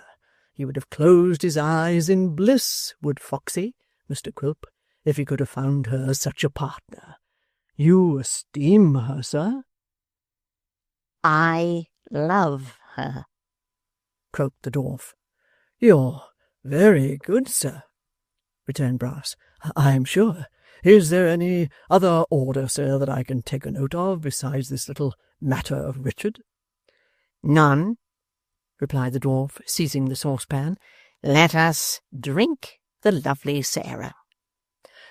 "If we could do it in something, sir, that wasn't quite boiling," suggested Brass humbly, "perhaps it would be better.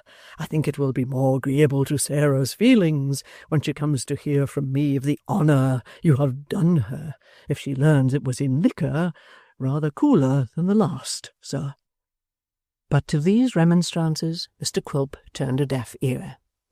Sampson Brass, who was by this time anything but sober, being compelled to take further draughts of the same strong bowl, found that, instead of at all contributing to his recovery, they had the novel effect of making the counting-house spin round and round with extreme velocity, and causing the floor and ceiling to heave in a very distressing manner. After a brief stupor, he awoke to a consciousness of being partly under the table and partly under the grate.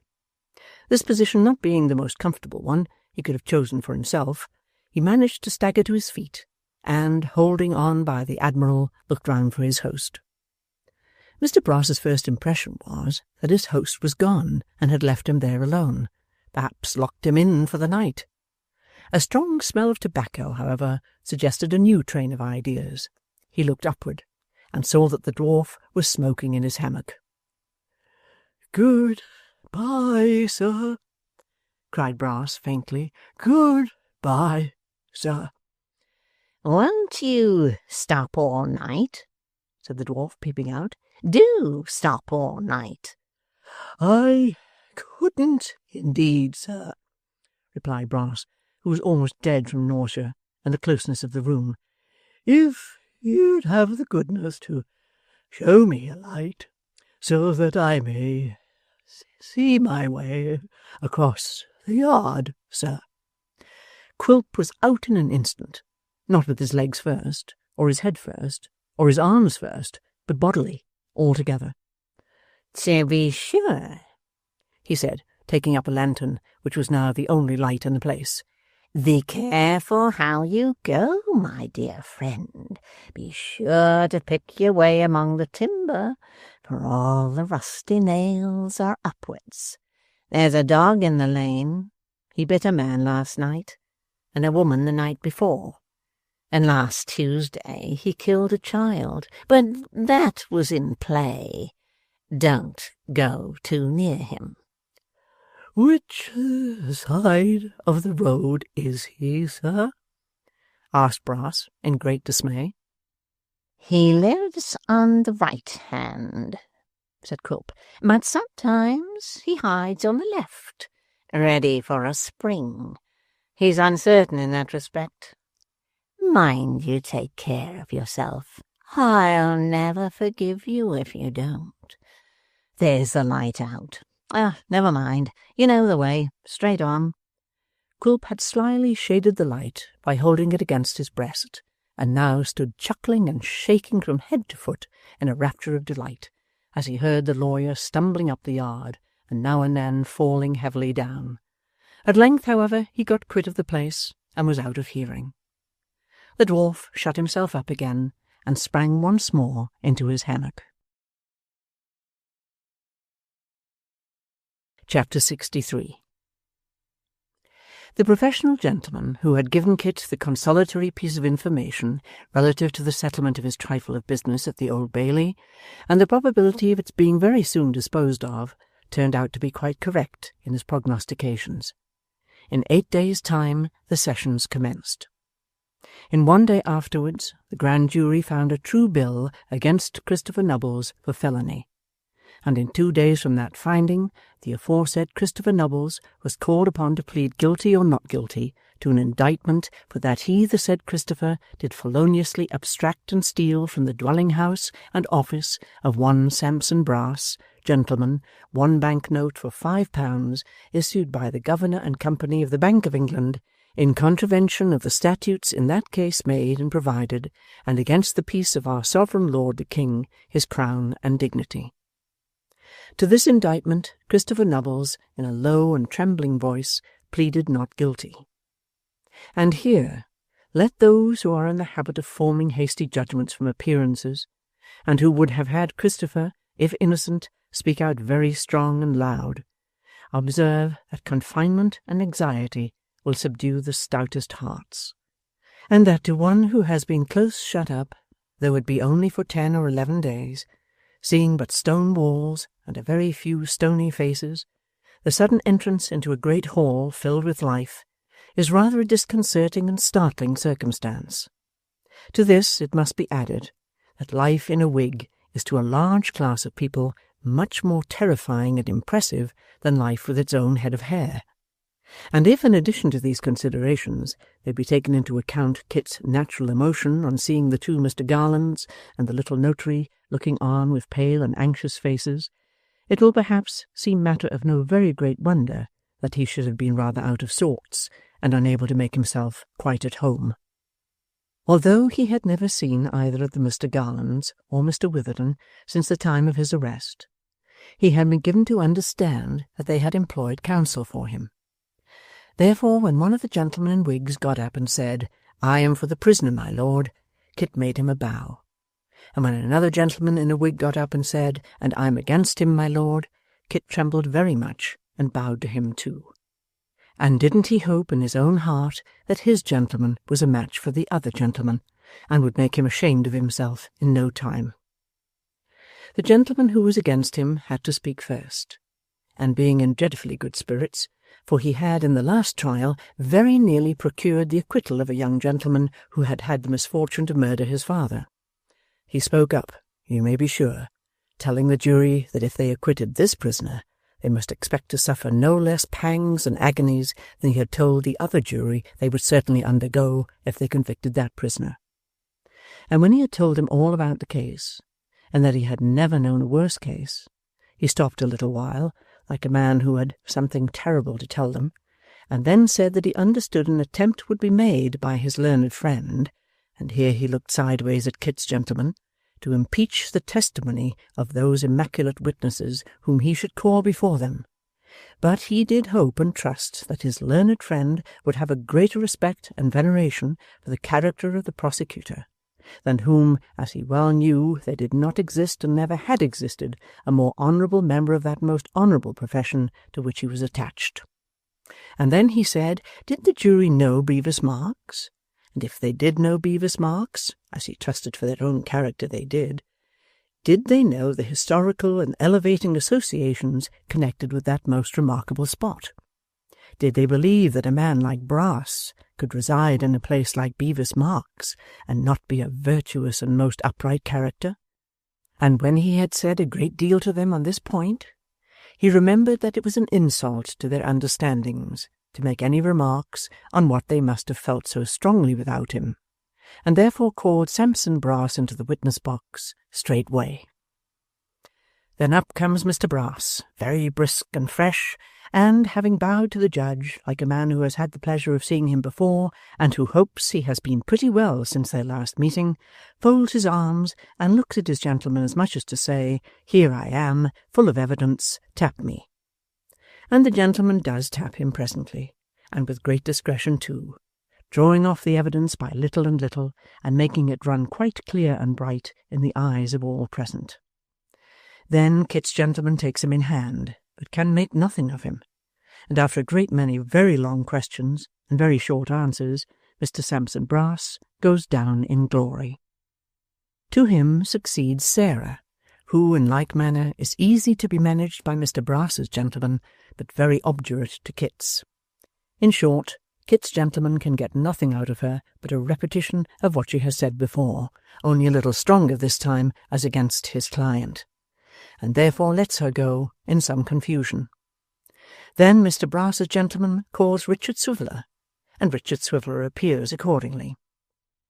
Now, Mr. Brass's gentleman has it whispered in his ear that this witness is disposed to be friendly to the prisoner, which, to say the truth, he is rather glad to hear, as his strength is considered to lie in what is familiarly termed badgering. Wherefore he begins by requesting the officer to be quite sure that his witness kisses the book, then goes to work at him tooth and nail. "Mr. Swiveller," says this gentleman to Dick, when he had told his tale with evident reluctance and a desire to make the best of it. "Pray, sir, where did you dine yesterday?" Where did I dine yesterday? "Aye, sir, where did you dine yesterday? Was it near here, sir?" Oh, to be sure, yes, just over the way. "To be sure, yes, just over the way," repeats Mr. Brass's gentleman with a glance at the court. "Alone, sir?" I beg your pardon," says Mr. Swiveller, who has not caught the question. "Alone, sir," repeats Mr. Brass's gentleman in a voice of thunder. "Did you dine alone? Did you treat anybody, sir? Come." Oh, yes, to be sure, yes, I did, says Mr. Swiveller with a smile. "Have the goodness to banish a levity, sir, which is very ill suited to the place in which you stand, though perhaps you have reason to be thankful that it's only that place," says Mr. Brass's gentleman, with a nod of the head insinuating that the dock is Mr. Swiveller's legitimate sphere of action. "And attend to me. You were waiting about here yesterday, in expectation that this trial was coming on. You dined over the way. You treated somebody.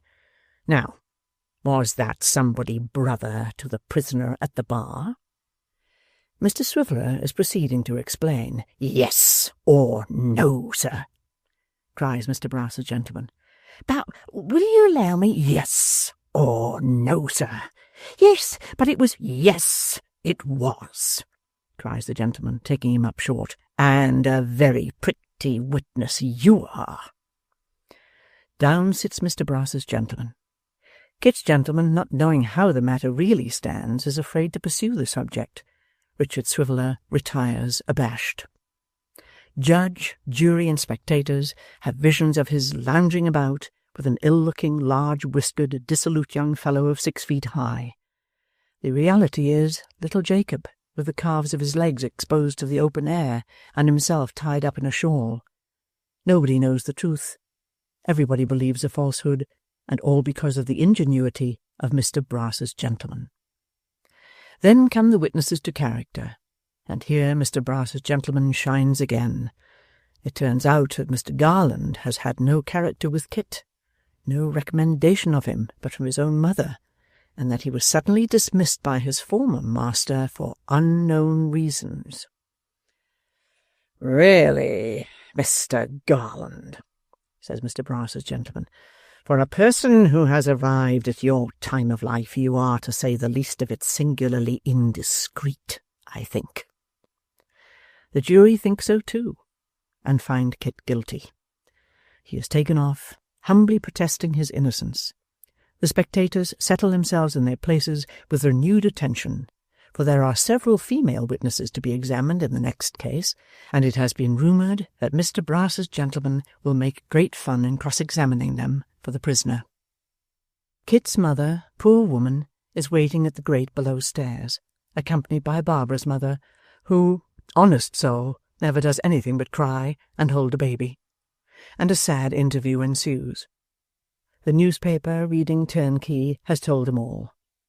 He don't think it will be transportation for life, because there's time to prove the good character yet, and that is sure to serve him. He wonders what he did it for. He never did it, cries Kit's mother. "Well," says the turnkey, "I won't contradict you. It's all one now whether he did it or not." Kit's mother can reach his hand through the bars, and she clasps it. God and those to whom he has given such tenderness only know in how much agony. Kit bids her keep a good heart, and, under pretence of having the children lifted up to kiss him, prays Barbara's mother in a whisper to take her home. "Some friend will rise up for us, mother," cried Kit. "I'm sure, if not now, before long. My innocence will come out, mother, and I shall be brought back again. I've your confidence in that. You must teach little Jacob and the baby how all this was. For if they thought I had ever been dishonest, when they grew old enough to understand, It would break my heart to know it, if I was thousands of miles away. Oh, is there no good gentleman here who will take care of her? The hand slips out of his, for the poor creature sinks down upon the earth, insensible. Richard Swiveller comes hastily up, elbows the bystanders out of the way, takes her, after some trouble, in one arm, after the manner of theatrical ravishers, and, nodding to Kit and commanding Barbara's mother to follow, for he has a coach waiting, bears her swiftly off. Well, Richard took her home, and what astonishing absurdities in the way of quotation from song and poem he perpetrated on the road, no man knows. He took her home and stayed till she was recovered, and having no money to pay the coach, went back in state to Bevis Marks, bidding the driver, for it was Saturday night, wait at the door while he went in for change. "Mr. Richard, sir," said Brass cheerfully. "Good evening." Monstrous as Kit's tale had appeared at first, Mr. Richard did, that night, half suspect his affable employer of some deep villainy. Perhaps it was but the misery he had just witnessed which gave his careless nature this impulse, but, be that as it may, it was very strong upon him, and he said in as few words as possible what he wanted. "Money?" cried Brass, taking out his purse. "Ha, ha, ha, ha! Ah, to be sure, Mr. Richard, to be sure, sir. All men must live. You haven't change for a £5 note, have you, sir?" "No," returned Dick shortly. "Oh," said Brass. "Here's the very sum. That saves trouble. You're very welcome, I'm sure, Mr. Richard, sir." Dick, who had by this time reached the door, turned round. "You needn't," said Brass, "trouble yourself to come back any more, sir." "Eh?" "You see, Mr. Richard," said Brass, thrusting his hands in his pockets and rocking himself to and fro on his stool, "the fact is that a man of your abilities is lost, sir. Quite lost in our dry and mouldy line. It's terrible drudgery. Shocking. I should say now that the stage or the army, Mr. Richard, or something very superior in the licensed victualling way, was the kind of thing that would call out the genius of such a man as you. I hope you'll look in to see us now and then. Sally, sir, will be delighted, I'm sure. She's extremely sorry to lose you, Mr. Richard, but a sense of her duty to society reconciles her. An amazing creature, that, sir. You'll find the money quite correct, I think. There's a cracked window, sir, but I've not made any deduction on that account. Whenever we part with friends, Mr. Richard, let us part liberally. A delightful sentiment, sir." To all these rambling observations, Mr. Swiveller answered not one word, but, returning for the aquatic jacket, rolled it into a tight round ball, looking steadily at Brass meanwhile, as if he had some intention of bowling him down with it. He only took it under his arm, however, and marched out of the office in profound silence. When he had closed the door, he reopened it, stared in again for a few moments with the same portentous gravity, and nodding his head once in a slow and ghost-like manner, vanished. He paid the coachman, and turned his back on Bevis Marks, big with great designs for the comforting of Kit's mother and the aid of Kit himself. But the lives of gentlemen devoted to such pleasures as Richard Swiveller are extremely precarious. The spiritual excitement of the last fortnight, working upon a system affected in no slight degree by the spirituous excitement of some years, proved a little too much for him. That very night, Mr. Richard was seized with an alarming illness, and in 24 hours was stricken with a raging fever. Chapter 64.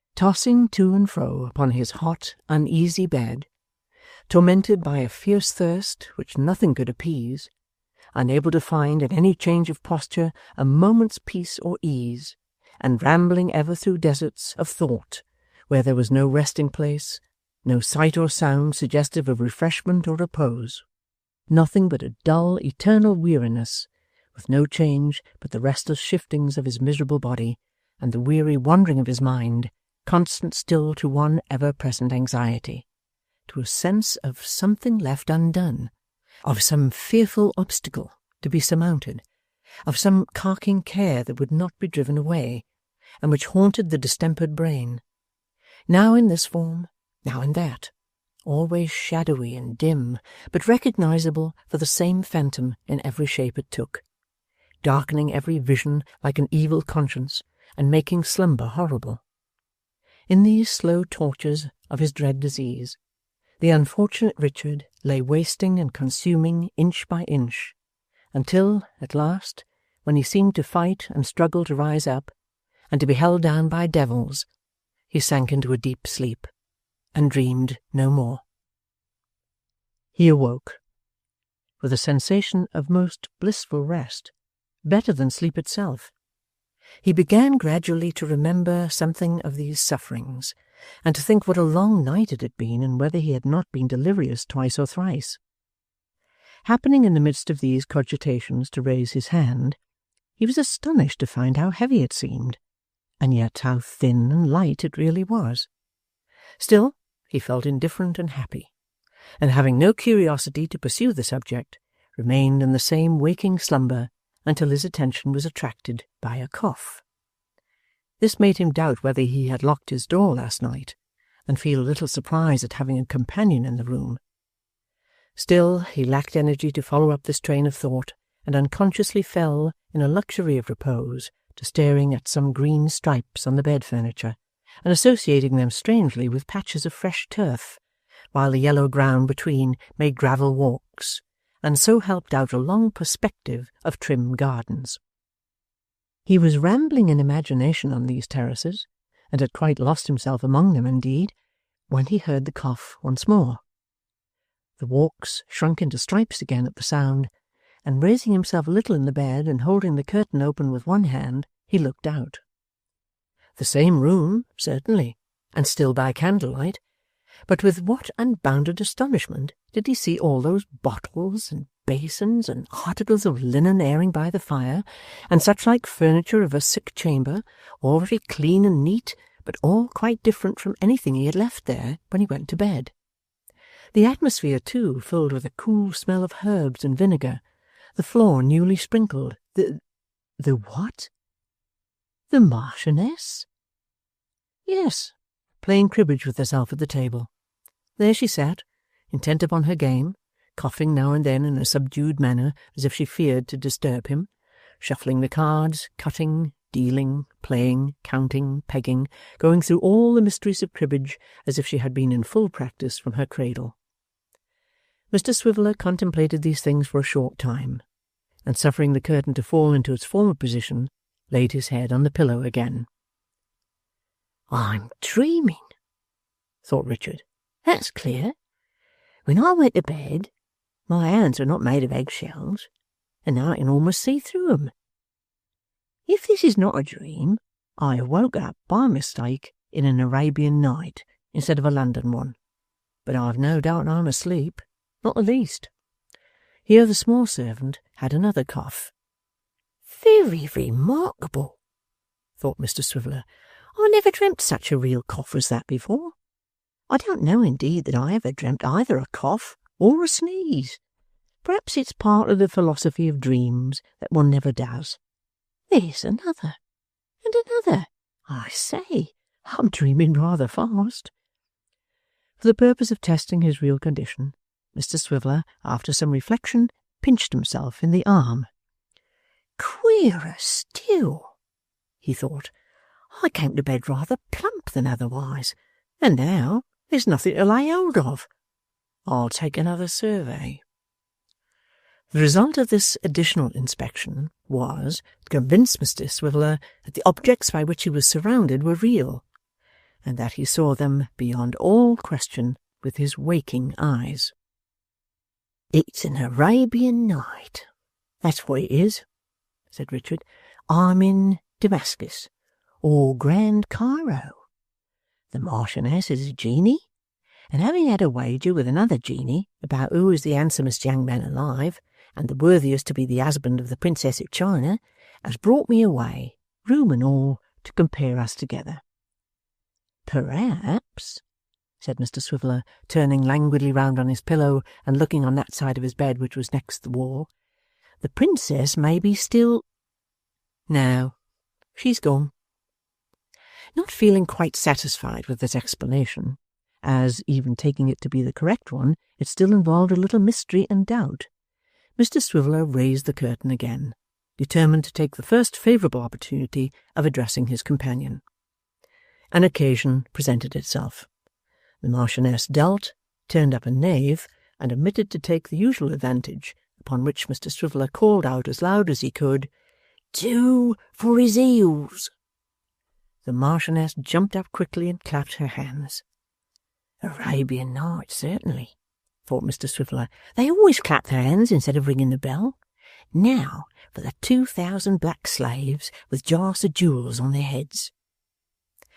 It appeared, however, that she had only clapped her hands for joy, for directly afterward she began to laugh and then to cry, declaring not in choice Arabic but in familiar English that she was so glad she didn't know what to do. "Marchioness," said Mr Swiveller thoughtfully, "be pleased to draw nearer. First of all, will you have the goodness to inform me where I shall find me voice? And secondly, what was become of me flesh?" The Marchioness only shook her head mournfully and cried again, whereupon Mr Swiveller, being very weak, felt his own eyes affected likewise. "I begin to infer from your manner and these appearances, Marchioness," said Richard, after a pause and smiling with a trembling lip, "that I have been ill." "You just have," replied the small servant, wiping her eyes. "And haven't you been a-talking nonsense?" "Oh," said Dick, "very ill, Marchioness, have I been?" "Dead, all but," replied the small servant. "I never thought you'd get better. Thank heaven you have." Mr Swiveller was silent for a long while.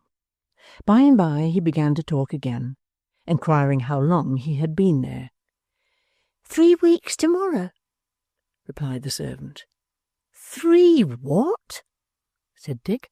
"Weeks," returned the Marchioness emphatically. 3 long, slow weeks."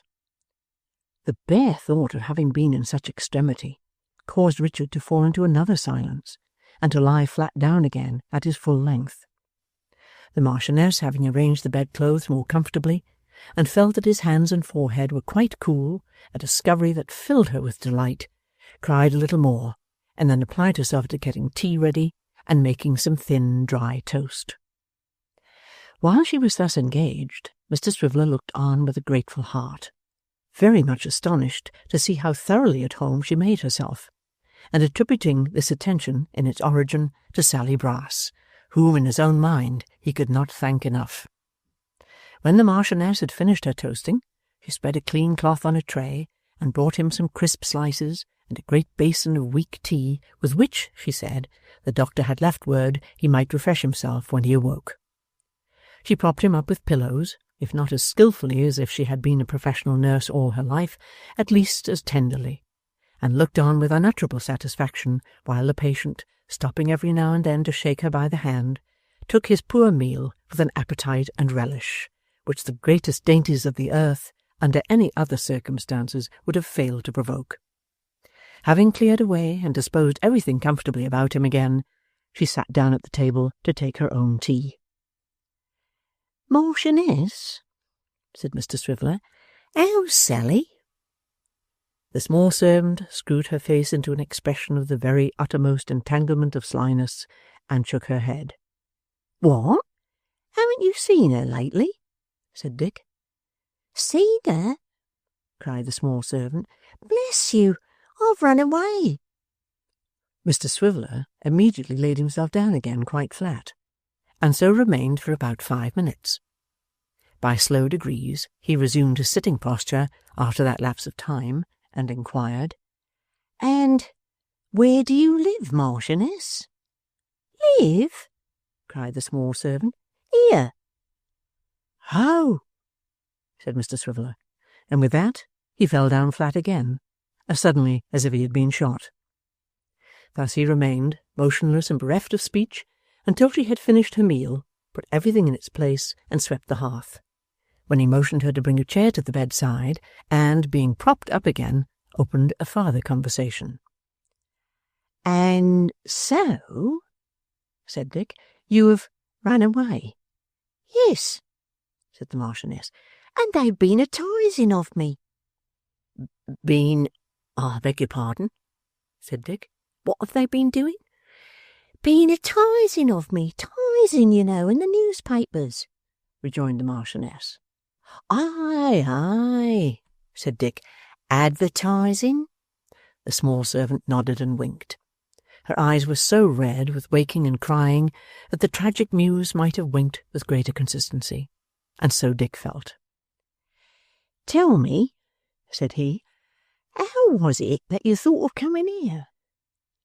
"Why, you see," returned the Marchioness, "when you was gone, I hadn't any friend at all, because the lodger, he never come back, and I didn't know where either him or you was to be found, you know. But one morning, when I was Was near a keyhole, suggested Mr Swiveller, observing that she faltered. "Well, then," said the small servant, nodding, "when I was near the office keyhole, as you see me through, you know, I heard somebody saying that she lived here, and was the lady whose house you lodged at, and that you was took very bad, and wouldn't nobody come and take care of you. Mr Brass, he says, it's no business of mine, he says, and Miss Sally, she says, he's a funny chap, but it's no business of mine. And the lady went away, and slammed the door to when she went out, I can tell you. So I run away that night, and come here, and told him you was my brother, and they believed me, and I've been here ever since."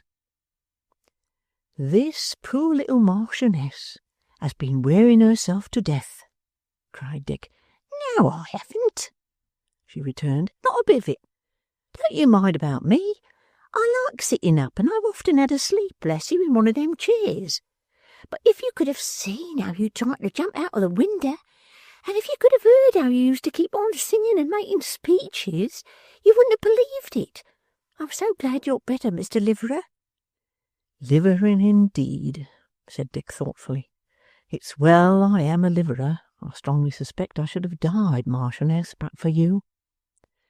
At this point Mr Swiveller took the small servant's hand in his again, and being, as we have seen, but poorly, might, in struggling to express his thanks, have made his eyes as red as hers, but that she quickly changed the theme by making him lie down and urging him to keep very quiet.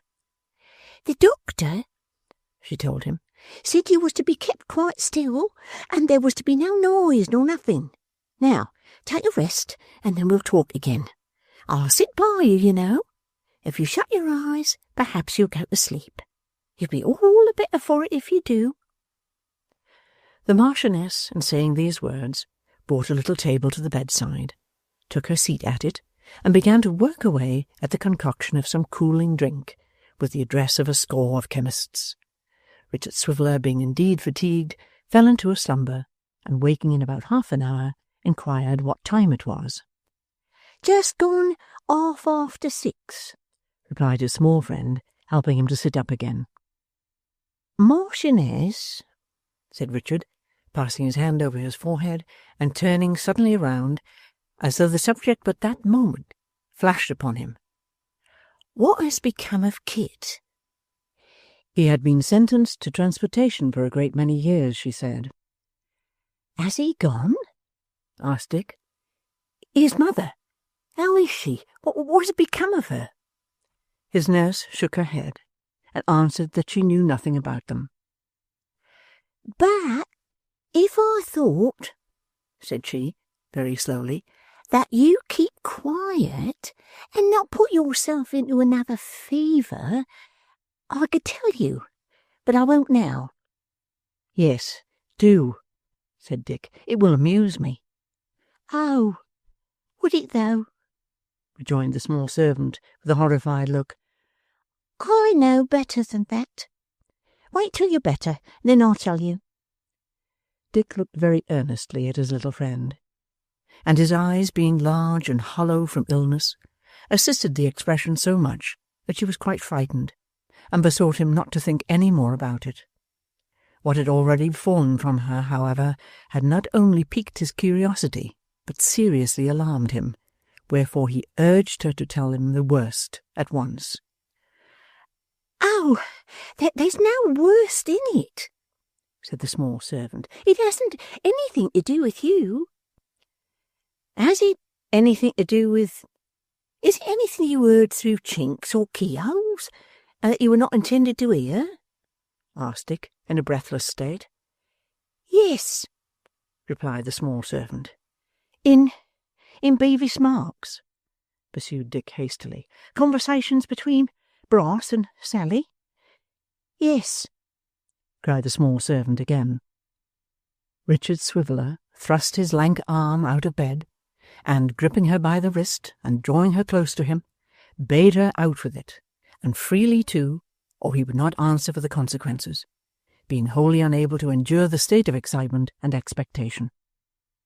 She, seeing that he was greatly agitated, and that the effects of postponing her revelation might be much more injurious than any that were likely to ensue from its being made at once, promised compliance, on condition that the patient kept himself perfectly quiet and abstained from starting up or tossing about.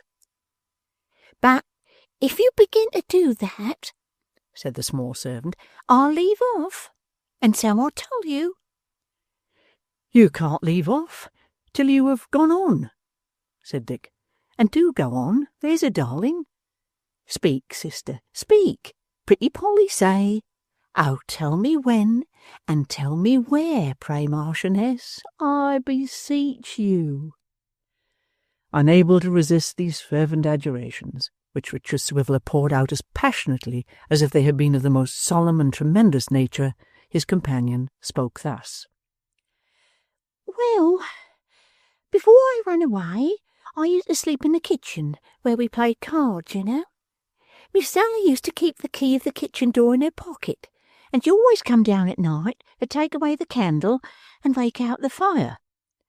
When she'd done that, she left me to go to bed in the dark, locked the door on the outside, put the key in her pocket again, and kept me locked up till she come down in the morning, very early, I can tell you, and let me out. I was terrible afraid of being kept like this, because if there was a fire, I thought they might forget me and only take care of themselves, you know. So whenever I see an old rusty key anywhere, I pick it up and tried if it would fit the door. And at last I found in the dust cellar a key that did fit it." Here Mr Swiveller made a violent demonstration with his legs, but the small servant immediately pausing in her talk, he subsided again, and pleading momentary forgetfulness of their compact, entreated her to proceed. "They kept me very short," said the small servant. "Oh, you can't think how short they kept me. So I used to come out at night after they'd gone to bed and feel about in the dark for bits of biscuit or sandwiches that you'd left in the office, or even pieces of orange peel to put into cold water and make believe it was wine.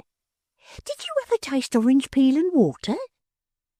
Mr Swiveller replied that he had never tasted that ardent liquor, and once more urged his friend to resume the thread of her narrative. "If you make believe very much, it's quite nice," said the small servant. "But if you don't, you know, it seems as if it would bear a little more seasoning, certainly. Well, sometimes I used to come out after they'd gone to bed, and sometimes before, you know. And 1 or 2 nights before there was all that precious noise in the office, when the young man was took, I mean, I come upstairs while Mr Brass and Miss Sally was a-sitting at the office fire, and I tell you the truth that I come to listen again about the key of the safe." Mr Swiveller gathered up his knees so as to make a great cone of the bedclothes, and conveyed into his countenance an expression of the utmost concern. But the small servant pausing, and holding up her finger, the cone gently disappeared, though the look of concern did not. "There was him and her," said the small servant, "a-sitting by a fire and talking softly together. Mr Brass says to Miss Sally, Upon my word, he says, it's a dangerous thing, and it might get us into a world of trouble, and I don't half like it. She says, you know her way, she says, you're the chickenest-hearted, feeblest, faintest man I ever see, and I think, she says, that I ought to have been the brother and you the sister. Isn't Quilp, she says, our principal support? He certainly is, says Mr. Brass, and aren't we, she says, constantly ruining somebody or other in the way of business?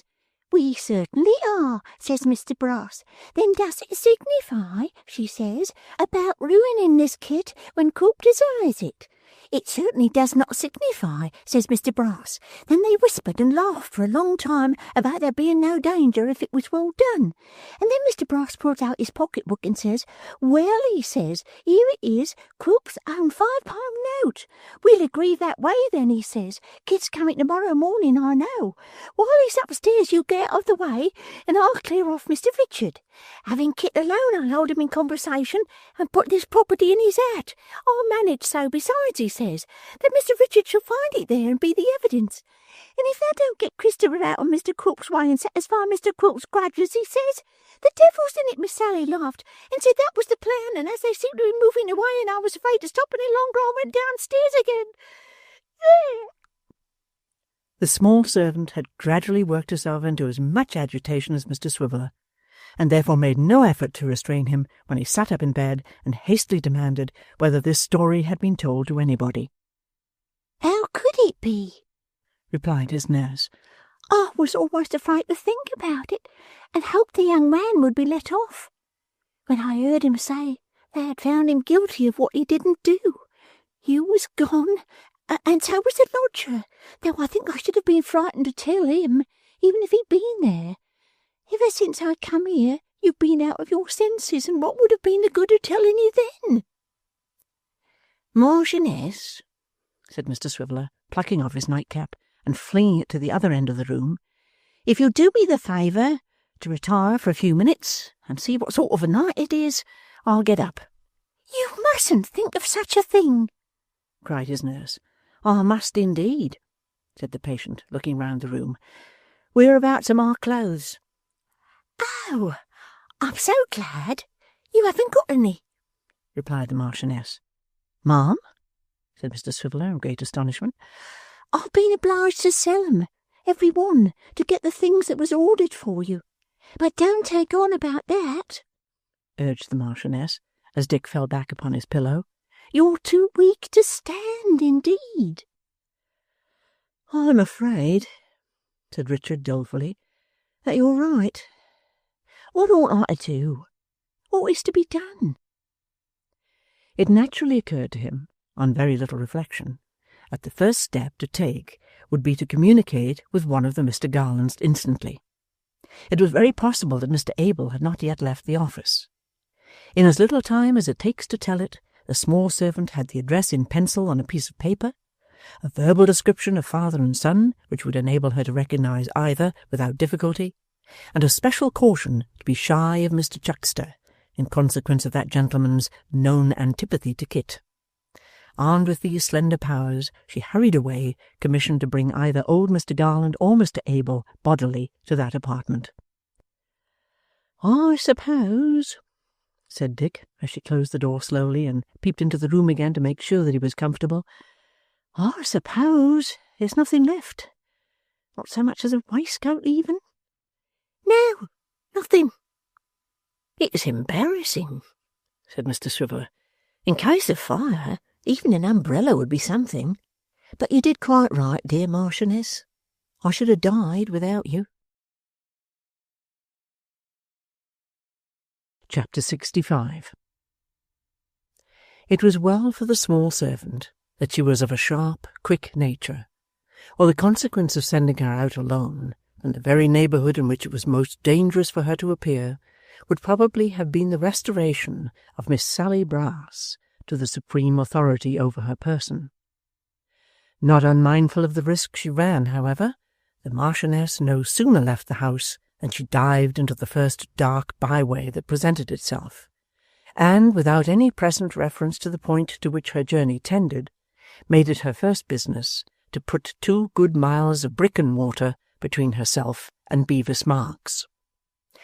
When she had accomplished this object, she began to shape her course for the notary's office, to which, shrewdly inquiring of apple-women and oyster-sellers at street corners, rather than in lighted shops or of well-dressed people, at the hazard of attracting notice, she easily procured a direction.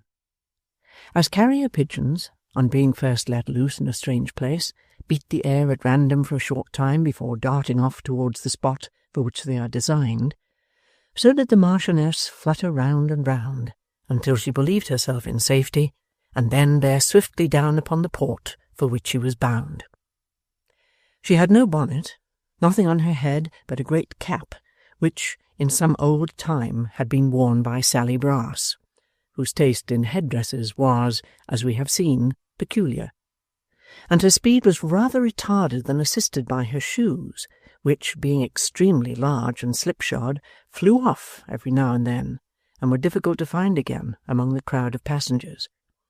Indeed, the poor little creature experienced so much trouble and delay from having to grope for these articles of dress in mud and kennel, and suffered in these researches so much jostling, pushing, squeezing, and bandying from hand to hand, that by the time she reached the street in which the notary lived, she was fairly worn out and exhausted, and could not refrain from tears. But to have got there at last was a great comfort, especially as there were lights still burning in the office window, and therefore some hope that she was not too late. So the Marchioness dried her eyes with the backs of her hands, and, stealing softly up the steps, peeped in through the glass door. Mr. Chuckster was standing behind the lid of his desk, making such preparations towards finishing off for the night as pulling down his wristbands and pulling up his shirt-collar, settling his neck more gracefully in his stock, and secretly arranging his whiskers by the aid of a little triangular bit of looking-glass.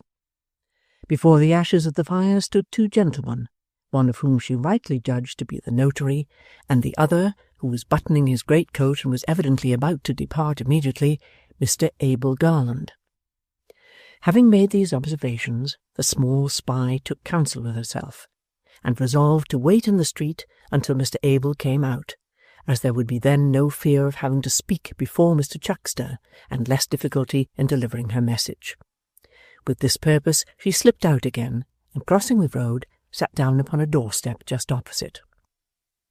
She had hardly taken this position when there came dancing up the street, with his legs all wrong and his head everywhere by turns, a pony.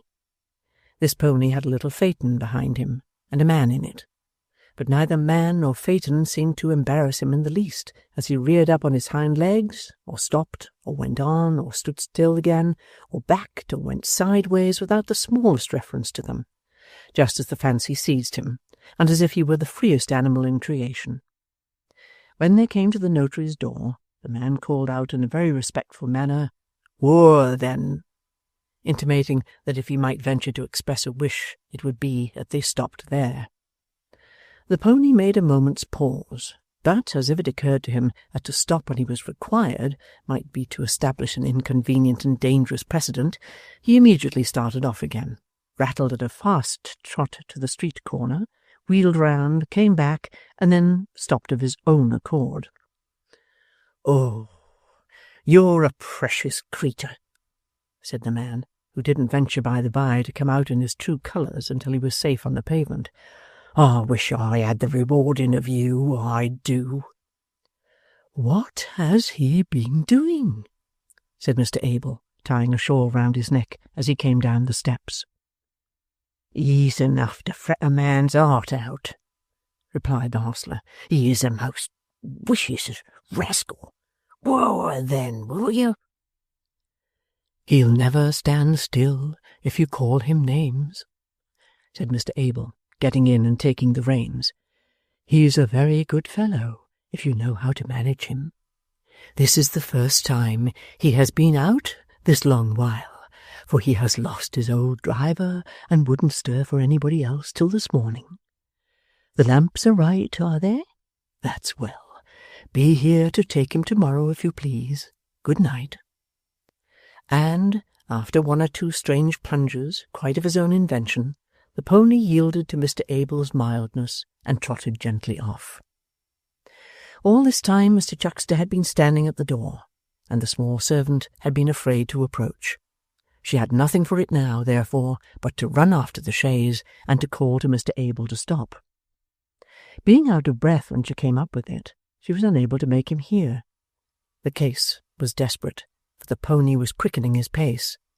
The Marchioness hung on behind for a few moments, and, feeling that she could go no farther, and must soon yield, clambered by a vigorous effort into the hinder seat, and in so doing lost one of the shoes for ever. Mr. Abel, being in a thoughtful frame of mind, and having quite enough to do to keep the pony going, went jogging on without looking round, little dreaming of the strange figure that was close behind him, until the Marchioness, having in some degree recovered her breath and the loss of her shoe and the novelty of her position, uttered close into his ears the words, "I say, sir." He turned his head quickly enough then, and stopping the pony, cried with some trepidation, "God bless me! What is this?" "Don't be frightened, sir," replied the still panting messenger. "Oh, I've run such a way after you." "What do you want with me?" said Mr. Abel. "How did you come here?" "I got in behind," replied the Marchioness. "Oh, please drive on, sir.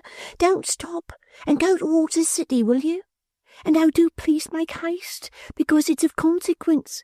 There's somebody wants to see you there. He sent me to say, would you come directly, and that he knowed all about Kit, and could save him yet, and prove his innocence."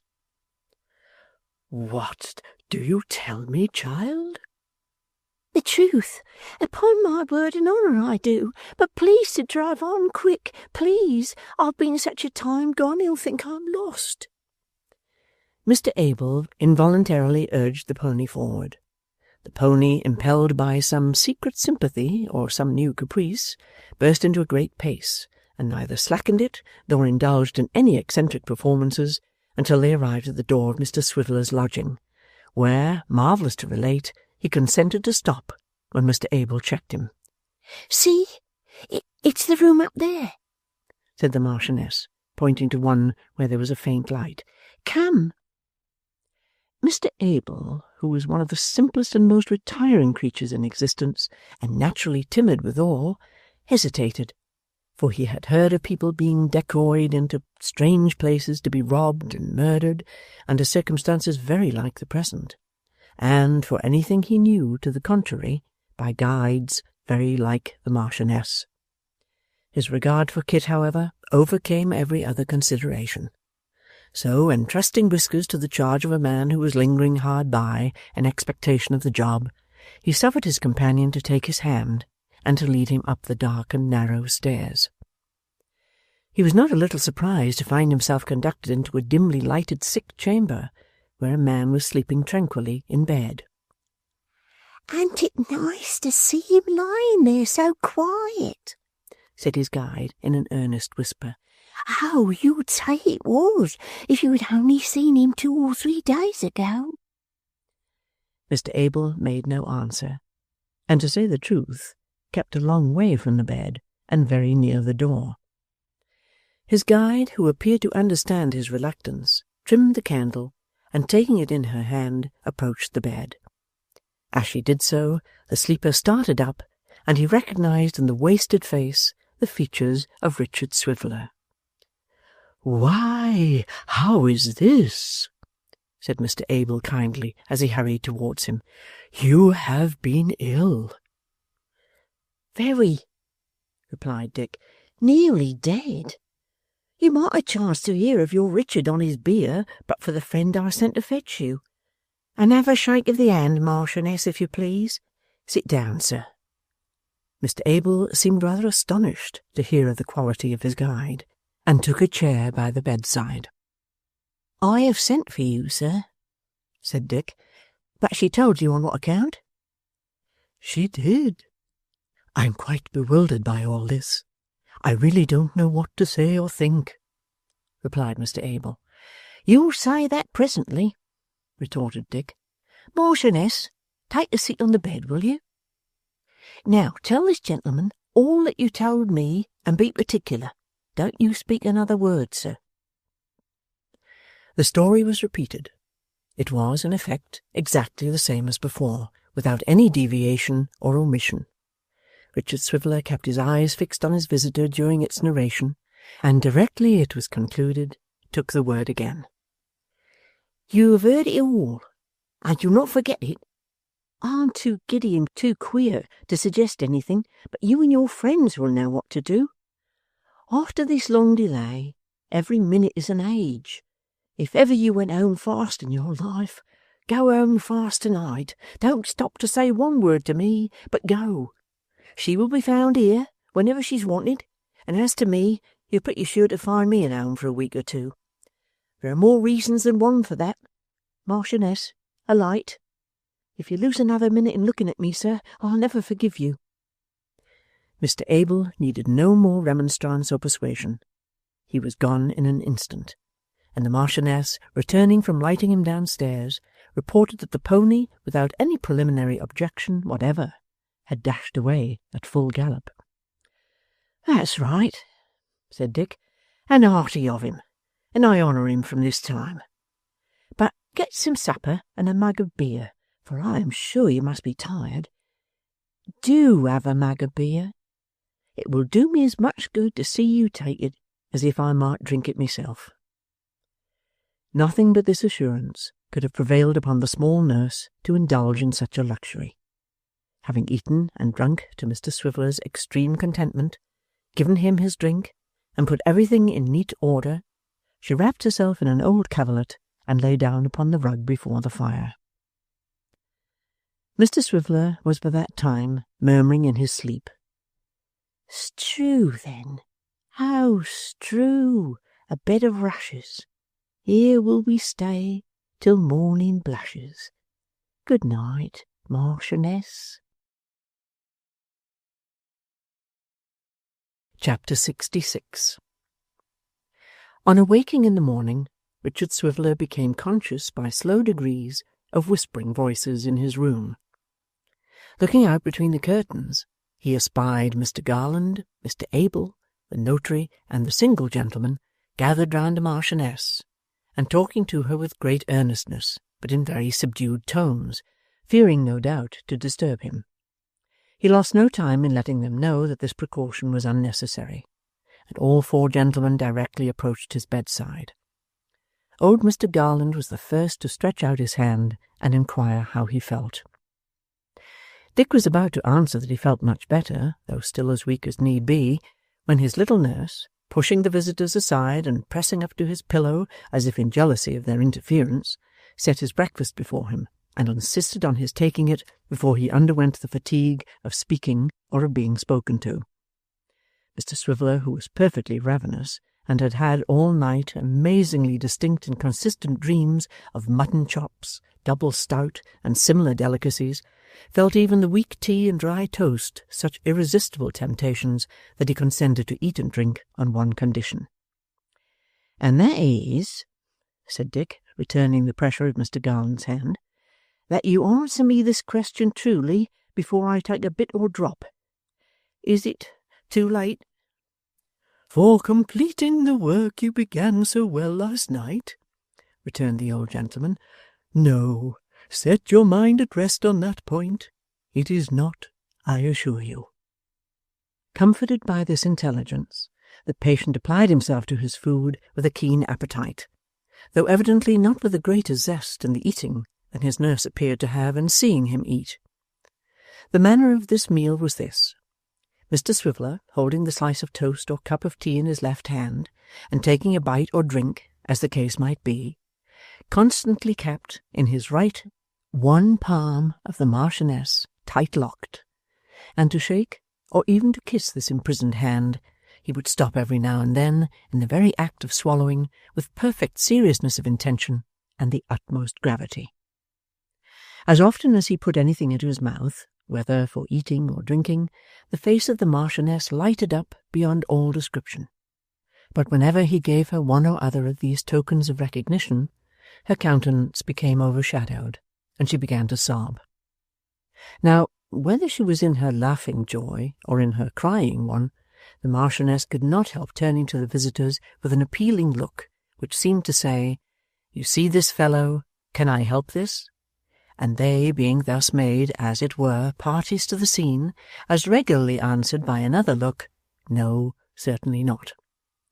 This dumb show, taking place during the whole time of the invalid's breakfast, and the invalid himself, pale and emaciated, performing no small part in the same, it may be fairly questioned whether at any meal, where no word, good or bad, was spoken from beginning to end, so much was expressed by gestures in themselves so slight and unimportant. At length, and to say the truth before very long, Mr Swiveller had dispatched as much toast and tea as in that stage of his recovery it was discreet to let him have. But the cares of the Marchioness did not stop here, for, disappearing for an instant and presently returning with a basin of fair water, she laved his face and hands, brushed his hair, and in short made him as spruce and smart as anybody under such circumstances could be made, and all this in as brisk and businesslike a manner as if he were a very little boy and she his grown-up nurse. To these various attentions Mr Swiveller submitted in a kind of grateful astonishment beyond the reach of language. When they were at last brought to an end, and the Marchioness had withdrawn into a distant corner to take her own poor breakfast, cold enough by that time, he turned his face away for some moments and shook hands heartily with the air. "Gentlemen," said Dick, rousing himself from this pause and turning round again, "you'll excuse me. Men who have been brought so low as I have been are easily fatigued. I am fresh again now, and fit for talking. We're short of chairs here, among other trifles, but if you'll do me the favour to sit upon the bed—" "What can we do for you?" said Mr Garland kindly. "If you can make the Marchioness yonder a Marchioness in real, sober earnest," returned Dick, "I'd thank you to get it done off-hand. But, as you can't, and as the question is not what you will do for me, but what you will do for somebody else who has a better claim upon you, pray, sir, let me know what you intend doing."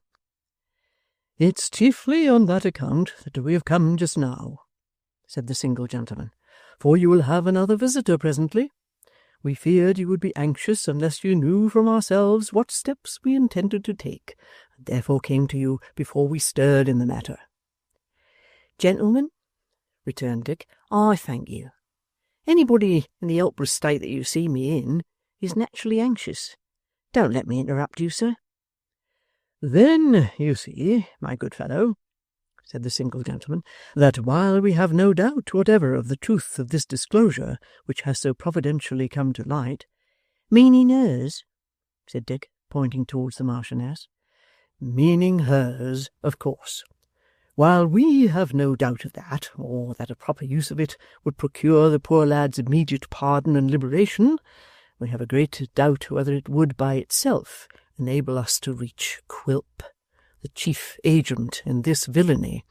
I should tell you that this doubt has been confirmed into something very nearly approaching certainty by the best opinions we have been enabled in this short space of time to take upon the subject. You will agree with us that to give him even the most distant chance of escape, if we could help it, would be monstrous. You say with us, no doubt, if somebody must escape, let it be any one but he." "Yes," returned Dick, "certainly. That is, if somebody must. But upon my word, I'm unwilling that anybody should. Since laws were made for every degree, to curb vice in others as well as in me, and so forth, you know, doesn't it strike you in that light?" The single gentleman smiled, as if the light in which Mr Swiveller had put the question were not the clearest in the world, and proceeded to explain that they contemplated proceeding by stratagem in the first instance, and that their design was to endeavour to extort a confession from the gentle Sarah. "When she finds how much we know, and how we know it," he said, "and that she is clearly compromised already, we are not without strong hopes that we may be enabled through her means to punish the other too effectually. If we could do that, she might go scot-free for aught I cared. Dick received this project in anything but a gracious manner, representing with as much warmth as he was then capable of showing that they would find the old buck, meaning Sarah, more difficult to manage than Quilp himself, that for any tampering, terrifying, or cajolery she was a very unpromising and unyielding subject, that she was a kind of brass, not easily melted or moulded into shape. In short, that they were no match for her, and would be signally defeated. But it was in vain to urge them to adopt some other course. The single gentleman has been described as explaining their joint intentions, but it should have been written that they all spoke together, that if any one of them by chance held his peace for a moment, he stood gasping and panting for an opportunity to strike in again.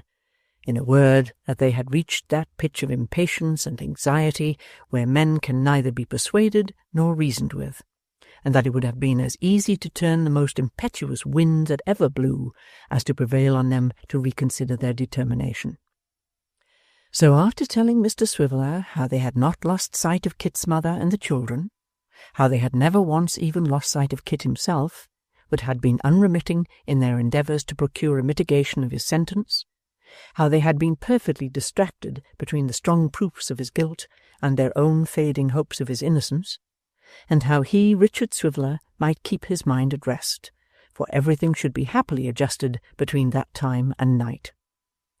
After telling him all this, and adding a great many kind and cordial expressions personal to himself, which it is unnecessary to recite, Mr Garland, the notary, and the single gentleman took their leaves at a very critical time, or Richard Swiveller must assuredly have been driven into another fever, whereof the results might have been fatal. Mr Abel remained behind, very often looking at his watch and at the room door, until Mr Swiveller was roused from a short nap by the setting down on the landing-place outside, as from the shoulders of a porter, of some giant load, which seemed to shake the house, and made the little physic bottles in the mantel-shelf ring again. Directly the sound reached his ears, Mr Abel started up, and hobbled to the door, and opened it.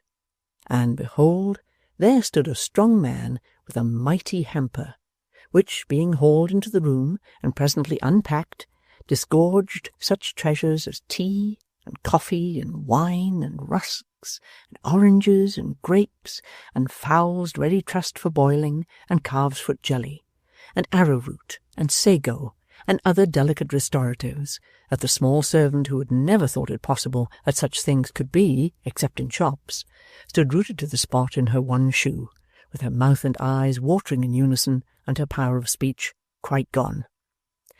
But not so Mr Abel, or the strong man who emptied the hamper, big as it was, in a twinkling, and not so the nice old lady who appeared so suddenly that she might have come out of the hamper too, it was quite large enough, and who, bustling about on tiptoe and without noise, now here, now there, now everywhere at once, began to fill out the jelly in teacups, and to make chicken broth in small saucepans, and to peel oranges for the sick man, and to cut them up in little pieces, and to ply the small servant with glasses of wine and choice bits of everything, until more substantial meat could be prepared for her refreshment.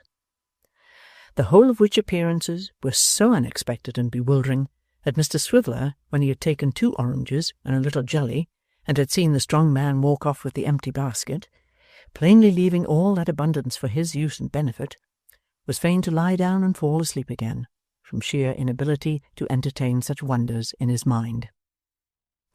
Meanwhile the single gentleman, the notary, and Mr Garland repaired to a certain coffee-house, and from that place indited and sent a letter to Miss Sally Brass, requesting her, in terms mysterious and brief, to favour an unknown friend who wished to consult her with her company there as speedily as possible.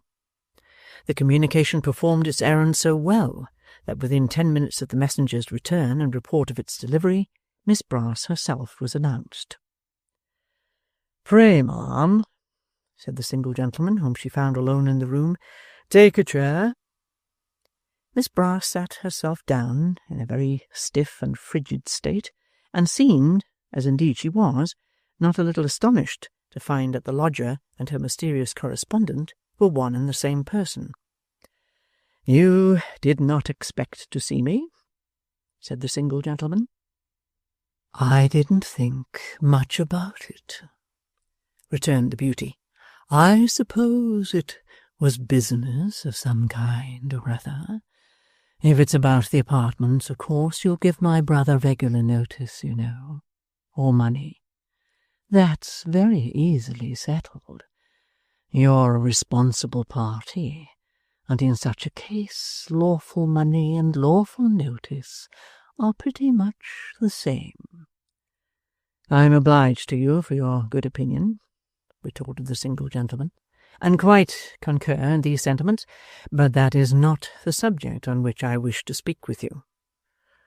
Oh, said Sally. Then just state the particulars, will you? I suppose it's professional business.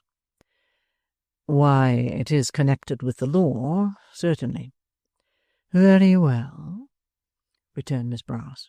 My brother and I are just the same. I can take any instructions or give you any advice. As there are other parties interested besides myself, said the single gentleman, rising and opening the door of an inner room, we had better confer together.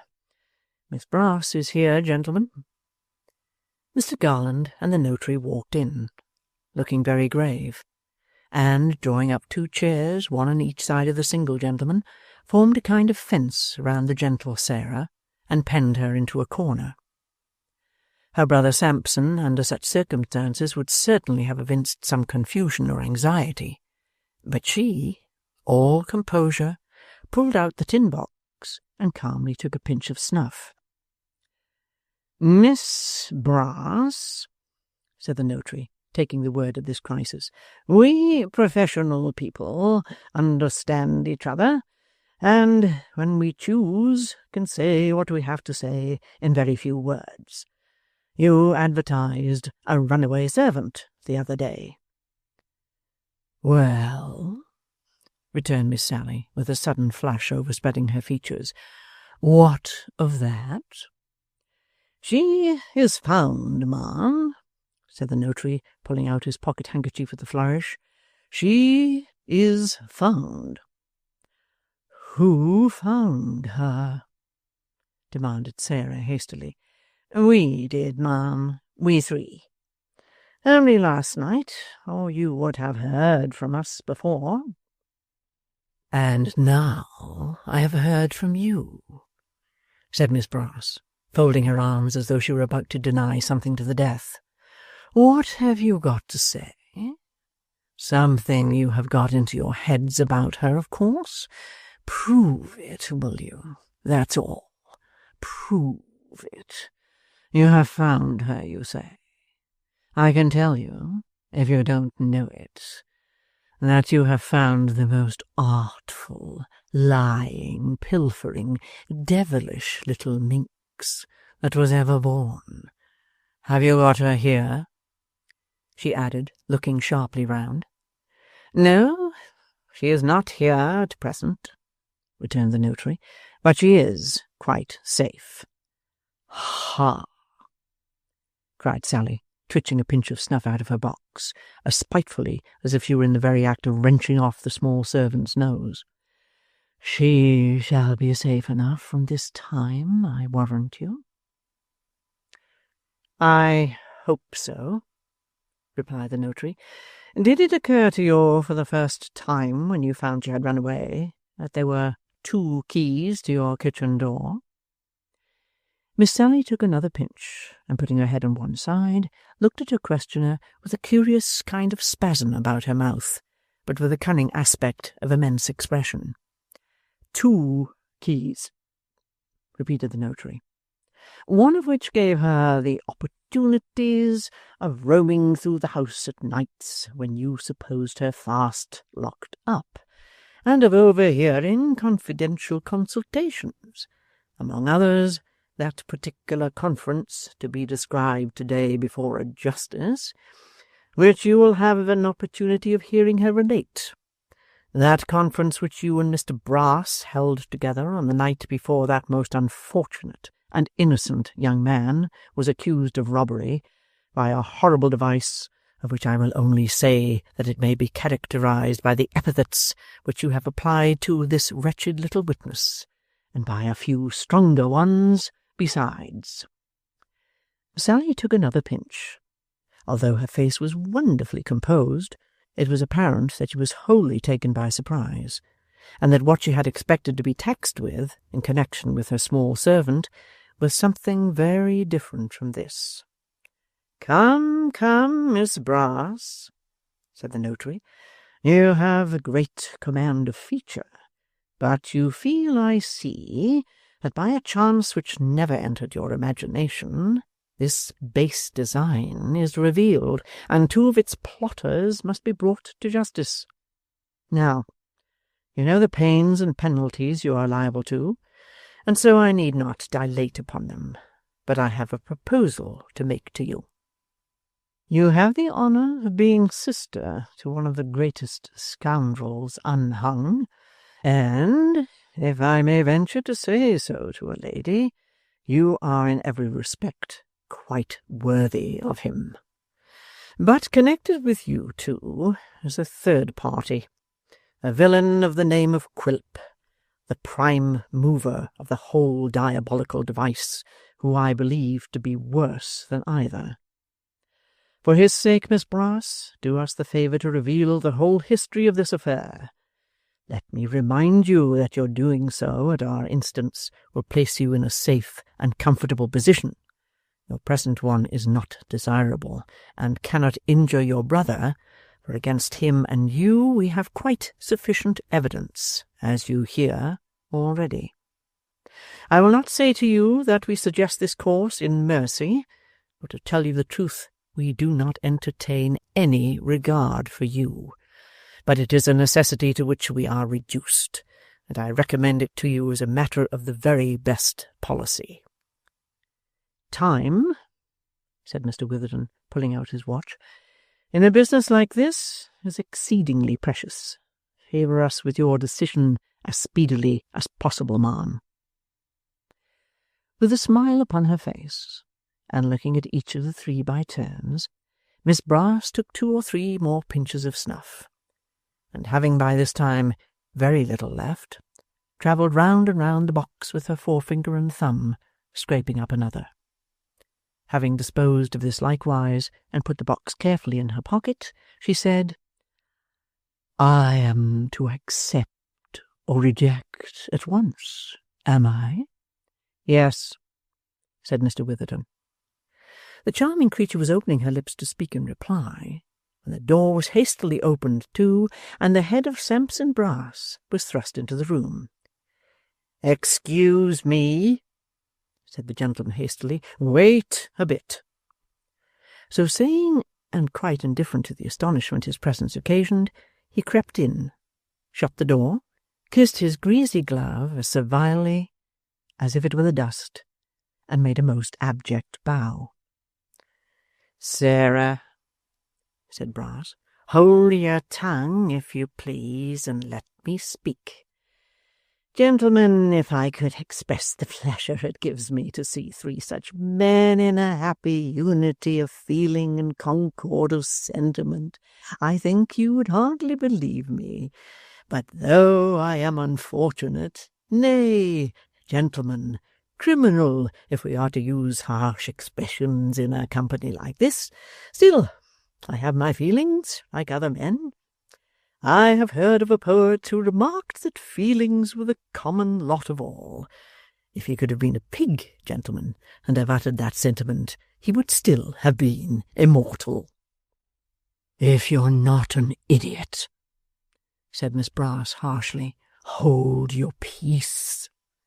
"Sarah, my dear," returned her brother, "thank you, but I know what I am about, my love, and will take the liberty of expressing myself accordingly. Mr. Witherden, sir, your handkerchief is hanging out of your pocket. Would you allow me to—" As Mr. Brass advanced to remedy this accident, the notary shrunk from him with an air of disgust.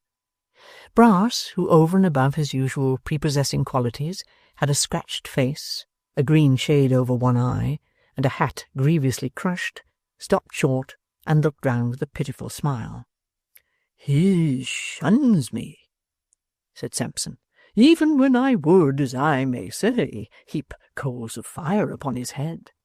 Well, I am a falling house, and the rats, if I may be allowed the expression in reference to a gentleman I respect and love beyond everything, fly from me. Gentlemen, regarding your conversation just now, I happened to see my sister on her way here, and wondering where she could be going to, and being, may I venture to say, naturally of a suspicious turn, followed her. Since then, I have been listening." "If you're not mad," interposed Miss Sally, "stop there, and say no more." "Sarah, my dear," rejoined Brass with undiminished politeness, "I thank you kindly, but will still proceed. Mr. Witherden, sir, as we have the honour to be members of the same profession, to say nothing of that other gentleman having been my lodger, and having partaken, as one may say, of the hospitality of my roof, I think you might have given me the refusal of this offer in the first instance. I do indeed. Now, my dear sir," cried Brass, seeing that the notary was about to interrupt him, "suffer me to speak, I beg." Mr. Witherden was silent, and Brass went on. "If you will do me the favour," he said, holding up the green shade and revealing an eye most horribly discoloured, "to look at this, you will naturally inquire in your own minds, how did I get it?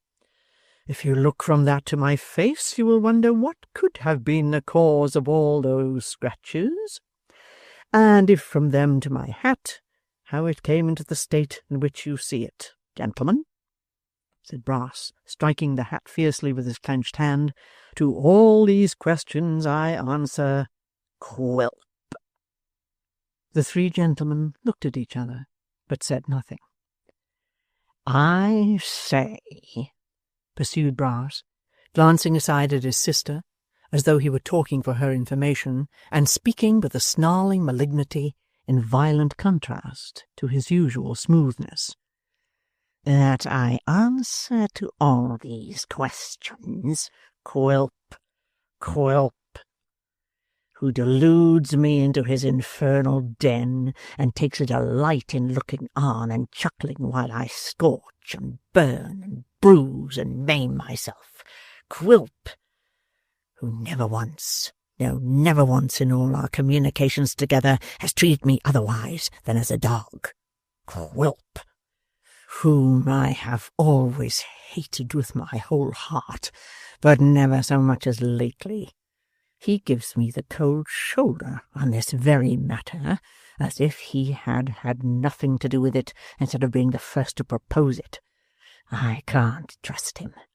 In one of his howling, raving, blazing humours, I believe he'd let it out, if it was murder, and never think of himself so long as he could terrify me. Now," said Brass, picking up his hat again and replacing the shade over his eye, and actually crouching down in the excess of his civility, "what does all this lead to? What should you say it led me to, gentlemen? Could you guess at all near the mark?" Nobody spoke. Brass stood smirking for a little while, as if he had propounded some choice conundrum, and then said, "To be short with you, then, it leads me to this. If the truth has come out, as it plainly has, in a manner that there's no standing up against, and a very sublime and grand thing is truth, gentlemen, in its way, though, like other sublime and grand things, such as thunderstorms and that, we're not always over and above glad to see it. I had better turn upon this man than let this man turn upon me. It's clear to me that I am done for. Therefore, if anybody is to split, I had better be the person, and have the advantage of it. Sarah, my dear, comparatively speaking, you're safe. I relate these circumstances for my own profit.' With that, Mr. Brass, in a great hurry, revealed the whole story, bearing as heavily as possible on his amiable employer, and making himself out to be rather a saint-like and holy character, though subject, he acknowledged, to human weaknesses. He concluded thus: 'Now, gentlemen, I am not a man who does things by halves. Being in for a penny, I am ready, as the saying is, to be in for a pound. You must do with me what you please, and take me where you please. If you wish to have this in writing, we'll reduce it into manuscript immediately. You will be tender with me, I am sure. I am quite confident you will be tender with me. You are men of honour, and have feeling hearts.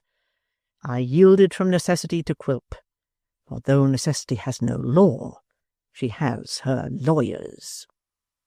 I yield to you from necessity too, from policy besides, and because of feelings that have been a pretty long time working within me. Punish Quilp, gentlemen. Weigh heavily upon him. Grind him down. Tread him under foot.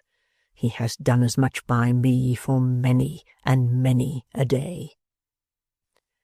Having now arrived at the conclusion of his discourse, Sampson checked the current of his wrath, kissed his glove again, and smiled as only parasites and cowards can.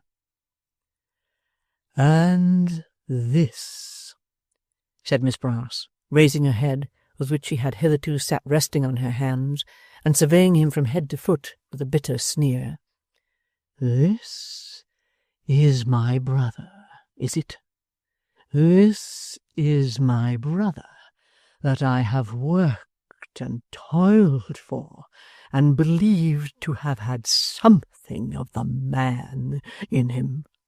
'Sarah, my dear,' returned Sampson, rubbing his hands feebly, 'you disturb our friends. Besides you're disappointed, Sarah, and, not knowing what you say, expose yourself.' 'Yes, you pitiful dastard,' retorted the lovely damsel. 'I understand you. You feared that I should be beforehand with you. But do you think that I would have been enticed to say a word? I'd have scorned it if they had tried and tempted me for 20 years. Simpered Brass, who, in his deep debasement, really seemed to have changed sexes with his sister, and to have made over to her any spark of manliness he might have possessed. 'You think so, Sarah. You think so, perhaps. But you would have acted quite different, my good fellow. You will not have forgotten that it was a maxim with Foxy, our revered father, gentlemen, always suspect everybody. That's the maxim to go through life with. If you were not actually about to purchase your own safety when I showed myself, I suspect you'd have done it by this time. And therefore I've done it myself and spared you the trouble as well as the shame. The shame, gentlemen,' added Brass, allowing himself to be slightly overcome, 'if there is any, is mine. It's better that a female should be spared it.' With deference to the better opinion of Mr. Brass, and more particularly to the authority of his great ancestor, it may be doubted with humility whether the elevating principle laid down by the latter gentleman and acted upon by his descendant is always a prudent one, or attended in practice with the desired results. This is beyond question a bold and presumptuous doubt, inasmuch as many distinguished characters, called men of the world, long-headed customers, knowing dogs, shrewd fellows, capital hands at business, and the like, have made, and do daily make, this axiom their polar star and compass. Still, the doubt may be gently insinuated, and in illustration it may be observed that if Mr. Brass, not being over-suspicious, had, without prying and listening, left his sister to manage the conference on their joint behalf, or, prying and listening, had not been in such a mighty hurry to anticipate her, which he would not have been but for his distrust and jealousy, he would probably have found himself much better off in the end. Thus it will always happen that these men of the world, who go through it in armour, defend themselves from quite as much good as evil, to say nothing of the inconvenience and absurdity of mounting guard with a microscope at all times, and of wearing a coat of mail on the most innocent occasions. The three gentlemen spoke together apart for a few moments. At the end of their consultation, which was very brief, the notary pointed to the writing materials on the table, and informed Mr Brass that if he wished to make any statement in writing, he had the opportunity of doing so. At the same time, he felt bound to tell him that they would require his attendance presently before a justice of the peace, and that in what he did or said he was guided entirely by his own discretion. "Gentlemen," said Brass, drawing off his glove, and crawling in spirit upon the ground before them, "I will justify the tenderness with which I know I shall be treated, and as, without tenderness, I should, now that this discovery has been made, stand in the worst position of the three, you may depend upon it, I will make a clean breast. Mr. Witherden, sir, a kind of faintness is upon my spirits. If you would do me the favour to ring the bell and order up a glass of something warm and spicy, I shall, notwithstanding what has passed, have a melancholy pleasure in drinking your good health. I had hoped," said Brass, looking round with a mournful smile, "to have seen you three gentlemen, one day or another, with your legs under the mahogany in my humble parlour in the Marks. But hopes are fleeting. Dear me!" Mr Brass found himself so exceedingly affected at this point that he could say or do nothing more until some refreshment arrived. Having partaken of it, pretty freely for one in his agitated state, he sat down to write. The lovely Sarah, now with her arms folded and now with her hands clasped behind her, paced the room with manly strides while her brother was thus employed, and sometimes stopped to pull out her snuff-box and bite the lid. She continued to pace up and down until she was quite tired, and then fell asleep on a chair near the door. It has been since supposed, with some reason, that this slumber was a sham or feint, as she contrived to slip away unobserved in the dusk of the afternoon. Whether this was an intentional and waking departure, or a somnambulistic leave-taking and walking in her sleep, may remain a subject of contention. But on one point, and indeed the main one, all parties are agreed. In whatever state she walked away, she certainly did not walk back again. Mention having been made of the dusk of the afternoon, it will be inferred that Mr Brass's task occupied some time in the completion. It was not finished until evening, but being done at last, that worthy person and the three friends adjourned in a hackney coach to the private office of a justice, who, giving Mr Brass a warm reception and detaining him in a secure place, that he might ensure to himself the pleasure of seeing him on the morrow, dismissed the others with the cheering assurance that a warrant could not fail to be granted next day for the apprehension of Mr Quilp, and that a proper application and statement of all the circumstances to the Secretary of State, who was fortunately in town, would no doubt procure Kit's free pardon and liberation without delay. And now, indeed, it seemed that Quilp's malignant career was drawing to a close, and that retribution, which often travels slowly, especially when heaviest, had tracked his footsteps with a sure and certain scent and was gaining on him fast. Unmindful of her stealthy tread, her victim holds his course in fancied triumph. Still at his heels she comes, and once afoot is never turned aside. Their business ended, the three gentlemen hastened back to the lodgings of Mr Swiveller, whom they found progressing so favourably in his recovery as to have been able to sit up for half an hour, and to have conversed with cheerfulness. Mrs Garland had gone home some time since. Mr Abel was still sitting with him. After telling him all they had done, the two Mr. Garlands and the single gentleman, as if by some previous understanding, took their leaves for the night, leaving the invalid alone with the notary and the small servant. "As you are so much better," said Mr. Witherden, sitting down at the bedside, "I may venture to communicate to you a piece of news which has come to me professionally." The idea of any professional intelligence from a gentleman connected with legal matters appeared to afford Richard anything but a pleasing anticipation. Perhaps he connected it in his own mind with one or two outstanding accounts, in reference to which he had already received divers threatening letters. His countenance fell as he replied, "Certainly, sir. I hope it's not anything of a very disagreeable nature, though." "If I thought it so, I should choose some better time for communicating it," replied the notary. "Let me tell you first that my friends who have been here today know nothing of it, and that their kindness to you has been quite spontaneous and with no hope of return. It may do a thoughtless, careless man good to know that." Dick thanked him and said he hoped it would. "I've been making some inquiries about you," said Mr. Witherden, "little thinking that I should find you under such circumstances as those which have brought us together.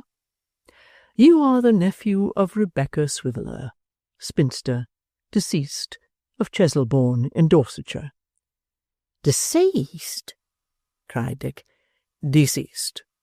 If you had been another sort of nephew, you would have come into possession, so says the will, and I see no reason to doubt it, of £25,000. As it is, you have fallen into an annuity of £150 a year, but I think I may congratulate you even upon that." "Sir," said Dick, sobbing and laughing together, "you may, "For, please God, we'll make a scholar of the poor Marchioness yet, and she shall walk in silk attire, and Scylla have to spare, or may I never rise from this bed again." Chapter 67. Unconscious of the proceedings faithfully narrated in the last chapter, and little dreaming of the mine which had been sprung beneath him, for to the end that he should have no warning of the business afoot, the profoundest secrecy was observed in the whole transaction. Mr. Quilp remained shut up in his hermitage, undisturbed by any suspicion, and extremely well satisfied with the result of his machinations. Being engaged in the adjustment of some accounts, an occupation to which the silence and solitude of his retreat were very favourable, he had not strayed from his den for 2 whole days. The 3rd day of his devotion to this pursuit found him still hard at work, and little disposed to stir abroad. It was the day next after Mr. Brass's confession, and consequently that which threatened the restriction of Mr. Quilp's liberty and the abrupt communication to him of some very unpleasant and unwelcome facts. Having no intuitive perception of the cloud which lowered upon his house, the dwarf was in his ordinary state of cheerfulness, and, when he found he was becoming too much engrossed by business with a due regard to his health and spirits, he varied its monotonous routine with a little screeching or howling, or some other innocent relaxation of that nature. He was attended as usual by Tom Scott, who sat crouching over the fire after the manner of a toad, and from time to time, when his master's back was turned, imitating his grimaces with a fearful exactness. The figurehead had not yet disappeared, but remained in its old place, the face horribly seared by the frequent application of the red-hot poker, and further ornamented by the insertion, in the tip of the nose, of a 10-penny nail, yet smiled blandly in its less lacerated parts, and seemed, like a sturdy martyr, to provoke its tormentor to the commission of new outrages and insults. The day, in the highest and brightest quarters of the town, was damp, dark, cold, and gloomy. In that low and marshy spot, the fog filled every nook and corner with a thick, dense cloud. Every object was obscured 1 or 2 yards distance. The warning lights and fires upon the river were powerless beneath this pall, and, but for a raw and piercing chillness in the air, and now and then the cry of some bewildered boatman as he rested on his oars and tried to make out where he was, the river itself might have been miles away. The mist, though sluggish and slow to move, was of a keenly searching kind. No muffling up in furs and broadcloth kept it out. It seemed to penetrate into the very bones of the shrinking wayfarers and to rack them with cold and pains. Everything was wet and clammy to the touch. The warm blaze alone defied it, and leaped and sparkled merrily. It was a day to be at home, crowding about the fire, telling stories of travellers who had lost their way in such weather on heaths and moors, and to love a warm hearth more than ever.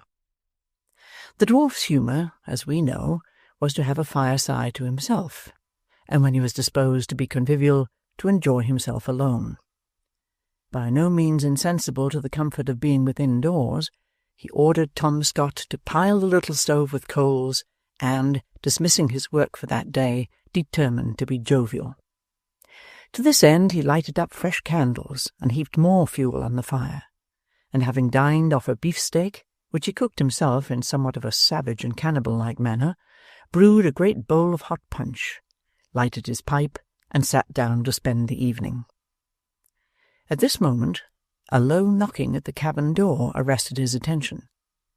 When it had been twice or thrice repeated, he softly opened the little window, and thrusting his head out, demanded who was there. "Only me, Quilp," replied a woman's voice. "Only you?"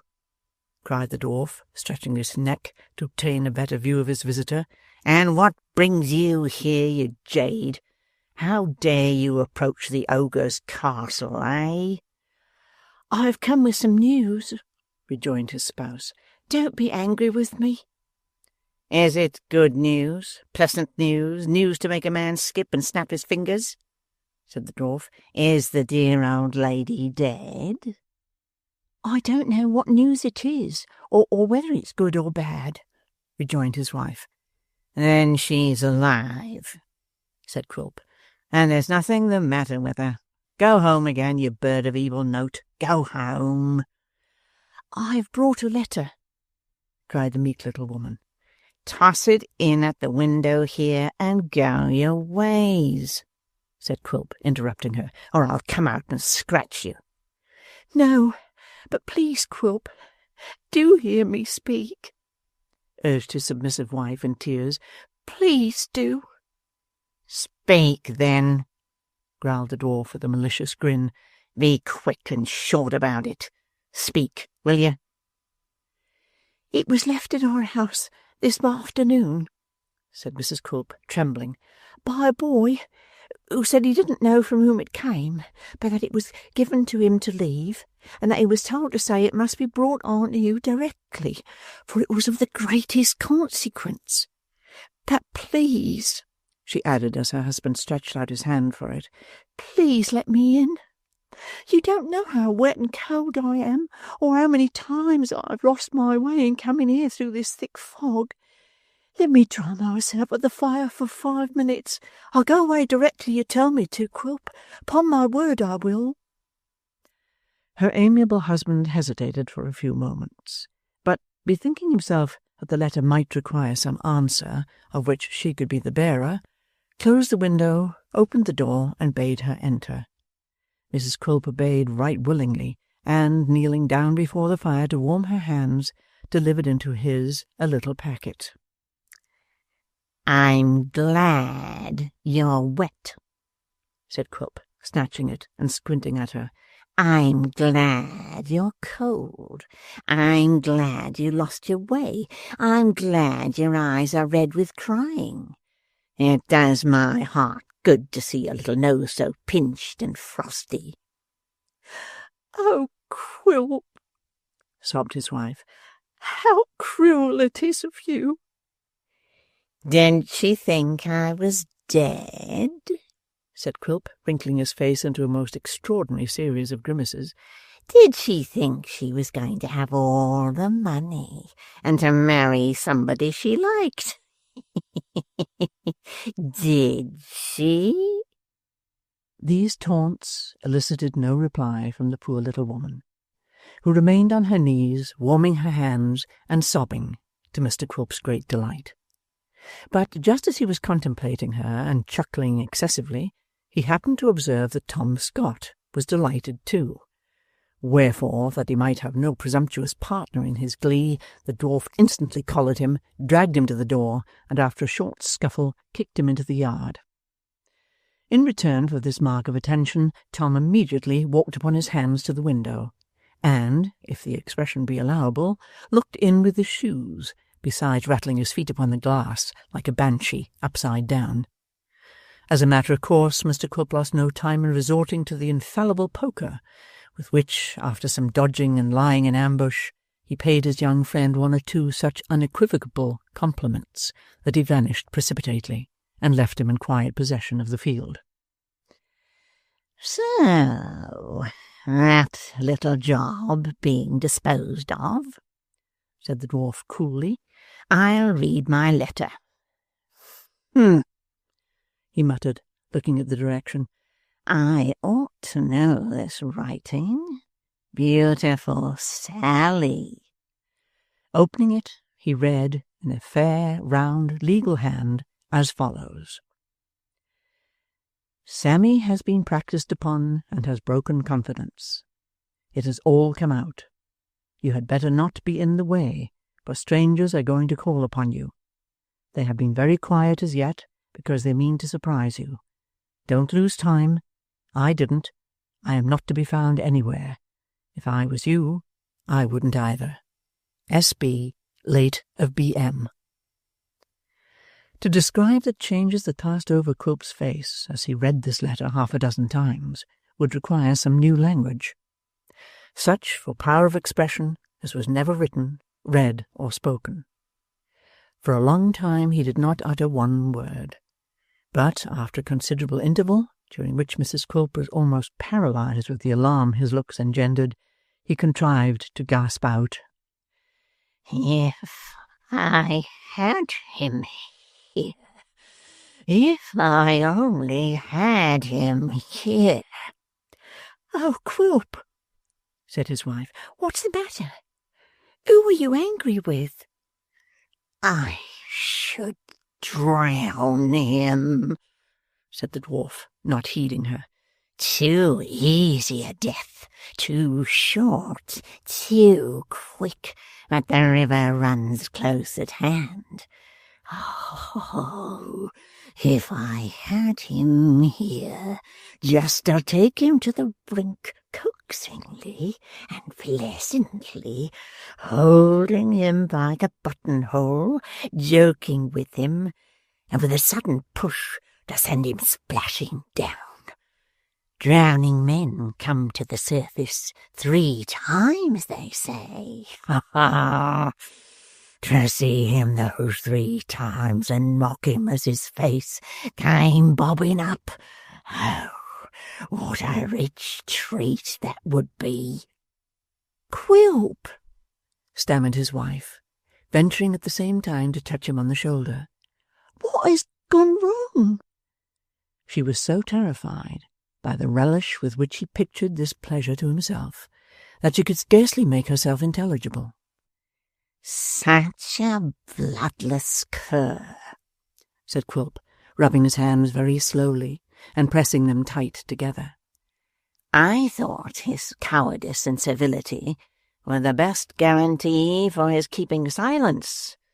Oh, Brass, Brass, my dear, good, affectionate, faithful, complimentary, charming friend, if I only had you here. His wife, who had retreated lest she should seem to listen to these mutterings, ventured to approach him again, and was about to speak when he hurried to the door and called Tom Scott, who, remembering his late gentle admonition, deemed it prudent to appear immediately. There, said the dwarf, pulling him in. Take her home. Don't come here tomorrow, for this place will be shut up. Come back no more till you hear from me or see me. Do you mind?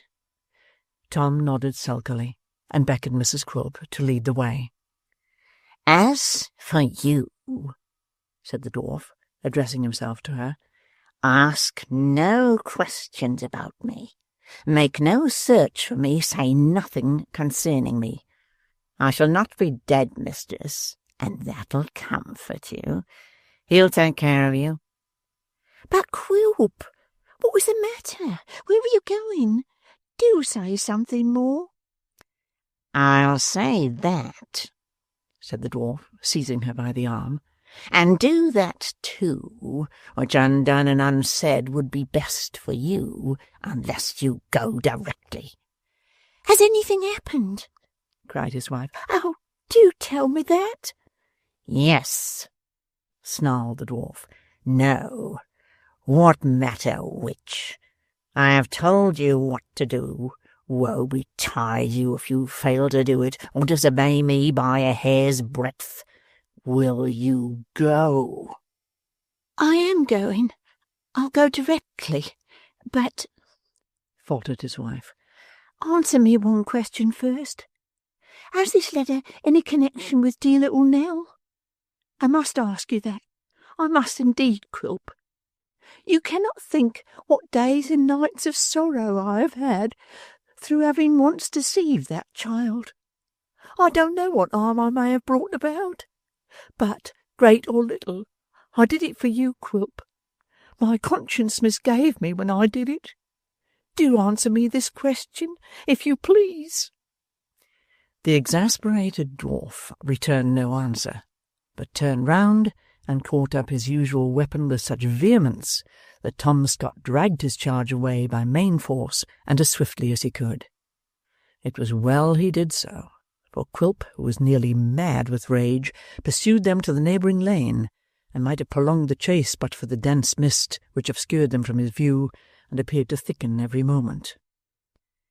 It will be a good night for travelling anonymously, he said, as he returned slowly, being pretty well breathed with his run. Stay, we may look better here. This is too hospitable and free. By a great exertion of strength, he closed the 2 old gates, which were deeply sunken in the mud, and barred them with a heavy beam. That done, he shook his matted hair from about his eyes, and tried them, strong and fast. The fence between this wharf and the next is easily climbed, said the dwarf, when he had taken these precautions. There's a back lane, too, from there. That shall be my way out. A man need know his road well to find it in this lovely place tonight. I need fear no unwelcome visitors while this lasts, I think. Almost reduced to the necessity of groping his way with his hands, it had grown so dark and the fog had so much increased, he returned to his lair, and, after musing for some time over the fire, busied himself in preparations for a speedy departure. While he was collecting a few necessaries and cramming them into his pockets, he never once ceased communing with himself in a low voice, or unclenched his teeth, which he had ground together on finishing Miss Brass's note. "Oh, Sampson," he muttered, "good, worthy creature. If I could but hug you, if I could only fold you in my arms and squeeze your ribs as I could squeeze them, if I once had you tight, what a meeting there would be between us. If we ever do cross each other again, Sampson, we'll have a greeting not easily to be forgotten. Trust me.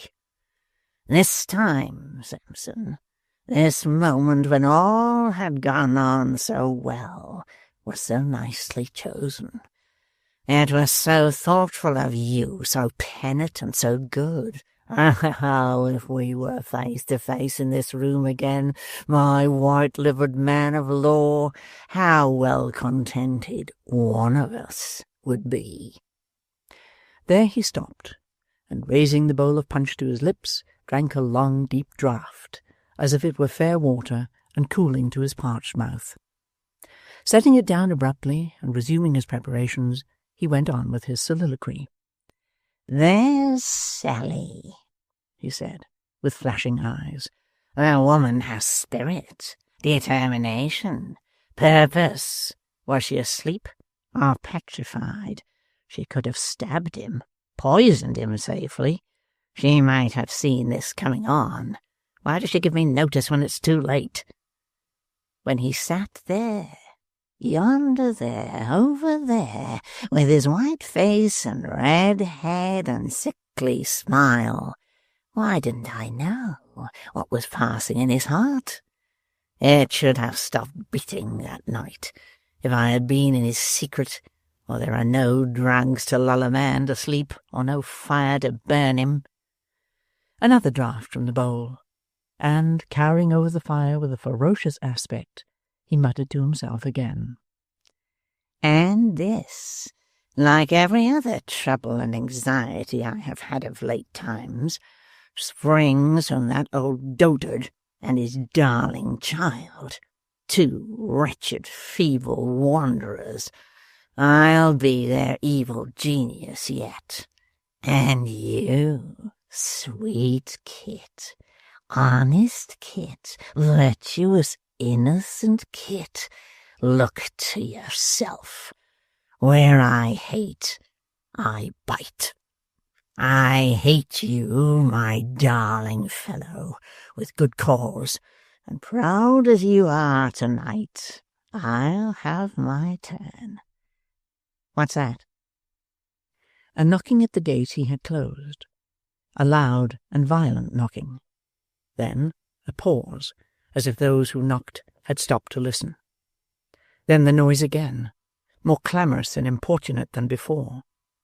So soon, said the dwarf, and so eager. I'm afraid I shall disappoint you. It's well I'm quite prepared. Sally, I thank you. As he spoke, he extinguished the candle.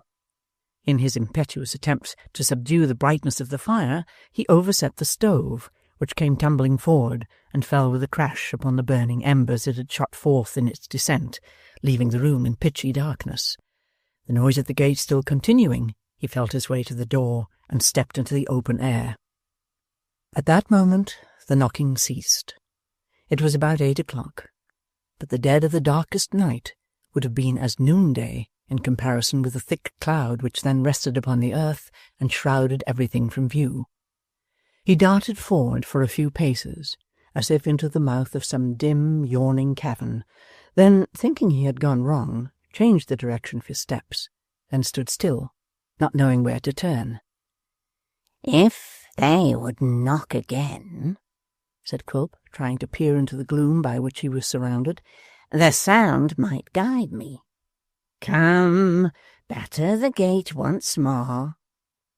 He stood listening intently, but the noise was not renewed. Nothing was to be heard in that deserted place but, at intervals, the distant barkings of dogs. The sound was far away, now in one quarter, now answered in another, nor was it any guide, for it often came from shipboard, as he knew. If I could find a wall or fence, said the dwarf, stretching out his arms and walking slowly on, I should know which way to turn. A good black devil's night this, to have my dear friend here. If I had but that wish, it might, for anything I cared, never be day again. As the word passed his lips, he staggered and fell, and next moment was fighting with the cold, dark water. For all its bubbling up and rushing in his ears, he could hear the knocking at the gate again, could hear a shout that followed it, could recognize the voice. For all his struggling and plashing, he could understand that they had lost their way and had wandered back to the point from which they started, that they were all but looking on while he was drowning, that they were close at hand but could not make an effort to save him, that he himself had shut and barred them out. He answered the shout with a yell, which seemed to make the 100 fires that danced before his eyes tremble and flicker, as if a gust of wind had stirred them. It was of no avail. The strong tide filled his throat, and bore him on upon its rapid current. Another mortal struggle, and he was up again, beating the water with his hands, and looking out with wild and glaring eyes that showed him some black object he was drifting close upon, the hull of a ship. He could touch its smooth and slippery surface with his hand.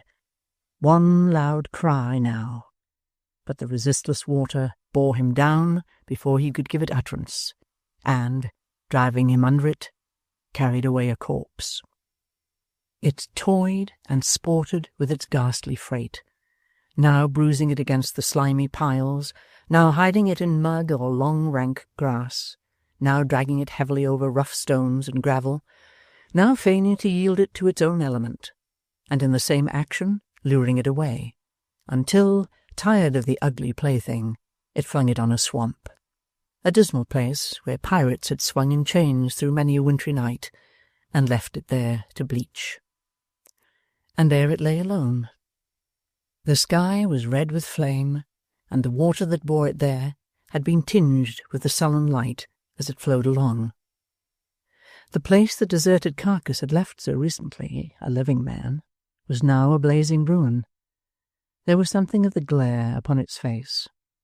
The hair, stirred by the damp breeze, played in a kind of mockery of death, such a mockery as the dead man himself would have delighted in when alive, about its head, and its dress fluttered idly in the night wind. Chapter 68. Lighted rooms, bright fires, cheerful faces, the music of glad voices, words of love and welcome, warm hearts and tears of happiness, what a change is this! But it is to such delights that Kit is hastening. They are awaiting him, he knows. He fears he will die of joy before he gets among them. They have prepared him for this all day. He is not to be carried off tomorrow with the rest, they tell him first. By degrees they let him know that doubts have arisen, that inquiries are to be made, and perhaps he may be pardoned after all. At last, the evening being come, they bring him to a room where some gentlemen are assembled. Foremost among them is his good old master, who comes and takes him by the hand. He hears that his innocence is established, and that he is pardoned. He cannot see the speaker, but he turns towards the voice, and in trying to answer, falls down insensible.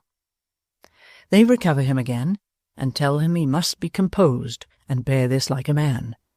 Somebody says he must think of his poor mother. It is because he does think of her so much that the happy news had overpowered him.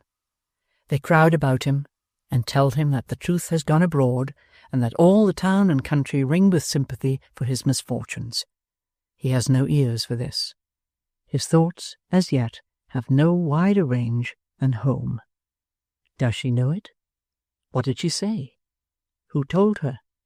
He can speak of nothing else. They make him drink a little wine, and talk kindly to him for a while, until he is more collected, and can listen and thank them. He is free to go. Mr. Garland thinks, if he feels better, it is time they went away. The gentlemen cluster round him and shake hands with him. He feels very grateful to them for the interest they have in him, and for the kind promises they make. But the power of speech is gone again, and he has much ado to keep his feet, even though leaning on his master's arm. As they come through the dismal passages, some officers of the jail who are in waiting there congratulate him in their rough way on his release. The newsmonger is of the number, but his manner is not quite hearty. There is something of surliness in his compliments. He looks upon Kit as an intruder, as one who has obtained admission to that place on false pretences, who has enjoyed a privilege without being duly qualified. He may be a very good sort of young man, he thinks, but he has no business there, and the sooner he is gone, the better. The last door shuts behind them. They have passed the outer wall and stand in the open air, in the street he has so often pictured to himself when hemmed in by the gloomy stones, and which has been in all his dreams. It seems wider and more busy than it used to be. The night is bad, and yet how cheerful and gay in his eyes. One of the gentlemen, in taking leave of him, pressed some money into his hand. He has not counted it. but when they have gone a few paces beyond the box for poor prisoners, he hastily returns and drops it in. Mr. Garland has a coach waiting in a neighbouring street, and, taking Kit inside with him, bids the man drive home. At first they can only travel at a foot pace, and then with torches going on before because of the heavy fog. But, as they get farther from the river, and leave the closer portions of the town behind, they are able to dispense with this precaution, and to proceed at a brisker rate. On the road, hard galloping would be too slow for Kit, but when they are drawing near the journey's end, he begs they may go more slowly, and, when the house appears in sight, that they may stop, only for a minute or two, to give him time to breathe. But there is no stopping then, for the old gentleman speaks stoutly to him, the horses mend their pace, and they are already at the garden gate. Next minute they are at the door. There is a noise of tongues and tread of feet inside. It opens. Kit rushes in and finds his mother clinging round his neck. And there, too, is the ever-faithful Barbara's mother, still holding the baby as if she had never put it down since that sad day when they little hoped to have such joy as this. There she is, heaven bless her, crying her eyes out, and sobbing as never woman sobbed before.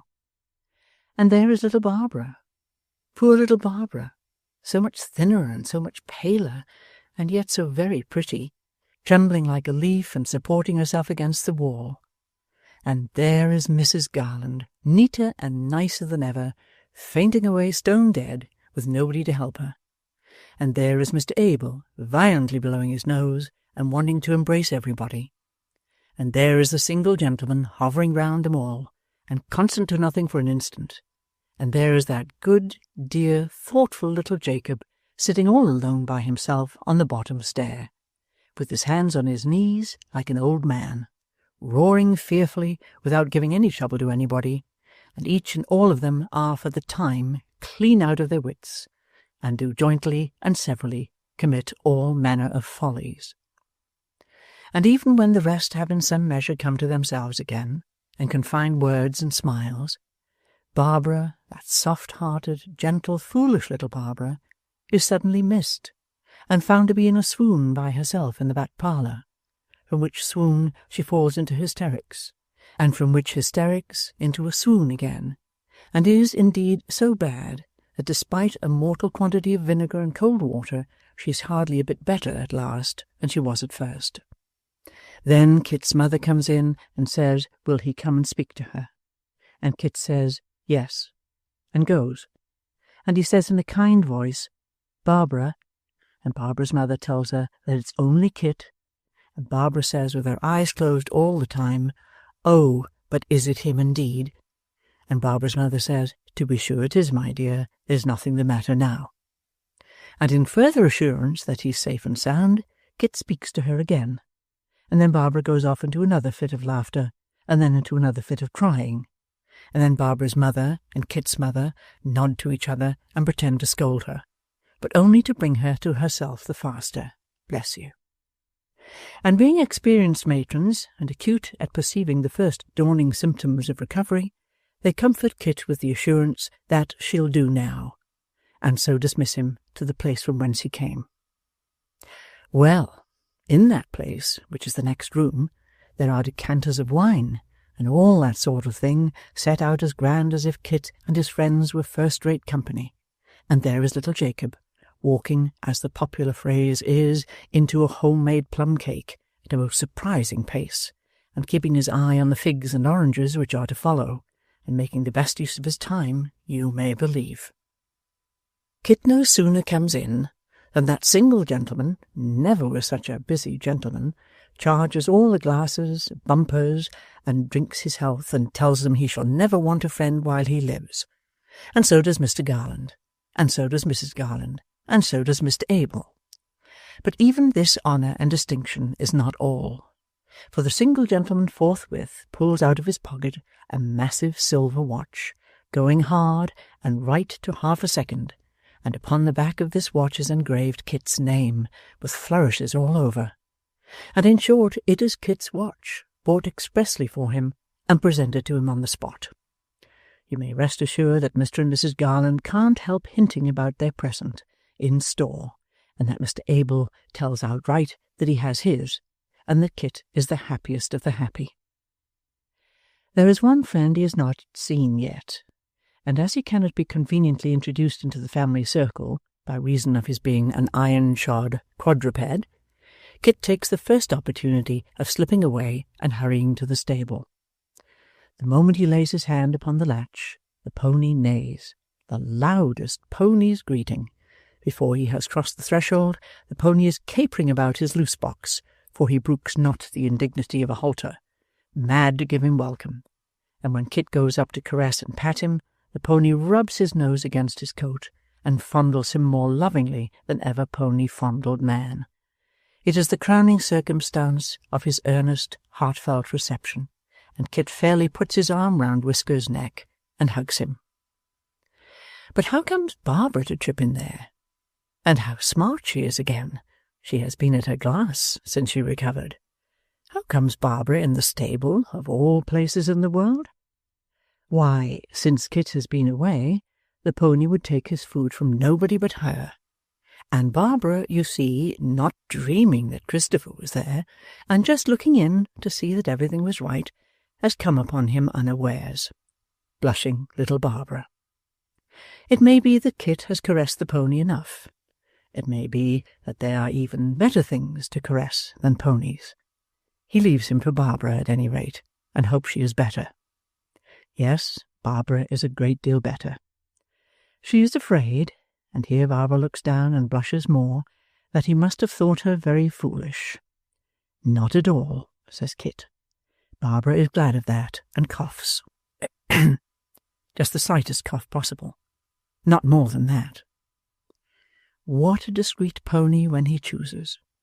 He is as quiet now as if he were of marble. He has a very knowing look, but that he always has. We have hardly had time to shake hands, Barbara, says Kit. Barbara gives him hers. Why, she is trembling now. Foolish, fluttering Barbara. Arm's length? The length of an arm is not much.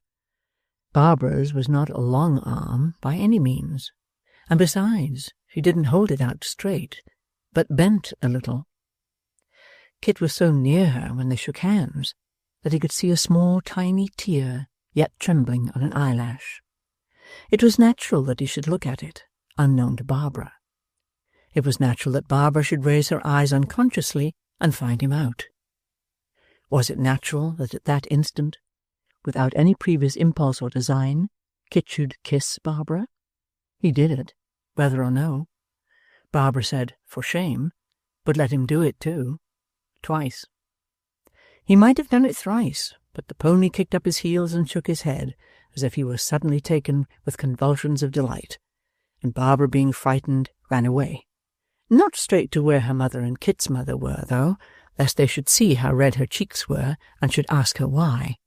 Sly little Barbara. When the first transports of the whole party had subsided, and Kit and his mother and Barbara and her mother, with little Jacob and the baby to boot, had had their suppers together, which there was no hurrying over, for they were going to stop there all night, Mr. Garland called Kit to him, and taking him into a room where they could be alone, told him that he had something yet to say which would surprise him greatly. Kit looked so anxious, and turned so pale on hearing this, that the old gentleman hastened to add he would be agreeably surprised, and asked him if he would be ready next morning for a journey. For a journey, sir? Cried Kit. In company with me and my friend in the next room. Can you guess its purpose? Kit turned paler yet, and shook his head. Oh, yes, I think you do already, said his master. Try. Kit murmured something rather rambling and unintelligible, but he plainly pronounced the words. Miss Nell. 3 or 4 times, shaking his head while he did so, as if he would add that there was no hope of that. that Mr. Garland, instead of saying try again, as Kit had made sure he would, told him very seriously that he had guessed right. "The place of their retreat is indeed discovered," he said, "at last, and that is our journey's end." Kit faltered out such questions as where was it, and how had it been found, and how long since, and was she well and happy? "Happy she is, beyond all doubt," said Mr. Garland, "and well, I trust she will be soon. She has been weak and ailing, as I learn, but she was better when I heard this morning, and they were full of hope. Sit you down, and you shall hear the rest." Scarcely venturing to draw his breath, Kit did as he was told. Mr. Garland then related to him how he had a brother, of whom he would remember to have heard him speak, and whose picture, taken when he was a young man, hung in the best room, and how his brother lived a long way off, in a country place, with an old clergyman who had been his early friend. How, although they loved each other as brothers should, they had not met for many years, but had communicated by letter from time to time, always looking forward to some period when they would take each other by the hand once more, and still letting the present time steal on, as it was the habit for men to do, and suffering the future to melt into the past. How this brother, whose temper was very mild and quiet and retiring, such as Mr. Abel's, was greatly beloved by the simple people among whom he dwelt, who quite revered the bachelor, for so they called him, and had every one experienced his charity and benevolence. How even those slight circumstances had come to his knowledge, very slowly and in course of years, for the bachelor was one of those whose goodness shuns the light, and who have more pleasure in discovering and extolling the good deeds of others than in trumpeting their own, be they never so commendable. How, for that reason, he seldom told them of his village friends, but how, for all that, his mind had become so full of two among them, a child and an old man to whom he had been very kind, that, in a letter received a few days before, he had dwelt upon them from first to last, and had told such a tale of their wandering and mutual love that few could read it without being moved to tears. How he, the recipient of that letter, was directly led to the belief that these must be the very wanderers for whom so much search had been made, and whom heaven had directed to his brother's care. How he had written for such further information as would put the fact beyond all doubt, how it had that morning arrived, had confirmed his first impression into a certainty, and was the immediate cause of that journey being planned which they were to take tomorrow. "In the meantime," said the old gentleman, rising and laying his hand on Kit's shoulder, "you have a great need of rest, for such a day as this would wear out the strongest man. Good night, and heaven send our journey may have a prosperous ending." Chapter 69.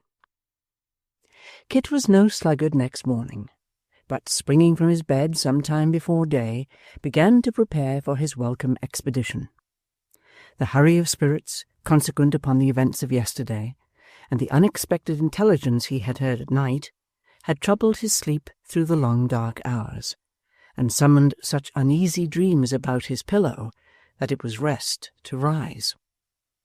But had it been the beginning of some great labour with the same end in view, had it been the commencement of a long journey to be performed on foot in that inclement season of the year, to be pursued under very privation and difficulty, and to be achieved only with great distress, fatigue, and suffering, had it been the dawn of some painful enterprise, certain to task his utmost powers of resolution and endurance, and to need his utmost fortitude, but only likely to end, if happily achieved, in good fortune and delight to Nell, Kit's cheerful zeal would have been as highly roused, Kit's ardour and impatience would have been at least the same.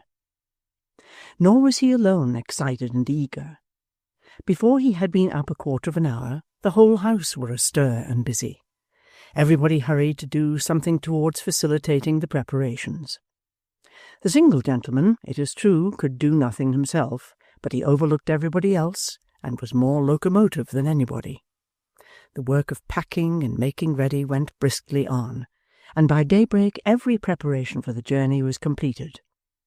Then Kit began to wish they had not been quite so nimble, for the travelling carriage which had been hired for the occasion was not to arrive until 9 o'clock, and there was nothing but breakfast to fill up the intervening blank of 1 hour and a half. Yes, there was, though. There was Barbara. Barbara was busy, to be sure, but so much the better. Kit could help her, and that would pass away the time better than any means that could be devised. Barbara had no objection to this arrangement, and Kit, tracking out the idea which had come upon him so suddenly overnight, began to think that surely Barbara was fond of him, and surely he was fond of Barbara. Now Barbara, if the truth must be told, as it must and ought to be, Barbara seemed, of all the little household, to take least pleasure in the bustle of the occasion. And when Kit, in the openness of his heart, told her how glad and overjoyed it made him, Barbara became more downcast still, and seemed to have even less pleasure in it than before. "You have not been home so long, Christopher," said Barbara, and it is impossible to tell how carelessly she said it. "You have not been home so long that you need to be glad to go away again, I should think." "But for such a purpose," returned Kit. "To bring back Miss Nell, to see her again. Only think of that. I'm so pleased, too, to think that you will see her, Barbara, at last." Barbara did not absolutely say that she felt no gratification on this point, but she expressed the sentiment so plainly by one little toss of her head that Kit was quite disconcerted, and wondered, in his simplicity, why she was so cool about it. "You'll say she has the sweetest and beautifulest face you ever saw, I know," said Kit, rubbing his hands. "I'm sure you'll say that." Barbara tossed her head again. "What's the matter, Barbara?" said Kit. "Nothing," cried Barbara, and Barbara pouted, not sulkily or in an ugly manner, but just enough to make her look more cherry-lipped than ever. There is no school in which a pupil gets on so fast as that in which Kit became a scholar when he gave Barbara the kiss. He saw what Barbara meant now. He had his lesson by heart all at once. She was the book. There it was before him, as plain as print. "Barbara," said Kit, "you're not cross with me?" Oh dear, no. Why should Barbara be cross? And what right had she to be cross? And what did it matter whether she was cross or not? Who minded her? "Why, I do," said Kit. "Of course I do." Barbara didn't see why it was of course at all. Kit was sure she must. Would she think again? Certainly, Barbara would think again. No, she didn't see why it was of course. She didn't understand what Christopher meant, and besides, she was sure they wanted her upstairs by this time, and she must go, indeed. "No, but Barbara," said Kit, detaining her gently, "let us part friends. I was always thinking of you in my troubles. I should have been a great deal more miserable than I was if it hadn't been for you." Goodness gracious, how pretty Barbara was when she coloured, and when she trembled like a little shrinking bird. "I am telling you the truth, Barbara, upon my word, but not half so strong as I could wish," said Kit. "When I want you to be pleased to see Miss Nell, it's only because I like you to be pleased with what pleases me, that's all. As to her, Barbara, I think I could almost die to do her service. But you would think so too if you knew her as I do. I'm sure you would." Barbara was touched, and sorry to have appeared indifferent. "I have been used, you see," said Kit, "to talk and think of her almost as if she was an angel. When I look forward to meeting her again, I think of her smiling as she used to do, and being glad to see me, and putting out her hand and saying, 'It's my own old Kit,' or some such words as those, like what she used to say. I think of seeing her happy, and with friends about her, and brought up as she deserves and as she ought to be. When I think of myself, it's as her old servant, and one that loved her dearly, as his kind, good, gentle mistress, and who would have gone, yes, and still would go, through any harm to serve her. Once I couldn't help being afraid that if she came back with friends about her, she might forget, or be ashamed of having known a humble lad like me, and so might speak coldly, which would have cut me, Barbara, deeper than I can tell. But when I came to think again, I felt sure that I was doing her wrong in this, and so I went on, as I did at first, hoping to see her once more, just as she used to be.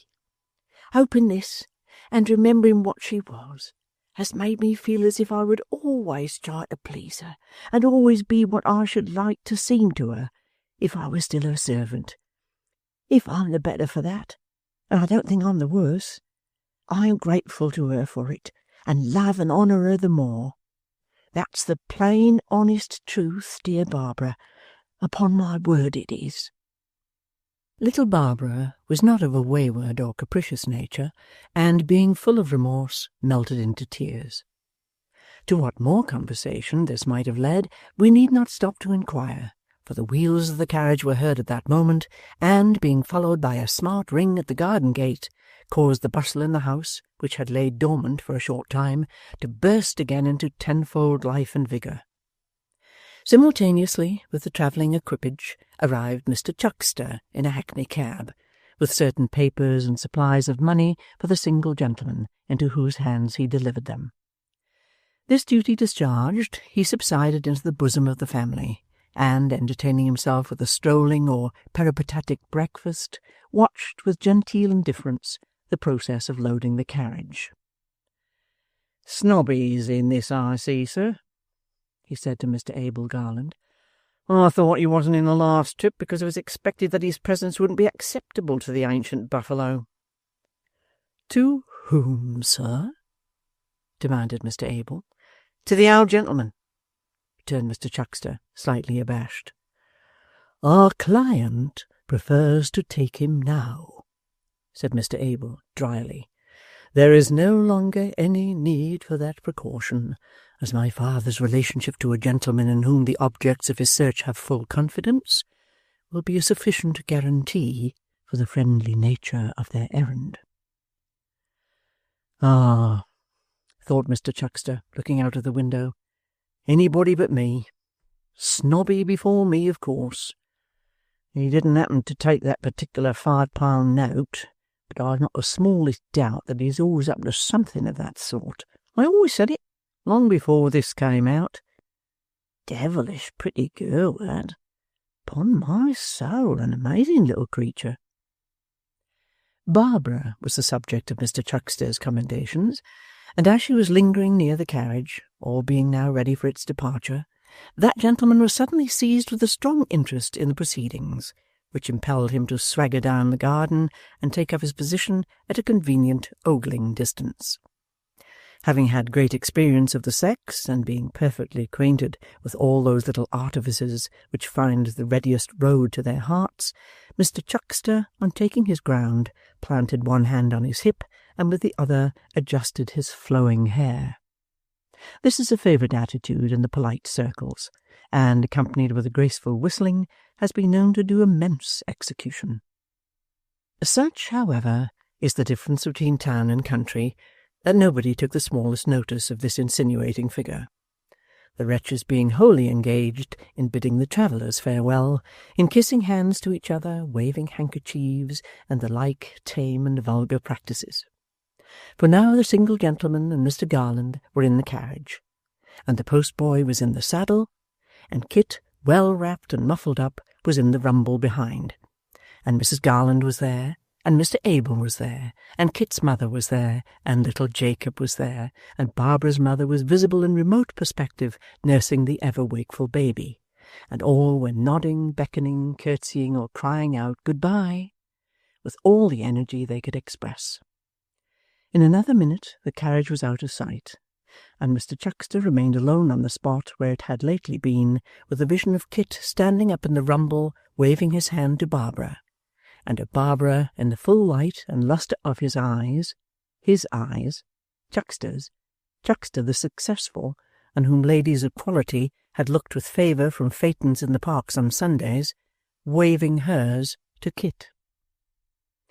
How Mr. Chuckster, entranced by this monstrous fact, stood for some time rooted to the earth, protesting within himself that Kit was the prince of felonious characters and very emperor or great mogul of snobs, and how he clearly traced this revolting circumstance back to that old villainy of the shilling, are matters foreign to our purpose, which is to track the rolling wheels and bear the travellers company on their cold, bleak journey. It was a bitter day. A keen wind was blowing, and rushed against them fiercely, bleaching the hard ground, shaking the white frost from the trees and hedges, and whirling it away like dust. But little cared Kit for weather.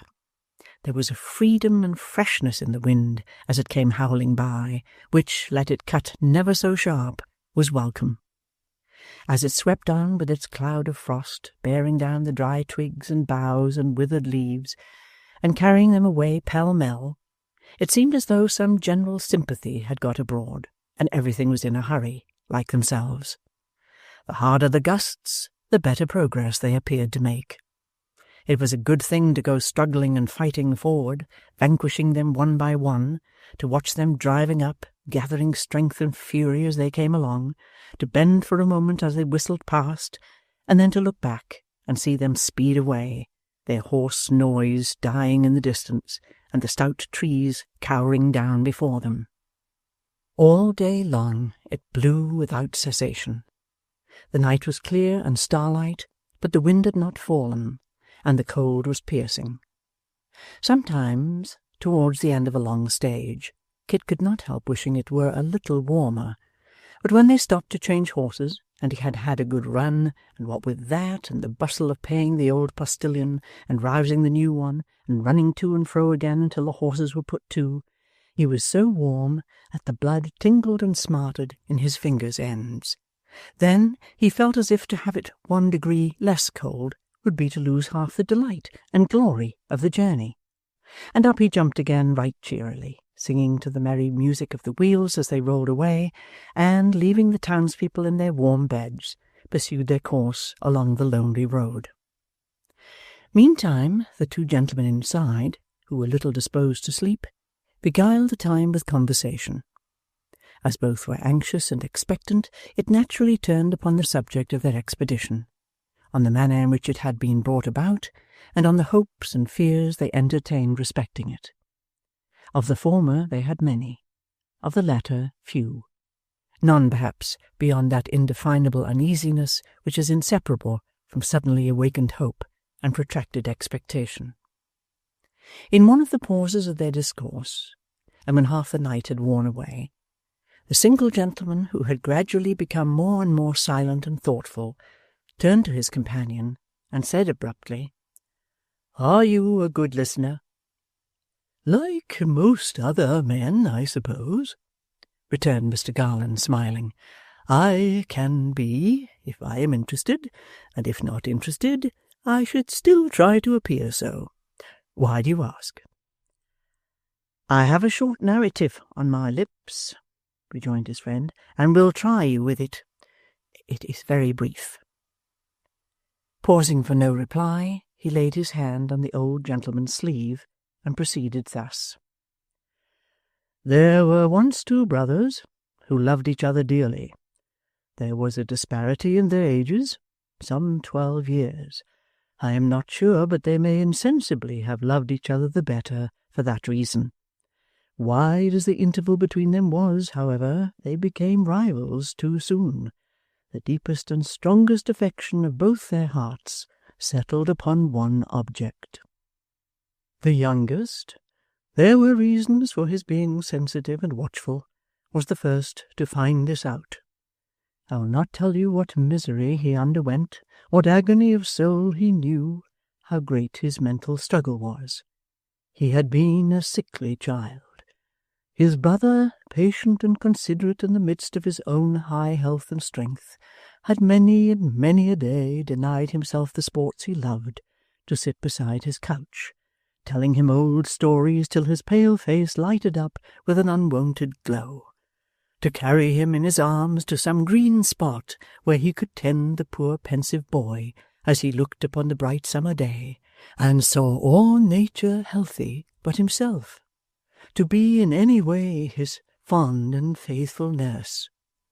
I may not dwell on all he did to make the poor weak creature love him, or my tale would have no end. But when the time of trial came, the younger brother's heart was full of those old days. Heaven strengthened it to repay the sacrifices of inconsiderate youth by one of thoughtful manhood. He left his brother to be happy. The truth never passed his lips, and he quitted the country, hoping to die abroad. The elder brother married her. She was in heaven before long, and left him with an infant daughter. If you have seen the picture gallery of any one old family, you will remember how the same face and figure, often the fairest and slightest of them all, come upon you in different generations, and how you trace the same sweet girl through a long line of portraits, never growing old or changing, the good angel of the race, abiding by them in all reverses, redeeming all their sins. In this daughter the mother lived again. You may judge with what devotion he who lost that mother almost in the winning clung to this girl, her breathing image. She grew to womanhood and gave her heart to one who could not know its worth. Well, her fond father could not see her pine and droop. He might be more deserving than he thought him. He surely might become so with a wife like her. He joined their hands, and they were married. Through all the misery that followed this union, through all the cold neglect and undeserved reproach, through all the poverty he brought upon her, through all the struggles of their daily life, too mean and pitiful to tell, but dreadful to endure, she toiled on in the deep devotion of her spirit, and in her better nature, as only women can. Her means and substance wasted, her father nearly beggared by her husband's hand, and the hourly witness, for they lived now under one roof, of her ill usage and unhappiness, she never but for him bewailed her fate. Patient and upheld by strong affection to the last, she died a widow of some 3 weeks' date, leaving to her father's care 2 orphans, one a son of 10 or 12 years old, the other a girl, such another infant child, the same in helplessness, in age, in form, in feature, as she had been herself when her young mother died. The elder brother, grandfather to these 2 children, was now a broken man, crushed and borne down, less by the weight of years than by the heavy hand of sorrow. With the wreck of his possessions he began to trade, in pictures first, and then in curious ancient things. He had entertained a fondness for such matters from a boy, and the tastes he had cultivated were now to yield him an anxious and precarious subsistence. The boy grew like his father in mind and person, the girl so like her mother, that when the old man had her on his knee and looked into her mild blue eyes, he felt as if awakening from a wretched dream, and his daughter were a little child again. The wayward boy soon spurned the shelter of his roof, and sought associates more congenial to his taste. The old man and the child dwelt alone together. It was then, when the love of 2 dead people who had been nearest and dearest to his heart was all transferred to this slight creature, when her face constantly before him reminded him from hour to hour of the too early change he had seen in such another, of all the sufferings he had watched and known, and all his child had undergone, when the young man's profligate and hardened course drained him of money, as his father's had, and even sometimes occasioned them temporary privation and distress. It was then that there began to beset him, and to be ever in his mind, a gloomy dread of poverty and want.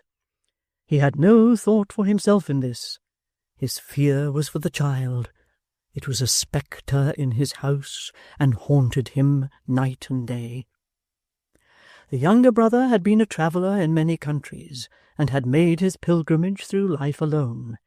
His voluntary banishment had been misconstrued, and he had borne, not without pain, reproach and slight for doing that which had wrung his heart and cast a mournful shadow on his path. Apart from this, communication between him and the elder was difficult and uncertain, and often failed. Still, it was not so wholly broken off but that he learnt, with long blanks and gaps between each interval of information, all that I have told you now. Then dreams of their young happy life, happy to him though laden with pain and early care, visited his pillow yet oftener than before, and every night, a boy again, he was at his brother's side. With the utmost speed he could exert, he settled his affairs, converted into money all the goods he had, and, with honourable wealth enough for both, with open heart and hand, with limbs that trembled as they bore him on, with a motion such as men can hardly bear and live, arrived one evening at his brother's door. The narrator, whose voice had faltered lately, stopped. "The rest," said Mr. Garland, pressing his hand after a pause, "I know." "Yes," rejoined his friend, "we may spare ourselves the sequel. You know the poor result of all my search. Even when by dint of such inquiries as the utmost vigilance and sagacity could set on foot, we found they had been seen with two poor travelling showmen, and in time discovered the men themselves, and in time the actual place of their retreat. Even then we were too late. Pray God we are not too late again." "We cannot be," said Mr. Garland. "This time we must succeed." "I have believed and hope so," returned the other. "I try to believe and hope so still.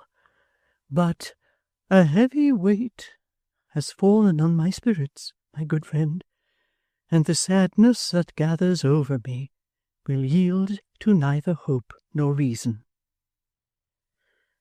"That does not surprise me," said Mr. Garland. "It is a natural consequence of the events you have recalled, of this dreary time and place, and above all of this wild and dismal night. A dismal night indeed.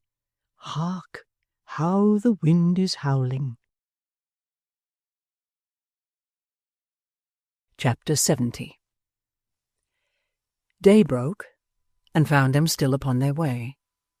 Since leaving home they had halted here and there for necessary refreshment, and had frequently been delayed, especially in the night time, by waiting for fresh horses. They had made no other stoppages, but the weather continued rough, and the roads were often steep and heavy. It would be night again before they reached their place of destination. Kit, all bluff and hardened with the cold, went on manfully, and, having enough to do to keep his blood circulating, to picture to himself the happy end of this adventurous journey, and to look about him and be amazed at everything, had little spare time for thinking of discomforts. Though his impatience and that of his fellow travellers rapidly increased as the day waned, the hours did not stand still. The short daylight of winter soon faded away, and it was dark again when they had yet many miles to travel. As it grew dusk, the wind fell. Its distant moanings were more low and mournful, and as it came creeping up the road and rattling covertly among the dry brambles on either hand, it seemed like some great phantom for whom the way was narrow, whose garments rustled as it stalked along. By degrees it lulled and died away, and then it came on to snow. The flakes fell fast and thick, soon covering the ground some inches deep, and spreading abroad a solemn stillness. The rolling wheels were noiseless, and the sharp ring and clatter of the horses' hoofs became a dull, muffled tramp. The life of their progress seemed to be slowly hushed, and something death-like to usurp its place. Shading his eyes from the falling snow, which froze upon their lashes and obscured his sight, Kit often tried to catch the earliest glimpse of twinkling lights, denoting their approach to some not distant town. He could descry objects enough at such times, but none correctly. Now a tall church spire appeared in view, which presently became a tree, a barn, a shadow on the ground thrown on it by their own bright lamps. Now there were horsemen, foot passengers, carriages going on before, or meeting them in narrow ways, which, when they were close upon them, turned to shadows too.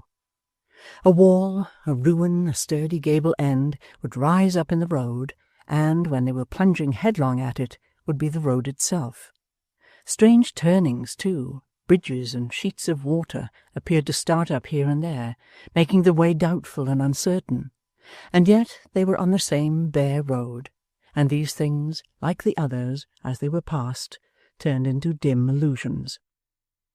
He descended slowly from his seat, for his limbs were numbed, when they arrived at a lone posting-house, and inquired how far they had to go to reach their journey's end. It was a late hour in such by-places, and the people were abed, but a voice answered from an upper window, 10 miles. The 10 minutes that ensued appeared an hour, but at the end of that time a shivering figure led out the horses they required, and after another brief delay they were again in motion. It was a cross-country road, full, after the first 3 or 4 miles, of holes and cart-ruts, which, being covered by the snow, were so many pitfalls to the trembling horses, and obliged them to keep a foot-pace. As it was next to impossible for men so much agitated as they were by this time to sit still and move so slowly, all 3 got out and plodded on behind the carriage. The distance seemed interminable, and the walk was most laborious. As each was thinking within himself that the driver must have lost his way, a church bell, close at hand, struck the hour of midnight, and the carriage stopped. It had moved softly enough, but when it ceased to crunch the snow, the silence was as startling as if some great noise had been replaced by perfect stillness. "This is the place, gentlemen," said the driver, dismounting from his horse and knocking at the door of a little inn. "Halloa! Past 12 o'clock is the dead of night here." The knocking was loud and long, but it failed to rouse the drowsy inmates. All continued dark and silent as before. They fell back a little, and looked up at the windows, which were mere black patches in the whitened house front. No light appeared. The house might have been deserted, or the sleepers dead, for any air of life it had about it. They spoke together with a strange inconsistency, in whispers, unwilling to disturb again the dreary echoes they had just now raised. "Let us go on," said the younger brother, "and leave this good fellow to wake them if he can. I cannot rest until I know that we are not too late. Let us go on, in the name of heaven." They did so, leaving the postillion to order such accommodation as the house afforded, and to renew his knocking. Kit accompanied them with a little bundle which he had hung in the carriage when they left home, and had not forgotten since. The bird, in his old cage, just as she had left him. She would be glad to see her bird, he knew. The road wound gently downward. As they proceeded, they lost sight of the church whose clock they had heard, and of the small village clustering round it. The knocking, which was now renewed, and which in that stillness they could plainly hear, troubled them. They wished the man would forbear, or that they had told him not to break the silence until they returned. The old church tower, clad in a ghostly garb of pure cold white, again rose up before them, and a few moments brought them close beside it. A venerable building, grey, even in the midst of the hoary landscape. An ancient sundial on the belfry wall was nearly hidden by the snowdrift, and scarcely to be known for what it was. Time itself seemed to have grown dull and old, as if no day were ever to displace the melancholy night. A wicket gate was close at hand, but there was more than one path across the churchyard to which it led, and, uncertain which to take, they came to a stand again. The village street, if street that could be called, which was an irregular cluster of poor cottages of many heights and ages, some with their fronts, some with their backs, and some with gable ends towards the road, with here and there a signpost or a shed encroaching on the path, was close at hand. There was a faint light in a chamber window not far off, and Kit ran towards that house to ask their way. His first shout was answered by an old man within, who presently appeared at the casement, wrapping some garment round his throat as a protection from the cold, and demanded who was abroad at that unseasonable hour wanting him. "'Tis hard weather, this," he grumbled, "and not a night to call me up in. My trade is not of that kind that I need to be roused from bed. The business on which folks want me will keep cold, especially at this season. What do you want?" "I would not have roused you if I'd known you were old and ill," said Kit. "Old?" repeated the other peevishly. "How do you know I'm old? Not so old as you think, friend, perhaps. As to being ill, you will find many young people in worse case than I am. More's a pity that it should be so.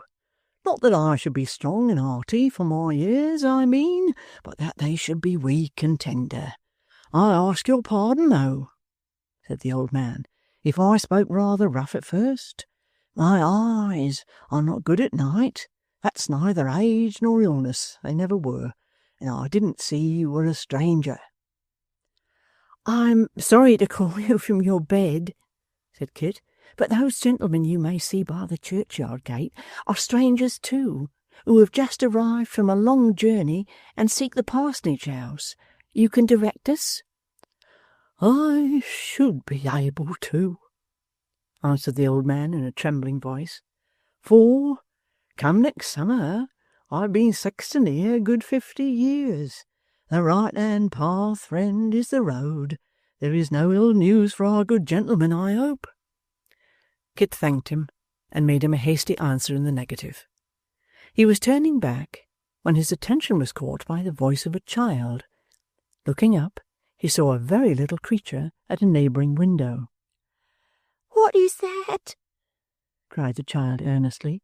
"Has my dream come true? Pray speak to me, whoever that is, awake and up." "Poor boy," said the sexton before Kit could answer. "How goes it, darling?" "Has my dream come true?"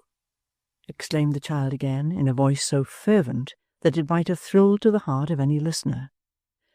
"But no, that can never be. How could it be? Oh, how could it?" "I guess his meaning," said the sexton. "To bed again, poor boy." "I," cried the child in a burst of despair. "I knew it could never be.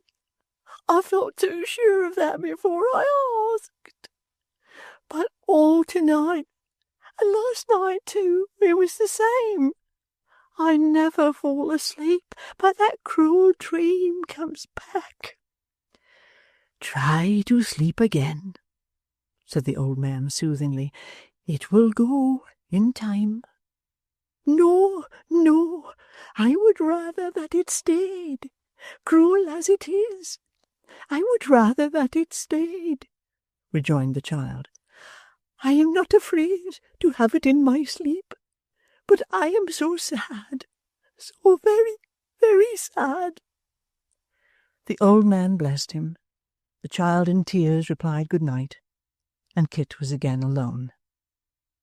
He hurried back, moved by what he had heard, though more by the child's manner than by anything he had said, as his meaning was hidden from him. They took the path indicated by the sexton, and soon arrived before the parsonage wall.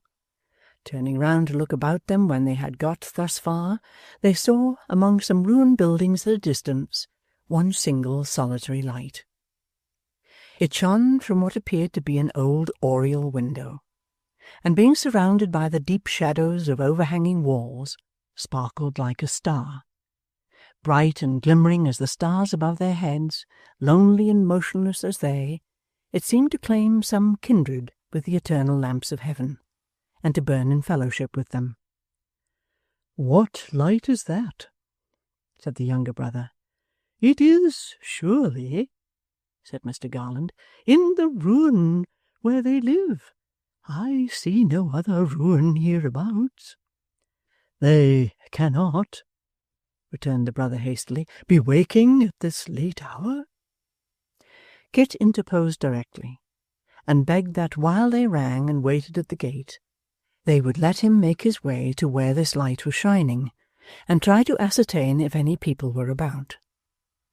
Obtaining the permission he desired, he darted off with breathless eagerness, and, still carrying the birdcage in his hand, made straight towards the spot.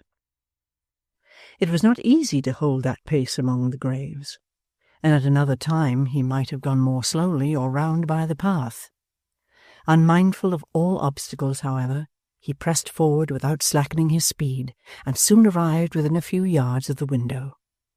He approached as softly as he could, and advancing so near the wall as to brush the whitened ivy with his dress, listened. There was no sound inside. The church itself was not more quiet. Touching the glass with his cheek, he listened again. No. And yet there was such a silence all round that he felt sure he could have heard even the breathing of a sleeper, if there had been one there. A strange circumstance, a light in such a place at that time of night, with no one near it. A curtain was drawn across the lower portion of the window, and he could not see into the room, but there was no shadow thrown upon it from within. To have gained a footing on the wall and tried to look in from above would have been attended with some danger, certainly with some noise, and the chance of terrifying the child, if that really were her habitation. Again and again he listened. Again and again the same wearisome blank. Leaving the spot with slow and cautious steps, and skirting the ruin for a few paces, he came at length to a door. He knocked. No answer. But there was a curious noise inside. It was difficult to determine what it was. It bore a resemblance to the low moaning of one in pain, but it was not that, being far too regular and constant. Now it seemed a kind of song, now a wail. Seemed, that is, to his changing fancy, for the sound itself was never changed or checked. It was unlike anything he had ever heard, and in its tone there was something fearful, chilling, and unearthly. The listener's blood ran colder now than ever it had done in frost and snow, but he knocked again. There was no answer, and the sound went on without any interruption. He laid his hand softly upon the latch and put his knee against the door. It was secured on the inside, but yielded to the pressure, and turned upon its hinges. He saw the glimmering of a fire upon the old walls, and entered. Chapter 71. The dull red glow of a wood fire, for no lamp or candle burnt within the room, showed him a figure seated on the hearth with its back towards him, bending over the fitful light. The attitude was that of one who sought the heat. It was, and yet was not. The stooping posture and the cowering form were there, but no hands were stretched out to meet the grateful warmth. No shrug or shiver compared its luxury with the piercing cold outside. With limbs huddled together, head bowed down, arms crossed upon the breast, and fingers tightly clenched, it rocked to and fro upon its seat without a moment's pause, accompanying the action with the mournful sound he had heard. The heavy door had closed behind him on his entrance with a crash that made him start. The figure neither spoke, nor turned to look, nor gave in any other way the faintest sign of having heard the noise. The form was that of an old man. his white head akin in colour to the mouldering embers upon which he gazed. He and the failing light and dying fire, the time-worn room, the solitude, the wasted life and gloom, were all in fellowship, ashes and dust and ruin. Kit tried to speak, and did pronounce some words, though what they were he scarcely knew. Still the same terrible low cry went on, still the same rocking in the chair, the same stricken figure was there, unchanged and heedless of his presence. He had his hand upon the latch, when something in the form, distinctly seen as one log broke and fell, and, as it fell, blazed up, arrested it. He returned to where he had stood before, advanced a pace, another still, another, and he saw the face. Yes, changed as it was, he knew it well. "Master!" he cried, stooping on one knee and catching at his hand. "Dear master, speak to me!" The old man turned slowly towards him and muttered in a hollow voice, "This is another. How many of these spirits there have been tonight?" "No spirit, master. No one but your old servant. You know me now, I'm sure. Miss Nell, where is she? Where is she?" "They all say that," cried the old man. "They all ask the same question. A spirit." "Where is she?" demanded Kit. "Oh, tell me but that, dear master." "She is asleep yonder, in there." "Thank God!" "I thank God," returned the old man. "I have prayed to him many and many and many a livelong night when she has been asleep. He knows. Hark! Did she call?" "I heard no voice." "You did? You hear her now. Do you tell me that you don't hear that?" He started up and listened again. "Nor that?" he cried with a triumphant smile. "Can anybody know that voice so well as I? Hush! Hush!" Motioning to him to be silent, he stole away into another chamber. After a short absence, during which he could be heard to speak in a softened, soothing tone, he returned, bearing in his hand a lamp. "She is still asleep," he whispered.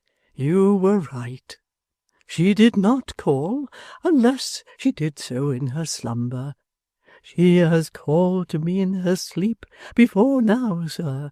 As I have sat by watching, I have seen her lips move, and have known, though no sound came from them, that she spoke of me. I feared the light might dazzle her eyes and wake her, so I brought it here." He spoke rather to himself than to the visitor, but when he had put the lamp upon the table, he took it up, as if impelled by some momentary recollection or curiosity, and held it near his face. Then, as if forgetting his motive in the very action, he turned away and put it down again. "She is sleeping soundly," he said. "But no wonder. Angel hands have strewn the ground deep with snow, that the lightest footstep may be lighter yet, and the very birds are dead, that they may not wake her. She used to feed them, sir. Though never so cold and hungry, the timid things would fly from us. They never flew from her." Again he stopped to listen, and scarcely drawing breath, listened for a long, long time. That fancy past, he opened an old chest, took out some clothes as fondly as if they had been living things, and began to smooth and brush them with his hand. "Why dost thou lie so idle there, dear Nell?" he murmured. when there are bright red berries out of doors, waiting for thee to pluck them? Why dost thou lie so idle there, when thy little friends come creeping to the door, crying, Where is Nell, sweet Nell?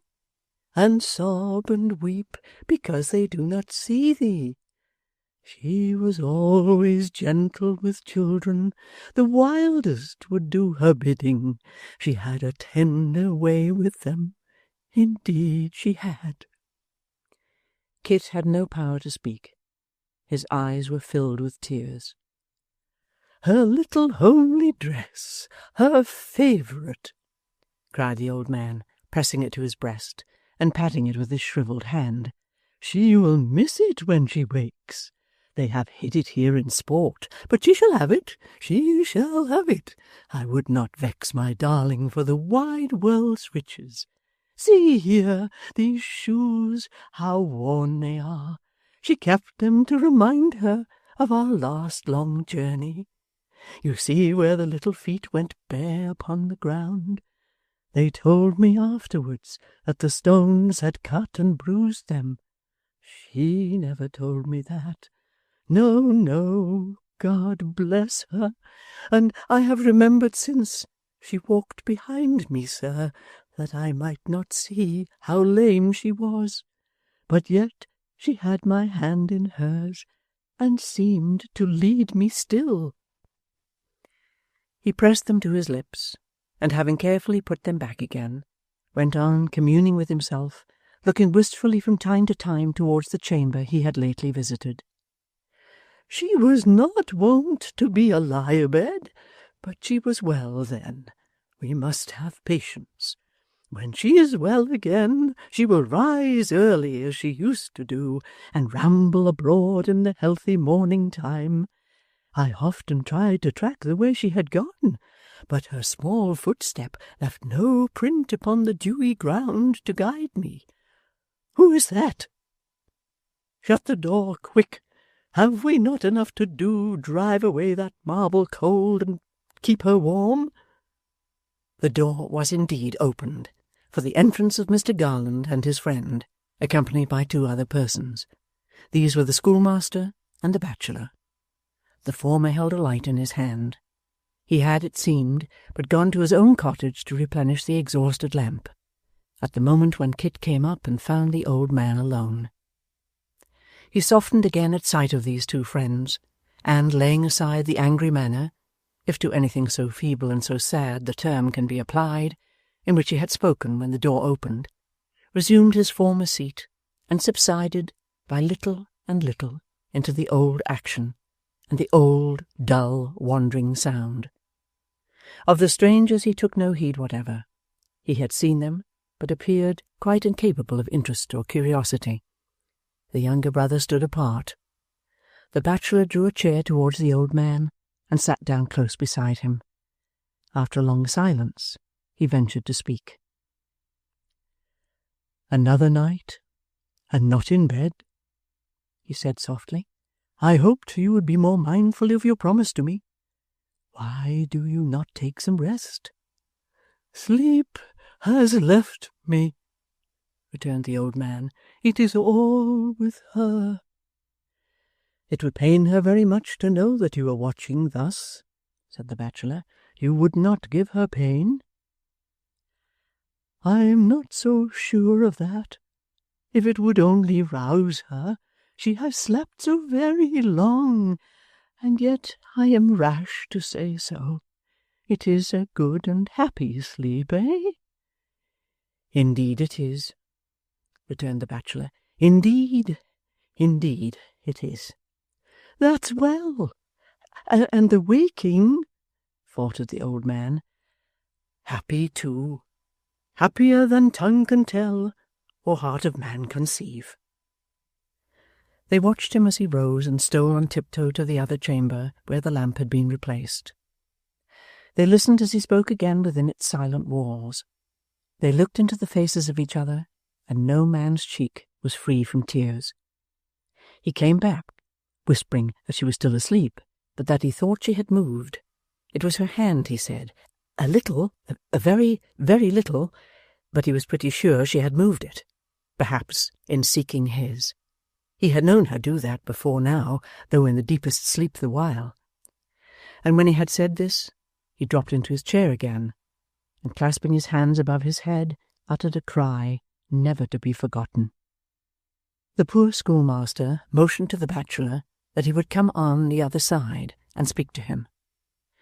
They gently unlocked his fingers, which he had twisted in his grey hair, and pressed them in their own. "He will hear me," said the schoolmaster, "I am sure. He will hear either me or you if we beseech him. She would at all times. "I will hear any voice she liked to hear," cried the old man. "I love all she loved." "I know you do," returned the schoolmaster. "I am certain of it. Think of her. Think of all the sorrows and afflictions you have shared together, of all the trials and all the peaceful pleasures you have jointly known. I do, I do. I think of nothing else." "I would have you think of nothing else tonight, of nothing but those things which will soften your heart, dear friend, and open it to old affections and old times. It is so that she would speak to you herself, and in her name it is that I speak now." "You do well to speak softly," said the old man. "We will not wake her. I should be glad to see her eyes again, and to see her smile. There is a smile upon her young face now, but it is fixed and changeless. I would have it come and go. That shall be in heaven's good time. We will not wake her." "Let us not talk of her in her sleep, but as she used to be when you were journeying together, far away, as she was at home in the old house from which you fled together, as she was in the old cheerful time," said the schoolmaster. "She was always cheerful, very cheerful," cried the old man, looking steadfastly at him. "There was ever something mild and quiet about her, I remember, from the first. But she was of a happy nature." "We have heard you say," pursued the schoolmaster, "that in this and in all goodness she was like her mother. You can think of and remember her?" He maintained his steadfast look, but gave no answer. "Or even one before her?" said the bachelor. "It is many years ago, and affliction makes the time longer. But you have not forgotten her whose death contributed to make this child so dear to you, even before you knew her worth, or could read her heart. Say that you could carry back your thoughts to very distant days, to the time of your early life, when, unlike this fair flower, you did not pass your youth alone. Say that you could remember, long ago, another child who loved you dearly, you being but a child yourself. Say that you had a brother, long forgotten, long unseen, long separated from you, who now at last, in your utmost need, came back to comfort and console you. To be to you what you were once to him," cried the younger, falling on his knee before him. "To repay your old affection, brother dear, by constant care, solicitude, and love, to be at your right hand what he has never ceased to be when oceans rolled between us, to call witness his unchanging truth and mindfulness of bygone days, whole years of desolation. Give me but one word of recognition, brother, and never, no, never in the brightest moment of our youngest days, when, poor silly boys, we thought to pass our lives together, have we been half as dear and precious to each other as we shall be from this time hence." The old man looked from face to face, and his lips moved, but no sound came from them in reply. "If we were knit together then," pursued the younger brother, "what will be the bond between us now? Our love and fellowship began in childhood, when life was all before us, and will be resumed when we have proved it, and are but children at the last. As many restless spirits who have hunted fortune, fame, or pleasure through the world retire in their decline to where they first drew breath, vainly seeking to be children once again before they die, so we, less fortunate than they in early life, but happier in its closing scenes, will set up our rest again among our boyish haunts, and going home with no hope realized that had its growth in manhood, carrying back nothing that we brought away, but our old yearnings to each other, saving no fragment from the wreck of life, but that which first endeared it, may be, indeed, but children as at first. And even, he added in an altered voice, even if what I dread to name has come to pass, even if that be so, or is to be, which Heaven forbid and spare us, still, dear brother, we are not apart, and have that comfort in our great affliction. By little and little, the old man had drawn back towards the inner chamber while these words were spoken. He pointed there as he replied, with trembling lips. You plot among you to wean my heart from her. You never will do that, never while I have life. I have no relative or friend but her. I never had, I never will have. She is all in all to me. It is too late to part us now. Waving them off with his hand, and calling softly to her as he went, he stole into the room.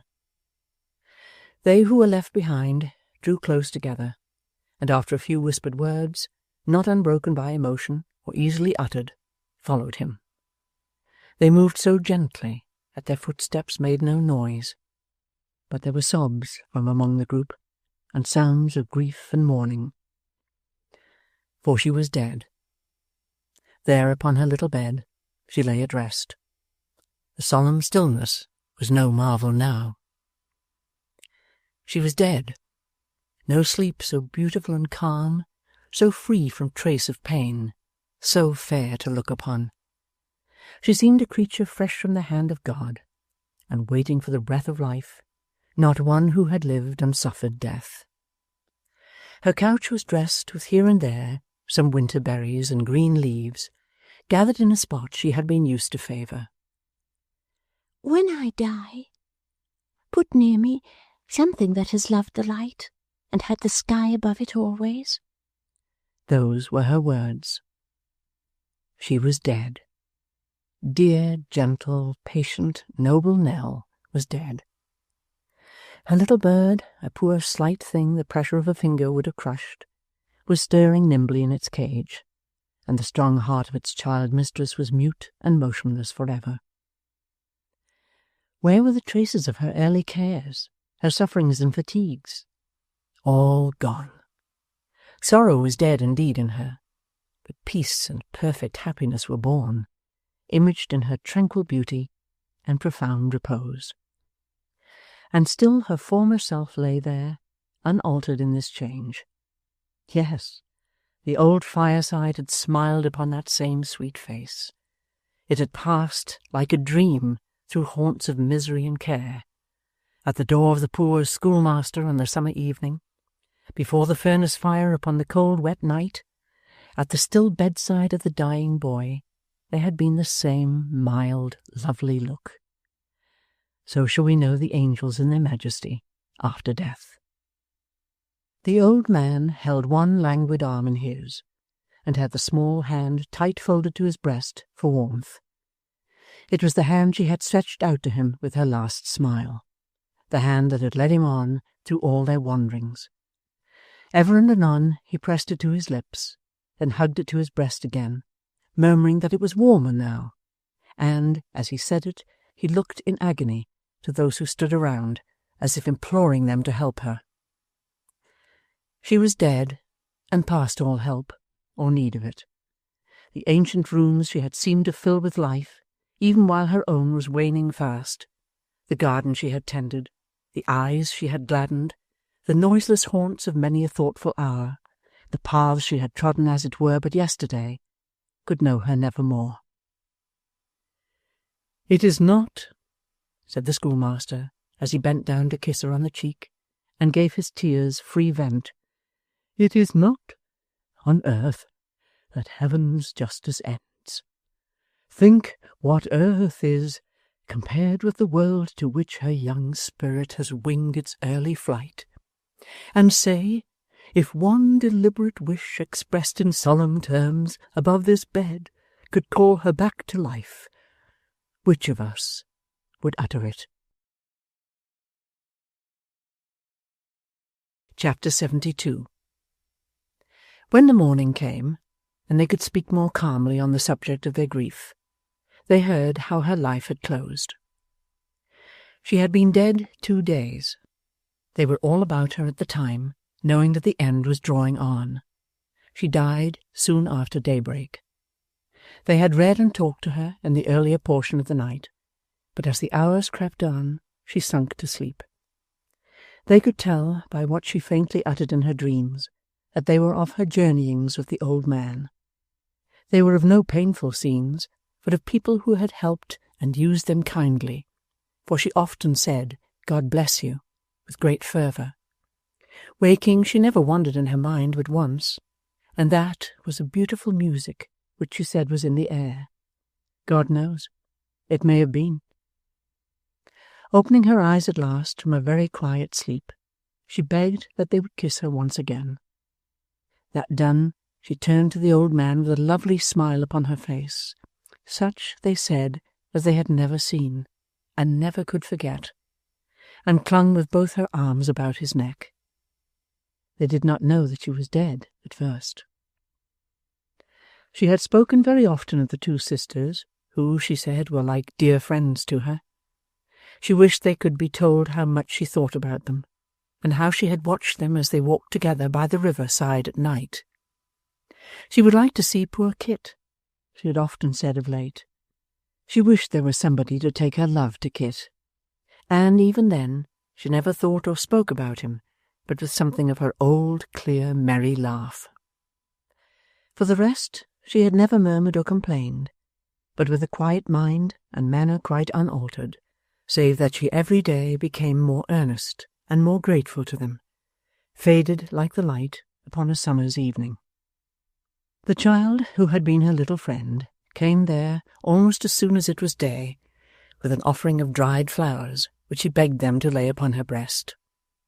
It was he who had come to the window overnight and spoken to the sexton, and they saw in the snow traces of small feet where he had been lingering near the room in which she lay before he went to bed. He had a fancy, it seemed, that they had left her there alone, and could not bear the thought. He told them of his dream again, and that it was of her being restored to them, just as she used to be. He begged hard to see her, saying that he would be very quiet, and that they need not fear his being alarmed, for he had sat alone by his young brother all day long when he was dead, and had felt glad to be so near him. They let him have his wish, and indeed he kept his word, and was, in his childish way, a lesson to them all. Up to that time the old man had not spoken once, except to her, or stirred from the bedside. But when he saw her little favourite, he was moved, as they had not seen him yet, and made as though he would have him come nearer. Then, pointing to the bed, he burst into tears for the first time, and they who stood by, knowing that the sight of this child had done him good, left them alone together. Soothing him with his artless talk of her, the child persuaded him to take some rest, to walk abroad, to do almost as he desired him. And when the day came on, which must remove her in her earthly shape from earthly eyes for ever, he led him away, that he might not know when she was taken from him. They were to gather fresh leaves and berries for her bed. It was Sunday, a bright, clear, wintry afternoon, and as they traversed the village street, those who were walking in their path drew back to make way for them, and gave them a softened greeting. Some shook the old man kindly by the hand, some stood uncovered while he tottered by, and many cried, God help him, as he passed along. "Neighbour," said the old man, stopping at the cottage where his young guide's mother dwelt, "how is it that the folks are nearly all in black to-day? I have seen a mourning ribbon or a piece of crape on almost every one." She could not tell, the woman said. "Why, you yourself, you wear the colour too," he said. "Windows are closed that never used to be by day. What does this mean?" Again the woman said she could not tell. "We must go back," said the old man hurriedly. "We must see what this is." No, no, cried the child, detaining him. "Remember what you promised. Our way is to the old green lane, where she and I so often were, and where you found us more than once, making those garlands for a garden. Do not turn back." "Where is she now?" said the old man. "Tell me that." "Do you not know?" returned the child. "Did we not leave her but just now?" True, it was her we left, was it?" He pressed his hand upon his brow, looked vacantly round, and, as if impelled by a sudden thought, crossed the road and entered the sexton's house. He and his deaf assistant were sitting before the fire. Both rose up on seeing who it was. The child made a hasty sign to them with his hand. It was the action of an instant, but that and the old man's look were quite enough. Do you bury anyone today?"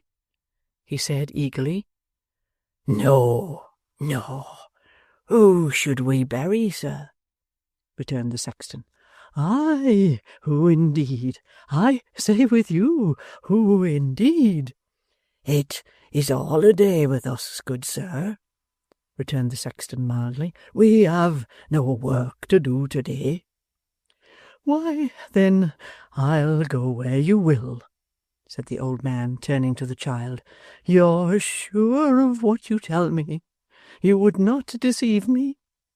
I am changed, even in the little time since you last saw me." "Go thy ways with him, sir," cried the sexton, "and heaven be with ye both." "I am quite ready," said the old man meekly. "Come, boy, come," and so submitted to be led away. And now the bell she had so often heard by night and day, and listened to with solemn pleasure, almost as a living voice, rung its remorseless toll for her, so young, so beautiful, so good.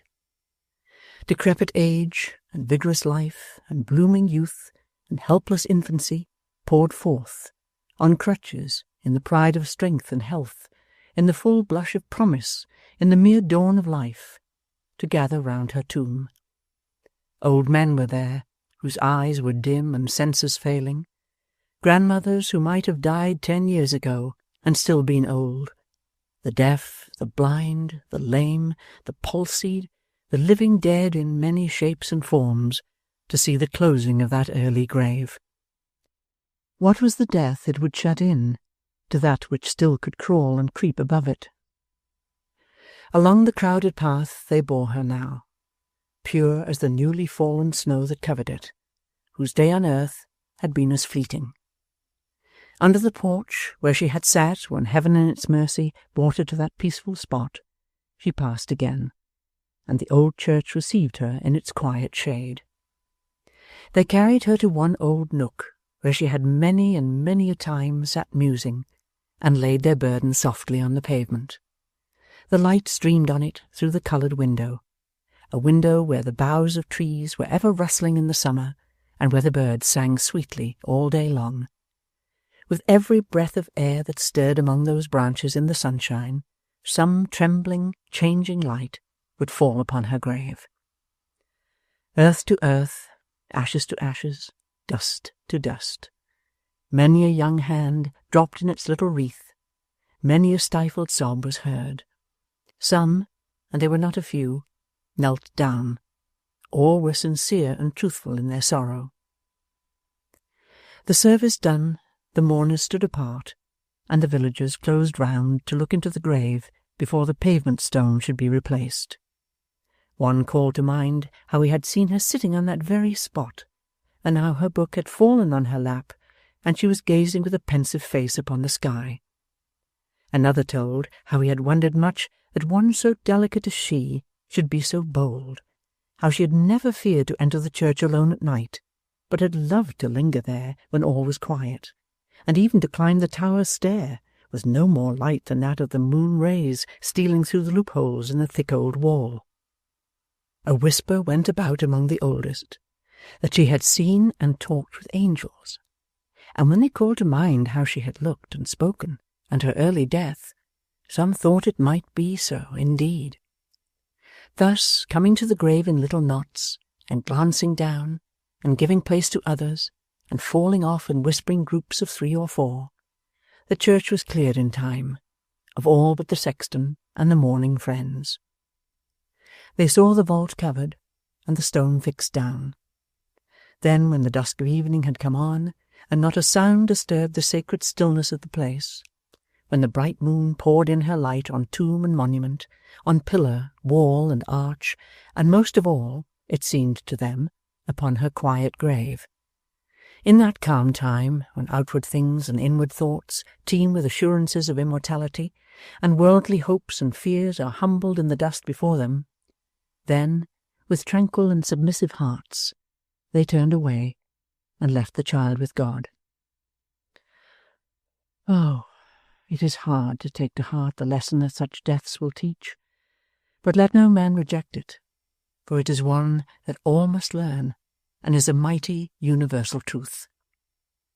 When death strikes down the innocent and young, for every fragile form from which he lets the panting spirit free, 100 virtues rise, in shapes of mercy, charity, and love, to walk the world and bless it.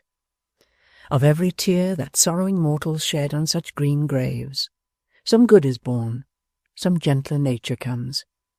In the destroyer's steps there spring up bright creations that defy his power, and his dark path becomes a way of light to heaven. It was late when the old man came home. The boy had led him to his own dwelling, under some pretence, on their way back, and, rendered drowsy by his long ramble and late want of rest, he had sunk into a deep sleep by the fireside. He was perfectly exhausted, and they were careful not to rouse him. The slumber held him a long time, and when he at length awoke, the moon was shining. The younger brother, uneasy at his protracted absence, was watching at the door for his coming, when he appeared in the pathway with his little guide. He advanced to meet them, and tenderly obliging the old man to lean upon his arm, conducted him with slow and trembling steps towards the house. He repaired to her chamber straight. Not finding what he had left there, he returned with distracted looks to the room in which they were assembled. From that he rushed into the schoolmaster's cottage, calling her name. They followed close upon him, and when he had vainly searched it, brought him home. With such persuasive words as pity and affection could suggest, they prevailed upon him to sit among them and hear what they should tell him. Then, endeavouring by every little artifice to prepare his mind for what must come, and dwelling with many fervent words upon the happy lot to which he had been removed, they told him at last the truth. The moment it had passed their lips, he fell down among them like a murdered man. For many hours they had little hope of his surviving, but grief is strong, and he recovered. If there be any who have never known the blank that follows death, the weary void, the sense of desolation that will come upon the strongest minds, when something familiar and beloved is missed at every turn, the connection between inanimate and senseless things and the object of recollection, when every household god becomes a monument, and every room a grave. If there be any who have not known this, and proved it by their own experience, they can never faintly guess how, for many days, the old man pined and moped away the time, and wandered here and there as seeking something, and had no comfort. Whatever power of thought or memory he retained was all bound up in her. He never understood or seemed to care to understand, about his brother. To every endearment and attention he continued listless. If they spoke to him on this or any other theme, save one, he would hear them patiently for a while, then turn away, and go on seeking as before. On that one theme, which was in his and all their minds, it was impossible to touch. Dead. He could not hear or bear the word. The slightest hint of it would throw him into a paroxysm like that he had when it was first spoken. In what hope he lived, no man could tell, but that he had some hope of finding her again, some faint and shadowy hope, deferred from day to day, and making him from day to day more sick and sore at heart, was plain to all. They bethought them of a removal from the scene of this last sorrow, of trying whether change of place would rouse or cheer him. His brother sought the advice of those who were accounted skilful in such matters, and they came and saw him. Some of the number stayed upon the spot, conversed with him when he would converse, and watched him as he wandered up and down, alone and silent. Move him where they might, they said, he would ever seek to get back there. His mind would run upon that spot. If they confined him closely, and kept a strict guard upon him, they might hold him prisoner, but if he could by any means escape, he would surely wander back to that place, or die upon the road. The boy, to whom he had submitted at first, had no longer any influence with him. At times he would suffer the child to walk by his side, or would even take such notice of his presence as giving him his hand, or would stop to kiss his cheek, or pat him on the head. At other times he would entreat him, not unkindly, to be gone, and would not brook him near. But, whether alone, or with this pliant friend, or with those who would have given him, at any cost or sacrifice, some consolation or some peace of mind, if happily the means could have been devised, he was at all times the same, with no love or care for anything in life, a broken-hearted man. At length they found one day that he had risen early, and, with his knapsack on his back, his staff in hand, her own straw hat, and little basket full of such things as she had been used to carry, was gone. As they were making ready to pursue him far and wide, a frightened schoolboy came who had seen him, but a moment before, sitting in the church, upon her grave, he said. They hastened there, and going softly to the door, espied him in the attitude of one who waited patiently. They did not disturb him then, but kept a watch upon him all that day. When it grew quite dark, he rose and returned home, and went to bed, murmuring to himself, "She will come tomorrow." Upon the morrow he was there again, from sunrise until night, and still at night he laid him down to rest, and murmured, "She will come tomorrow." And thenceforth, every day, and all day long, he waited at her grave for her. How many pictures of new journeys over pleasant country, of resting places under the free broad sky, of rambles in the fields and woods and paths not often trodden, how many tones of that one well-remembered voice, how many glimpses of the form, the fluttering dress, the hair that waved so gaily in the wind, how many visions of what had been, and what he hoped was yet to be, rose up before him in the old, dull, silent church. He never told them what he thought, or where he went. He would sit with them at night, pondering with a secret satisfaction they could see upon the flight that he and she would take before night came again. And still they would hear him whisper in his prayers, "Lord, let her come tomorrow." The last time was on a genial day in spring. He did not return at the usual hour, and they went to seek him. He was lying dead upon the stone. They laid him by the side of her whom he had loved so well, and, in the church where they had often prayed and mused and lingered hand in hand, the child and the old man slept together. Chapter 73.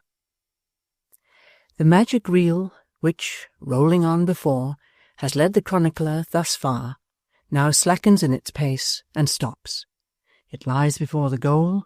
The pursuit is at an end. It remains but to dismiss the leaders of the little crowd who have borne us company upon the road, and so to close the journey. Foremost among them, smooth Sampson Brass and Sally, arm in arm, claim our polite attention.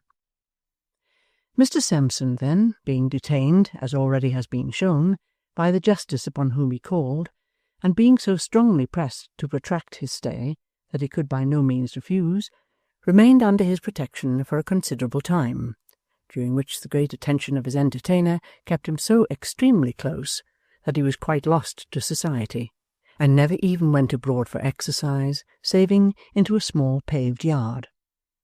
So well, indeed, was his modest and retiring temper understood by those with whom he had to deal, and so jealous were they of his absence, that they required a kind of friendly bond to be entered into by two substantial housekeepers, in the sum of £1,500 apiece, before they would suffer him to quit their hospitable roof, doubting, it appeared, that he would return, if once let loose, on any other terms. Mr. Brass, struck with the humour of this jest, and carrying out its spirit to the utmost, sought from his wide connection a pair of friends whose joint possessions fell some halfpence short of 15 pence, and proffered them as bail, for that was the merry word agreed upon both sides. These gentlemen being rejected after 24 hours' pleasantry, Mr. Brass consented to remain, and did remain, until a club of choice spirits, called a grand jury, who were in the joke, summoned him to trial before 12 other wags for perjury and fraud, who in their turn found him guilty with a most facetious joy. Nay, the very populace entered into the whim, and when Mr. Brass was moving in a hackney coach towards the building where these wags assembled, saluted him with rotten eggs and carcasses of kittens, and feigned to wish to tear him into shreds, which greatly increased the comicality of the thing, and made him relish it the more, no doubt. To work this sportive vein still further, Mr. Brass, by his counsel, moved in arrest of judgment that he had been led to criminate himself, by assurances of safety and promises of pardon, and claimed the leniency which the law extends to such confiding natures as are thus deluded. After solemn argument, this point, with others of a technical nature whose humorous extravagance it would be difficult to exaggerate, was referred to the judges for their decision, Sampson being meantime removed to his former quarters. Finally, some of the points were given in Sampson's favour, and some against him, and the upshot was that, instead of being desired to travel for a time in foreign parts, he was permitted to grace the mother country under certain insignificant restrictions. These were, that he should, for a term of years, reside in a spacious mansion, where several other gentlemen were lodged and boarded at the public charge, who went, clad in a sober uniform of grey turned up with yellow, had their hair cut extremely short, and chiefly lived on gruel and light soup. It was also required of him that he should partake of their exercise of constantly ascending an endless flight of stairs, and, lest his legs, unused to such exertion, should be weakened by it, that he should wear upon one ankle an amulet or charm of iron. These conditions being arranged, he was removed one evening to his new abode, and enjoyed, in common with 9 other gentlemen and 2 ladies, the privilege of being taken to his place of retirement in one of royalty's own carriages. Over and above these trifling penalties, his name was erased and blotted out from the roll of attorneys, which erasure has been always held in these latter times to be a great degradation and reproach, and to imply the commission of some amazing villainy, as indeed it would seem to be the case when so many worthless names remain among its better records unmolested. Of Sally Brass, conflicting rumours went abroad. Some said with confidence that she had gone down to the docks in male attire and had become a female sailor. Others darkly whispered that she had enlisted as a private in the 2nd Regiment of Foot Guards, and had been seen in uniform and on duty, to wit, leaning on her musket and looking out of a sentry-box in St. James's Park one evening. There were many such whispers as these in circulation, but the truth appears to be that, after the lapse of some 5 years, during which there is no direct evidence of her having been seen at all, 2 wretched people were more than once observed to crawl at dusk from the inmost recesses of St. Giles's, and to take their way along the streets with shuffling steps and cowering, shivering forms, looking into the roads and kennels as they went in search of refuse food or disregarded offal. These forms were never beheld but in those nights of cold and gloom, when the terrible spectres, who lie at all other times in the obscene hiding-places of London, in archways, dark vaults, and cellars, venture to creep into the streets, the embodied spirits of disease and vice and famine. It was whispered by those who should have known that these were Samson and his sister Sally, and to this day, it is said, they sometimes pass, on bad nights, in the same loathsome guise, close at the elbow of the shrinking passenger. The body of Quilp being found, though not until some days had elapsed, an inquest was held on it near the spot where it had been washed ashore. The general supposition was that he had committed suicide, and, this appearing to be favoured by all the circumstances of his death, the verdict was to that effect. He was left to be buried with a stake through his heart in the centre of 4 lonely roads. It was rumoured afterwards that this horrible and barbarous ceremony had been dispensed with, and that the remains had been secretly given up to Tom Scott. But even here opinion was divided, for some said Tom dug them up at midnight and carried them to a place indicated to him by the widow. It is probable that both these stories may have had their origin in the simple fact of Tom's shedding tears upon the inquest, which he certainly did, extraordinary as it may appear. He manifested besides a strong desire to assault the jury, and being restrained and conducted out of court, darkened its only window by standing on his head upon the sill, until he was dexterously tilted upon his feet again by a cautious beadle. Being cast upon the world by his master's death, he determined to go through it upon his head and hands, and accordingly began to tumble for his bread. Finding, however, his English birth an insurmountable obstacle to his advancement in this pursuit, notwithstanding that his art was in high repute and favour, he assumed the name of an Italian image lad with whom he had become acquainted, and afterwards tumbled with extraordinary success and to overflowing audiences. Little Mrs. Quilp never quite forgave herself the one deceit that lay so heavy on her conscience, and never spoke or thought of it but with bitter tears. Her husband had no relations, and she was rich. He had made no will, or she would probably have been poor. Having married the first time at her mother's instigation, she consulted in her second choice nobody but herself. It fell upon a smart young fellow enough, and as he made it a preliminary condition that Mrs. Jiniwin should be thenceforth an out-pensioner, they lived together after marriage with no more than the average amount of quarrelling, and led a merry life upon the dead dwarf's money. Mr. and Mrs. Garland and Mr. Abel went out as usual, except that there was a change in their household, as will be seen presently, and in due time the latter went into partnership with his friend the notary, on which occasion there was a dinner and a ball and great extent of dissipation. Unto this ball there happened to be invited the most bashful young lady that was ever seen, with whom Mr. Abel happened to fall in love. How it happened, or how they found it out, or which of them first communicated the discovery to the other, nobody knows. But certain it is that in course of time they were married, and equally certain it is that they were the happiest of the happy, and no less certain it is that they deserved to be so. And it is pleasant to write down that they reared a family, because any propagation of goodness and benevolence is no small addition to the aristocracy of nature, and no small subject of rejoicing for mankind at large. The pony preserved his character for independence and principle down to the last moment of his life, which was an unusually long one, and caused him to be looked upon, indeed, as the very old pa of ponies. He often went to and fro with the little phaeton between Mr. Garland's and his son's, and, as the old people and the young were frequently together, had a stable of his own at the new establishment, into which he would walk of himself with surprising dignity. He condescended to play with the children as they grew old enough to cultivate his friendship, and would run up and down the little paddock with them like a dog.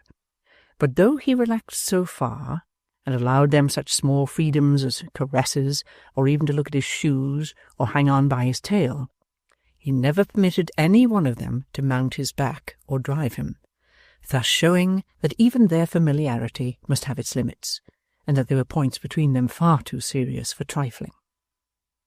He was not unsusceptible of warm attachments in his later life, for when the good bachelor came to live with Mr. Garland upon the clergyman's decease, he conceived a great friendship for him, and amiably submitted to be driven by his hands without the least resistance.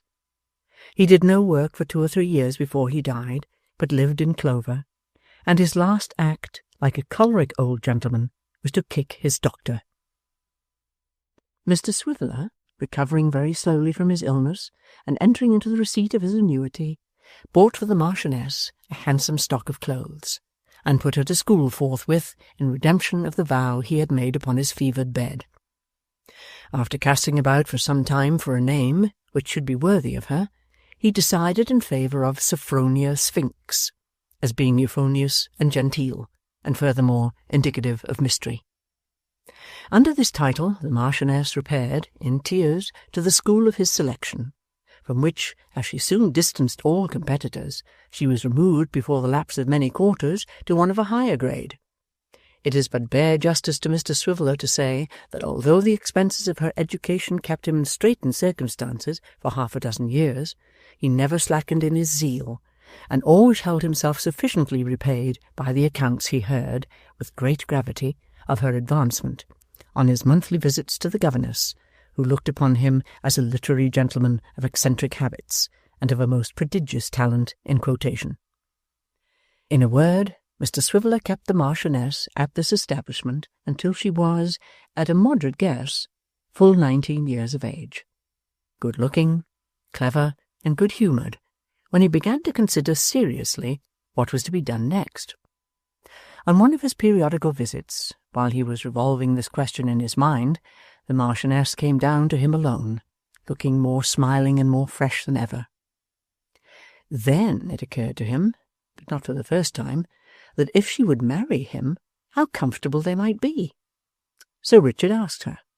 Whatever she said, it wasn't no, and they were married in good earnest that day week, which gave Mr. Swiveller frequent occasion to remark, at divers subsequent periods, that there had been a young lady saving up for him after all. A little cottage at Hampstead being to let, which had in its garden a smoking-box, the envy of the civilized world, they agreed to become its tenants, and, when the honeymoon was over, entered upon its occupation. To this retreat Mr. Chuckster repaired regularly every Sunday to spend the day, usually beginning with breakfast, and here he was the great purveyor of general news and fashionable intelligence. For some years he continued a deadly foe to Kit, protesting that he had a better opinion of him when he was supposed to have stolen the £5 note than when he was shown to be perfectly free of the crime, inasmuch as his guilt would have had in it something daring and bold, whereas his innocence was but another proof of a sneaking and crafty disposition. By slow degrees, however, he was reconciled to him in the end, and even went so far as to honour him with his patronage, as one who had in some measure reformed, and was therefore to be forgiven. But he never forgot or pardoned that circumstance of the shilling, holding that if he had come back to get another, he would have done well enough, but that his returning to work out the former gift was a stain upon his moral character which no penitence or contrition could ever wash away. Mr. Swiveller, having always been in some measure of a philosophic and reflective turn, grew immensely contemplative at times in the smoking-box, and was accustomed at such periods to debate in his own mind the mysterious question of Sophronia's parentage. Sophronia herself supposed she was an orphan, but Mr. Swiveller, putting various slight circumstances together, often thought Miss Brass must know better than that, and having heard from his wife of her strange interview with Quilp, entertained sundry misgivings whether that person, in his lifetime, might not also have been able to solve the riddle had he chosen. These speculations, however, gave him no uneasiness, for Sophronia was ever a most cheerful, affectionate, and provident wife to him, and Dick, excepting for an occasional outbreak with Mr. Chuckster, which he had the good sense rather to encourage than oppose, was to her an attached and domesticated husband, and they played many 100,000 games of cribbage together. And let it be added to Dick's honour that though we have called her Sophronia, he called her the Marchioness from first to last, and that upon every anniversary of the day on which he found her in his sick room, Mr. Chuckster came to dinner, and there was great glorification. The gamblers, Isaac List and Jowl, with their trusty confederate Mr. James Groves of unimpeachable memory, pursued their course with varying success, until the failure of a spirited enterprise in the way of their profession dispersed them in various directions, and caused their career to receive a sudden check from the long and strong arm of the law. This defeat had its origin in the untoward detection of a new associate, young Frederick Trent, who thus became the unconscious instrument of their punishment and his own. For the young man himself, he rioted abroad for a brief term, living by his wits, which means by the abuse of every faculty that worthily employed raises man above the beasts, and so degraded sinks him far below them. It was not long before his body was recognized by a stranger who chanced to visit that hospital in Paris where the drowned are laid out to be owned, despite the bruises and disfigurements which were said to have been occasioned by some previous scuffle. But the stranger kept his own counsel until he returned home, and it was never claimed or cared for. The younger brother, or the single gentleman, for that designation is more familiar, would have drawn the poor schoolmaster from his lone retreat, and made him his companion and friend. But the humble village teacher was timid of venturing into the noisy world, and had become fond of his dwelling in the old churchyard. Calmly happy in his school, and in the spot, and in the attachment of her little mourner, he pursued his quiet course in peace, and was, through the righteous gratitude of his friend, let this brief mention suffice for that, a poor schoolmaster no more. That friend, single gentleman or younger brother, which you will, had at his heart a heavy sorrow, but it bred in him no misanthropy or monastic gloom. He went forth into the world, a lover of his kind. For a long, long time it was his chief delight to travel in the steps of the old man and the child, so far as he could trace them from her last narrative, to halt where they had halted, sympathize where they had suffered, and rejoice where they had been made glad. Those who had been kind to them did not escape his search. The sisters at the school, they who were her friends, because themselves so friendless, Mrs. Jarley of the waxwork, Codlin, Short, he found them all, and trust me, the man who fed the furnace fire was not forgotten. Kit's story, having got abroad, raised him up a host of friends, and many offers of provision for his future life. He had no idea at first of ever quitting Mr. Garland's service, but, after serious remonstrance and advice from that gentleman, began to contemplate the possibility of such a change being brought about in time. A good post was procured for him, with a rapidity which took away his breath, by some of the gentlemen who had believed him guilty of the offence laid to his charge, and who had acted upon that belief. Through the same kind agency, his mother was secured from want, and made quite happy. Thus, as Kit often said, his great misfortune turned out to be the source of all his subsequent prosperity. Did Kit live a single man all his days, or did he marry? Of course he married, and who should be his wife but Barbara? And the best of it was, he married so soon that little Jacob was an uncle before the calves of his legs, already mentioned in this history, had ever been encased in broadcloth pantaloons, though that was not quite the best either, for of necessity the baby was an uncle too. The delight of Kit's mother and of Barbara's mother upon the great occasion is past all telling. Finding they agreed so well on that, and on all other subjects, they took up their abode together, and were a most harmonious pair of friends from that time forth. And hadn't Astley's cause to bless itself for their all going together once a quarter to the pit, and didn't Kit's mother always say, when they painted the outside, that Kit's last treat had helped to do that, and wonder what the manager would feel if he but knew it as they passed his house. When Kit had children 6 and 7 years old, there was a Barbara among them, and a pretty Barbara she was. Nor was there wanting an exact facsimile and copy of little Jacob, as he appeared in those remote times when they taught him what oysters meant. Of course there was an Abel, own godson to the Mr. Garland of that name, and there was a Dick, whom Mr. Swiveller did especially favour. The little group would often gather round him of a night, and beg him to tell again that story of good Miss Nell who died. This Kit would do, and when they cried to hear it, wishing it longer too, he would teach them how she had gone to heaven, as all good people did, and how, if they were good like her, they might hope to be there too one day, and to see and know her as he had done when he was quite a boy. Then he would relate to them how needy he used to be, and how she had taught him what he was otherwise too poor to learn, and how the old man had been used to say she always laughs at Kit, at which they would brush away their tears and laugh themselves to think that she had done so, and be again quite merry. He sometimes took them to the street where she had lived, but new improvements had altered it so much it was not like the same. The old house had been long ago pulled down, and a fine broad road was in its place.